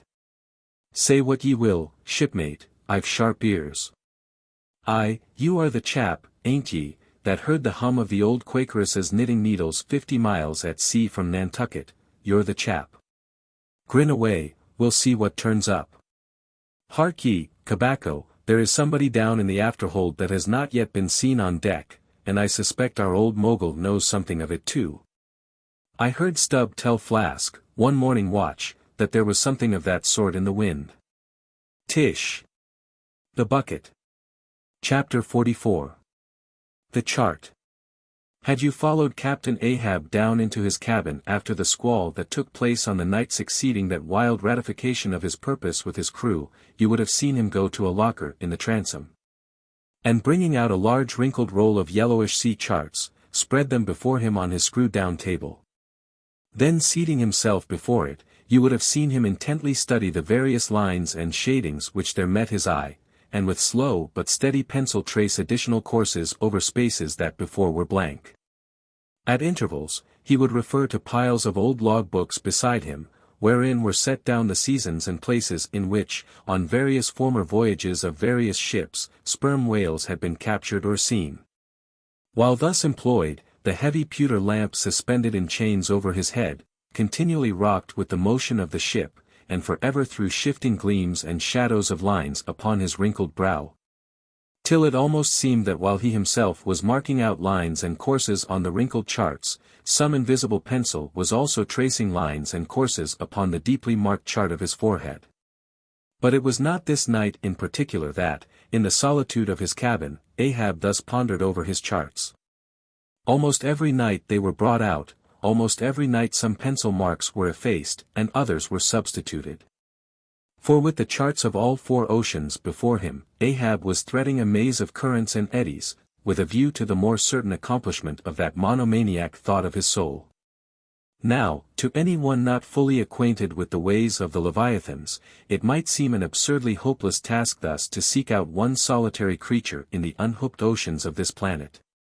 But not so did it seem to Ahab, who knew the sets of all tides and currents, and thereby calculating the driftings of the sperm whale's food, and, also, calling to mind the regular, ascertained seasons for hunting him in particular latitudes, could arrive at reasonable surmises, almost approaching to certainties, concerning the timeliest day to be upon this or that ground in search of his prey. So assured, indeed, is the fact concerning the periodicalness of the sperm whales resorting to given waters, that many hunters believe that, could he be closely observed and studied throughout the world, were the logs for one voyage of the entire whale fleet carefully collated, then the migrations of the sperm whale would be found to correspond in invariability to those of the herring shoals or the flights of swallows. On this hint, attempts have been made to construct elaborate migratory charts of the sperm whale. Asterisk.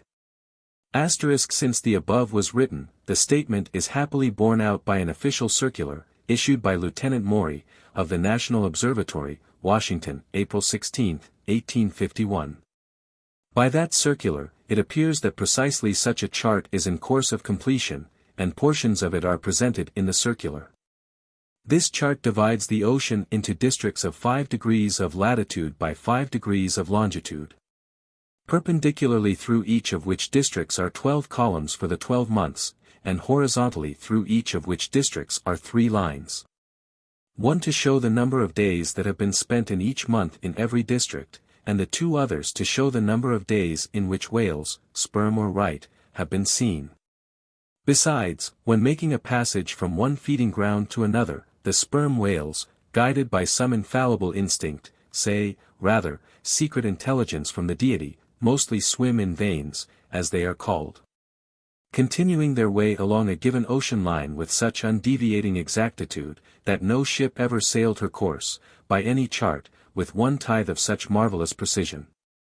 Though, in these cases, the direction taken by any one whale be straight as a surveyor's parallel, and though the line of advance be strictly confined to its own unavoidable, straight wake, yet the arbitrary vein in which at these times he is said to swim, generally embraces some few miles in width, more or less, as the vein is presumed to expand or contract, but never exceeds the visual sweep from the whale ship's mastheads, when circumspectly gliding along this magic zone. The sum is, that at particular seasons within that breadth and along that path, migrating whales may with great confidence be looked for. And hence not only at substantiated times, upon well-known separate feeding grounds, could Ahab hope to encounter his prey, but in crossing the widest expanses of water between those grounds he could, by his art, so place and time himself on his way, as even then not to be wholly without prospect of a meeting. There was a circumstance which at first sight seemed to entangle his delirious but still methodical scheme. But not so in the reality, perhaps. Though the gregarious sperm whales have their regular seasons for particular grounds, yet in general you cannot conclude that the herds which haunted such and such a latitude or longitude this year, say, will turn out to be identically the same with those that were found there the preceding season. Though there are peculiar and unquestionable instances where the contrary of this has proved true. In general, the same remark, only within a less wide limit, applies to the solitaries and hermits among the matured, aged sperm whales. So that though Moby Dick had in a former year been seen, for example, on what is called the Seychelles ground in the Indian Ocean, or Volcano Bay on the Japanese coast, yet it did not follow, that were the Pequod to visit either of those spots at any subsequent corresponding season, she would infallibly encounter him there. So, too, with some other feeding grounds, where he had at times revealed himself. But all these seemed only his casual stopping places and ocean inns, so to speak, not his places of prolonged abode. And where Ahab's chances of accomplishing his object have hitherto been spoken of, allusion has only been made to whatever wayside, antecedent, extra prospects were his, ere a particular set time or place were attained. When all possibilities would become probabilities, and, as Ahab fondly thought, every possibility the next thing to a certainty. That particular set time and place were conjoined in the one technical phrase, the season on the line. For there and then, for several consecutive years, Moby Dick had been periodically descried, lingering in those waters for a while, as the sun, in its annual round, loiters for a predicted interval in any one sign of the zodiac. There it was, too, that most of the deadly encounters with the white whale had taken place, there the waves were storied with his deeds, there also was that tragic spot where the monomaniac old man had found the awful motive to his vengeance. But in the cautious comprehensiveness and unloitering vigilance with which Ahab threw his brooding soul into this unfaltering hunt, he would not permit himself to rest all his hopes upon the one crowning fact above mentioned.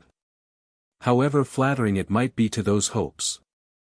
Nor in the sleeplessness of his vow could he so tranquilize his unquiet heart as to postpone all intervening quest. Now, the Pequod had sailed from Nantucket at the very beginning of the season on the line. No possible endeavor then could enable her commander to make the great passage southwards, double Cape Horn, and then running down 60 degrees of latitude arrive in the equatorial Pacific in time to cruise there. Therefore, he must wait for the next ensuing season. Yet the premature hour of the Pequod's sailing had, perhaps, been correctly selected by Ahab, with a view to this very complexion of things. Because, an interval of 365 days and nights was before him, an interval which, instead of impatiently enduring ashore, he would spend in a miscellaneous hunt. If by chance the white whale, spending his vacation in seas far remote from his periodical feeding grounds, should turn up his wrinkled brow off the Persian Gulf, or in the Bengal Bay, or China Seas, or in any other waters haunted by his race. So that monsoons, pampas, nor'westers, harmattans, trades, any wind but the Levantern Simoon, might blow Moby Dick into the devious zigzag world circle of the Pequod's circumnavigating wake. But granting all this, yet, regarded discreetly and coolly, seems it not but a mad idea, this. That in the broad boundless ocean, one solitary whale, even if encountered, should be thought capable of individual recognition from his hunter, even as a white-bearded mufti in the thronged thoroughfares of Constantinople? Yes. For the peculiar snow-white brow of Moby Dick, and his snow-white hump, could not but be unmistakable.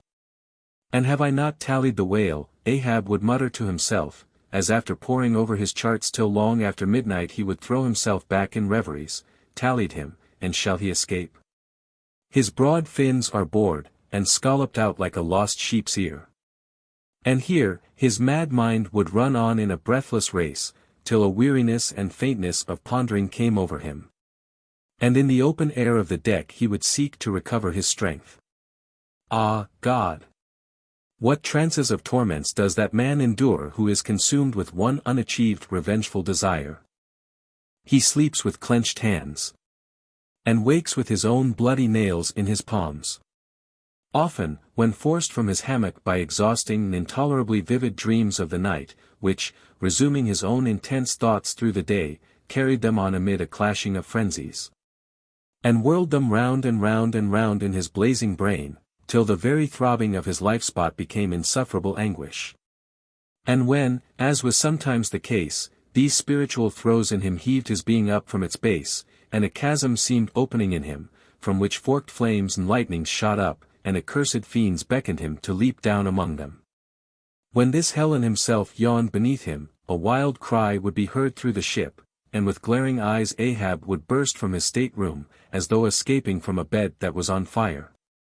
Yet these, perhaps, instead of being the unsuppressible symptoms of some latent weakness, or fright at his own resolve, were but the plainest tokens of its intensity.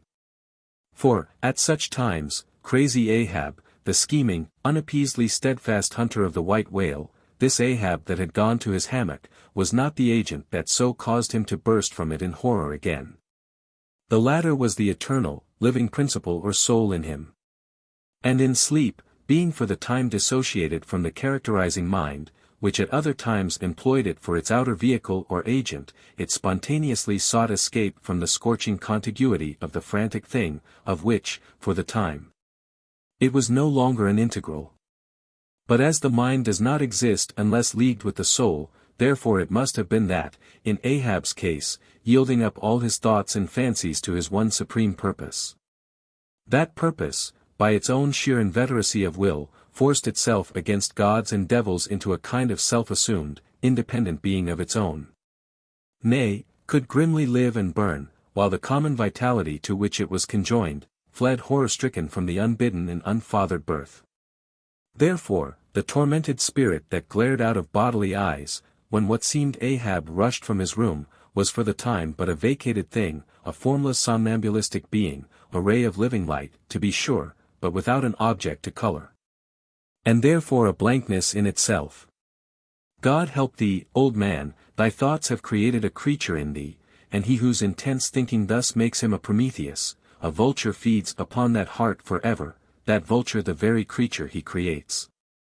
Chapter 45. The Affidavit. So far as what there may be of a narrative in this book.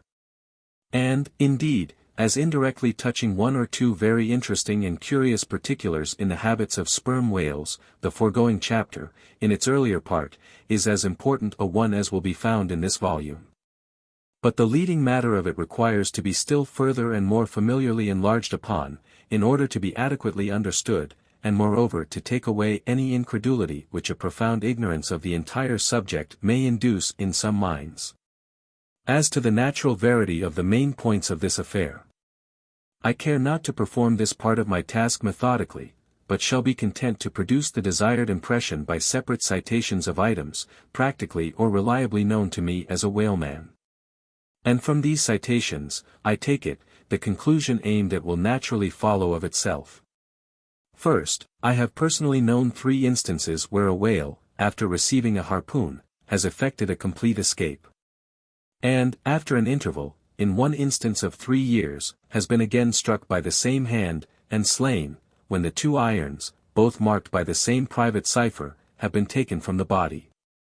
In the instance where 3 years intervened between the flinging of the 2 harpoons, and I think it may have been something more than that, the man who darted them happening, in the interval, to go in a trading ship on a voyage to Africa, went ashore there, joined a discovery party, and penetrated far into the interior, where he traveled for a period of nearly 2 years.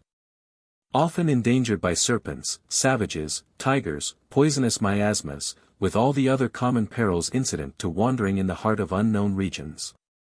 Meanwhile, the whale he had struck must also have been on its travels, no doubt it had thrice circumnavigated the globe, brushing with its flanks all the coasts of Africa, but to no purpose. This man and this whale again came together, and the one vanquished the other. I myself, have known 3 instances similar to this, that is in 2 of them I saw the whale struck. And, upon the second attack, saw the 2 irons with the respective marks cut in them, afterwards taken from the dead fish. In the 3-year instance, it so fell out that I was in the boat both times, first and last, and the last time distinctly recognized a peculiar sort of huge mole under the whale's eye, which I had observed there 3 years previous. I say 3 years, but I am pretty sure it was more than that. Here are 3 instances, then, which I personally know the truth of. But I have heard of many other instances from persons whose veracity in the matter there is no good ground to impeach. Secondly, it is well known in the sperm whale fishery, however ignorant the world ashore may be of it, that there have been several memorable historical instances where a particular whale in the ocean has been at distant times and places popularly cognizable. Why such a whale became thus marked was not altogether and originally owing to his bodily peculiarities as distinguished from other whales. For however peculiar in that respect any chance whale may be, they soon put an end to his peculiarities by killing him, and boiling him down into a peculiarly valuable oil. No, the reason was this, that from the fatal experiences of the fishery there hung a terrible prestige of perilousness about such a whale as there did about Rinaldo Rinaldini. Insomuch that most fishermen were content to recognize him by merely touching their tarpaulins when he would be discovered lounging by them on the sea, without seeking to cultivate a more intimate acquaintance. Like some poor devils ashore that happen to know an irascible great man, they make distant unobtrusive salutations to him in the street, lest if they pursued the acquaintance further, they might receive a summary thump for their presumption. But not only did each of these famous whales enjoy great individual celebrity, nay, you may call it an ocean-wide renown. Not only was he famous in life and now is immortal in forecastle stories after death, but he was admitted into all the rights, privileges, and distinctions of a name, had as much a name indeed as Cambyses or Caesar. Was it not so, O Timor Tom? Thou famed Leviathan, scarred like an iceberg, who so long didst lurk in the oriental straits of that name, whose spout was oft seen from the palmy beach of Ombay. Was it not so, O New Zealand Jack? Thou terror of all cruisers that crossed their wakes in the vicinity of the Tattoo Land. Was it not so, O Morquan? King of Japan, whose lofty jet they say at times assumed the semblance of a snow-white cross against the sky. Was it not so, O Don Miguel? Thou Chilean whale, marked like an old tortoise with mystic hieroglyphics upon the back. In plain prose, here are 4 whales as well known to the students of cetacean history as Marius or Scylla to the classic scholar. But this is not all. New Zealand Tom and Don Miguel, after at various times creating great havoc among the boats of different vessels, were finally gone in quest of, systematically hunted out, chased and killed by valiant whaling captains, who heaved up their anchors with that express object as much in view, as in setting out through the Narragansett woods, Captain Butler of old had it in his mind to capture that notorious murderous savage Anawan, the headmost warrior of the Indian King Philip.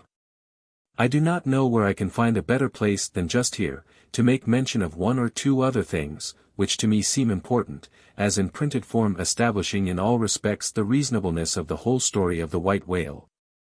More especially the catastrophe.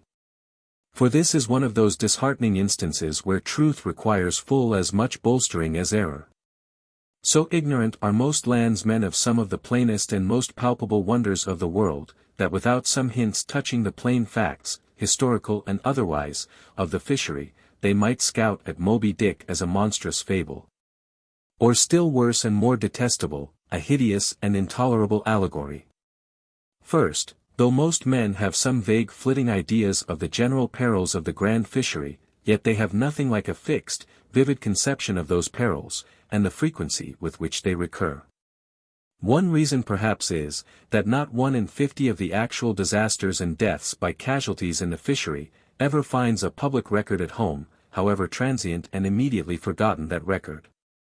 Do you suppose that that poor fellow there, who this moment perhaps caught by the whale line off the coast of New Guinea, is being carried down to the bottom of the sea by the sounding Leviathan, do you suppose that that poor fellow's name will appear in the newspaper obituary you will read tomorrow at your breakfast?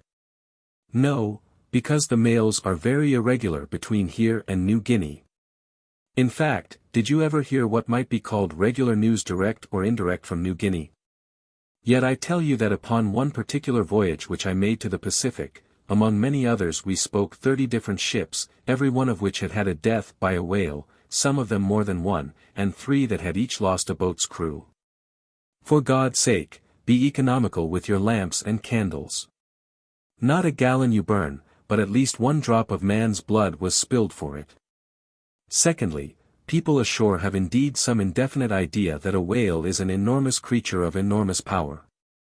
But I have ever found that when narrating to them some specific example of this twofold enormousness, they have significantly complimented me upon my facetiousness. When, I declare upon my soul, I had no more idea of being facetious than Moses, when he wrote the history of the plagues of Egypt. But fortunately the special point I here seek can be established upon testimony entirely independent of my own. That point is this: the sperm whale is in some cases sufficiently powerful, knowing, and judiciously malicious, as with direct aforethought to stave in, utterly destroy, and sink a large ship, and what is more, the sperm whale has done it. First, in the year 1820 the ship Essex, Captain Pollard, of Nantucket, was cruising in the Pacific Ocean. One day she saw spouts, lowered her boats, and gave chase to a shoal of sperm whales. Ere long, several of the whales were wounded. When, suddenly, a very large whale escaping from the boats, issued from the shoal, and bore directly down upon the ship. Dashing his forehead against her hull, he so stove her in, that in less than 10 minutes she settled down and fell over. Not a surviving plank of her has been seen since. After the severest exposure, part of the crew reached the land in their boats. Being returned home at last, Captain Pollard once more sailed for the Pacific in command of another ship, but the gods shipwrecked him again upon unknown rocks and breakers. For the second time his ship was utterly lost, and forthwith forswearing the sea, he has never tempted it since. At this day Captain Pollard is a resident of Nantucket. I have seen Owen Chase, who was chief mate of the Essex at the time of the tragedy, I have read his plain and faithful narrative, I have conversed with his son, and all this within a few miles of the scene of the catastrophe. Asterisk. The following are extracts from Chase's narrative. Every fact seemed to warrant me in concluding that it was anything but chance which directed his operations. He made 2 several attacks upon the ship, at a short interval between them, both of which, according to their direction, were calculated to do us the most injury, by being made ahead, and thereby combining the speed of the 2 objects for the shock. To effect which, the exact maneuvers which he made were necessary. His aspect was most horrible, and such as indicated resentment and fury. He came directly from the shoal which we had just before entered, and in which we had struck 3 of his companions, as if fired with revenge for their sufferings. Again, at all events, the whole circumstances taken together, all happening before my own eyes, and producing, at the time, impressions in my mind of decided, calculating mischief. On the part of the whale, many of which impressions I cannot now recall, induce me to be satisfied that I am correct in my opinion. Here are his reflections some time after quitting the ship, during a black night and open boat, when almost despairing of reaching any hospitable shore. The dark ocean and swelling waters were nothing. The fears of being swallowed up by some dreadful tempest, or dashed upon hidden rocks, with all the other ordinary subjects of fearful contemplation, seemed scarcely entitled to a moment's thought. The dismal-looking wreck, and the horrid aspect and revenge of the whale, wholly engrossed my reflections, until day again made its appearance. In another place, page 45, he speaks of the mysterious and mortal attack of the animal. Secondly, the ship Union, also of Nantucket, was in the year 1807 totally lost off the Azores by a similar onset, but the authentic particulars of this catastrophe I have never chanced to encounter. Though from the whale hunters I have now and then heard casual allusions to it. Thirdly, some 18 or 20 years ago Commodore J. then commanding an American sloop of war of the first class, happened to be dining with a party of whaling captains, on board a Nantucket ship in the harbor of Oahu, Sandwich Islands. Conversation turning upon whales, the Commodore was pleased to be skeptical touching the amazing strength ascribed to them by the professional gentlemen present. He peremptorily denied, for example, that any whale could so smite his stout sloop of war as to cause her to leak so much as a thimbleful. Very good, but there is more coming. Some weeks after, the Commodore set sail in this impregnable craft for Valparaiso. But he was stopped on the way by a portly sperm whale, that begged a few moments' confidential business with him. That business consisted in fetching the Commodore's craft such a thwack, that with all his pumps going he made straight for the nearest port to heave down and repair. I am not superstitious, but I consider the Commodore's interview with that whale as providential. Was not Saul of Tarsus converted from unbelief by a similar fright? I tell you, the sperm whale will stand no nonsense. I will now refer you to Langsdorff's voyages for a little circumstance in point, peculiarly interesting to the writer hereof. Langsdorff, you must know by the way, was attached to the Russian Admiral Krusenstern's famous discovery expedition in the beginning of the present century. Captain Langsdorff thus begins his 17th chapter. By the 13th of May our ship was ready to sail, and the next day we were out in the open sea, on our way to Akach. The weather was very clear and fine, but so intolerably cold that we were obliged to keep on our fur clothing. For some days we had very little wind. It was not till the 19th that a brisk gale from the northwest sprang up. An uncommon large whale, the body of which was larger than the ship itself, lay almost at the surface of the water, but was not perceived by any one on board till the moment when the ship, which was in full sail, was almost upon him. So that it was impossible to prevent it striking against him. We were thus placed in the most imminent danger, as this gigantic creature, setting up its back, raised the ship 3 feet at least out of the water. The masts reeled, and the sails fell altogether, while we who were below all sprang instantly upon the deck, concluding that we had struck upon some rock. Instead of this we saw the monster sailing off with the utmost gravity and solemnity. Captain Dwulf applied immediately to the pumps to examine whether or not the vessel had received any damage from the shock, but we found that very happily it had escaped entirely uninjured. Now, the Captain Dwulf here alluded to as commanding the ship in question, is a New Englander, who, after a long life of unusual adventures as a sea captain, this day resides in the village of Dorchester near Boston. I have the honor of being a nephew of his. I have particularly questioned him concerning this passage in Langsdorff. He substantiates every word. The ship, however, was by no means a large one, a Russian craft built on the Siberian coast, and purchased by my uncle after bartering away the vessel in which he sailed from home.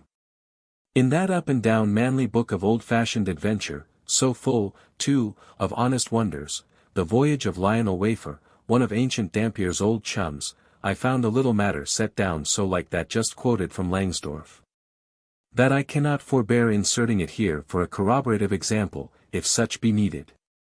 Lionel, it seems, was on his way to John Ferdinando, as he calls the modern Juan Fernandez.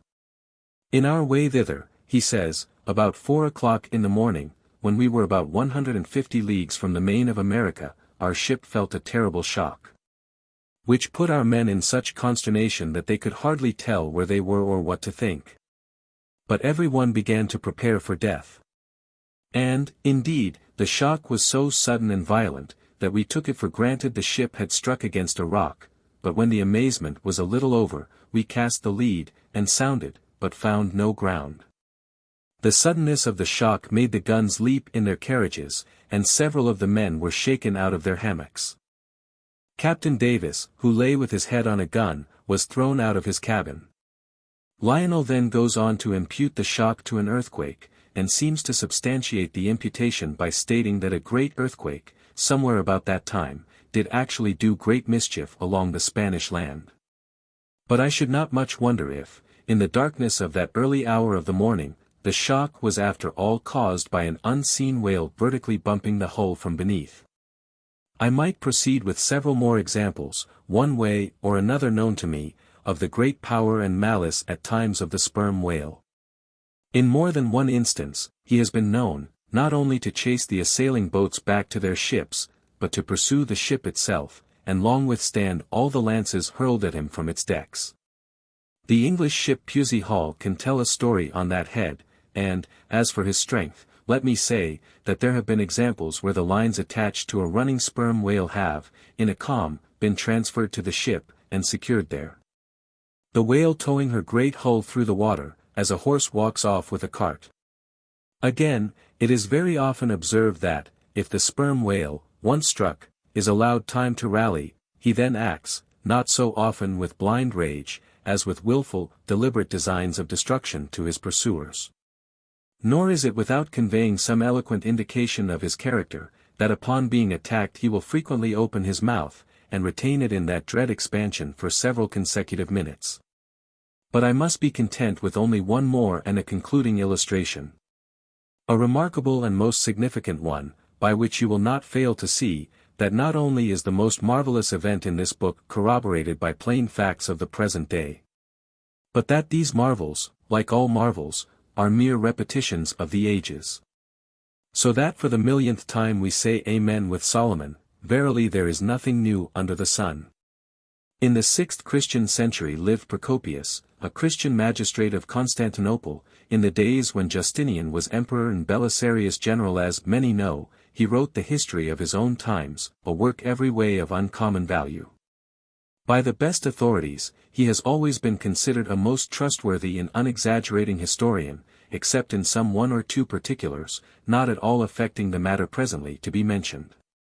Now, in this history of his, Procopius mentions that, during the term of his prefecture at Constantinople, a great sea monster was captured in the neighboring Propontis, or Sea of Marmora.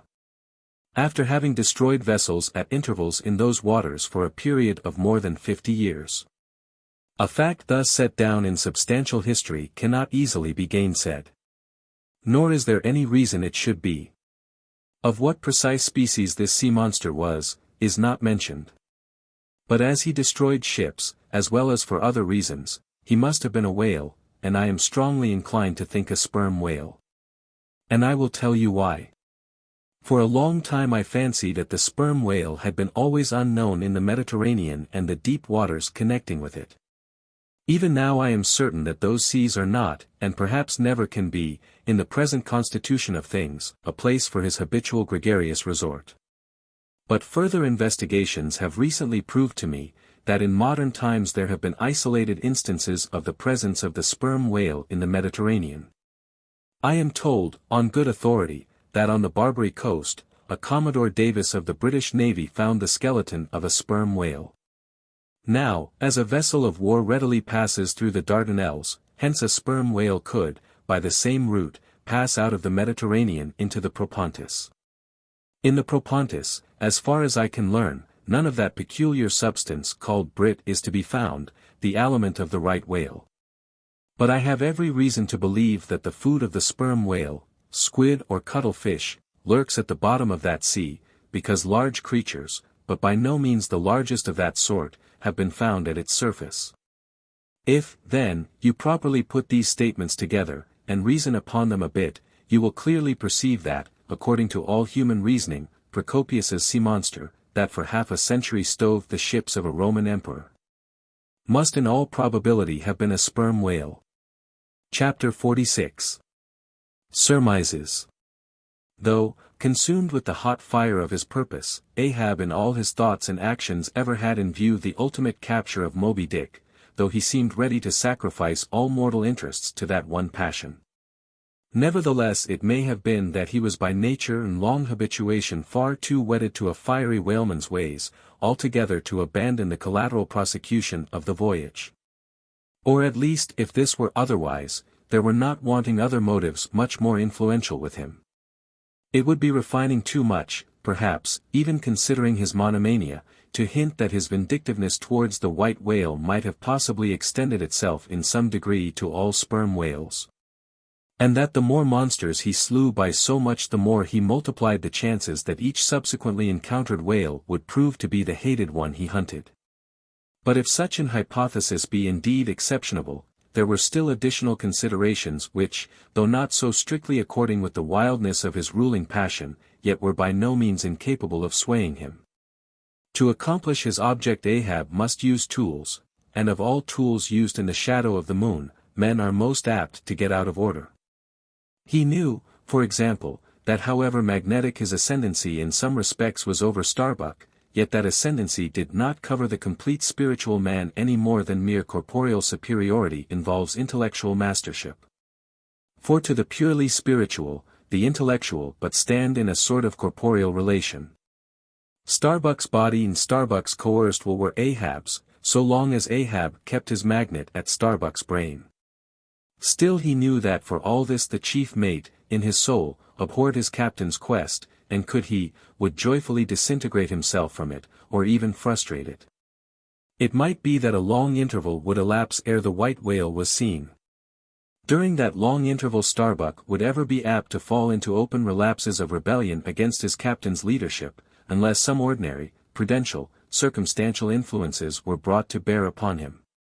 Not only that, but the subtle insanity of Ahab respecting Moby Dick was no ways more significantly manifested than in his superlative sense and shrewdness in foreseeing that, for the present, the hunt should in some way be stripped of that strange imaginative impiousness which naturally invested it.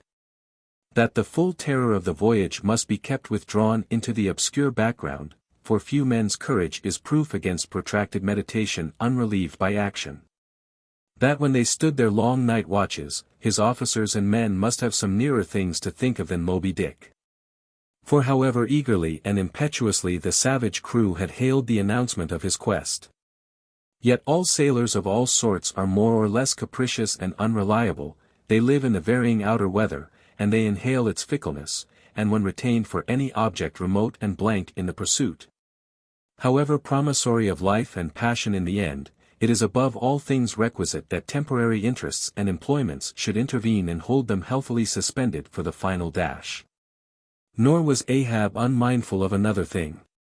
In times of strong emotion mankind disdain all base considerations, but such times are evanescent. The permanent constitutional condition of the manufactured man, thought Ahab, is sordidness. Granting that the white whale fully incites the hearts of this my savage crew, and playing round their savageness even breeds a certain generous nitteranteism in them, still, while for the love of it they give chase to Moby Dick, they must also have food for their more common, daily appetites.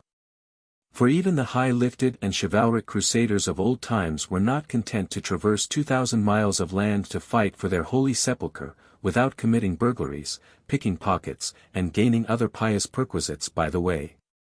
Had they been strictly held to their one final and romantic object, that final and romantic object, too many would have turned from in disgust. I will not strip these men, thought Ahab, of all hopes of cash. Cash. They may scorn cash now. But let some months go by, and no prospective promise of it to them, and then this same quiescent cash all at once mutinying in them, this same cash would soon cashier Ahab. Nor was there wanting still another precautionary motive more related to Ahab personally. Having impulsively, it is probable, and perhaps somewhat prematurely revealed the prime but private purpose of the Pequod's voyage, Ahab was now entirely conscious that, in so doing, he had indirectly laid himself open to the unanswerable charge of usurpation. And with perfect impunity, both moral and legal, his crew if so disposed, and to that end competent, could refuse all further obedience to him, and even violently wrest from him the command. From even the barely hinted imputation of usurpation, and the possible consequences of such a suppressed impression gaining ground, Ahab must of course have been most anxious to protect himself. That protection could only consist in his own predominating brain and heart and hand, backed by a heedful, closely calculating attention to every minute atmospheric influence which it was possible for his crew to be subjected to. For all these reasons then, and others perhaps too analytic to be verbally developed here, Ahab plainly saw that he must still in a good degree continue true to the natural, nominal purpose of the Pequod's voyage, observe all customary usages. And not only that, but force himself to evince all his well-known passionate interest in the general pursuit of his profession. Be all this as it may, his voice was now often heard hailing the three mastheads and admonishing them to keep a bright lookout, and not omit reporting even a porpoise. This vigilance was not long without reward. Chapter 47. The Mapmaker. It was a cloudy, sultry afternoon. The seamen were lazily lounging about the decks, or vacantly gazing over into the lead-colored waters. Queequeg and I were mildly employed weaving what is called a sword mat, for an additional lashing to our boat.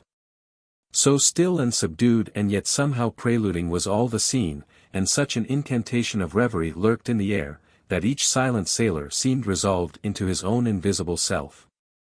I was the attendant or page of Queequeg, while busy at the mat. As I kept passing and repassing the filling or woof of marline between the long yarns of the warp, using my own hand for the shuttle, and as Queequeg, standing sideways, ever and anon slid his heavy oaken sword between the threads, and idly looking off upon the water, carelessly and unthinkingly drove home every yarn, I say so strange a dreaminess did there then reign all over the ship and all over the sea, only broken by the intermitting dull sound of the sword, that it seemed as if this were the loom of time, and I myself were a shuttle mechanically weaving and weaving away at the fates. There lay the fixed threads of the warp subject to but one single, ever-returning, unchanging vibration, and that vibration merely enough to admit of the crosswise interblending of other threads with its own. This warp seemed necessity.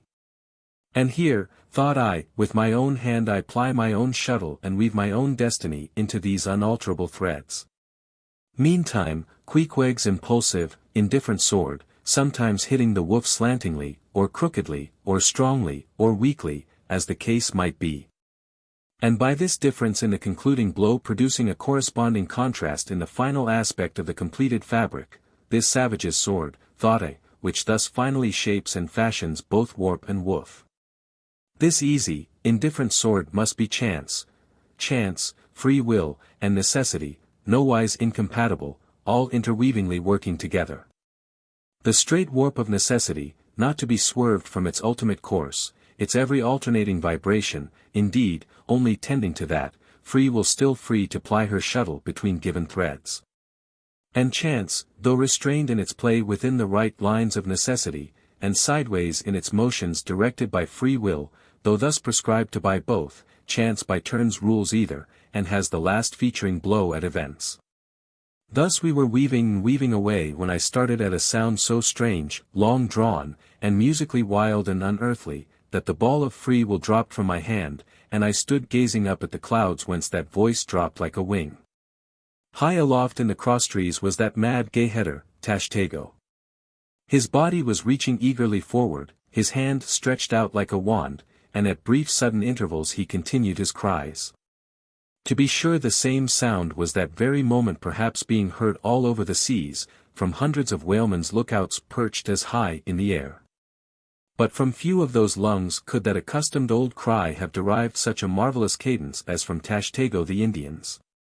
As he stood hovering over you half suspended in air, so wildly and eagerly peering towards the horizon, you would have thought him some prophet or seer beholding the shadows of fate, and by those wild cries announcing their coming. There she blows. There. There. There. She blows. She blows. Where away? On the lee beam, about 2 miles off. A school of them. Instantly all was commotion. The sperm whale blows as a clock ticks, with the same undeviating and reliable uniformity.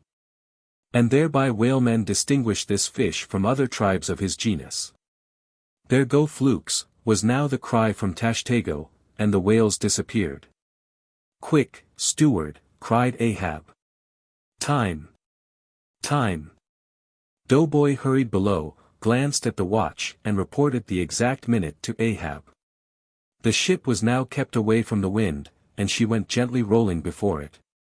Tashtego reporting that the whales had gone down heading to leeward, we confidently looked to see them again directly in advance of our bows. For that singular craft at times evinced by the sperm whale when, sounding with his head in one direction, he nevertheless, while concealed beneath the surface, mills round, and swiftly swims off in the opposite quarter, this deceitfulness of his could not now be in action.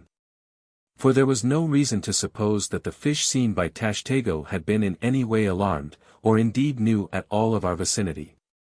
One of the men selected for ship-keepers, that is, those not appointed to the boats, by this time relieved the Indian at the mainmast head.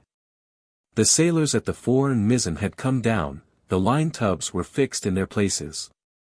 The cranes were thrust out, the main-yard was backed, and the 3 boats swung over the sea like 3 samphire baskets over high cliffs. Outside of the bulwarks their eager crews with one hand clung to the rail, while one foot was expectantly poised on the gunwale.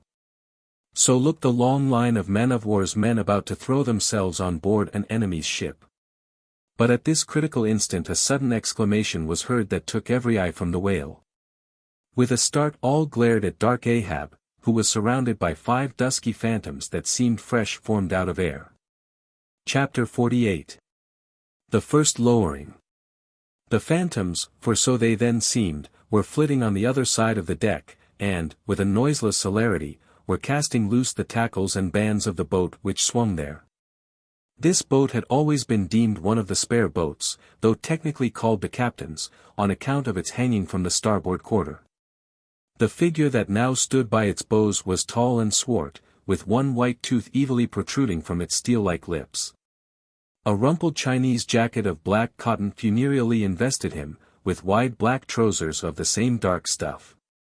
But strangely crowning this ebonness was a glistening white plaited turban, the living hair braided and coiled round and round upon his head. Less swart in aspect, the companions of this figure were of that vivid, tiger-yellow complexion peculiar to some of the aboriginal natives of the Manilas. A race notorious for a certain diabolism of subtlety, and by some honest white mariners supposed to be the paid spies and secret confidential agents on the water of the devil, their lord, whose counting-room they supposed to be elsewhere. While yet the wondering ship's company were gazing upon these strangers, Ahab cried out to the white-turbaned old man at their head, "All ready there, Fedallah?" "Ready," was the half-hissed reply. "Lower away then, d'ye hear?" Shouting across the deck. "Lower away there, I say." Such was the thunder of his voice, that spite of their amazement the men sprang over the rail, the sheaves whirled round in the blocks, with a wallow, the 3 boats dropped into the sea. While, with a dexterous, off-handed daring, unknown in any other vocation, the sailors, goat-like, leaped down the rolling ship's side into the tossed boats below.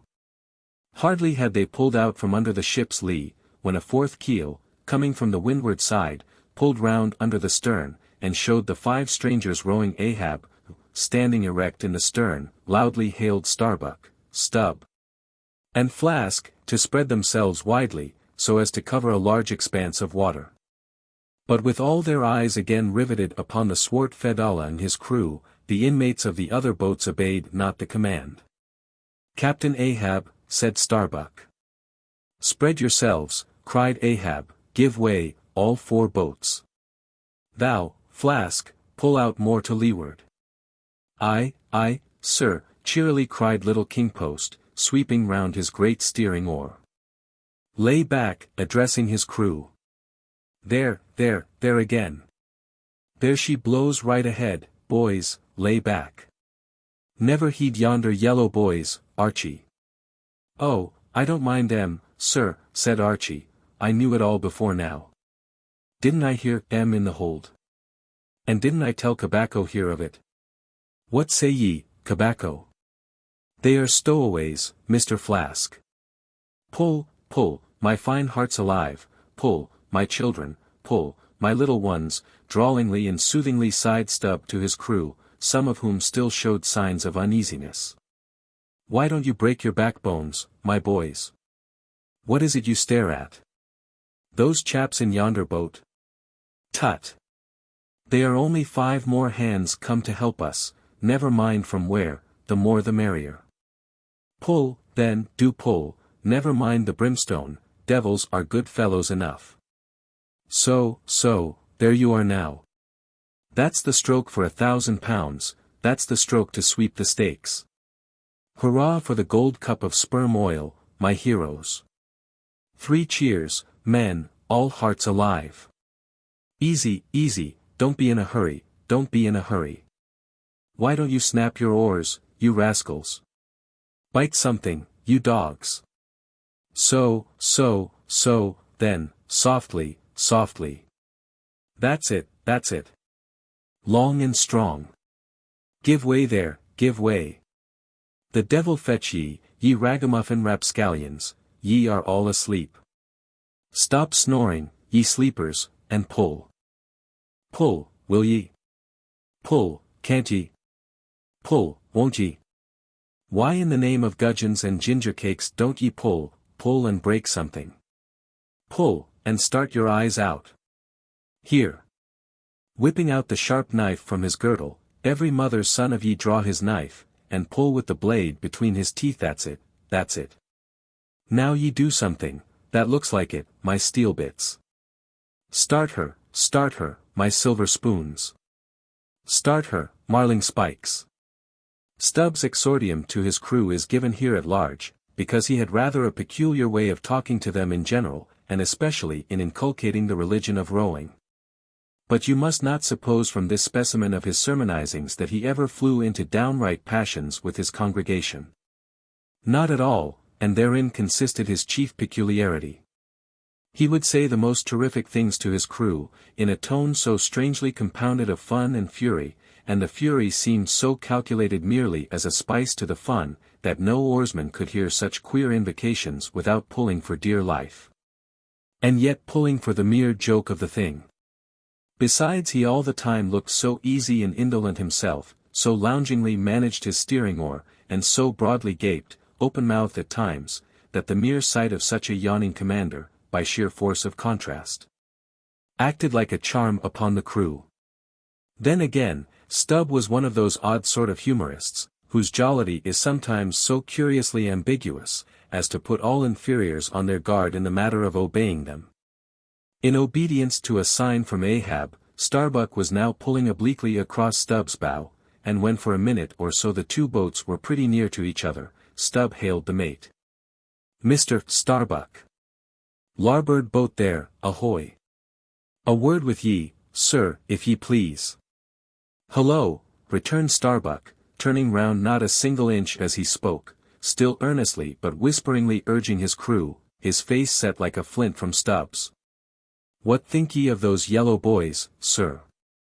Smuggled on board, somehow, before the ship sailed. Strong, boys," in a whisper to his crew, then speaking out loud again, "a sad business, Mr. Stubb. Seethe her, my lads, but never mind, Mr. Stubb, all for the best. Let all your crew pull strong, come what will. Spring, my men, spring. There's hogsheads of sperm ahead, Mr. Stubb, and that's what ye came for. Pull, my boys. Sperm's the play. This at least is duty and profit hand in hand." I thought as much," soliloquized Stubb, when the boats diverged, "as soon as I clapped eye on 'em, I thought so. And that's what he went into the afterhold for, so often, as Doughboy long suspected. They were hidden down there. The white whale's at the bottom of it. Well, so be it. Can't be helped. All right. Give way, men. It ain't the white whale today. Give way." Now the advent of these outlandish strangers at such a critical instant as the lowering of the boats from the deck, this had not unreasonably awakened a sort of superstitious amazement in some of the ship's company. But Archy's fancied discovery having some time previous got abroad among them, though indeed not credited then, this had in some small measure prepared them for the event. It took off the extreme edge of their wonder. And so what with all this and Stubb's confident way of accounting for their appearance, they were for the time freed from superstitious surmisings. Though the affair still left abundant room for all manner of wild conjectures as to dark Ahab's precise agency in the matter from the beginning. For me, I silently recalled the mysterious shadows I had seen creeping on board the Pequod during the dim Nantucket dawn, as well as the enigmatical hintings of the unaccountable Elijah. Meantime, Ahab, out of hearing of his officers, having sighted the furthest to windward, was still ranging ahead of the other boats, a circumstance bespeaking how potent a crew was pulling him. Those tiger-yellow creatures of his seemed all steel and whalebone. Like 5 trip hammers they rose and fell with regular strokes of strength, which periodically started the boat along the water like a horizontal burst boiler out of a Mississippi steamer. As for Fedallah, who was seen pulling the harpooner oar, he had thrown aside his black jacket, and displayed his naked chest with the whole part of his body above the gunwale, clearly cut against the alternating depressions of the watery horizon. While at the other end of the boat Ahab, with one arm, like a fencer's, thrown half backward into the air, as if to counterbalance any tendency to trip. Ahab was seen steadily managing his steering oar as in 1,000 boat lowerings ere the white whale had torn him. All at once the outstretched arm gave a peculiar motion and then remained fixed, while the boat's 5 oars were seen simultaneously peaked. Boat and crew sat motionless on the sea. Instantly the 3 spread boats in the rear paused on their way. The whales had irregularly settled bodily down into the blue, thus giving no distantly discernible token of the movement, though from his closer vicinity Ahab had observed it. "Every man look out along his oars," cried Starbuck. "Thou, Queequeg, stand up." Nimbly springing up on the triangular raised box in the bow, the savage stood erect there, and with intensely eager eyes gazed off towards the spot where the chase had last been descried. Likewise upon the extreme stern of the boat where it was also triangularly platformed level with the gunwale, Starbuck himself was seen coolly and adroitly balancing himself to the jerking tossings of his chip of a craft. And silently eyeing the vast blue eye of the sea. Not very far distant Flask's boat was also lying breathlessly still, its commander recklessly standing upon the top of the loggerhead, a stout sort of post rooted in the keel, and rising some 2 feet above the level of the stern platform. It is used for catching turns with the whale line. Its top is not more spacious than the palm of a man's hand, and standing upon such a base as that, Flask seemed perched at the masthead of some ship which had sunk to all but her trucks. But Little Kingpost was small and short, and at the same time Little Kingpost was full of a large and tall ambition, so that this loggerhead standpoint of his did by no means satisfy Kingpost. "I can't see 3 seas off. Tip us up an oar there, and let me on to that." Upon this, Daggoo, with either hand upon the gunwale to steady his way, swiftly slid aft, and then erecting himself volunteered his lofty shoulders for a pedestal. "Good a masthead as any, sir. Will you mount?" "That I will, and thank ye very much, my fine fellow, only I wish you 50 feet taller." Whereupon planting his feet firmly against 2 opposite planks of the boat, the gigantic negro, stooping a little, presented his flat palm to Flask's foot. And then putting Flask's hand on his hearse-plumed head and bidding him spring as he himself should toss, with one dexterous fling landed the little man high and dry on his shoulders. And here was Flask now standing, Daggoo with one lifted arm furnishing him with a breastband to lean against and steady himself by. At any time it is a strange sight to the tyro to see with what wondrous habitude of unconscious skill the whaleman will maintain an erect posture in his boat, even when pitched about by the most riotously perverse and cross-running seas. Still more strange to see him giddily perched upon the loggerhead itself, under such circumstances. But the sight of little Flask mounted upon gigantic Daggoo was yet more curious. For sustaining himself with a cool, indifferent, easy, unthought of, barbaric majesty, the noble negro to every roll of the sea harmoniously rolled his fine form. On his broad back, flaxen-haired Flask seemed a snowflake. The bearer looked nobler than the rider. Though truly vivacious, tumultuous, ostentatious little Flask would now and then stamp with impatience, but not one added heave did he thereby give to the negro's lordly chest. So have I seen passion and vanity stamping the living magnanimous earth, but the earth did not alter her tides and her seasons for that. Meanwhile Stubb, the third mate, betrayed no such far-gazing solicitudes. The whales might have made one of their regular soundings, not a temporary dive from mere fright, and if that were the case, Stubb, as his wont in such cases, it seems, was resolved to solace the languishing interval with his pipe. He withdrew it from his hatband, where he always wore it aslant like a feather. He loaded it, and rammed home the loading with his thumb end. But hardly had he ignited his match across the rough sandpaper of his hand, when Tashtego, his harpooneer, whose eyes had been setting to windward like 2 fixed stars, suddenly dropped like light from his erect attitude to his seat. Crying out in a quick frenzy of hurry, down, down all, and give way. There they are. To a landsman, no whale, nor any sign of a herring, would have been visible at that moment. Nothing but a troubled bit of greenish-white water, and thin scattered puffs of vapor hovering over it, and suffusingly blowing off to leeward, like the confused scud from white rolling billows. The air around suddenly vibrated and tingled, as it were, like the air over intensely heated plates of iron. Beneath this atmospheric waving and curling, and partially beneath a thin layer of water, also, the whales were swimming. Seen in advance of all the other indications, the puffs of vapor they spouted, seemed their forerunning couriers and detached flying outriders. All 4 boats were now in keen pursuit of that one spot of troubled water and air. But it bade fair to outstrip them, it flew on, as a mass of interblending bubbles borne down a rapid stream from the hills. "Pull, pull, my good boys," said Starbuck, in the lowest possible but intensest concentrated whisper to his men. While the sharp fixed glance from his eyes darted straight ahead of the bow, almost seemed as 2 visible needles in 2 unerring binnacle compasses. He did not say much to his crew, though, nor did his crew say anything to him. Only the silence of the boat was at intervals startlingly pierced by one of his peculiar whispers, now harsh with command, now soft with entreaty. How different the loud little kingpost! "Sing out and say something, my hearties. Roar and pull, my thunderbolts.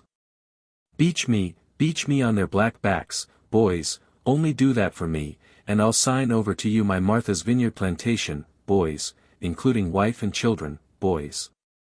Lay me on, lay me on. Oh Lord, Lord. But I shall go stark, staring mad. See that white water."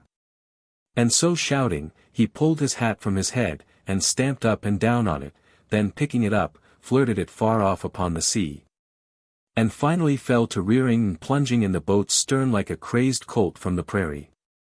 "Look at that chap now," philosophically drawled Stubb, who, with his unlighted short pipe, mechanically retained between his teeth, at a short distance, followed after. "He's got fits, that flask has." "Fits?" "Yes, give him fits, that's the very word, pitch fits into him. Merrily, merrily, hearts alive. Pudding for supper, you know, merry's the word. Pull, babes, pull, sucklings, pull, all. But what the devil are you hurrying about? Softly, softly, and steadily, my men. Only pull, and keep pulling, nothing more. Crack all your backbones, and bite your knives in 2, that's all. Take it easy, why don't ye take it easy, I say, and burst all your livers and lungs." But what it was that inscrutable Ahab said to that tiger-yellow crew of his, these were words best omitted here, for you live under the blessed light of the evangelical land. Only the infidel sharks in the audacious seas may give ear to such words, when, with tornado brow, and eyes of red murder, and foam-glued lips, Ahab leaped after his prey. Meanwhile, all the boats tore on. The repeated specific allusions of Flask to "that whale," as he called the fictitious monster which he declared to be incessantly tantalizing his boat's bow with its tail, these allusions of his were at times so vivid and lifelike that they would cause some 1 or 2 of his men to snatch a fearful look over the shoulder. But this was against all rule, for the oarsmen must put out their eyes, and ram a skewer through their necks, usage pronouncing that they must have no organs but ears, and no limbs but arms, in these critical moments. It was a sight full of quick wonder and awe. The vast swells of the omnipotent sea, the surging, hollow roar they made, as they rolled along the 8 gunwales, like gigantic bowls in a boundless bowling green. The brief suspended agony of the boat, as it would tip for an instant on the knife-like edge of the sharper waves, that almost seemed threatening to cut it in 2, the sudden profound dip into the watery glens and hollows. The keen spurrings and goadings to gain the top of the opposite hill, the headlong, sled-like slide down its other side. All these, with the cries of the headsmen and harpooneers, and the shuddering gasps of the oarsmen, with the wondrous sight of the ivory Pequod bearing down upon her boats with outstretched sails, like a wild hen after her screaming brood. All this was thrilling. Not the raw recruit, marching from the bosom of his wife into the fever heat of his first battle, not the dead man's ghost encountering the first unknown phantom in the other world. Neither of these can feel stranger and stronger emotions than that man does, who for the first time finds himself pulling into the charmed, churned circle of the hunted sperm whale. The dancing white water made by the chase was now becoming more and more visible, owing to the increasing darkness of the dun cloud shadows flung upon the sea. The jets of vapor no longer blended, but tilted everywhere to right and left. The whales seemed separating their wakes. The boats were pulled more apart, Starbuck giving chase to 3 whales running dead to leeward. Our sail was now set, and, with the still rising wind, we rushed along. The boat going with such madness through the water, that the lee oars could scarcely be worked rapidly enough to escape being torn from the rowlocks. Soon we were running through a suffusing wide veil of mist, neither ship nor boat to be seen. "Give way, men," whispered Starbuck, drawing still further aft the sheet of his sail, "there is time to kill a fish yet before the squall comes. There's white water again, close to spring." Soon after, 2 cries in quick succession on each side of us denoted that the other boats had got fast, but hardly were they overheard, when with a lightning-like hurtling whisper Starbuck said, "Stand up." And Queequeg, harpoon in hand, sprang to his feet. Though not one of the oarsmen was then facing the life and death peril so close to them ahead, yet with their eyes on the intense countenance of the mate in the stern of the boat, they knew that the imminent instant had come. They heard, too, an enormous wallowing sound as of 50 elephants stirring in their litter. Meanwhile the boat was still booming through the mist, the waves curling and hissing around us like the erected crests of enraged serpents. "That's his hump. There, give it to him," whispered Starbuck. A short rushing sound leaped out of the boat, it was the darted iron of Queequeg. Then all in one welded commotion came an invisible push from astern, while forward the boat seemed striking on a ledge, the sail collapsed and exploded, a gush of scalding vapor shot up nearby. Something rolled and tumbled like an earthquake beneath us. The whole crew were half suffocated as they were tossed helter-skelter into the white curdling cream of the squall. Squall, whale, and harpoon had all blended together. And the whale, merely grazed by the iron, escaped. Though completely swamped, the boat was nearly unharmed. Swimming round it we picked up the floating oars, and lashing them across the gunwale, tumbled back to our places. There we sat up to our knees in the sea, the water covering every rib and plank, so that to our downward-gazing eyes the suspended craft seemed a coral boat grown up to us from the bottom of the ocean. The wind increased to a howl.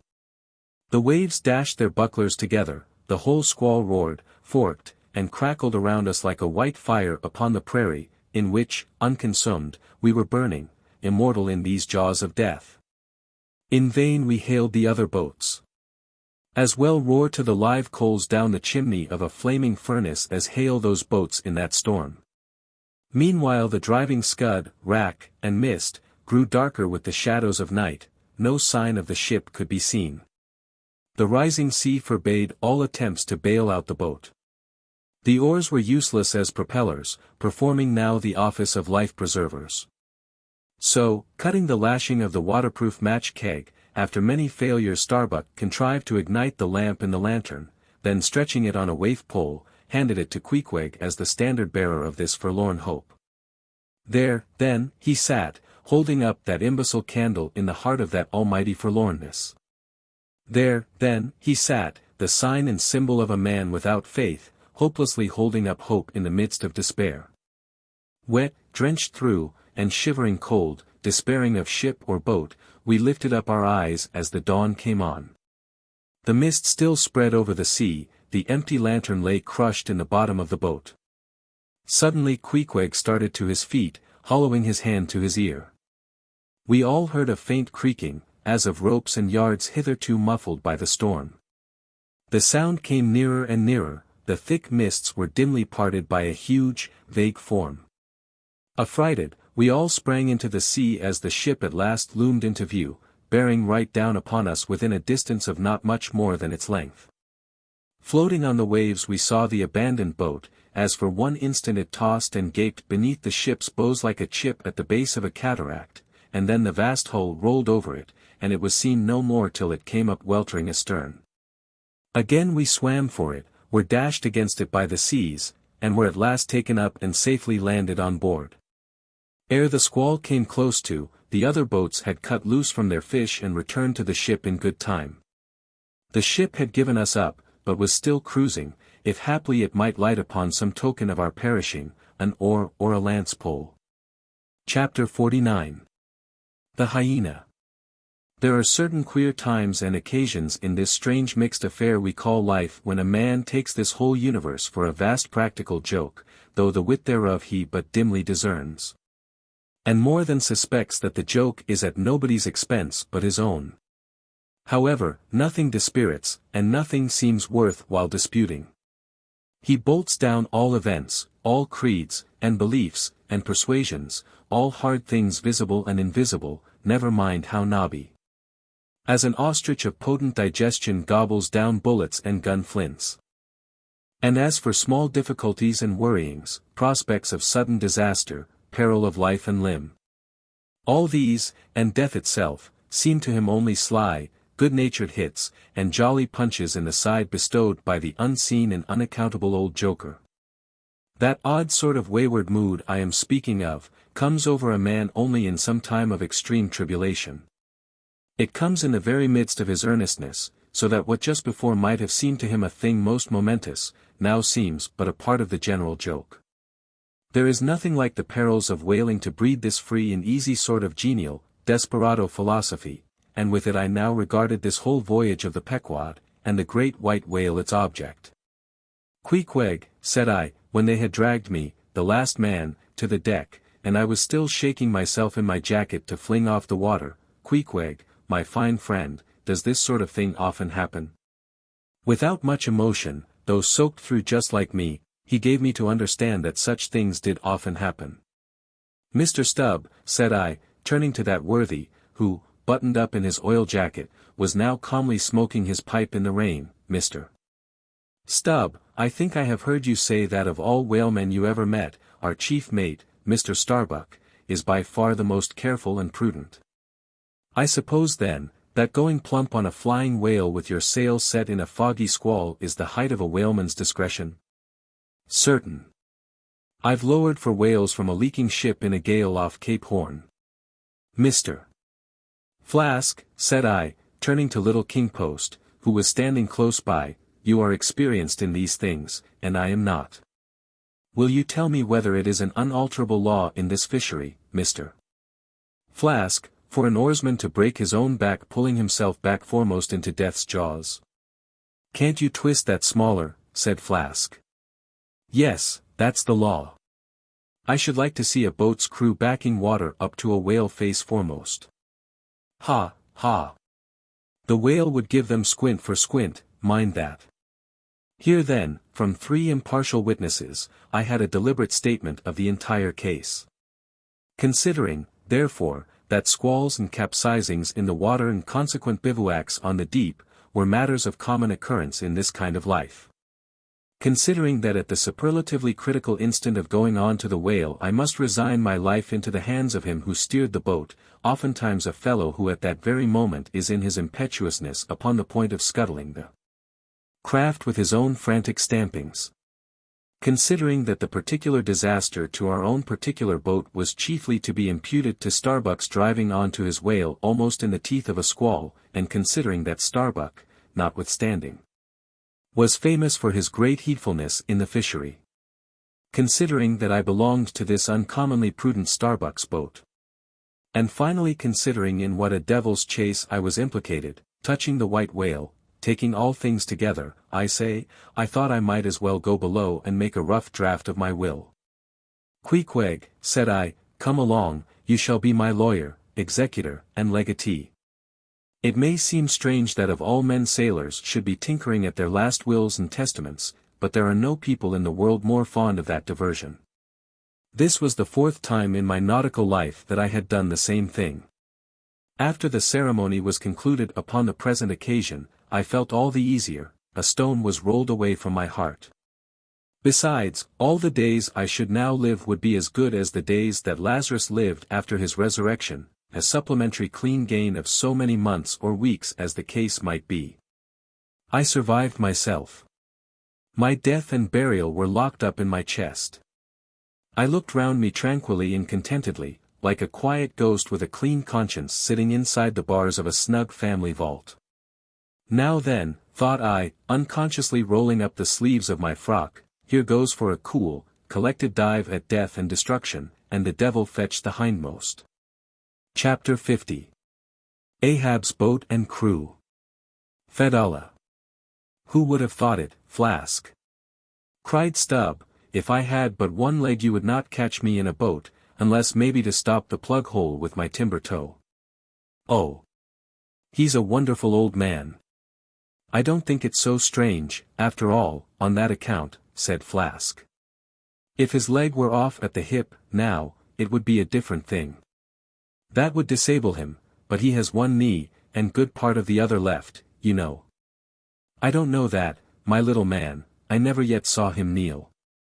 Among whale-wise people it has often been argued whether, considering the paramount importance of his life to the success of the voyage, it is right for a whaling captain to jeopardize that life in the active perils of the chase. So Tamerlane soldiers often argued with tears in their eyes, whether that invaluable life of his ought to be carried into the thickest of the fight. But with Ahab the question assumed a modified aspect. Considering that with 2 legs man is but a hobbling wight in all times of danger, considering that the pursuit of whales is always under great and extraordinary difficulties, that every individual moment, indeed, then comprises a peril.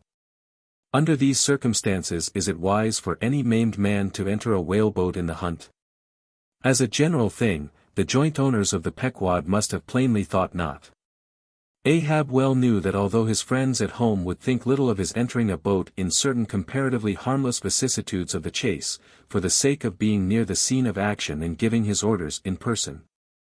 Yet for Captain Ahab to have a boat actually apportioned to him as a regular headsman in the hunt, above all for Captain Ahab to be supplied with 5 extra men, as that same boat's crew. He well knew that such generous conceits never entered the heads of the owners of the Pequod. Therefore he had not solicited a boat's crew from them, nor had he in any way hinted his desires on that head. Nevertheless he had taken private measures of his own touching all that matter. Until Cabacco's published discovery, the sailors had little foreseen it, though to be sure when, after being a little while out of port, all hands had concluded the customary business of fitting the whaleboats for service.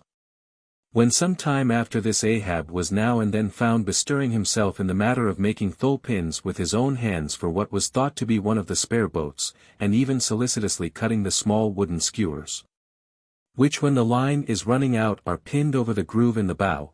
When all this was observed in him, and particularly his solicitude in having an extra coat of sheathing in the bottom of the boat, as if to make it better withstand the pointed pressure of his ivory limb, and also the anxiety he evinced in exactly shaping the thigh-board, or clumsy cleat, as it is sometimes called, the horizontal piece in the boat's bow for bracing the knee against in darting or stabbing at the whale. When it was observed how often he stood up in that boat with his solitary knee fixed in the semicircular depression in the cleat, and with the carpenter's chisel gouged out a little here and straightened it a little there. All these things, I say, had awakened much interest and curiosity at the time. But almost everybody supposed that this particular preparative heedfulness in Ahab must only be with a view to the ultimate chase of Moby Dick. For he had already revealed his intention to hunt that mortal monster in person. But such a supposition did by no means involve the remotest suspicion as to any boat's crew being assigned to that boat. Now, with the subordinate phantoms, what wonder remained soon waned away, for in a whaler wonders soon wane. Besides, now and then such unaccountable odds and ends of strange nations come up from the unknown nooks and ash-holes of the earth to man these floating outlaws of whalers. And the ships themselves often pick up such queer castaway creatures found tossing about the open sea on planks, bits of wreck, oars, whaleboats, canoes, blown-off Japanese junks, and what not. That Beelzebub himself might climb up the side and step down into the cabin to chat with the captain, and it would not create any unsubduable excitement in the forecastle. But be all this as it may, certain it is that while the subordinate phantoms soon found their place among the crew, though still as it were somehow distinct from them, yet that hair-turbaned Fedallah remained a muffled mystery to the last. Whence he came in a mannerly world like this, by what sort of unaccountable tie he soon evinced himself to be linked with Ahab's peculiar fortunes, nay, so far as to have some sort of a half-hinted influence. Heaven knows, but it might have been even authority over him, all this none knew. But one cannot sustain an indifferent air concerning Fedallah. He was such a creature as civilized, domestic people in the temperate zone only see in their dreams, and that but dimly. But the like of whom now and then glide among the unchanging Asiatic communities, especially the Oriental Isles to the east of the continent, those insulated, immemorial, unalterable countries, which even in these modern days still preserve much of the ghostly aboriginalness of Earth's primal generations, when the memory of the first man was a distinct recollection, and all men his descendants, unknowing whence he came, eyed each other as real phantoms, and asked of the sun and the moon why they were created and to what end. When though, according to Genesis, the angels indeed consorted with the daughters of men, the devils also, add the uncanonical rabbins, indulged in mundane amours. Chapter 51. The Spirit Spout.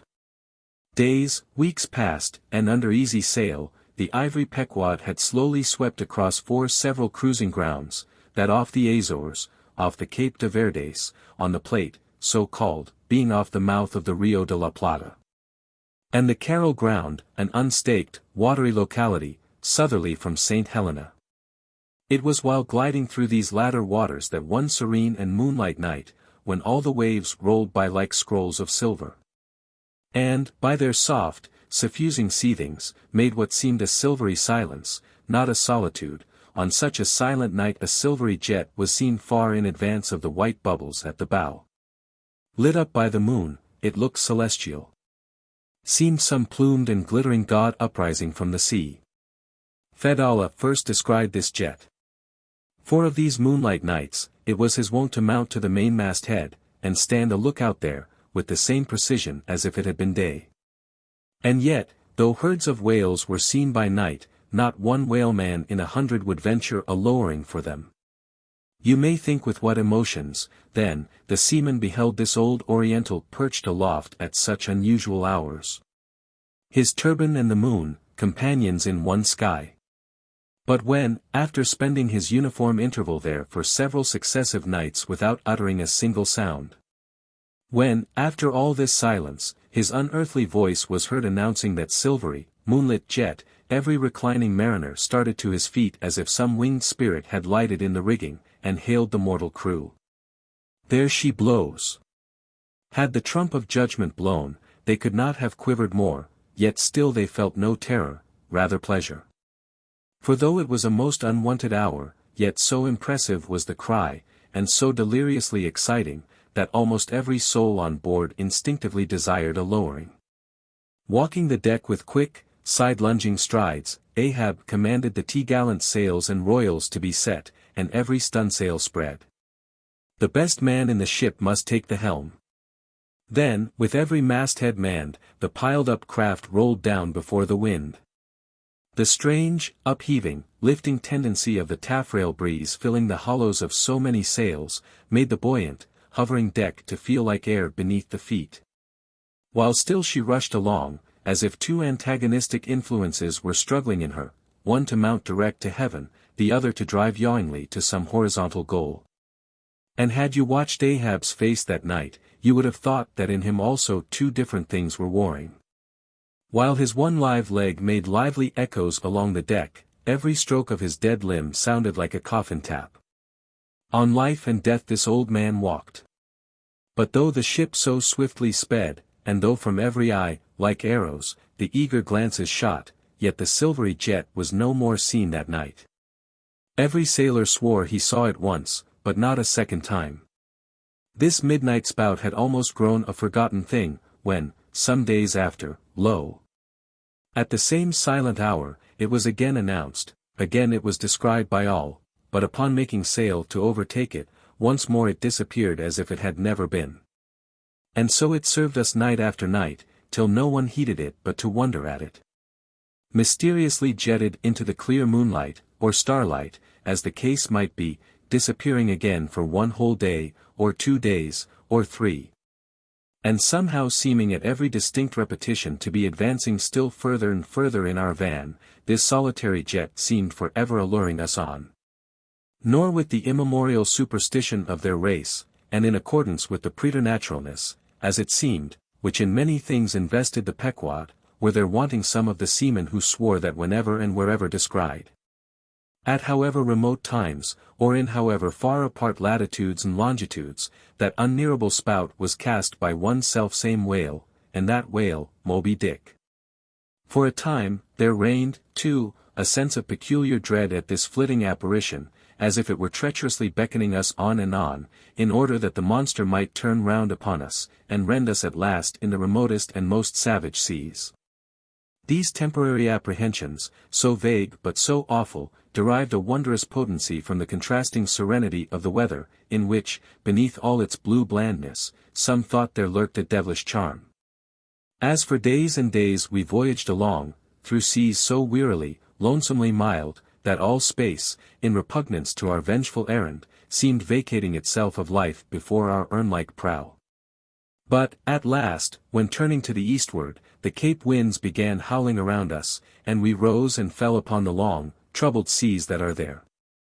When the ivory-tusked Pequod sharply bowed to the blast, and gored the dark waves in her madness, till, like showers of silver chips, the foam flakes flew over her bulwarks. Then all this desolate vacuity of life went away, but gave place to sights more dismal than before. Close to our bows, strange forms in the water darted hither and thither before us, while thick in our rear flew the inscrutable sea-ravens. And every morning, perched on our stays, rows of these birds were seen, and spite of our hootings, for a long time obstinately clung to the hemp, as though they deemed our ship some drifting, uninhabited craft. A thing appointed to desolation, and therefore fit roosting-place for their homeless selves. And heaved, still unrestingly heaved the black sea, as if its vast tides were a conscience. And the great mundane soul were in anguish and remorse for the long sin and suffering it had bred. Cape of Good Hope, do they call ye? Rather Cape Tormentoso, as called of yore. For long allured by the perfidious silences that before had attended us, we found ourselves launched into this tormented sea, where guilty beings transformed into those fowls and these fish seemed condemned to swim on everlastingly without any haven in store, or beat that black air without any horizon. But calm, snow-white, and unvarying, still directing its fountain of feathers to the sky, still beckoning us on from before, the solitary jet would at times be descried. During all this blackness of the elements, Ahab, though assuming for the time the almost continual command of the drenched and dangerous deck, manifested the gloomiest reserve, and more seldom than ever addressed his mates. In tempestuous times like these, after everything above and aloft has been secured, nothing more can be done but passively to await the issue of the gale. Then captain and crew become practical fatalists. So, with his ivory leg inserted into its accustomed hole, and with one hand firmly grasping a shroud, Ahab for hours and hours would stand gazing dead to windward, while an occasional squall of sleet or snow would all but congeal his very eyelashes together. Meantime, the crew driven from the forward part of the ship by the perilous seas that burstingly broke over its bows, stood in a line along the bulwarks in the waist. And the better to guard against the leaping waves, each man had slipped himself into a sort of bowline secured to the rail, in which he swung as in a loosened belt.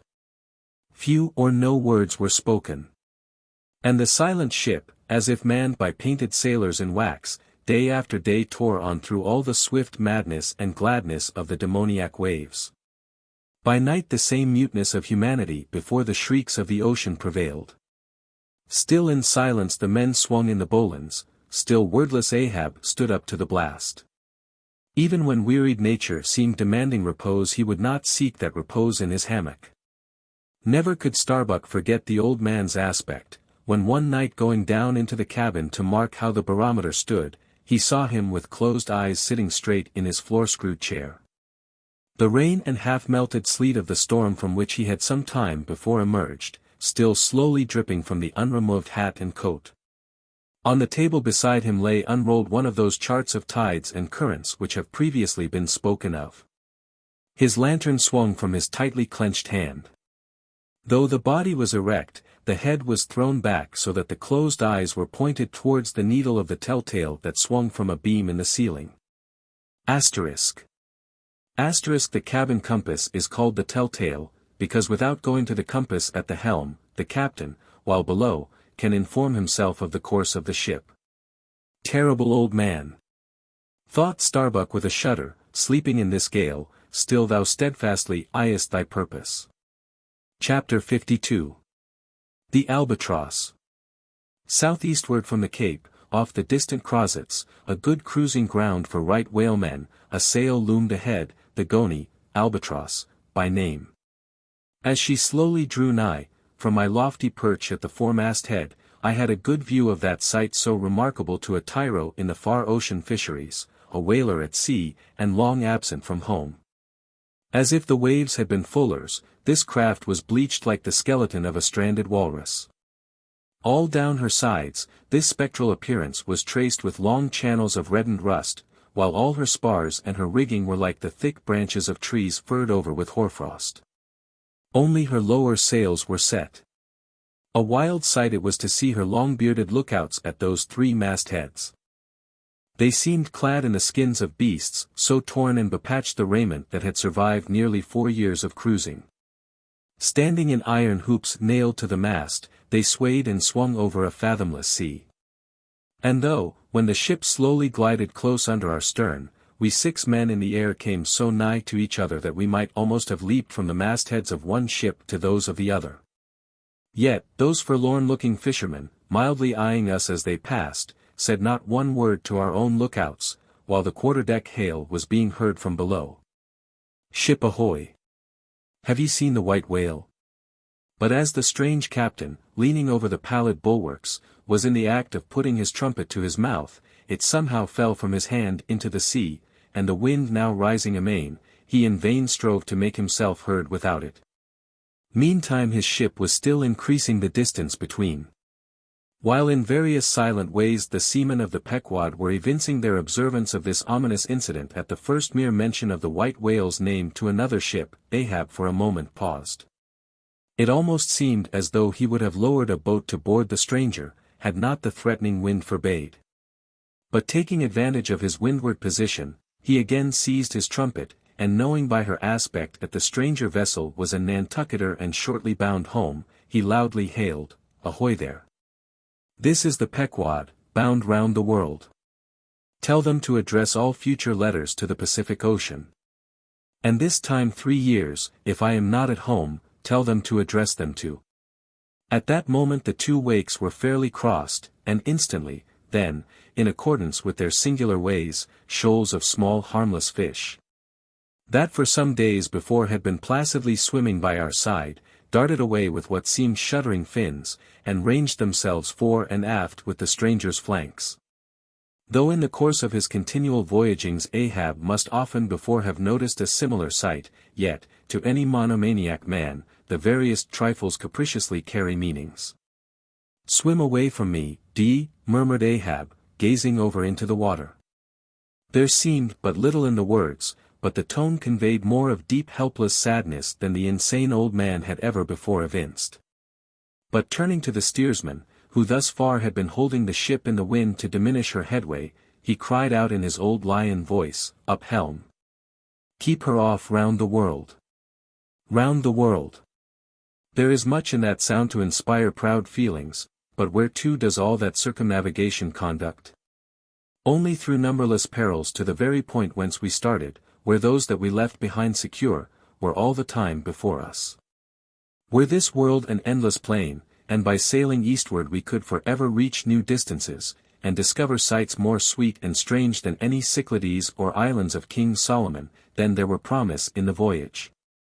But in pursuit of those far mysteries we dream of, or in tormented chase of that demon phantom that, some time or other, swims before all human hearts. While chasing such over this round globe, they either lead us on in barren mazes or midway leave us whelmed. Chapter 53. The Gan. The ostensible reason why Ahab did not go on board of the whaler we had spoken was this: the wind and sea betokened storms. But even had this not been the case, he would not after all, perhaps, have boarded her, judging by his subsequent conduct on similar occasions, if so it had been that, by the process of hailing, He had obtained a negative answer to the question he put. For, as it eventually turned out, he cared not to consort, even for 5 minutes, with any stranger captain, except he could contribute some of that information he so absorbingly sought. But all this might remain inadequately estimated, were not something said here of the peculiar usages of whaling vessels when meeting each other in foreign seas, and especially on a common cruising ground. If two strangers crossing the Pine Barrens in New York State, or the equally desolate Salisbury Plain in England, if casually encountering each other in such inhospitable wilds, these twain, for the life of them, cannot well avoid a mutual salutation, and stopping for a moment to interchange the news. And, perhaps, sitting down for a while and resting in concert, then, how much more natural that upon the illimitable Pine Barrens and Salisbury Plains of the sea, two whaling vessels descrying each other at the ends of the earth, off lone Fanning's Island, or the far-away King's Mills. How much more natural, I say, that under such circumstances these ships should not only interchange hails, but come into still closer, more friendly and sociable contact.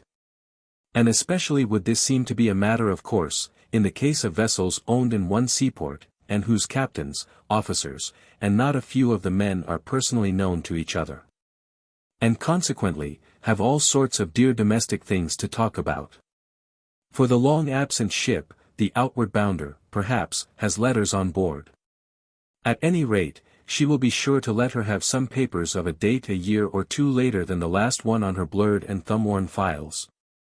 And in return for that courtesy, the outward-bound ship would receive the latest whaling intelligence from the cruising ground to which she may be destined, a thing of the utmost importance to her. And in degree, all this will hold true concerning whaling vessels crossing each other's track on the cruising ground itself, even though they are equally long absent from home. For one of them may have received a transfer of letters from some third, and now far remote vessel, and some of those letters may be for the people of the ship she now meets. Besides, they would exchange the whaling news, and have an agreeable chat. For not only would they meet with all the sympathies of sailors, but likewise with all the peculiar congenialities arising from a common pursuit and mutually shared privations and perils.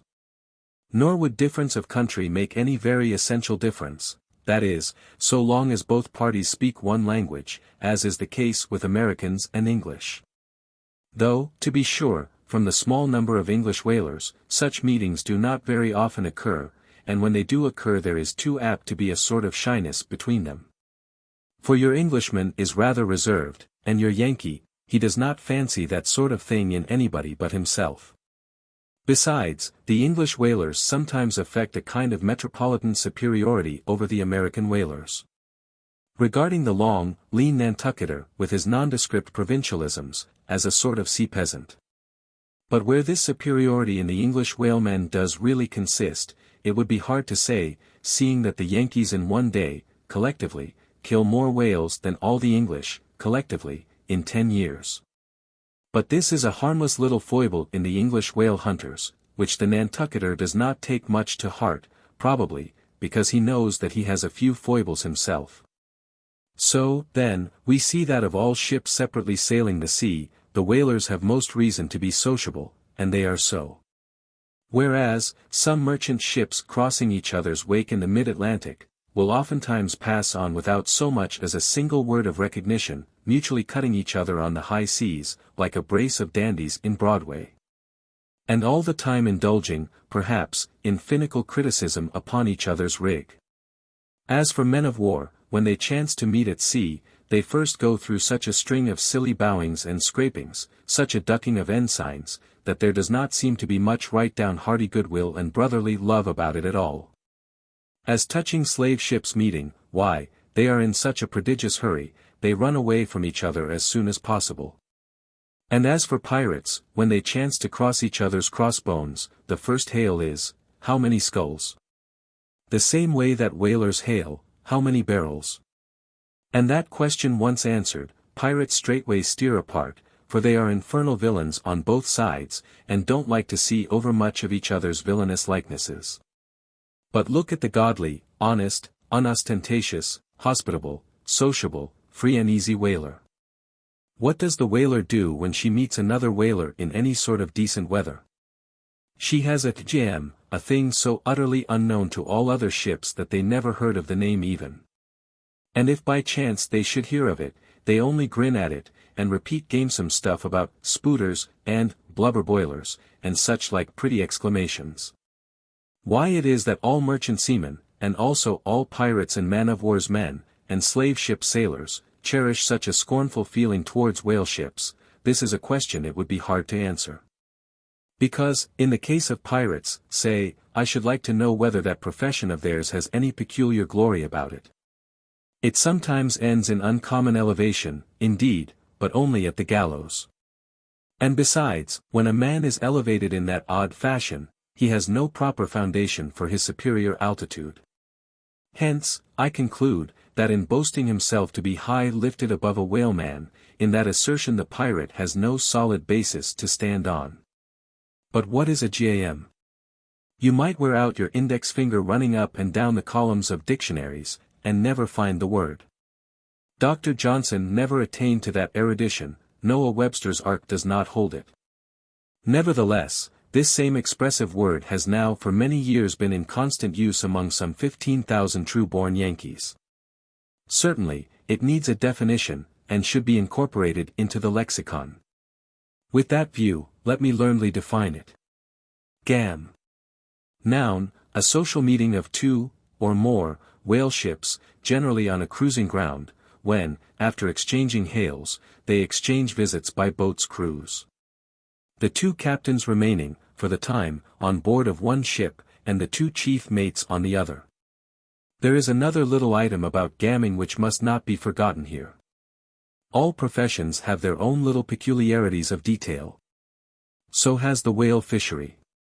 In a pirate, man-of-war, or slave ship, when the captain is rowed anywhere in his boat, he always sits in the stern sheets on a comfortable, sometimes cushioned seat there, and often steers himself with a pretty little milliner's tiller decorated with gay cords and ribbons. But the whaleboat has no seat astern, no sofa of that sort whatever, and no tiller at all. High times indeed, if whaling captains were wheeled about the water on casters like gouty old aldermen in patent chairs. And as for a tiller, the whaleboat never admits of any such effeminacy. And therefore as in gamming a complete boat's crew must leave the ship, and hence as the boat steerer or harpooner is of the number, that subordinate is the steersman upon the occasion, and the captain, having no place to sit in, is pulled off to his visit all standing like a pine tree. And often you will notice that being conscious of the eyes of the whole visible world resting on him from the sides of the two ships, this standing captain is all alive to the importance of sustaining his dignity by maintaining his legs. Nor is this any very easy matter, for in his rear is the immense projecting steering oar hitting him now and then in the small of his back, the after oar reciprocating by wrapping his knees in front. He is thus completely wedged before and behind, and can only expand himself sideways by settling down on his stretched legs. But a sudden, violent pitch of the boat will often go far to topple him, because length of foundation is nothing without corresponding breadth. Merely make a spread angle of two poles, and you cannot stand them up. Then, again, it would never do in plain sight of the world's riveted eyes, it would never do, I say, for this straddling captain to be seen steadying himself the slightest particle by catching hold of anything with his hands. Indeed, as token of his entire, buoyant self-command, he generally carries his hands in his trousers pockets, but perhaps being generally very large, heavy hands, he carries them there for ballast. Nevertheless there have occurred instances, well authenticated ones too, where the captain has been known for an uncommonly critical moment or two, in a sudden squall say, to seize hold of the nearest oarsman's hair, and hold on there like grim death. Chapter 54. The Town Hose Story. As told at the Golden Inn. The Cape of Good Hope, and all the watery region round about there, is much like some noted four corners of a great highway, where you meet more travellers than in any other part. It was not very long after speaking the Goni that another homeward-bound whaleman, the Town Ho** was encountered. She was manned almost wholly by Polynesians. In the short gam that ensued she gave us strong news of Moby Dick. To some the general interest in the white whale was now wildly heightened by a circumstance of the town-ho's story, which seemed obscurely to involve with the whale a certain wondrous inverted visitation of one of those so-called judgments of God which at times are said to overtake some men. This latter circumstance, with its own particular accompaniments, forming what may be called the secret part of the tragedy about to be narrated, never reached the ears of Captain Ahab or his mates. For that secret part of the story was unknown to the captain of the town-ho himself. It was the private property of 3 Confederate white seamen of that ship, one of whom, it seems, communicated it to Tashtego with Romish injunctions of secrecy, but the following night Tashtego rambled in his sleep, and revealed so much of it in that way, that when he was wakened he could not well withhold the rest. Nevertheless, so potent an influence did this thing have on those seamen in the Pequod who came to the full knowledge of it, and by such a strange delicacy, to call it so, were they governed in this matter, that they kept the secret among themselves so that it never transpired abaft the Pequod's mainmast. Interweaving in its proper place this darker thread with the story as publicly narrated on the ship, the whole of this strange affair I now proceed to put on lasting record. The ancient whale cry upon first sighting a whale from the masthead, still used by whalemen in hunting the famous Galapagos terrapin. For my humor's sake, I shall preserve the style in which I once narrated it at Lima, to a lounging circle of my Spanish friends, one Saint's Eve, smoking upon the thick gilt-tiled piazza of the Golden Inn. Of those fine cavaliers, the young Dons, Pedro and Sebastian, were on the closer terms with me, and hence the interluding questions they occasionally put, and which are duly answered at the time. Some 2 years prior to my first learning the events which I am about rehearsing to you, gentlemen, the town-ho, sperm whaler of Nantucket, was cruising in your Pacific here, not very many days' sail eastward from the eaves of this good Golden Inn. She was somewhere to the northward of the line. One morning upon handling the pumps, according to daily usage, it was observed that she made more water in her hold than common. They supposed a swordfish had stabbed her, gentlemen. But the captain, having some unusual reason for believing that rare good luck awaited him in those latitudes, and therefore being very averse to quit them, and the leak not being then considered at all dangerous, though, indeed, they could not find it after searching the hold as low down as was possible in rather heavy weather. The ship still continued her cruisings, the mariners working at the pumps at wide and easy intervals. But no good luck came, more days went by, and not only was the leak yet undiscovered, but it sensibly increased. So much so, that now taking some alarm, the captain, making all sail, stood away for the nearest harbor among the islands, there to have his hull hove out and repaired. Though no small passage was before her, yet, if the commonest chance favored, he did not at all fear that his ship would founder by the way, because his pumps were of the best, and being periodically relieved at them, those 36 men of his could easily keep the ship free. Never mind if the leak should double on her. In truth, well nigh the whole of this passage being attended by very prosperous breezes, the town-ho had all but certainly arrived in perfect safety at her port without the occurrence of the least fatality. Had it not been for the brutal overbearing of Radney, the mate, a vineyarder, and the bitterly provoked vengeance of Steelkilt, a lakeman and desperado from Buffalo. Lakeman, Buffalo. Pray, what is a lakeman, and where is Buffalo? Said Don Sebastian, rising in his swinging mat of grass. On the eastern shore of our Lake Erie, Don, but, I crave your courtesy, may be, you shall soon hear further of all that. Now, gentlemen, in square-sail brigs and 3-masted ships, well nigh as large and stout as any that ever sailed out of your old Callao to far Manila. This lakeman, in the landlocked heart of our America, had yet been nurtured by all those agrarian freebooting impressions popularly connected with the open ocean. For in their interflowing aggregate, those grand freshwater seas of ours, Erie, and Ontario, and Huron, and Superior, and Michigan, possess an ocean-like expansiveness, with many of the ocean's noblest traits. With many of its rimmed varieties of races and of climes. They contain round archipelagos of romantic isles, even as the Polynesian waters do, in large part, are shored by 2 great contrasting nations, as the Atlantic is. They furnish long maritime approaches to our numerous territorial colonies from the east, dotted all round their banks, here and there are frowned upon by batteries, and by the goat-like craggy guns of lofty Mackinaw. They have heard the fleet thunderings of naval victories. At intervals, they yield their beaches to wild barbarians, whose red-painted faces flash from out their peltry wigwams. For leagues and leagues are flanked by ancient and unentered forests, where the gaunt pines stand like serried lines of kings in Gothic genealogies.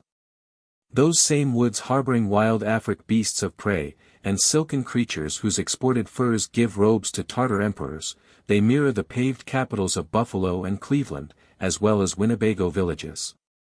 They float alike the full-rigged merchant ship, the armed cruiser of the state, the steamer, and the beach canoe. They are swept by borean and dismasting blasts as direful as any that lashed the salted wave. They know what shipwrecks are, for out of sight of land, however inland, they have drowned full many a midnight ship with all its shrieking crew. Thus, gentlemen, though an inlander, Steelkilt was wild ocean born, and wild ocean nurtured. As much of an audacious mariner as any. And for Radney, though in his infancy he may have laid him down on the lone Nantucket beach, to nurse at his maternal sea. Though in after life he had long followed our austere Atlantic and your contemplative Pacific, yet was he quite as vengeful and full of social quarrel as the backwoods seaman, fresh from the latitudes of buckhorn-handled bowie knives. Yet was this Nantucketer a man with some good-hearted traits. And this Lakeman, a mariner, who though a sort of devil indeed, might yet by inflexible firmness, only tempered by that common decency of human recognition which is the meanest slave's right. Thus treated, this Steelkilt had long been retained harmless and docile at all events, he had proved so thus far, but Radney was doomed and made mad, and Steelkilt, but, gentlemen, you shall hear. It was not more than a day or two at the furthest after pointing her prow for her island haven, that the town-hose leak seemed again increasing, but only so as to require an hour or more at the pumps every day.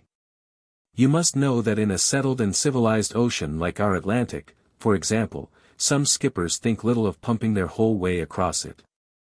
Though of a still, sleepy night, should the officer of the deck happen to forget his duty in that respect, the probability would be that he and his shipmates would never again remember it, on account of all hands gently subsiding to the bottom.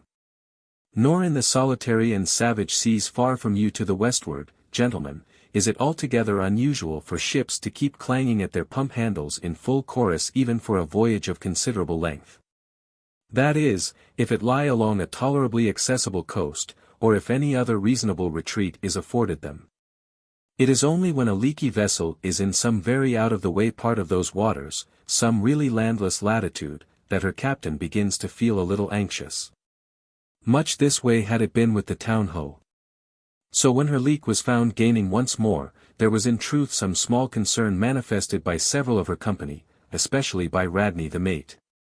He commanded the upper sails to be well hoisted, sheeted home anew, and every way expanded to the breeze.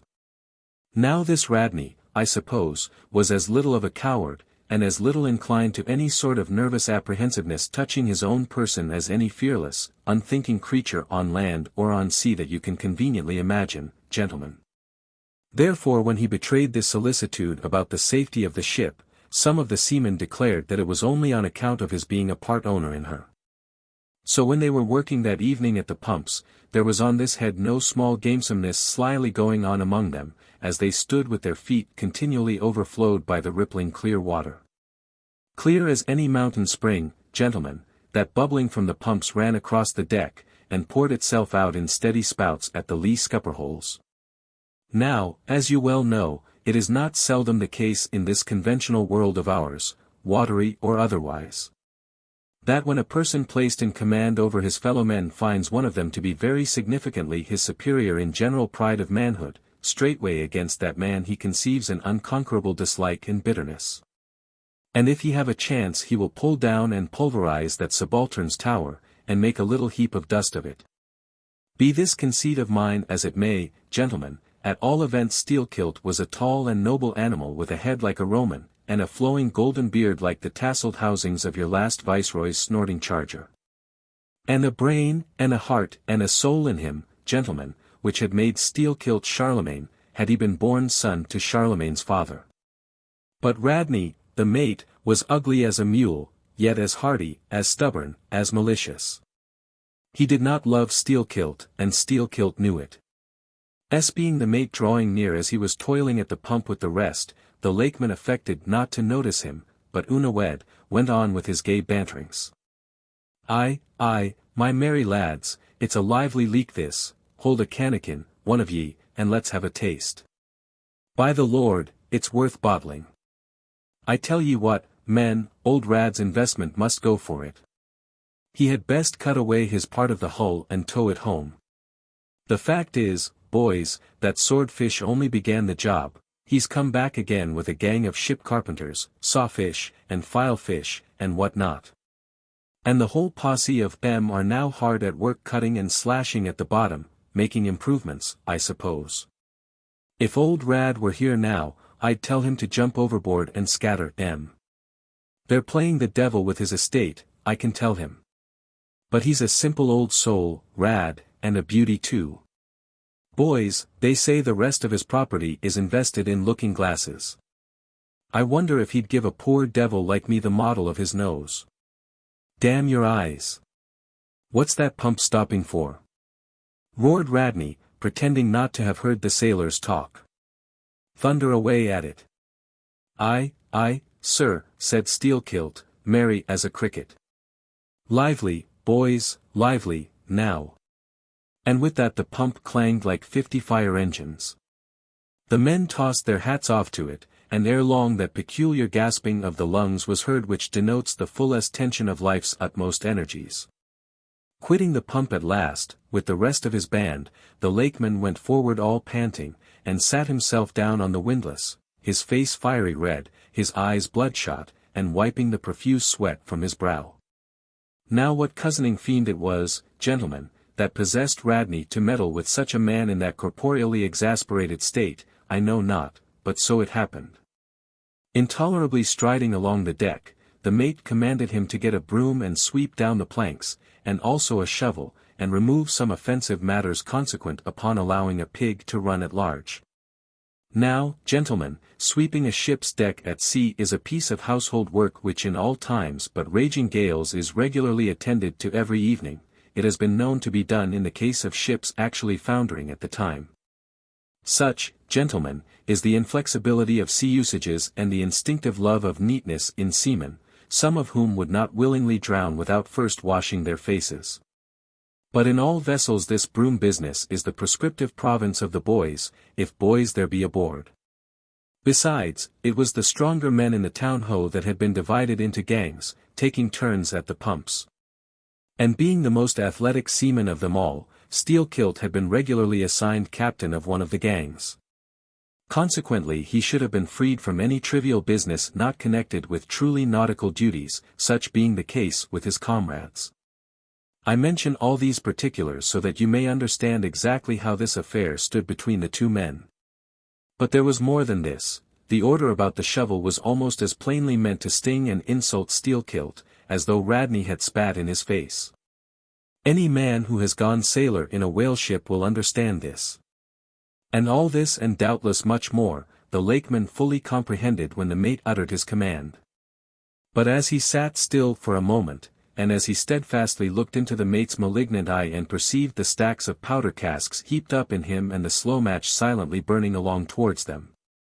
As he instinctively saw all this, that strange forbearance and unwillingness to stir up the deeper passionateness in any already ireful being, a repugnance most felt, when felt at all. By really valiant men even when aggrieved, this nameless phantom feeling, gentlemen, stole over Steelkilt. Therefore, in his ordinary tone, only a little broken by the bodily exhaustion he was temporarily in, he answered him saying that sweeping the deck was not his business, and he would not do it. And then, without at all alluding to the shovel, he pointed to 3 lads as the customary sweepers, who, not being billeted at the pumps, had done little or nothing all day. To this, Radney replied with an oath, in a most domineering and outrageous manner unconditionally reiterating his command. Meanwhile advancing upon the still-seated lakeman, with an uplifted cooper's club hammer which he had snatched from a cask near by. Heated and irritated as he was by his spasmodic toil at the pumps, for all his first nameless feeling of forbearance the sweating steel-kilt could but ill brook this bearing in the mate. But somehow still smothering the conflagration within him, without speaking he remained doggedly rooted to his seat, till at last the incensed Radney shook the hammer within a few inches of his face, furiously commanding him to do his bidding. Steel-kilt rose, and slowly retreating round the windlass, steadily followed by the mate with his menacing hammer, deliberately repeated his intention not to obey. Seeing, however, that his forbearance had not the slightest effect, by an awful and unspeakable intimation with his twisted hand he warned off the foolish and infatuated man, but it was to no purpose. And in this way the two went once slowly round the windlass. When, resolved at last no longer to retreat, bethinking him that he had now forborne as much as comported with his humour, the lakeman paused on the hatches and thus spoke to the officer. "Mr. Radney, I will not obey you. Take that hammer away, or look to yourself." But the predestinated mate coming still closer to him, where the lakeman stood fixed, now shook the heavy hammer within an inch of his teeth, meanwhile repeating a string of insufferable maledictions. Retreating not the 1,000th part of an inch. Stabbing him in the eye with the unflinching poniard of his glance, Steel-kilt, clenching his right hand behind him and creepingly drawing it back, told his persecutor that if the hammer but grazed his cheek he, Steel-kilt, would murder him. But, gentlemen, the fool had been branded for the slaughter by the gods. Immediately the hammer touched the cheek, the next instant the lower jaw of the mate was stove in his head, he fell on the hatch spouting blood like a whale. Ere the cry could go aft Steel-kilt was shaking one of the backstays leading far aloft to where two of his comrades were standing their mastheads. They were both canallers. "Canallers," cried Don Pedro. "We have seen many whale ships in our harbors, but never heard of your canallers." "Pardon, who and what are they?" "Canallers, Don, are the boatmen belonging to our Grand Erie Canal." "You must have heard of it." "Nay, senor. Hereabouts in this dull, warm, most lazy, and hereditary land, we know but little of your vigorous north." "Aye. Well then, Don, refill my cup. Your chicha's very fine, and ere proceeding further I will tell ye what our canallers are. For such information may throw sidelight upon my story. For 360 miles, gentlemen, through the entire breadth of the state of New York, through numerous populous cities and most thriving villages. Through long, dismal, uninhabited swamps and affluent, cultivated fields, unrivaled for fertility, by billiard room and bar room, through the holy of holies of great forests, on Roman arches over Indian rivers, through sun and shade. By happy hearts or broken, through all the wide contrasting scenery of those noble Mohawk counties. And especially, by rows of snow-white chapels, whose spires stand almost like milestones, flows one continual stream of Venetianly corrupt and often lawless life. There's your true Ashanti, gentlemen, there howl your pagans. Where you ever find them, next door to you, under the long-flung shadow, and the snug patronizing lee of churches. For by some curious fatality, as it is often noted of your metropolitan freebooters that they ever encamp around the halls of justice, so sinners, gentlemen, most abound in holiest vicinities. "Is that a friar passing?" said Don Pedro, looking downwards into the crowded plaza, with humorous concern. "Well, for our northern friend, Dame Isabella's Inquisition wanes in Lima," laughed Don Sebastian. "Proceed, senor." "A moment." "Pardon," cried another of the company. "In the name of all us Limese, I but desire to express to you, Sir Sailor, that we have by no means overlooked your delicacy in not substituting present Lima for distant Venice in your corrupt comparison. Oh! Do not bow and look surprised. You know the proverb all along this coast, corrupt as Lima. It but bears out your saying, too, churches more plentiful than billiard tables, and forever open, and, corrupt as Lima. So, too, Venice, I have been there. The holy city of the blessed evangelist, St. Mark, Street Dominic, purge it. Your cup. Thanks, here I refill, now, you pour out again. Freely depicted in his own vocation, gentlemen, the canaller would make a fine dramatic hero, so abundantly and picturesquely wicked is he. Like Mark Antony, for days and days along his green-turfed, flowery Nile, he indolently floats, openly toying with his red-cheeked Cleopatra, ripening his apricot thigh upon the sunny deck. But ashore, all this effeminacy is dashed. The brigandish guise which the canaller so proudly sports, his slouched and gaily ribboned hat betoken his grand features. A terror to the smiling innocence of the villages through which he floats. His swart visage and bold swagger are not unshunned in cities. Once a vagabond on his own canal, I have received good turns from one of these canallers, I thank him heartily, would fain be not ungrateful. But it is often one of the prime redeeming qualities of your man of violence, that at times he has as stiff an arm to back a poor stranger in a strait, as to plunder a wealthy one. In sum, gentlemen, what the wildness of this canal life is emphatically evinced by this. That our wild whale fishery contains so many of its most finished graduates, and that scarce any race of mankind, except Sydney men, are so much distrusted by our whaling captains. Nor does it at all diminish the curiousness of this matter, that to many thousands of our rural boys and young men born along its line, the probationary life of the Grand Canal furnishes the sole transition between quietly reaping in a Christian cornfield, and recklessly ploughing the waters of the most barbaric seas. I see, impetuously exclaimed Don Pedro, spilling his chicha upon his silvery ruffles. No need to travel. The world's one Lima. I had thought, now, that at your temperate north the generations were cold and holy as the hills. But the story. I left off, gentlemen, where the lakeman shook the backstay. Hardly had he done so, when he was surrounded by the 3 junior mates and the 4 harpooneers, who all crowded him to the deck. But sliding down the ropes like baleful comets, the 2 canallers rushed into the uproar, and sought to drag their man out of it towards the forecastle. Others of the sailors joined with them in this attempt, and a twisted turmoil ensued. While standing out of harm's way, the valiant captain danced up and down with a whale pike, calling upon his officers to manhandle that atrocious scoundrel, and smoke him along to the quarter-deck. At intervals, he ran close up to the revolving border of the confusion, and prying into the heart of it with his pike, sought to prick out the object of his resentment. But Steelkilt and his desperadoes were too much for them all. They succeeded in gaining the forecastle deck, where, hastily slewing about 3 or 4 large casks in a line with the windlass, these sea Parisians entrenched themselves behind the barricade. "Come out of that, ye pirates!"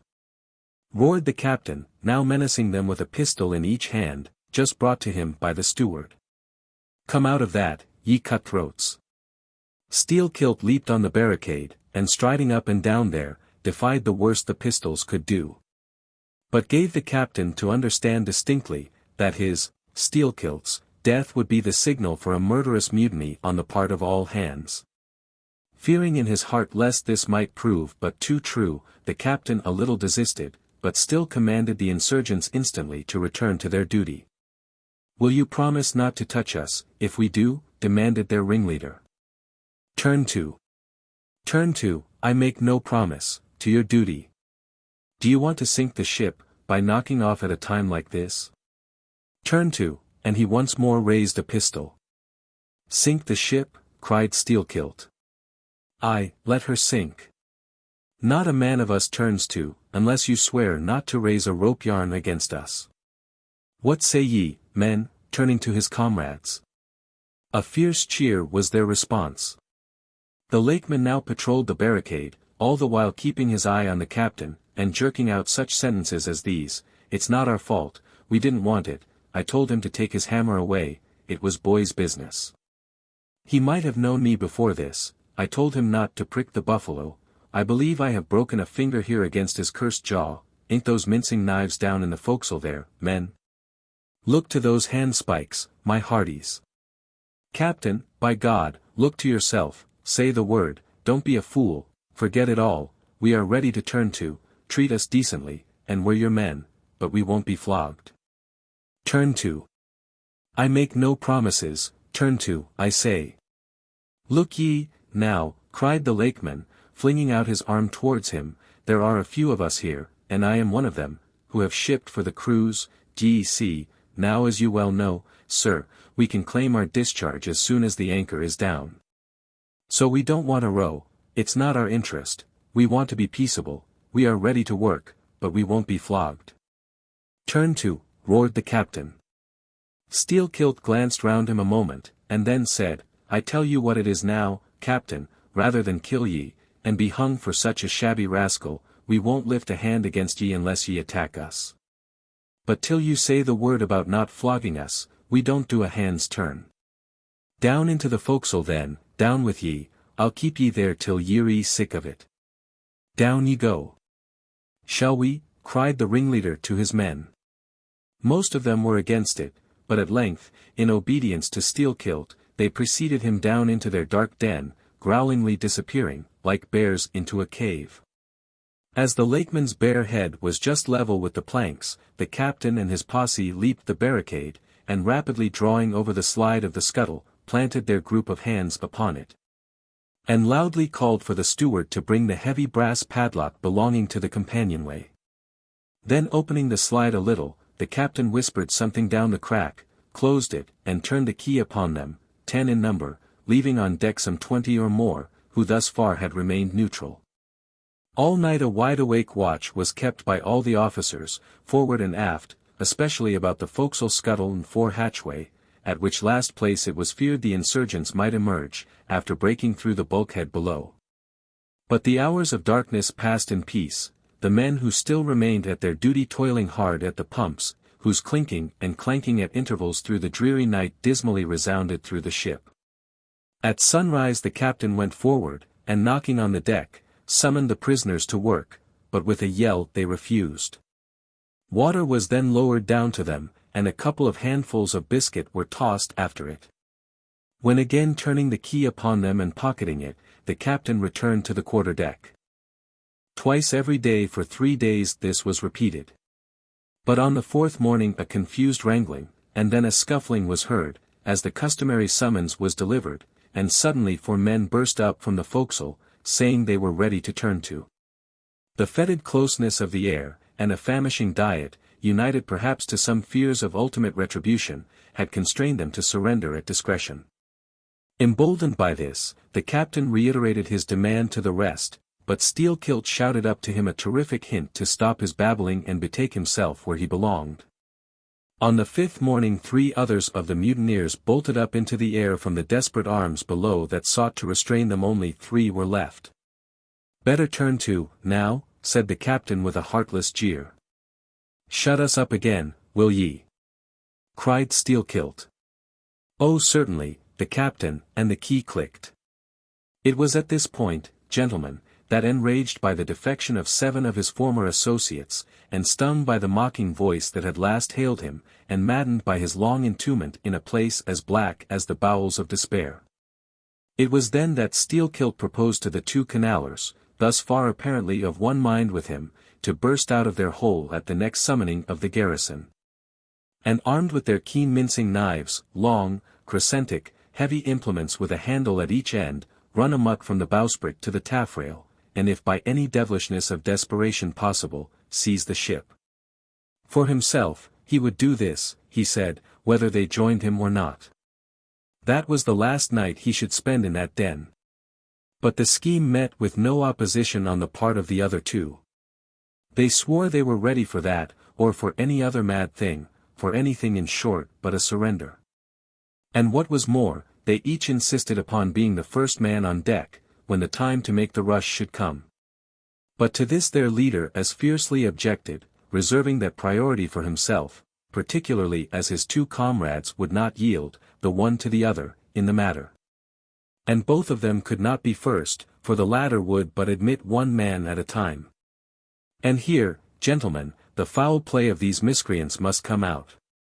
Upon hearing the frantic project of their leader, each in his own separate soul had suddenly lighted, it would seem, upon the same piece of treachery, namely, to be foremost in breaking out, in order to be the first of the 3. Though the last of the 10, to surrender. And thereby secure whatever small chance of pardon such conduct might merit. But when Steelkilt made known his determination still to lead them to the last, they in some way, by some subtle chemistry of villainy, mixed their before secret treacheries together. And when their leader fell into a doze, verbally opened their souls to each other in 3 sentences, and bound the sleeper with cords, and gagged him with cords, and shrieked out for the captain at midnight. Thinking murder at hand, and smelling in the dark for the blood, he and all his armed mates and harpooneers rushed for the forecastle. In a few minutes the scuttle was opened, and, bound hand and foot, the still struggling ringleader was shoved up into the air by his perfidious allies, who at once claimed the honor of securing a man who had been fully ripe for murder. But all these were collared, and dragged along the deck like dead cattle, and, side by side, were seized up into the mizzen rigging, like 3/4 of meat, and there they hung till morning. "Damn ye," cried the captain, pacing to and fro before them, "the vultures would not touch ye, ye villains." At sunrise he summoned all hands.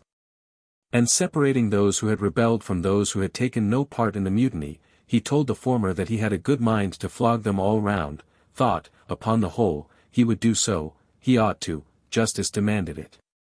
But for the present, considering their timely surrender, he would let them go with a reprimand, which he accordingly administered in the vernacular. "But as for you, ye carrion rogues," turning to the 3 men in the rigging, "for you, I mean to mince ye up for the tripods." And, seizing a rope, he applied it with all his might to the backs of the 2 traitors, till they yelled no more, but lifelessly hung their heads sideways, as the 2 crucified thieves are drawn. "My wrist is sprained with ye," he cried, at last. "But there is still rope enough left for you, my fine bantam, that wouldn't give up. Take that gag from his mouth, and let us hear what he can say for himself." For a moment the exhausted mutineer made a tremulous motion of his cramped jaws, and then painfully twisting round his head, said in a sort of hiss, "What I say is this, and mind it well, if you flog me, I murder you. Say ye so? Then see how ye frighten me," and the captain drew off with the rope to strike. "Best not," hissed the lakeman. "But I must," and the rope was once more drawn back for the stroke. Steelkilt here hissed out something, inaudible to all but the captain, who, to the amazement of all hands, started back, paced the deck rapidly 2 or 3 times, and then suddenly throwing down his rope, said, "I won't do it, let him go, cut him down, d'ye hear?" But as the junior mates were hurrying to execute the order, a pale man, with a bandaged head, arrested them, Radney the chief mate. Ever since the blow, he had lain in his berth. But that morning, hearing the tumult on the deck, he had crept out, and thus far had watched the whole scene. Such was the state of his mouth, that he could hardly speak. But mumbling something about his being willing and able to do what the captain dared not attempt, he snatched the rope and advanced to his pinioned foe. "You are a coward," hissed the lakeman. "So I am, but take that." The mate was in the very act of striking, when another hiss stayed his uplifted arm. He paused, and then pausing no more, made good his word, spite of Steelkilt's threat, whatever that might have been. The 3 men were then cut down, all hands were turned to, and, sullenly worked by the moody seamen, the iron pumps clanged as before. Just after dark that day, when one watch had retired below, a clamor was heard in the forecastle. And the 2 trembling traitors running up, besieged the cabin door, saying they durst not consort with the crew. Entreaties, cuffs, and kicks could not drive them back, so at their own instance they were put down in the ship's run for salvation. Still, no sign of mutiny reappeared among the rest. On the contrary, it seemed, that mainly at Steelkilt's instigation, they had resolved to maintain the strictest peacefulness, obey all orders to the last, and, when the ship reached port, desert her in a body. But in order to ensure the speediest end to the voyage, they all agreed to another thing, namely, not to sing out for whales, in case any should be discovered. For, spite of her leak, and spite of all her other perils, the town-ho still maintained her mastheads, and her captain was just as willing to lower for a fish that moment, as on the day his craft first struck the cruising ground. And Radney the mate was quite as ready to change his berth for a boat, and with his bandaged mouth seek to gag in death the vital jaw of the whale. But though the lakeman had induced the seamen to adopt this sort of passiveness in their conduct, he kept his own counsel, at least till all was over, concerning his own proper and private revenge upon the man who had stung him in the ventricles of his heart. He was in Radney the chief mate's watch.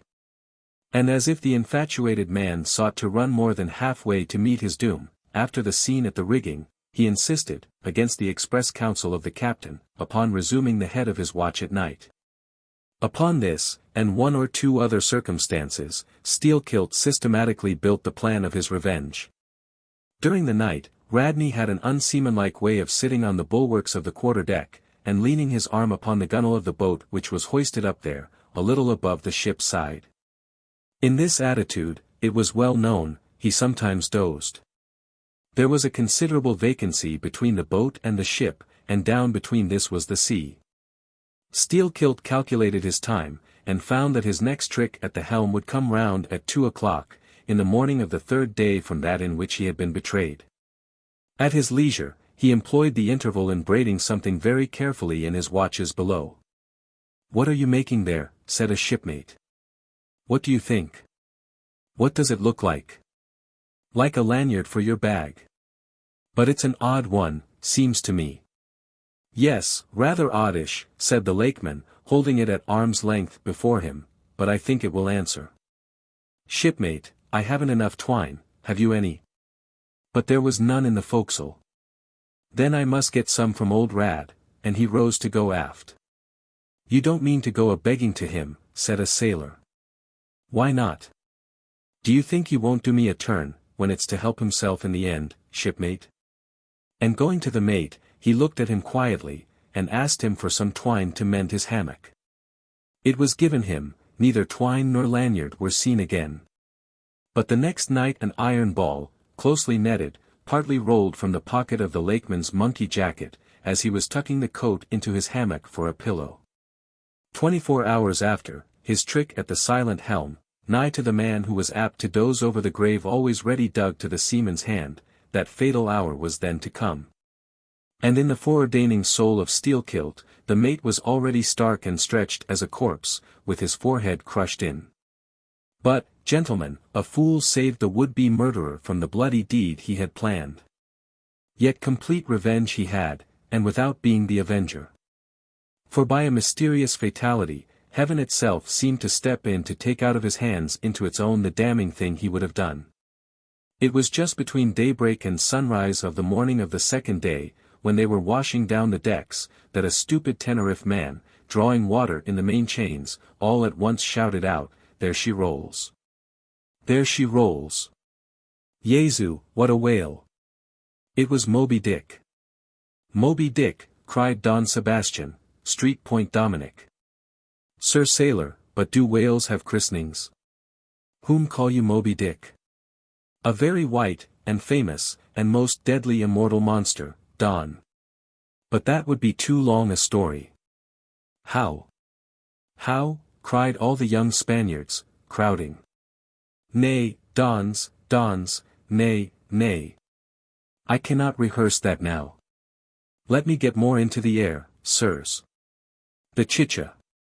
The chicha!" cried Don Pedro. "Our vigorous friend looks faint, fill up his empty glass." "No need, gentlemen, one moment, and I proceed. Now, gentlemen," so suddenly perceiving the snowy whale within 50 yards of the ship, forgetful of the compact among the crew, in the excitement of the moment, the Tenerife man had instinctively and involuntarily lifted his voice for the monster. Though for some little time past it had been plainly beheld from the 3 sullen mastheads. All was now a frenzy. "The white whale, the white whale," was the cry from captain, mates, and harpooneers, who, undeterred by fearful rumors, were all anxious to capture so famous and precious a fish. While the dogged crew eyed askance, and with curses, the appalling beauty of the vast milky mass, that lit up by a horizontal spangling sun, shifted and glistened like a living opal in the blue morning sea. Gentlemen, a strange fatality pervades the whole career of these events, as if verily mapped out before the world itself was charted. The mutineer was the bowsman of the mate, and when fast to a fish, it was his duty to sit next him, while Radney stood up with his lance in the prow, and haul in or slacken the line, at the word of command. Moreover, when the 4 boats were lowered, the mates got the start, and none howled more fiercely with delight than did Steelkilt, as he strained at his oar. After a stiff pull, their harpooner got fast, and, spear in hand, Radney sprang to the bow. He was always a furious man, it seems, in a boat. And now his bandaged cry was, to beach him on the whale's topmost back. Nothing loath, his bowsman hauled him up and up, through a blinding foam that blent 2 whitenesses together, till of a sudden the boat struck as against a sunken ledge, and keeling over, spilled out the standing mate. That instant, as he fell on the whale's slippery back, the boat righted, and was dashed aside by the swell, while Radney was tossed over into the sea, on the other flank of the whale. He struck out through the spray, and, for an instant, was dimly seen through that veil, wildly seeking to remove himself from the eye of Moby Dick. But the whale rushed round in a sudden maelstrom, seized the swimmer between his jaws, and rearing high up with him, plunged headlong again, and went down. Meantime, at the first tap of the boat's bottom, the lakeman had slackened the line, so as to drop astern from the whirlpool. Calmly looking on, he thought his own thoughts. But a sudden, terrific, downward jerking of the boat, quickly brought his knife to the line. He cut it, and the whale was free. But, at some distance, Moby Dick rose again, with some tatters of Radney's red woolen shirt, caught in the teeth that had destroyed him. All 4 boats gave chase again, but the whale eluded them, and finally wholly disappeared. In good time, the town-ho reached her port, a savage, solitary place, where no civilized creature resided. There, headed by the lakeman, all but 5 or 6 of the foremastmen deliberately deserted among the palms. Eventually, as it turned out, seizing a large double war canoe of the savages, and setting sail for some other harbor. The ship's company being reduced to but a handful, the captain called upon the islanders to assist him in the laborious business of heaving down the ship to stop the leak. But to such unresting vigilance over their dangerous allies was this small band of whites necessitated, both by night and by day, and so extreme was the hard work they underwent, that upon the vessel being ready again for sea, they were in such a weakened condition that the captain durst not put off with them in so heavy a vessel. After taking counsel with his officers, he anchored the ship as far off shore as possible, loaded and ran out his 2 cannon from the bows, stacked his muskets on the poop, and warning the islanders not to approach the ship at their peril, took 1 man with him, and setting the sail of his best whaleboat, steered straight before the wind for Tahiti, 500 miles distant, to procure a reinforcement to his crew. On the 4th day of the sail, a large canoe was descried, which seemed to have touched at a low isle of corals. He steered away from it, but the savage craft bore down on him. And soon the voice of Steelkilt hailed him to heave to, or he would run him under water. The captain presented a pistol. With 1 foot on each prow of the yoked war canoes, the lakeman laughed him to scorn, assuring him that if the pistol so much as clicked in the lock, he would bury him in bubbles and foam. "What do you want of me?" cried the captain. "Where are you bound?" "And for what are you bound?" demanded Steelkilt. "No lies." "I am bound to Tahiti for more men." "Very good. Let me board you a moment, I come in peace." With that he leaped from the canoe, swam to the boat, and climbing the gunwale, stood face to face with the captain. "Cross your arms, sir. Throw back your head. Now, repeat after me. As soon as Steelkilt leaves me, I swear to beach this boat on yonder island, and remain there 6 days. If I do not, may lightning strike me." "A pretty scholar," laughed the lakeman. "Adios, senor." And leaping into the sea, he swam back to his comrades. Watching the boat till it was fairly beached, and drawn up to the roots of the cocoa-nut trees, Steelkilt made sail again, and in due time arrived at Tahiti, his own place of destination. There, luck befriended him. 2 ships were about to sail for France, and were providentially in want of precisely that number of men which the sailor headed. They embarked, and so for ever got the start of their former captain, had he been at all minded to work them legal retribution. Some 10 days after the French ship sailed, the whaleboat arrived, and the captain was forced to enlist some of the more civilized Tahitians, who had been somewhat used to the sea.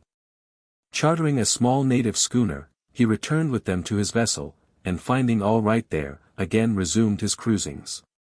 Where Steelkilt now is, gentlemen, none know. But upon the island of Nantucket, the widow of Radney still turns to the sea which refuses to give up its dead, still in dreams sees the awful white whale that destroyed him. "Are you through?" said Don Sebastian, quietly. "I am, Don." "Then I entreat you, tell me if to the best of your own convictions, this your story is in substance really true. It is so passing wonderful. Did you get it from an unquestionable source? Bear with me if I seem to press. Also bear with all of us, Sir Sailor, for we all join in Don Sebastian's suit," cried the company, with exceeding interest. "Is there a copy of the Holy Evangelists in the Golden Inn, gentlemen?" "Nay," said Don Sebastian. "But I know a worthy priest nearby, who will quickly procure one for me." "I go for it, but are you well advised? This may grow too serious. Will you be so good as to bring the priest also, Don?" "Though there are no autodafés in Lima now," said one of the company to another, "I fear our sailor friend runs risk of the archiepiscopacy. Let us withdraw more out of the moonlight. I see no need of this. Excuse me for running after you, Don Sebastian, but may I also beg that you will be particular in procuring the largest-sized evangelists you can." "This is the priest, he brings you the evangelists," said Don Sebastian, gravely, returning with a tall and solemn figure. "Let me remove my hat. Now, venerable priest, further into the light, and hold the holy book before me that I may touch it. So help me heaven, and on my honor the story I have told ye, gentlemen, is in substance and its great items, true. I know it to be true, it happened on this ball, I trod the ship, I knew the crew. I have seen and talked with Steelkilt since the death of Radney." Chapter 55. Of the monstrous pictures of whales. "I shall ere long paint to you as well as one can without canvas. Something like the true form of the whale as he actually appears to the eye of the whaleman when in his own absolute body the whale is moored alongside the whaleship so that he can be fairly stepped upon there.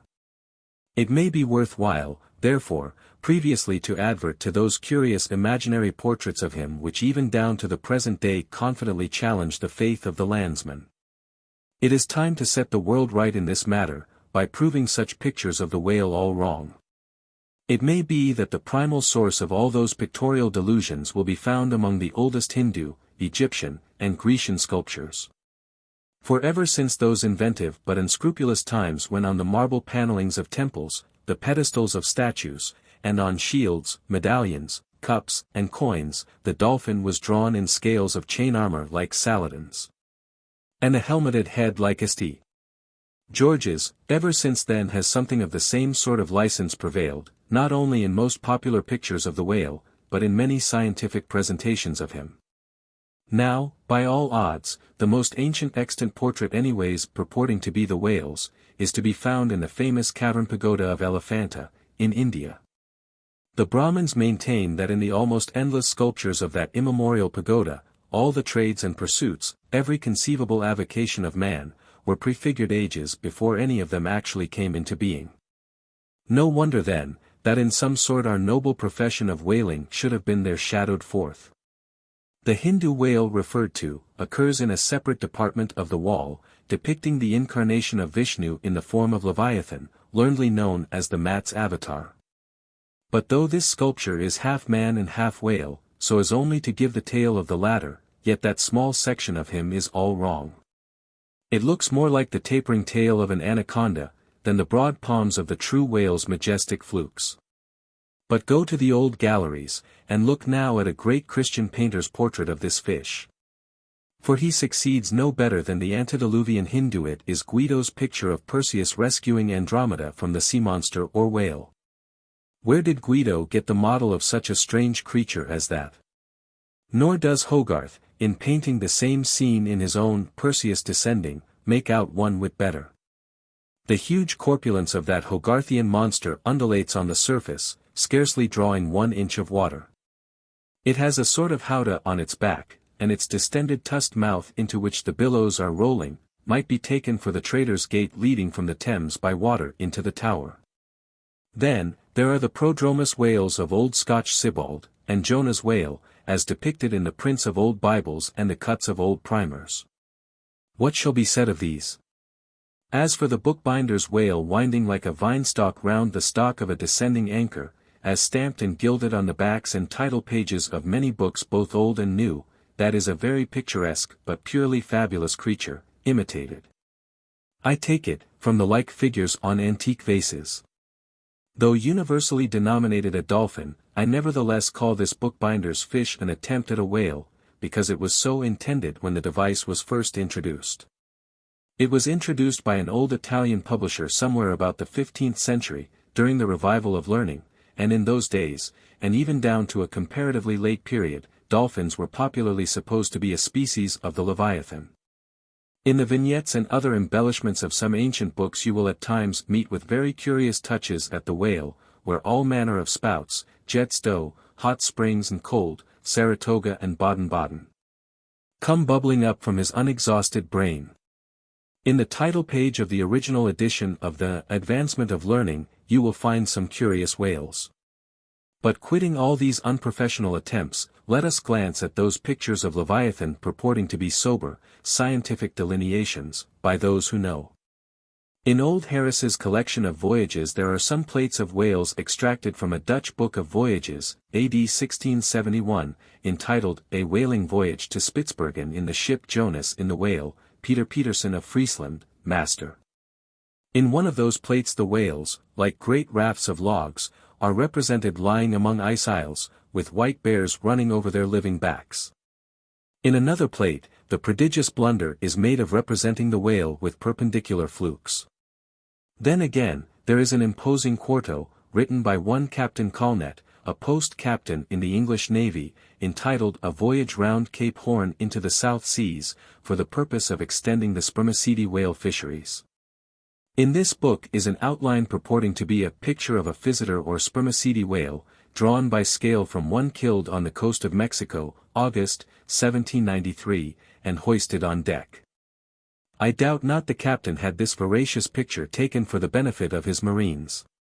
To mention but one thing about it, let me say that it has an eye which applied, according to the accompanying scale, to a full-grown sperm whale, would make the eye of that whale a bow window some 5 feet long. Ah, my gallant captain, why did ye not give us Jonah looking out of that eye? Nor are the most conscientious compilations of natural history for the benefit of the young and tender, free from the same heinousness of mistake. Look at that popular work, Goldsmith's Animated Nature. In the abridged London edition of 1807, there are plates of an alleged whale and a narwhal. I do not wish to seem inelegant, but this unsightly whale looks much like an amputated sow. And, as for the narwhal, one glimpse at it is enough to amaze one, that in this 19th century such a hippogriff could be palmed for genuine upon any intelligent public of schoolboys. Then, again, in 1825, Bernard Germain, Count de Lacépède, a great naturalist, published a scientific systemized whale book, wherein are several pictures of the different species of the Leviathan. All these are not only incorrect, but the picture of the Mysticetus or Greenland whale, that is to say, the right whale, even Scoresby, a long-experienced man as touching that species, declares not to have its counterpart in nature. But the placing of the cap sheaf to all this blundering business was reserved for the scientific Frederick Cuvier, brother to the famous Baron. In 1836, he published a natural history of whales, in which he gives what he calls a picture of the sperm whale. Before showing that picture to any Nantucketer, you had best provide for your summary retreat from Nantucket. In a word, Frederick Cuvier's sperm whale is not a sperm whale, but a squash. Of course, he never had the benefit of a whaling voyage, such men seldom have, but whence he derived that picture, who can tell? Perhaps he got it as his scientific predecessor in the same field, Desmarest, got one of his authentic abortions, that is, from a Chinese drawing. And what sort of lively lads with the pencil those Chinese are, many queer cups and saucers inform us. As for the sign painters' whales seen in the streets hanging over the shops of oil dealers, what shall be said of them? They are generally Richard III. Whales, with dromedary humps, and very savage. Breakfasting on 3 or 4 sailor tarts, that is whaleboats full of mariners, their deformities floundering in seas of blood and blue paint. But these manifold mistakes in depicting the whale are not so very surprising after all. Consider.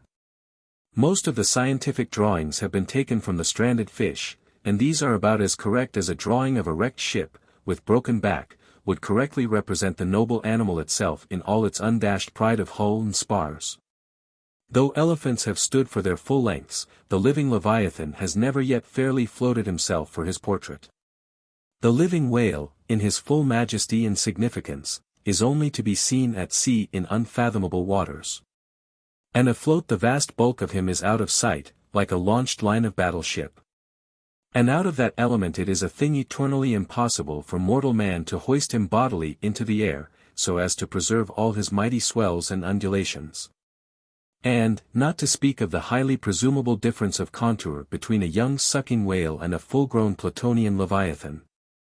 Yet, even in the case of one of those young sucking whales hoisted to a ship's deck, such is then the outlandish, eel-like, limbered, varying shape of him, that his precise expression the devil himself could not catch.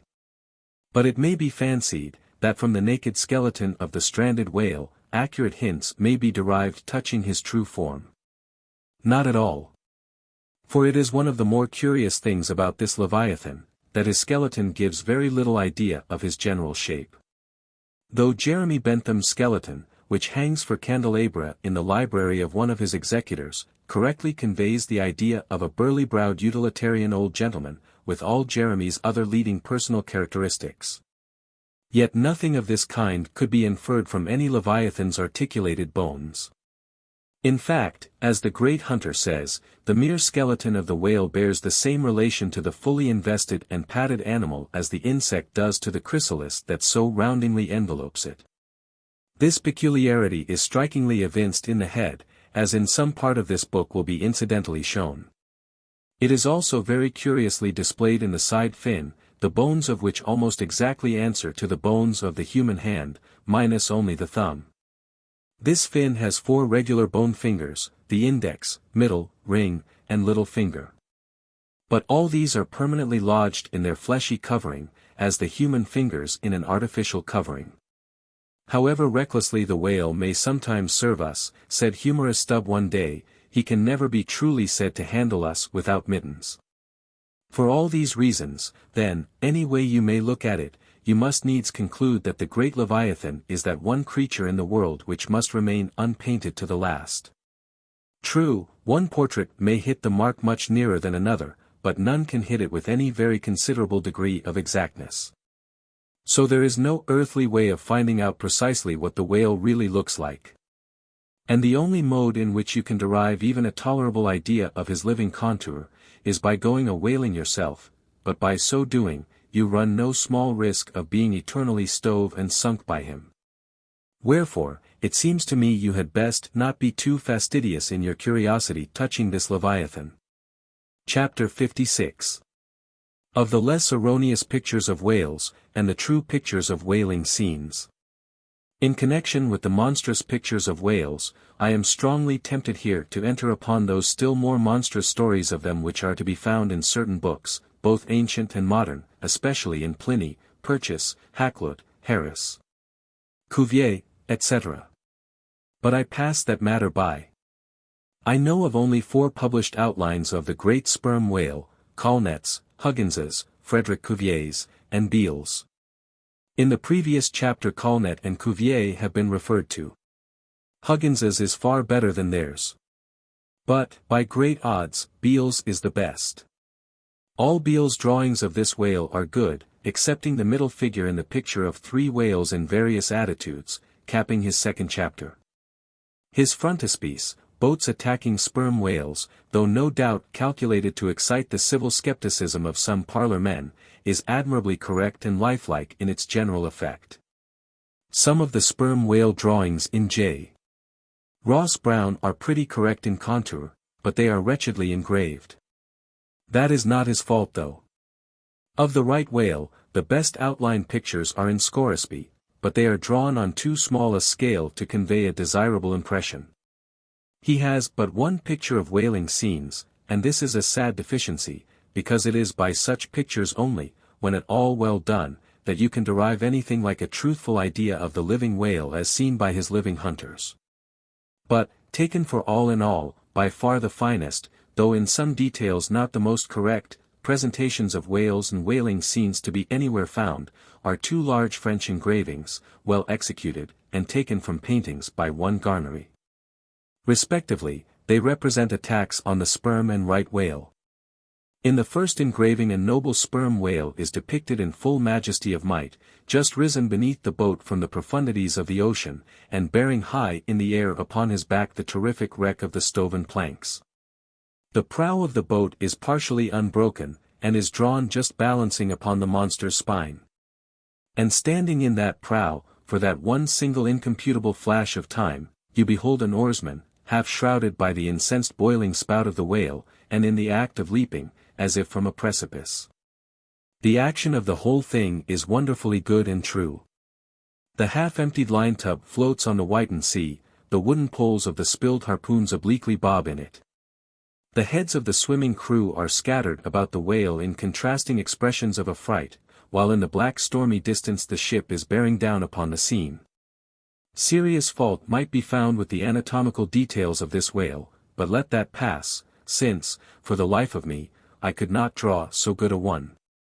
In the second engraving, the boat is in the act of drawing alongside the barnacled flank of a large running right whale, that rolls his black weedy bulk in the sea like some mossy rock slide from the Patagonian cliffs.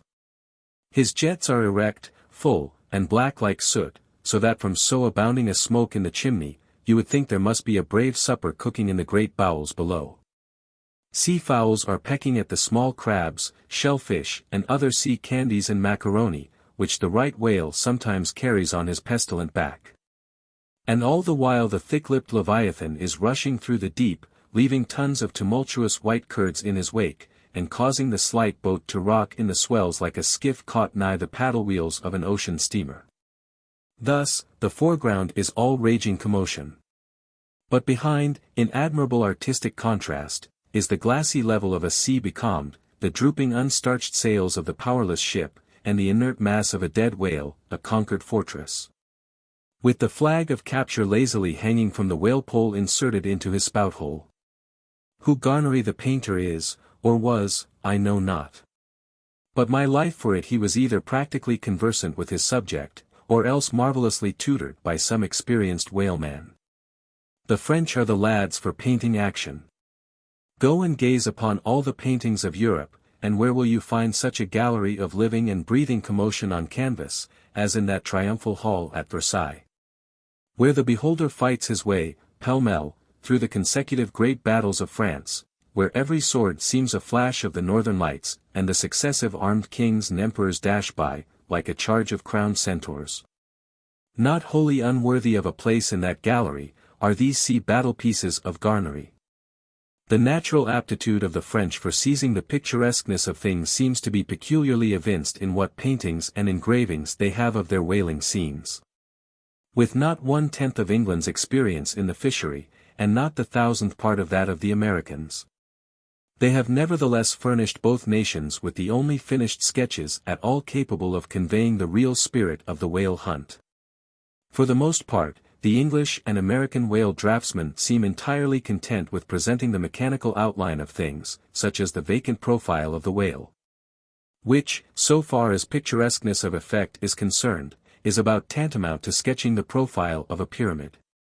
Even Scoresby, the justly renowned right whaleman, after giving us a stiff full length of the Greenland whale, and 3 or 4 delicate miniatures of narwhals and porpoises, treats us to a series of classical engravings of boat hooks, chopping knives, and grapnels. And with the microscopic diligence of a Leeuwenhoek submits to the inspection of a shivering world 96 facsimiles of magnified Arctic snow crystals. I mean no disparagement to the excellent voyager, I honor him for a veteran, but in so important a matter it was certainly an oversight not to have procured for every crystal a sworn affidavit taken before a Greenland justice of the peace. In addition to those fine engravings from Garnery, there are 2 other French engravings worthy of note, by someone who subscribes himself, H. Durand. One of them, though not precisely adapted to our present purpose, nevertheless deserves mention on other accounts. It is a quiet noon scene among the isles of the Pacific. A French whaler anchored, inshore, in a calm, and lazily taking water on board, the loosened sails of the ship, and the long leaves of the palms in the background, both drooping together in the breezeless air. The effect is very fine, when considered with reference to its presenting the hardy fishermen under one of their few aspects of oriental repose. The other engraving is quite a different affair, the ship hove to upon the open sea, and in the very heart of the leviathanic life, with a right whale alongside, the vessel, in the act of cutting in, hove over to the monster as if to a quay. And a boat, hurriedly pushing off from this scene of activity, is about giving chase to whales in the distance. The harpoons and lances lie leveled for use, 3 oarsmen are just setting the mast in its hole. While from a sudden roll of the sea, the little craft stands half erect out of the water, like a rearing horse. From the ship, the smoke of the torments of the boiling whale is going up like the smoke over a village of smithies. And to windward, a black cloud, rising up with earnest of squalls and rains, seems to quicken the activity of the excited seamen. Chapter 57. Of whales in paint, in teeth, in wood, in sheet iron, in stone, in mountains, in stars. On Tower Hill, as you go down to the London docks, you may have seen a crippled beggar, or kedger, as the sailors say, holding a painted board before him, representing the tragic scene in which he lost his leg. There are 3 whales and 3 boats, and one of the boats, presumed to contain the missing leg in all its original integrity, is being crunched by the jaws of the foremost whale. Any time these 10 years, they tell me, has that man held up that picture, and exhibited that stump to an incredulous world. But the time of his justification has now come. His 3 whales are as good whales as were ever published in Wapping, at any rate, and his stump as unquestionable a stump as any you will find in the western clearings. But, though forever mounted on that stump, never a stump speech does the poor whaleman make, but, with downcast eyes, stands ruefully contemplating his own amputation. Throughout the Pacific, and also in Nantucket, and New Bedford, and Sag Harbor, you will come across lively sketches of whales and whaling scenes, graven by the fishermen themselves on sperm whale teeth. Or ladies' busks wrought out of the right whalebone, and other like scrimshander articles, as the whalemen call the numerous little ingenious contrivances they elaborately carve out of the rough material, in their hours of ocean leisure. Some of them have little boxes of dentistical-looking implements, specially intended for the scrimshandering business, but, in general, they toil with their jackknives alone. And, with that almost omnipotent tool of the sailor, they will turn you out anything you please, in the way of a mariner's fancy. Long exile from Christendom and civilization inevitably restores a man to that condition in which God placed him, i.e. what is called savagery. Your true whale hunter is as much a savage as an Iroquois. I myself am a savage, owning no allegiance but to the king of the cannibals, and ready at any moment to rebel against him. Now, one of the peculiar characteristics of the savage in his domestic hours, is his wonderful patience of industry. An ancient Hawaiian war club or spear paddle, in its full multiplicity and elaboration of carving, is as great a trophy of human perseverance as a Latin lexicon. For, with but a bit of broken seashell or a shark's tooth, that miraculous intricacy of wooden network has been achieved, and it has cost steady years of steady application. As with the Hawaiian savage, so with the white sailor savage. With the same marvelous patience, and with the same single shark's tooth, of his one poor jackknife, he will carve you a bit of bone sculpture, not quite as workmanlike, but as close packed in its maziness of design, as the Greek savage. Achilles' shield. And full of barbaric spirit and suggestiveness, as the prince of that fine old Dutch savage, Albert Dürer. Wooden whales, or whales cut in profile out of the small dark slabs of the noble South Sea warwood, are frequently met with in the forecastles of American whalers. Some of them are done with much accuracy. At some old gable-roofed country houses you will see brass whales hung by the tail for knockers to the roadside door. When the porter is sleepy, the anvil-headed whale would be best. But these knocking whales are seldom remarkable as faithful essays. On the spires of some old-fashioned churches you will see sheet-iron whales placed there for weathercocks. But they are so elevated, and besides that are to all intents and purposes so labeled with "hands off," you cannot examine them closely enough to decide upon their merit. In bony, ribby regions of the earth, where at the base of high broken cliffs masses of rock lie strewn in fantastic groupings upon the plain, you will often discover images as of the petrified forms of the Leviathan partly merged in grass, which of a windy day breaks against them in a surf of green surges. Then, again, in mountainous countries where the traveler is continually girdled by amphitheatrical heights, here and there from some lucky point of view you will catch passing glimpses of the profiles of whales defined along the undulating ridges. But you must be a thorough whaleman to see these sights. And not only that, but if you wish to return to such a sight again, you must be sure and take the exact intersecting latitude and longitude of your first standpoint, else so chance-like are such observations of the hills, that your precise previous standpoint would require a laborious rediscovery. Like the Saloma Islands, which still remain incognita, though once high-roughed Mendana trod them and old Figuera chronicled them. Nor when expandingly lifted by your subject, can you fail to trace out great whales in the starry heavens, and boats in pursuit of them, as when long filled with thoughts of war the eastern nations saw armies locked in battle among the clouds. Thus at the north have I chased Leviathan round and round the pole with the revolutions of the bright points that first defined him to me. And beneath the effulgent Antarctic skies I have boarded the Argonavis, and joined the chase against the starry Cetus far beyond the utmost stretch of Hydrus and the flying fish.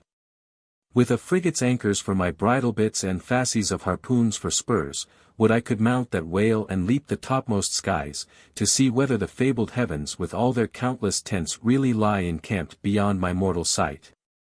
Chapter 58. Brit. Steering northeastward from the Crozets, we fell in with vast meadows of brit, the minute, yellow substance, upon which the right whale largely feeds. For leagues and leagues it undulated round us, so that we seemed to be sailing through boundless fields of ripe and golden wheat. On the second day, numbers of right whales were seen, who, secure from the attack of a sperm whaler like the Pequod, with open jaws sluggishly swam through the brit, which, adhering to the fringing fibers of that wondrous Venetian blind in their mouths, was in that manner separated from the water that escaped at the lip. As morning mowers, who side by side slowly and seethingly advance their scythes through the long wet grass of marshy meads, even so these monsters swam, making a strange, grassy, cutting sound, and leaving behind them endless swaths of blue upon the yellow sea. Asterisk. That part of the sea known among whalemen as the Brazil banks does not bear that name as the banks of Newfoundland do, because of there being shallows and soundings there, but because of this remarkable meadow-like appearance, caused by the vast drifts of brit continually floating in those latitudes, where the right whale is often chased. But it was only the sound they made as they parted the brit which at all reminded one of mowers.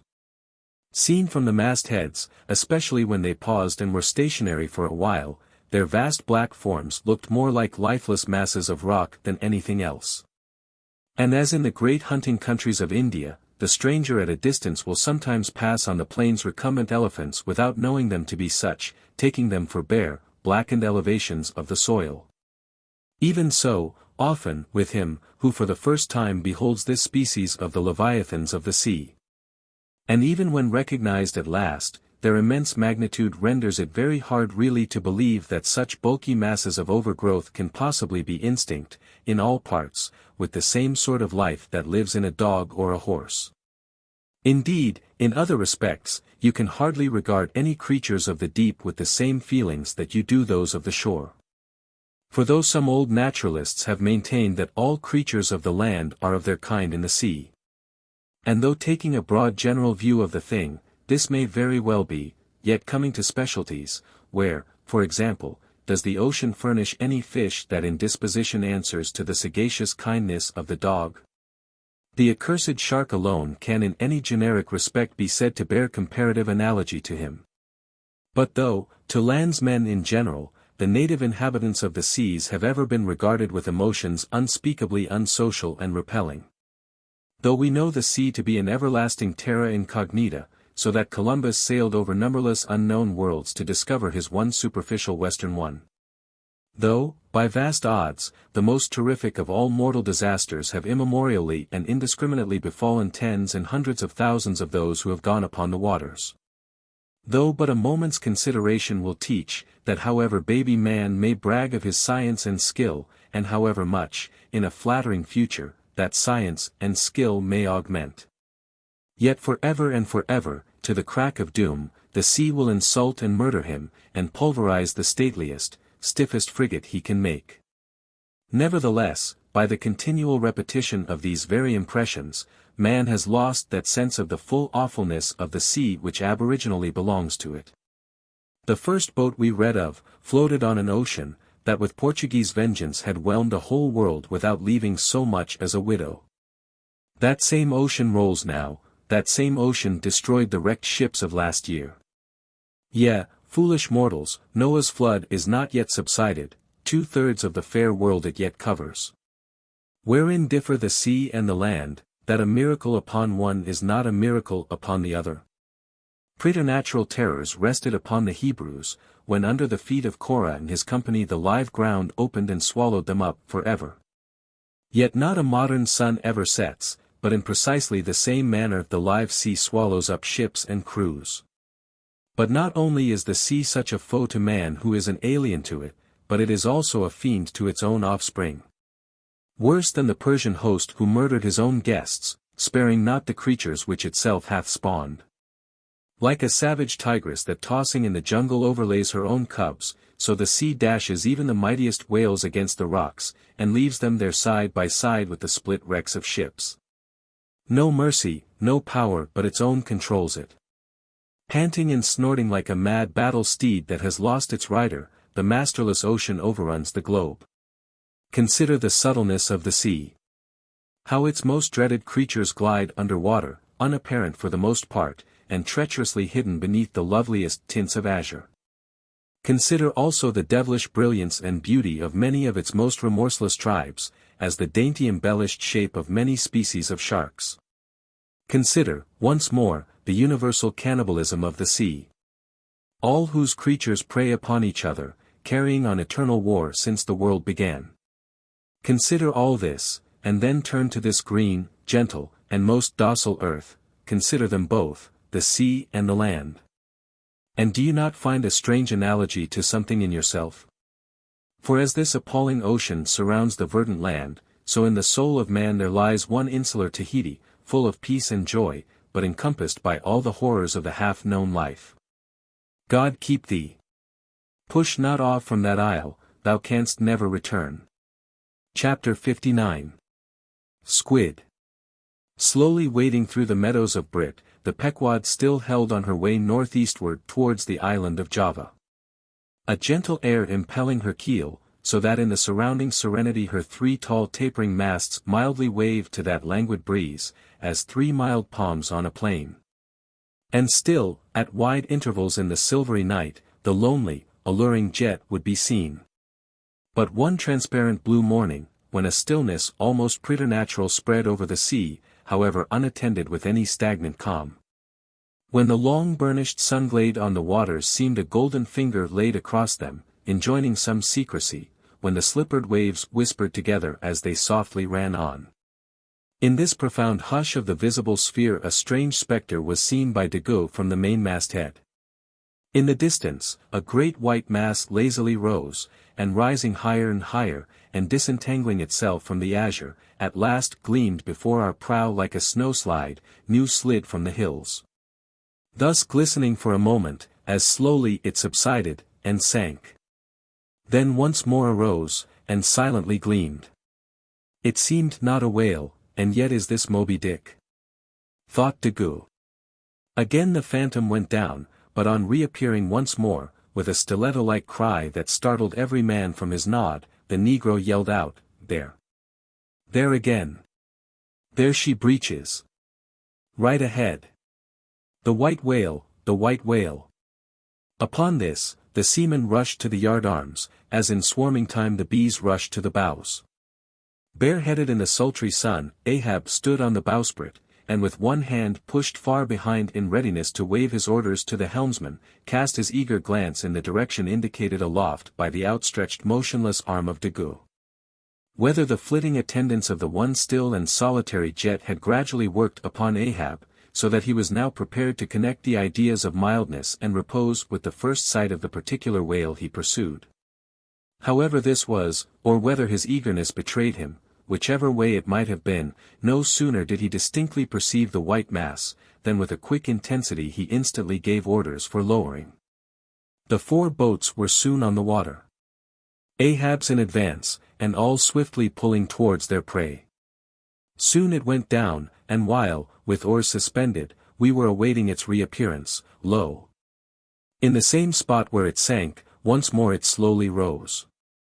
Almost forgetting for the moment all thoughts of Moby Dick, we now gazed at the most wondrous phenomenon which the secret seas have hitherto revealed to mankind.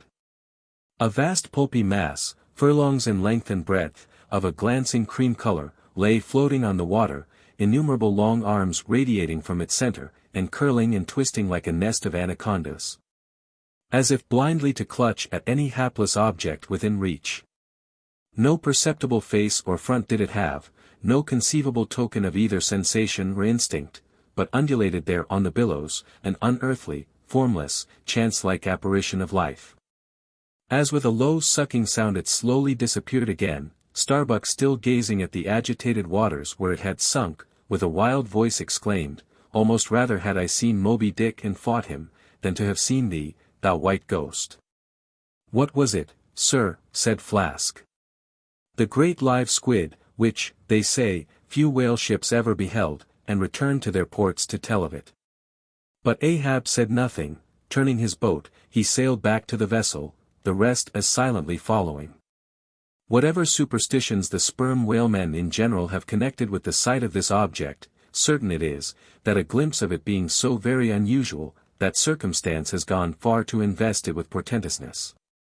So rarely is it beheld, that though one and all of them declare it to be the largest animated thing in the ocean, yet very few of them have any but the most vague ideas concerning its true nature and form.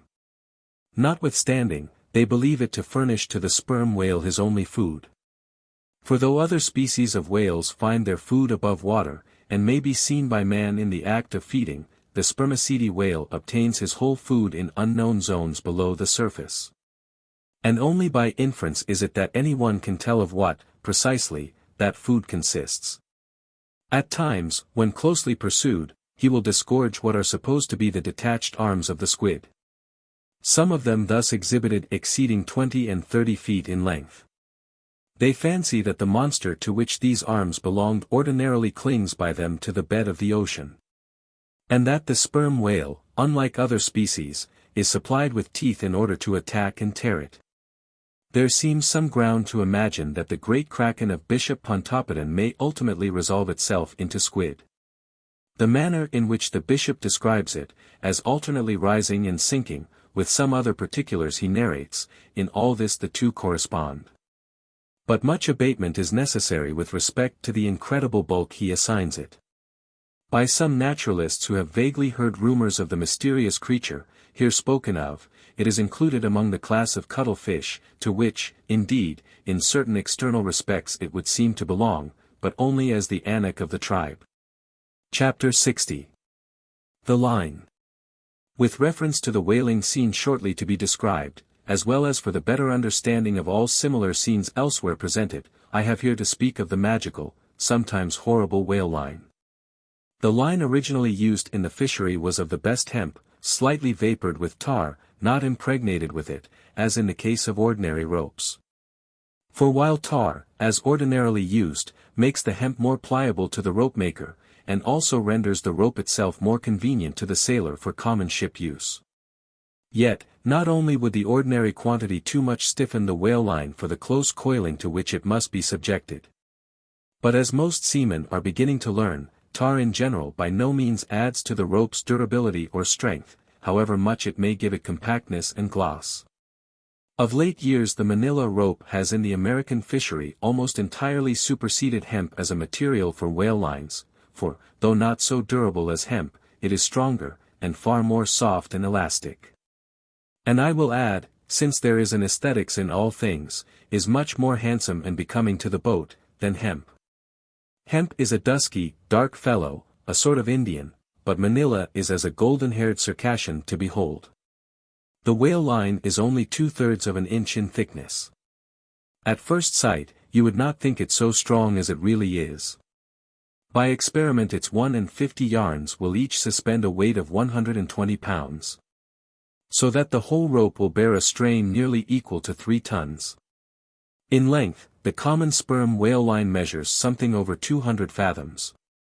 Towards the stern of the boat it is spirally coiled away in the tub, not like the worm pipe of a still but so as to form one round, cheese-shaped mass of densely bedded sheaves or layers of concentric spiralizations. Without any hollow but the heart or minute vertical tube formed at the axis of the cheese. As the least tangle or kink in the coiling would, in running out, infallibly take somebody's arm, leg, or entire body off, the utmost precaution is used in stowing the line in its tub.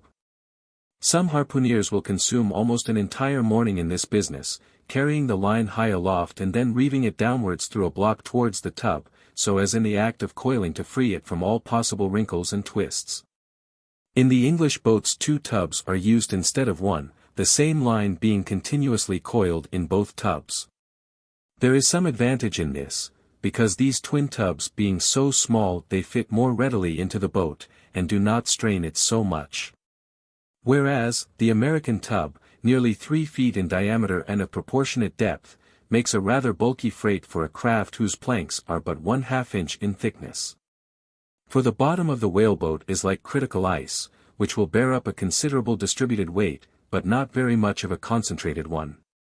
When the painted canvas cover is clapped on the American line tub, the boat looks as if it were pulling off with a prodigious great wedding cake to present to the whales. Both ends of the line are exposed.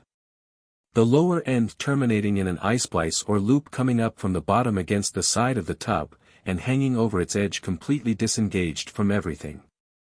This arrangement of the lower end is necessary on 2 accounts. First, in order to facilitate the fastening to it of an additional line from a neighboring boat, in case the stricken whale should sound so deep as to threaten to carry off the entire line originally attached to the harpoon. In these instances, the whale of course is shifted like a mug of ale, as it were, from the one boat to the other, though the first boat always hovers at hand to assist its consort second. This arrangement is indispensable for common safety's sake. For were the lower end of the line in any way attached to the boat, and were the whale then to run the line out to the end almost in a single, smoking minute as he sometimes does, he would not stop there.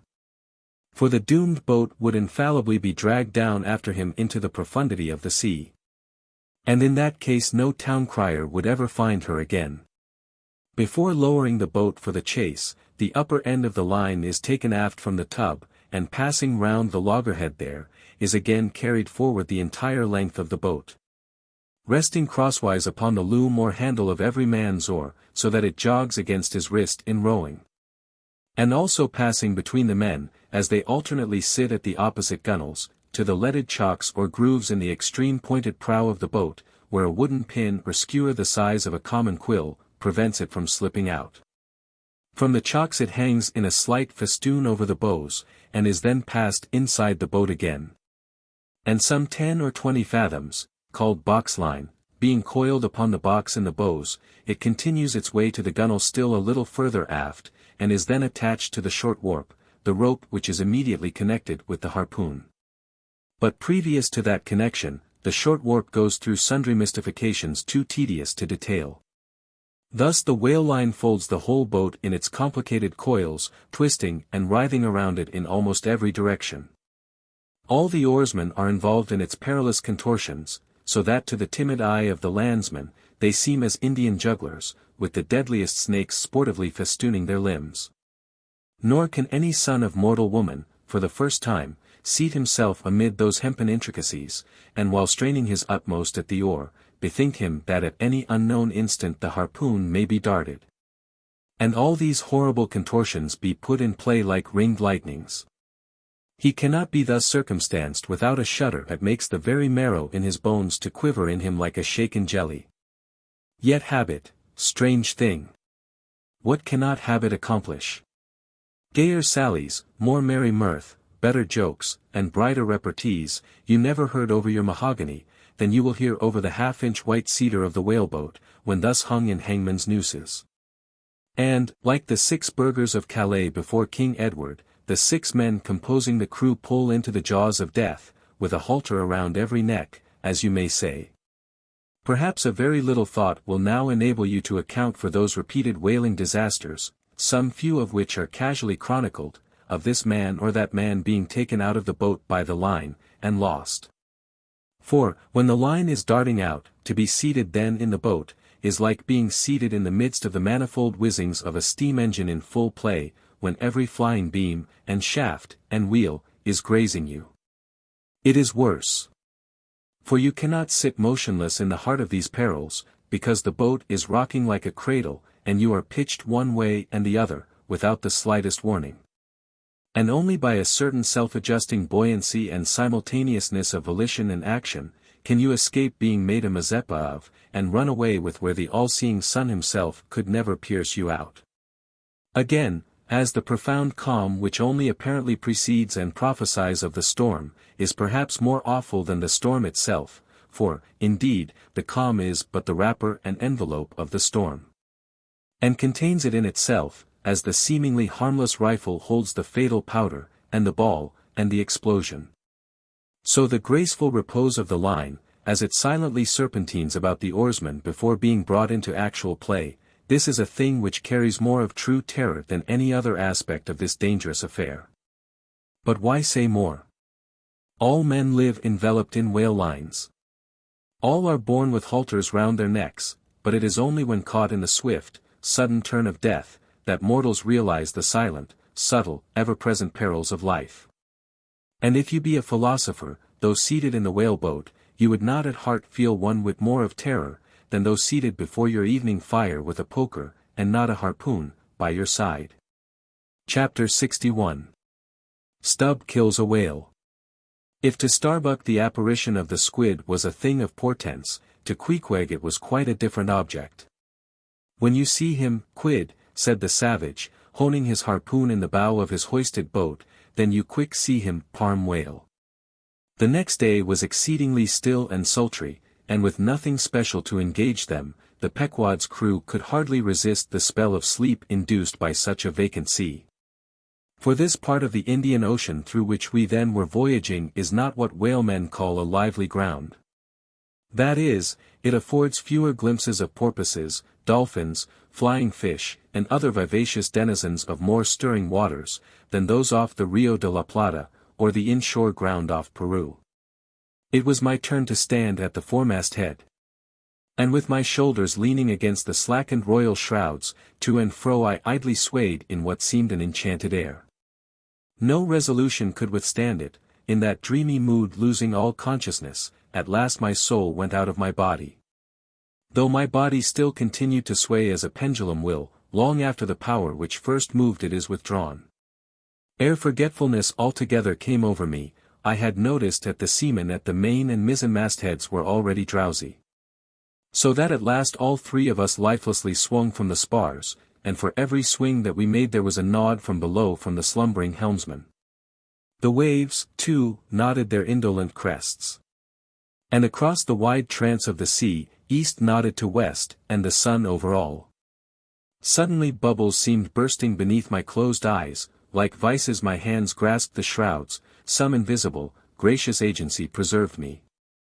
With a shock I came back to life. And lo! Close under our lee, not 40 fathoms off, a gigantic sperm whale lay rolling in the water like the capsized hull of a frigate, his broad, glossy back, of an Ethiopian hue, glistening in the sun's rays like a mirror. But lazily undulating in the trough of the sea, and ever and anon tranquilly spouting his vapory jet, the whale looked like a portly burgher smoking his pipe of a warm afternoon. But that pipe, poor whale, was thy last.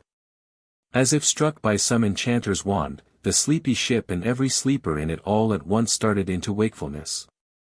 And more than a score of voices from all parts of the vessel, simultaneously with the 3 notes from aloft, shouted forth the accustomed cry, as the great fish slowly and regularly spouted the sparkling brine into the air. "Clear away the boats." "Luff," cried Ahab. And obeying his own order, he dashed the helm down before the helmsman could handle the spokes. The sudden exclamations of the crew must have alarmed the whale. And ere the boats were down, majestically turning, he swam away to the leeward, but with such a steady tranquillity, and making so few ripples as he swam, that thinking after all he might not as yet be alarmed. Ahab gave orders that not an oar should be used, and no man must speak but in whispers. So seated like Ontario Indians on the gunwales of the boats, we swiftly but silently paddled along, the calm not admitting of the noiseless sails being set. Presently, as we thus glided in chase, the monster perpendicularly flitted his tail 40 feet into the air, and then sank out of sight like a tower swallowed up. "There go flukes!" was the cry, an announcement immediately followed by Stubbs producing his match and igniting his pipe, for now a respite was granted. After the full interval of his sounding had elapsed, the whale rose again, and being now in advance of the smoker's boat, and much nearer to it than to any of the others, Stubb counted upon the honor of the capture. It was obvious, now, that the whale had at length become aware of his pursuers. All silence of cautiousness was therefore no longer of use. Paddles were dropped, and oars came loudly into play. And still puffing at his pipe, Stubb cheered on his crew to the assault. Yes, a mighty change had come over the fish. All alive to his jeopardy, he was going, head out, that part obliquely projecting from the mad yeast which he brewed. Asterisk. It will be seen in some other place of what a very light substance the entire interior of the sperm whale's enormous head consists. Though apparently the most massive, it is by far the most buoyant part about him. So that with ease he elevates it in the air, and invariably does so when going at his utmost speed. Besides, such is the breadth of the upper part of the front of his head, and such the tapering cutwater formation of the lower part, that by obliquely elevating his head, he thereby may be said to transform himself from a bluff-bowed sluggish galliot into a sharp-pointed New York pilot boat. Start her, my men. Don't hurry yourselves, take plenty of time, but start her like thunderclaps, that's all, cried Stubb, spluttering out the smoke as he spoke. Start her, now, give 'em the long and strong stroke, Tashtego. Start her, Tash, my boy, start her, all, but keep cool, cucumbers is the word, easy, only start her like grim death and grinning devils, and raise the buried dead perpendicular out of their graves, boys, that's all. Start her. Woo-hoo. Wahee, screamed the gay-header in reply, raising some old war-whoop to the skies, as every oarsman in the strained boat involuntarily bounced forward with the one tremendous leading stroke which the eager Indian gave. But his wild screams were answered by others quite as wild. Kee-hee. Kee-hee, yelled Daggoo, straining forwards and backwards on his seat, like a pacing tiger in his cage. Kala. Kulu. Howled Queequeg, as if smacking his lips over a mouthful of grenadier's steak. And thus with oars and yells the keels cut the sea. Meanwhile, Stubb retaining his place in the van, still encouraged his men to the onset, all the while puffing the smoke from his mouth. Like desperadoes they tugged and they strained, till the welcome cry was heard, stand up, Tashtego. Give it to him. The harpoon was hurled. Stern all. The oarsmen backed water, the same moment something went hot and hissing along every one of their wrists. It was the magical line. An instant before, Stubb had swiftly caught 2 additional turns with it round the loggerhead, whence, by reason of its increased rapid circlings, a hempen blue smoke now jetted up and mingled with the steady fumes from his pipe. As the line passed round and round the loggerhead, so also, just before reaching that point, it blisteringly passed through and through both of Stubb's hands, from which the hand-cloths, or squares of quilted canvas sometimes worn at these times, had accidentally dropped. It was like holding an enemy's sharp two-edged sword by the blade, and that enemy all the time striving to wrest it out of your clutch. "Wet the line! Wet the line!" cried Stubb to the tub oarsman, him seated by the tub, who, snatching off his hat, dashed sea-water into it. More turns were taken, so that the line began holding its place. The boat now flew through the boiling water like a shark all fins. Stubb and Tashtego here changed places, stem for stern, a staggering business truly in that rocking commotion. Partly to show the indispensableness of this act, it may here be stated, that, in the old Dutch fishery, a mop was used to dash the running line with water. In many other ships, a wooden piggin, or bailer, is set apart for that purpose. Your hat, however, is the most convenient. From the vibrating line extending the entire length of the upper part of the boat, and from its now being more tight than a harp-string, you would have thought the craft had two keels, one cleaving the water, the other the air, as the boat churned on through both opposing elements at once. A continual cascade played at the bows, a ceaseless whirling eddy in her wake, and, at the slightest motion from within, even but of a little finger, the vibrating, cracking craft canted over her spasmodic gunwale into the sea. Thus they rushed, each man with might and main clinging to his seat, to prevent being tossed to the foam, and the tall form of Tashtego at the steering or crouching almost double, in order to bring down his center of gravity. Whole Atlantics and Pacifics seemed passed as they shot on their way, till at length the whale somewhat slackened his flight. Haul in, cried Stubb to the bowsman. And, facing round towards the whale, all hands began pulling the boat up to him, while yet the boat was being towed on. Soon ranging up by his flank, Stubb, firmly planting his knee in the clumsy cleat, darted dart after dart into the flying fish. At the word of command, the boat alternately sterning out of the way of the whale's horrible wallow, and then ranging up for another fling.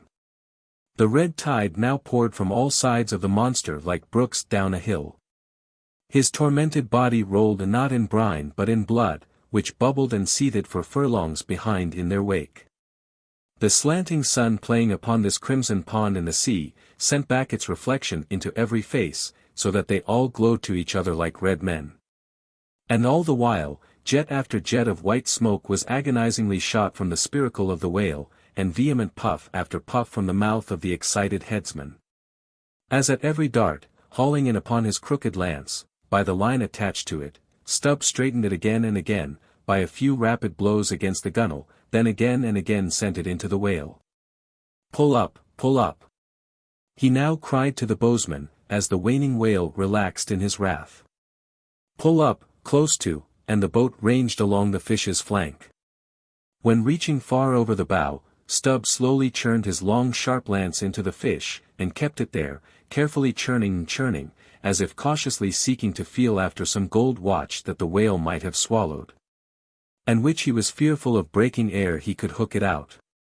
But that gold watch he sought was the innermost life of the fish. And now it is struck.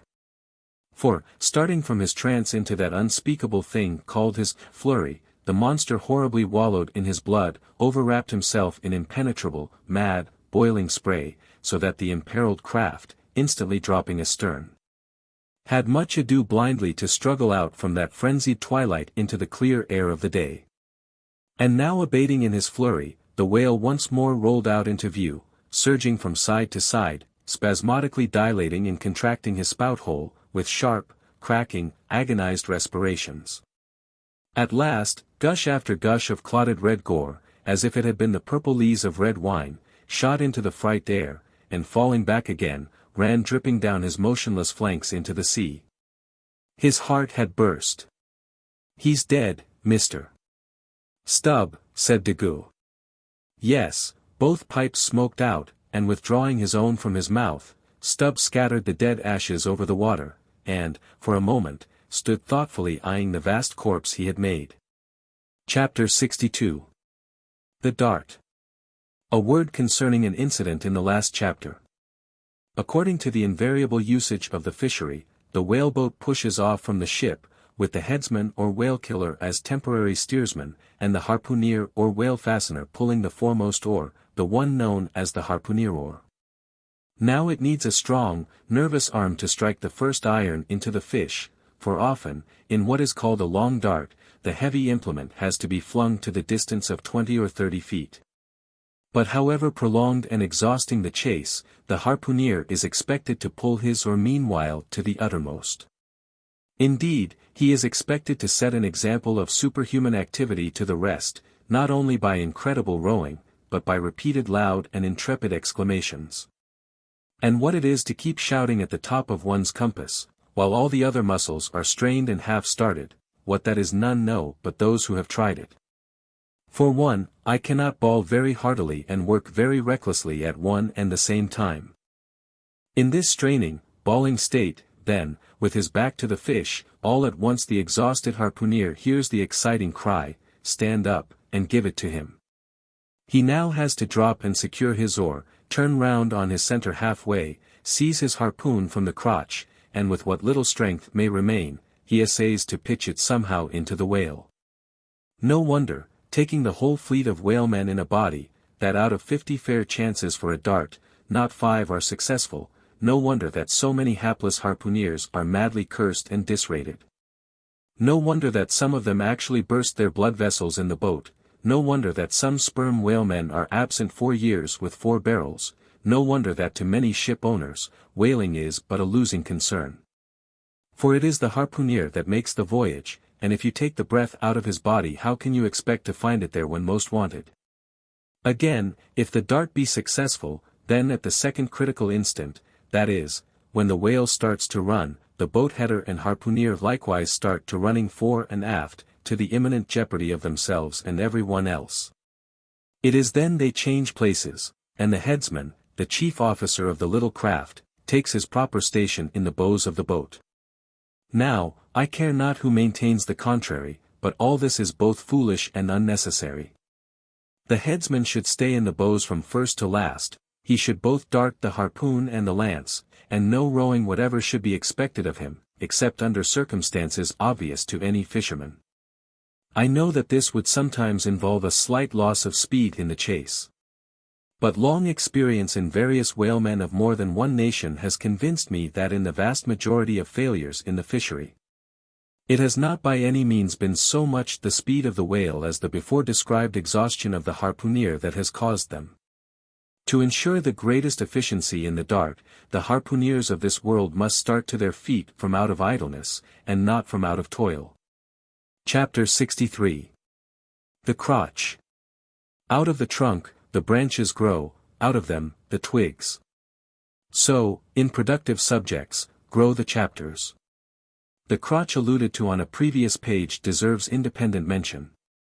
It is a notched stick of a peculiar form, some 2 feet in length, which is perpendicularly inserted into the starboard gunwale near the bow, for the purpose of furnishing a rest for the wooden extremity of the harpoon, whose other naked, barbed end slopingly projects from the prow.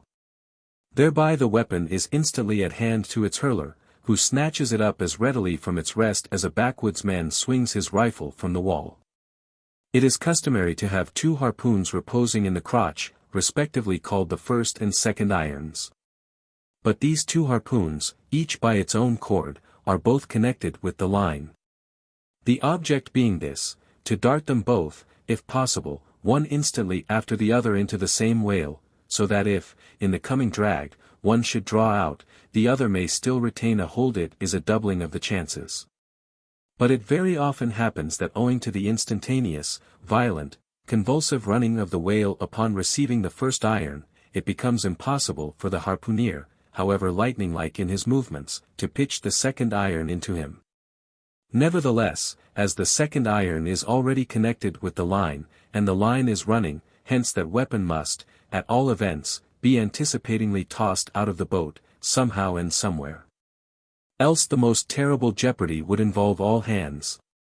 Tumbled into the water, it accordingly is in such cases, the spare coils of box line, mentioned in a preceding chapter, making this feat, in most instances, prudently practicable.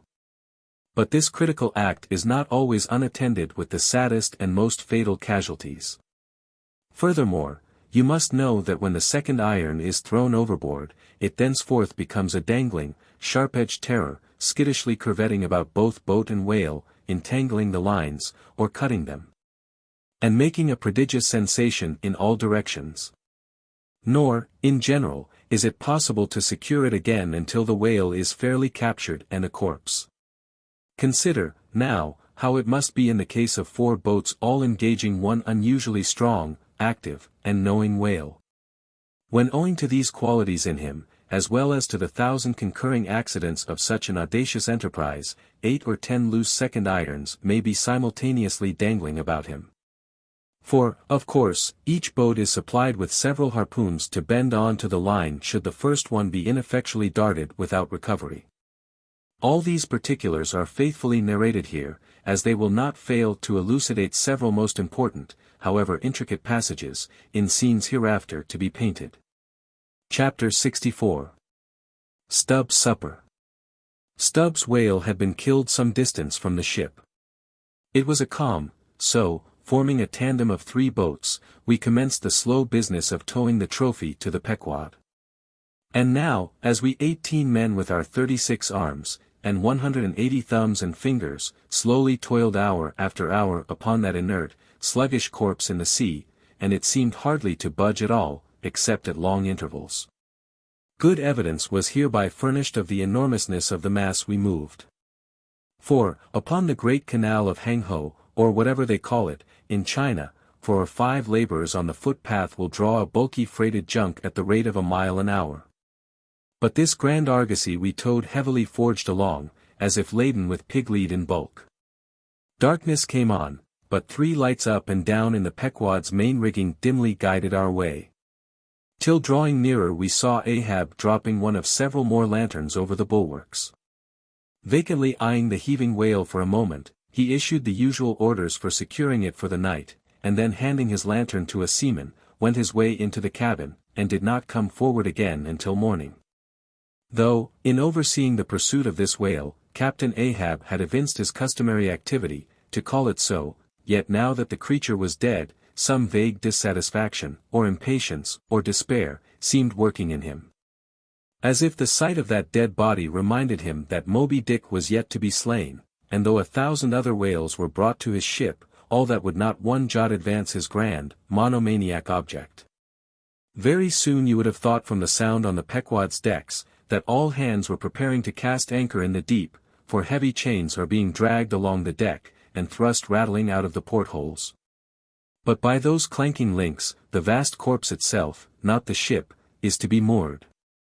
Tied by the head to the stern, and by the tail to the bows, the whale now lies with its black hull close to the vessels and seen through the darkness of the night, which obscured the spars and rigging aloft, the 2, ship and whale, seemed yoked together like colossal bullocks, whereof one reclines while the other remains standing. Asterisk. A little item may as well be related here. The strongest and most reliable hold which the ship has upon the whale when moored alongside, is by the flukes or tail. And as from its greater density that part is relatively heavier than any other, excepting the side fins, its flexibility even in death, causes it to sink low beneath the surface. So that with the hand you cannot get at it from the boat, in order to put the chain round it. But this difficulty is ingeniously overcome. A small, strong line is prepared with a wooden float at its outer end, and a weight in its middle, while the other end is secured to the ship. By adroit management the wooden float is made to rise on the other side of the mass, so that now having girdled the whale, the chain is readily made to follow suit.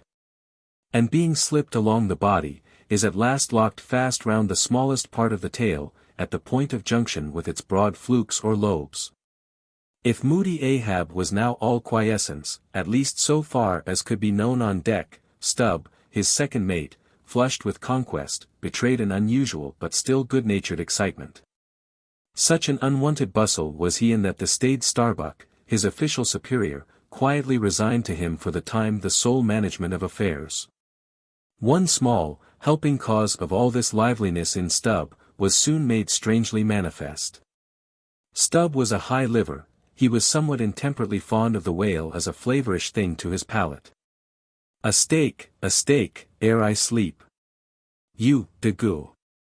Overboard you go, and cut me one from his small.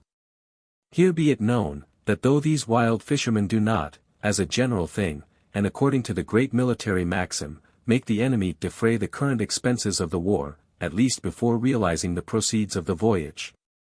Yet now and then you find some of these Nantucketers who have a genuine relish for that particular part of the sperm whale designated by Stubb, comprising the tapering extremity of the body.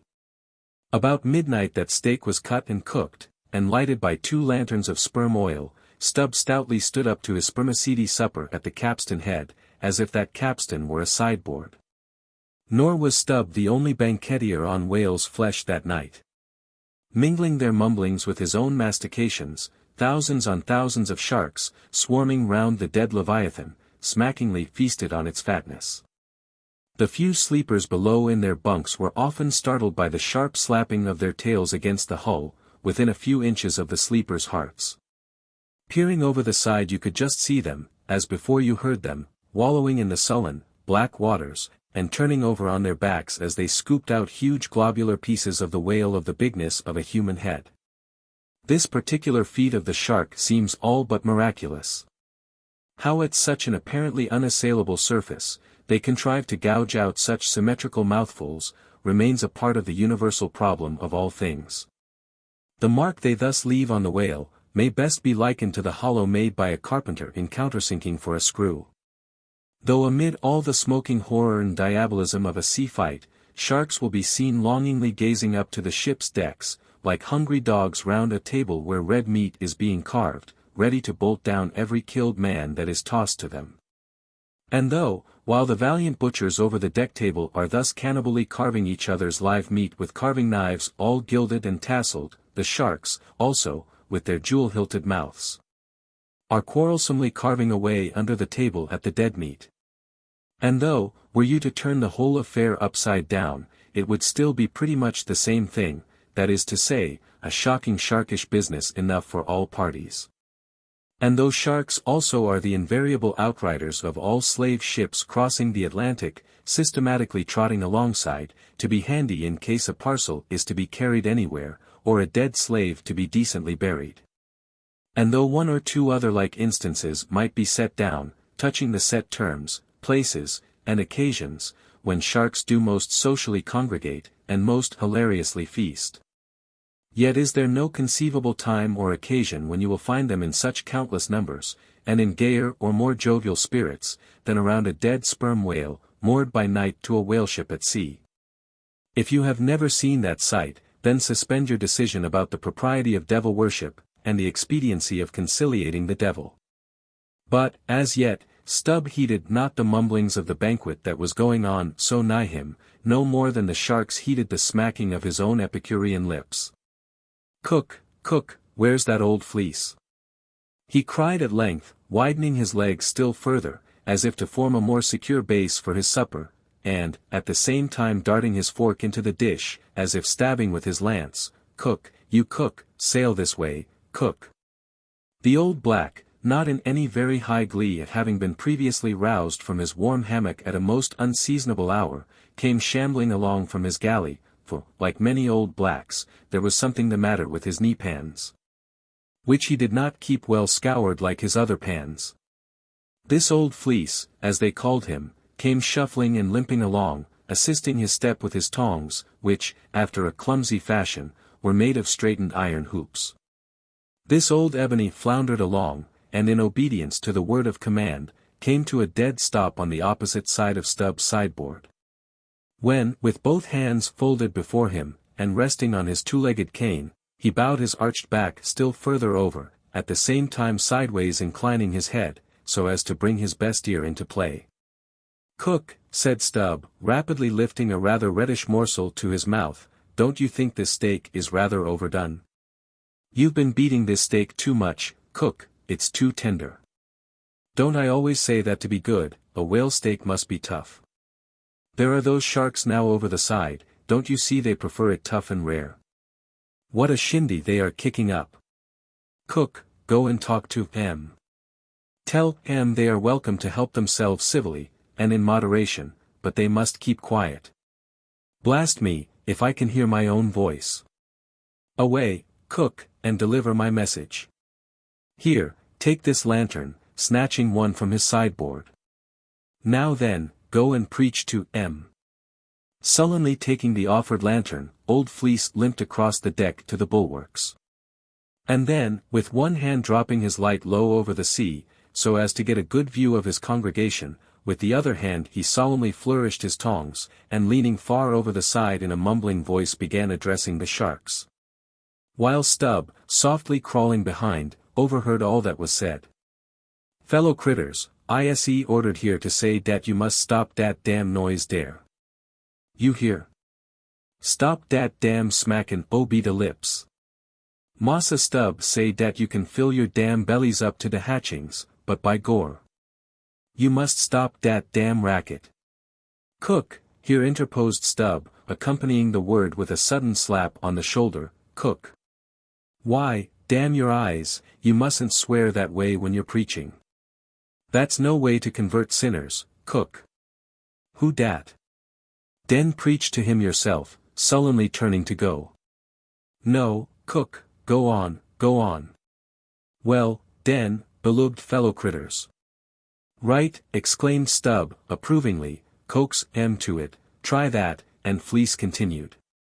Do you is all sharks, and by nature wery voracious, yet I say to you, fellow critters, dat voraciousness, top dat damn slap pin obe de tail. How you tink to hear, s'pose you keep up such a damn slap pin, and bit in dare. Cook, cried Stubb, collaring him, I won't have that swearing. Talk to M gentlemanly. Once more the sermon proceeded. Your voraciousness, fellow critters, I don't blame ye so much for, dat is natur, and can't be helped. But to govern dat wicked natur, dat is de pint. You is sharks, sartin, but if you govern de shark in you, why den you be angel, for all angel is nothing more dan de shark well governed. Now, look here, brethren, just try once to be civil, a helping yourselves from dat whale. Don't be tearin' de blubber out your neighbor's mout, I say. Is not one shark dude right as totter to dat whale?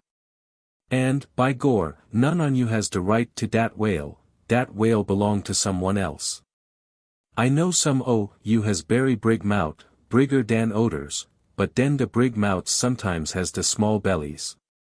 So dat de brigness of de mout is not to swaller wid, but to bit off de blubber for de small fry obe sharks, dat can't get into de Scrooge to help themselves. Well done, old Fleece, cried Stubb, that's Christianity, go on. No use goin' on. De damn willains will keep a scudgeon and slap pin each oder, Massa Stubb, dey don't hear one word, no use a preaching to such damn geottons as you call M, till dere bellies is full, and dere bellies is bottomless. And when they do get M full, they won't hear you den, for den they sink in the sea, go fast to sleep on de coral, and can't hear noting at all, no more, for eber and eber. Upon my soul, I am about of the same opinion. So give the benediction, Fleece, and I'll away to my supper. Upon this, Fleece, holding both hands over the fishy mob, raised his shrill voice, and cried. Cussed fellow critters. Kick up de damnedest row as ever you can. Fill your damn bellies, till they bust, and den die. Now, cook, said Stubb, resuming his supper at the capstan, stand just where you stood before, there, over against me, and pay particular attention. All den tyon, said Fleece, again stooping over upon his tongs in the desired position. Well, said Stubb, helping himself freely meanwhile, I shall now go back to the subject of this steak. In the first place, how old are you, cook? What dat do wid de teak, said the old black, testily. Silence. How old are you, cook? 'Bout 90, dey say, he gloomily muttered. And you have lived in this world hard upon 100 years, cook, and don't know yet how to cook a whale steak, rapidly bolting another mouthful at the last word, so that morsel seemed a continuation of the question. Where were you born, cook? Hind the hatchway, in ferry boat, go in Ober de Roanoke. Born in a ferry boat. That's queer, too. But I want to know what country you were born in, cook. Didn't I say de Roanoke country? He cried sharply. No, you didn't, cook. But I'll tell you what I'm coming to, cook. You must go home and be born over again, you don't know how to cook a whale steak yet. Bless my soul, if I cook noder one, he growled, angrily, turning round to depart. Come back here, cook.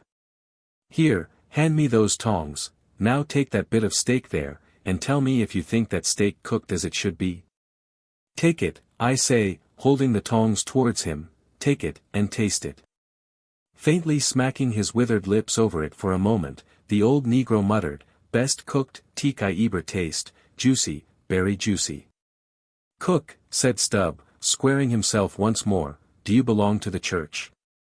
Passed one once in Cape Town, said the old man sullenly.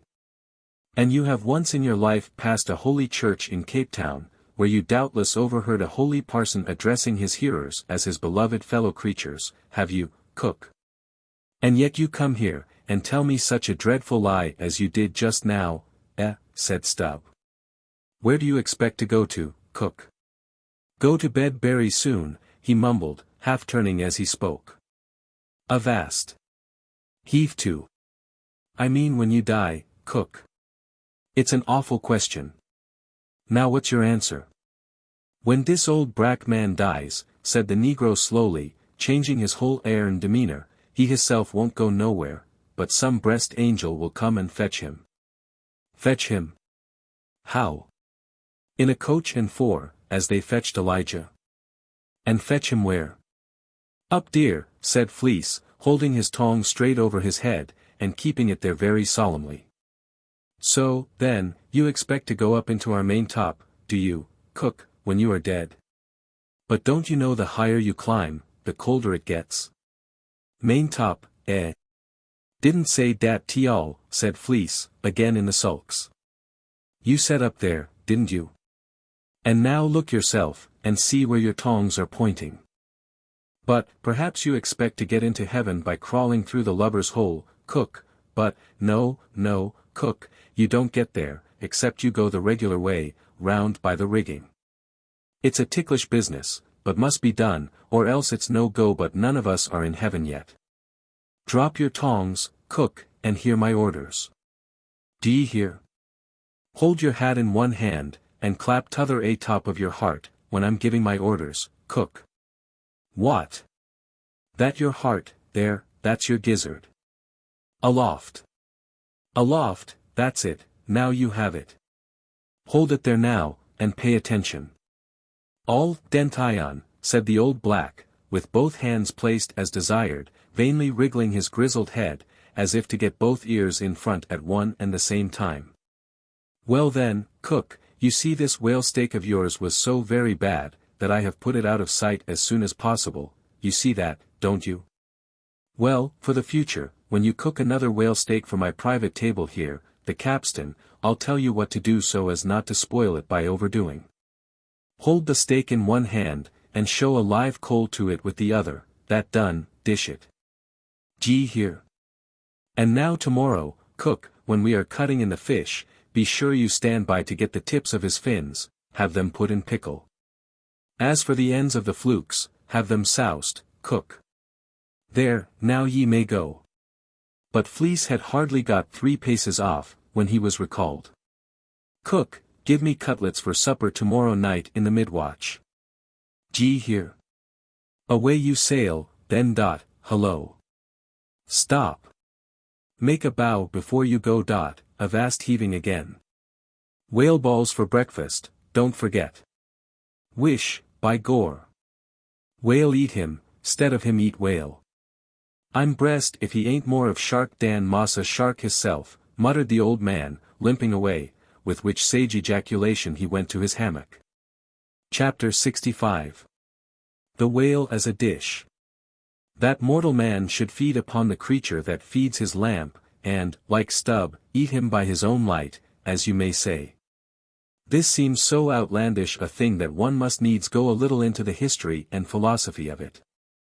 It is upon record, that 3 centuries ago the tongue of the right whale was esteemed a great delicacy in France, and commanded large prices there. Also, that in Henry Vyatha's time, a certain cook of the court obtained a handsome reward for inventing an admirable sauce to be eaten with barbecued porpoises, which, you remember, are a species of whale. Porpoises, indeed, are to this day considered fine eating. The meat is made into balls about the size of billiard balls, and being well seasoned and spiced might be taken for turtle balls or veal balls. The old monks of Dunfermline were very fond of them. They had a great porpoise grant from the crown. The fact is, that among his hunters at least, the whale would by all hands be considered a noble dish, were there not so much of him. But when you come to sit down before a meat pie nearly 100 feet long, it takes away your appetite. Only the most unprejudiced of men like Stubb, nowadays partake of cooked whales, but the Eskimo are not so fastidious. We all know how they live upon whales, and have rare old vintages of prime old train oil. Zagranda, one of their most famous doctors, recommends strips of blubber for infants, as being exceedingly juicy and nourishing. And this reminds me that certain Englishmen, who long ago were accidentally left in Greenland by a whaling vessel, that these men actually lived for several months on the moldy scraps of whales which had been left ashore after trying out the blubber. Among the Dutch whalemen these scraps are called fritters, which, indeed, they greatly resemble, being brown and crisp, and smelling something like old Amsterdam housewives' doughnuts or olie cooks, when fresh. They have such an eatable look that the most self-denying stranger can hardly keep his hands off. But what further depreciates the whale as a civilized dish, is his exceeding richness. He is the great prize ox of the sea, too fat to be delicately good. Look at his hump, which would be as fine eating as the buffalo's, which is esteemed a rare dish, were it not such a solid pyramid of fat. But the spermaceti itself, how bland and creamy that is, like the transparent, half-jellied, white meat of a coconut in the 3rd month of its growth, yet far too rich to supply a substitute for butter. Nevertheless, many whalemen have a method of absorbing it into some other substance, and then partaking of it. In the long try watches of the night it is a common thing for the seamen to dip their ship biscuit into the huge oil pots and let them fry there a while. Many a good supper have I thus made. In the case of a small sperm whale the brains are accounted a fine dish. The casket of the skull is broken into with an axe, and the 2 plump, whitish lobes being withdrawn, precisely resembling 2 large puddings, they are then mixed with flour, and cooked into a most delectable mess. In flavor somewhat resembling calf's head, which is quite a dish among some epicures. And every one knows that some young bucks among the epicures, by continually dining upon calves' brains, by and by get to have a little brains of their own, so as to be able to tell a calf's head from their own heads.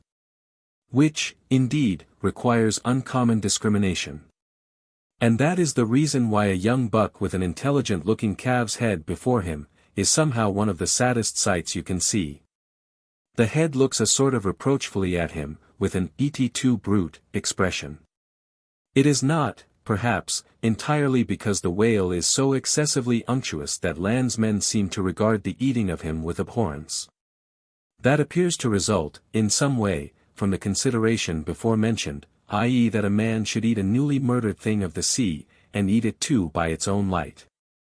But no doubt the first man that ever murdered an ox was regarded as a murderer, perhaps he was hung, and if he had been put on his trial by oxen, he certainly would have been, and he certainly deserved it if any murderer does. Go to the meat market of a Saturday night and see the crowds of live bipeds staring up at the long rows of dead quadrupeds. Does not that sight take a tooth out of the cannibal's jaw? Cannibals? Who is not a cannibal? I tell you it will be more tolerable for the Fiji that salted down a lean missionary in his cellar against a coming famine. It will be more tolerable for that provident Fiji, I say, in the day of judgment, than for the civilized and enlightened gourmand, who nailest geese to the ground and feastest on their bloated livers in thy pâté de foie gras. But Stubb, he eats the whale by its own light, does he? And that is adding insult to injury, is it? Look at your knife handle, there, my civilized and enlightened gourmand dining off that roast beef, what is that handle made of? What but the bones of the brother of the very ox you are eating? And what do you pick your teeth with, after devouring that fat goose? With a feather of the same fowl. And with what quill did the Secretary of the Society for the Suppression of Cruelty to Ganders formally indict his circulars? It is only within the last month or two that society passed a resolution to patronize nothing but steel pens. Chapter 66. The Shark Massacre.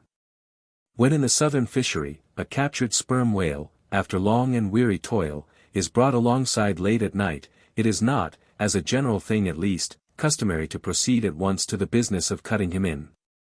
For that business is an exceedingly laborious one, is not very soon completed, and requires all hands to set about it. Therefore, the common usage is to take in all sail, lash the helm a lee, and then send every one below to his hammock till daylight, with the reservation that, until that time, anchor watches shall be kept, that is, 2 and 2 for an hour, each couple, the crew in rotation shall mount the deck to see that all goes well.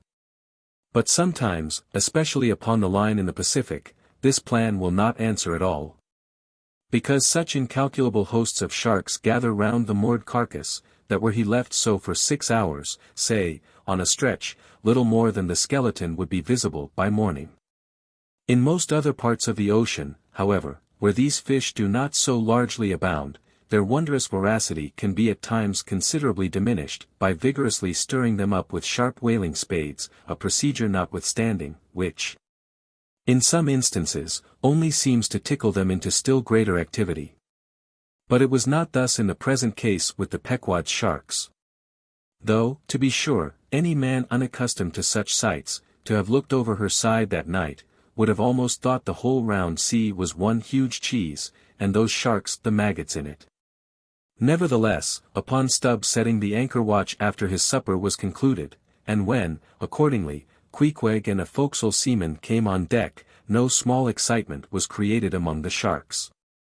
For immediately suspending the cutting stages over the side, and lowering 3 lanterns, so that they cast long gleams of light over the turbid sea, these 2 mariners, darting their long whaling spades, kept up an incessant murdering of the sharks by striking the keen steel deep into their skulls, seemingly their only vital part.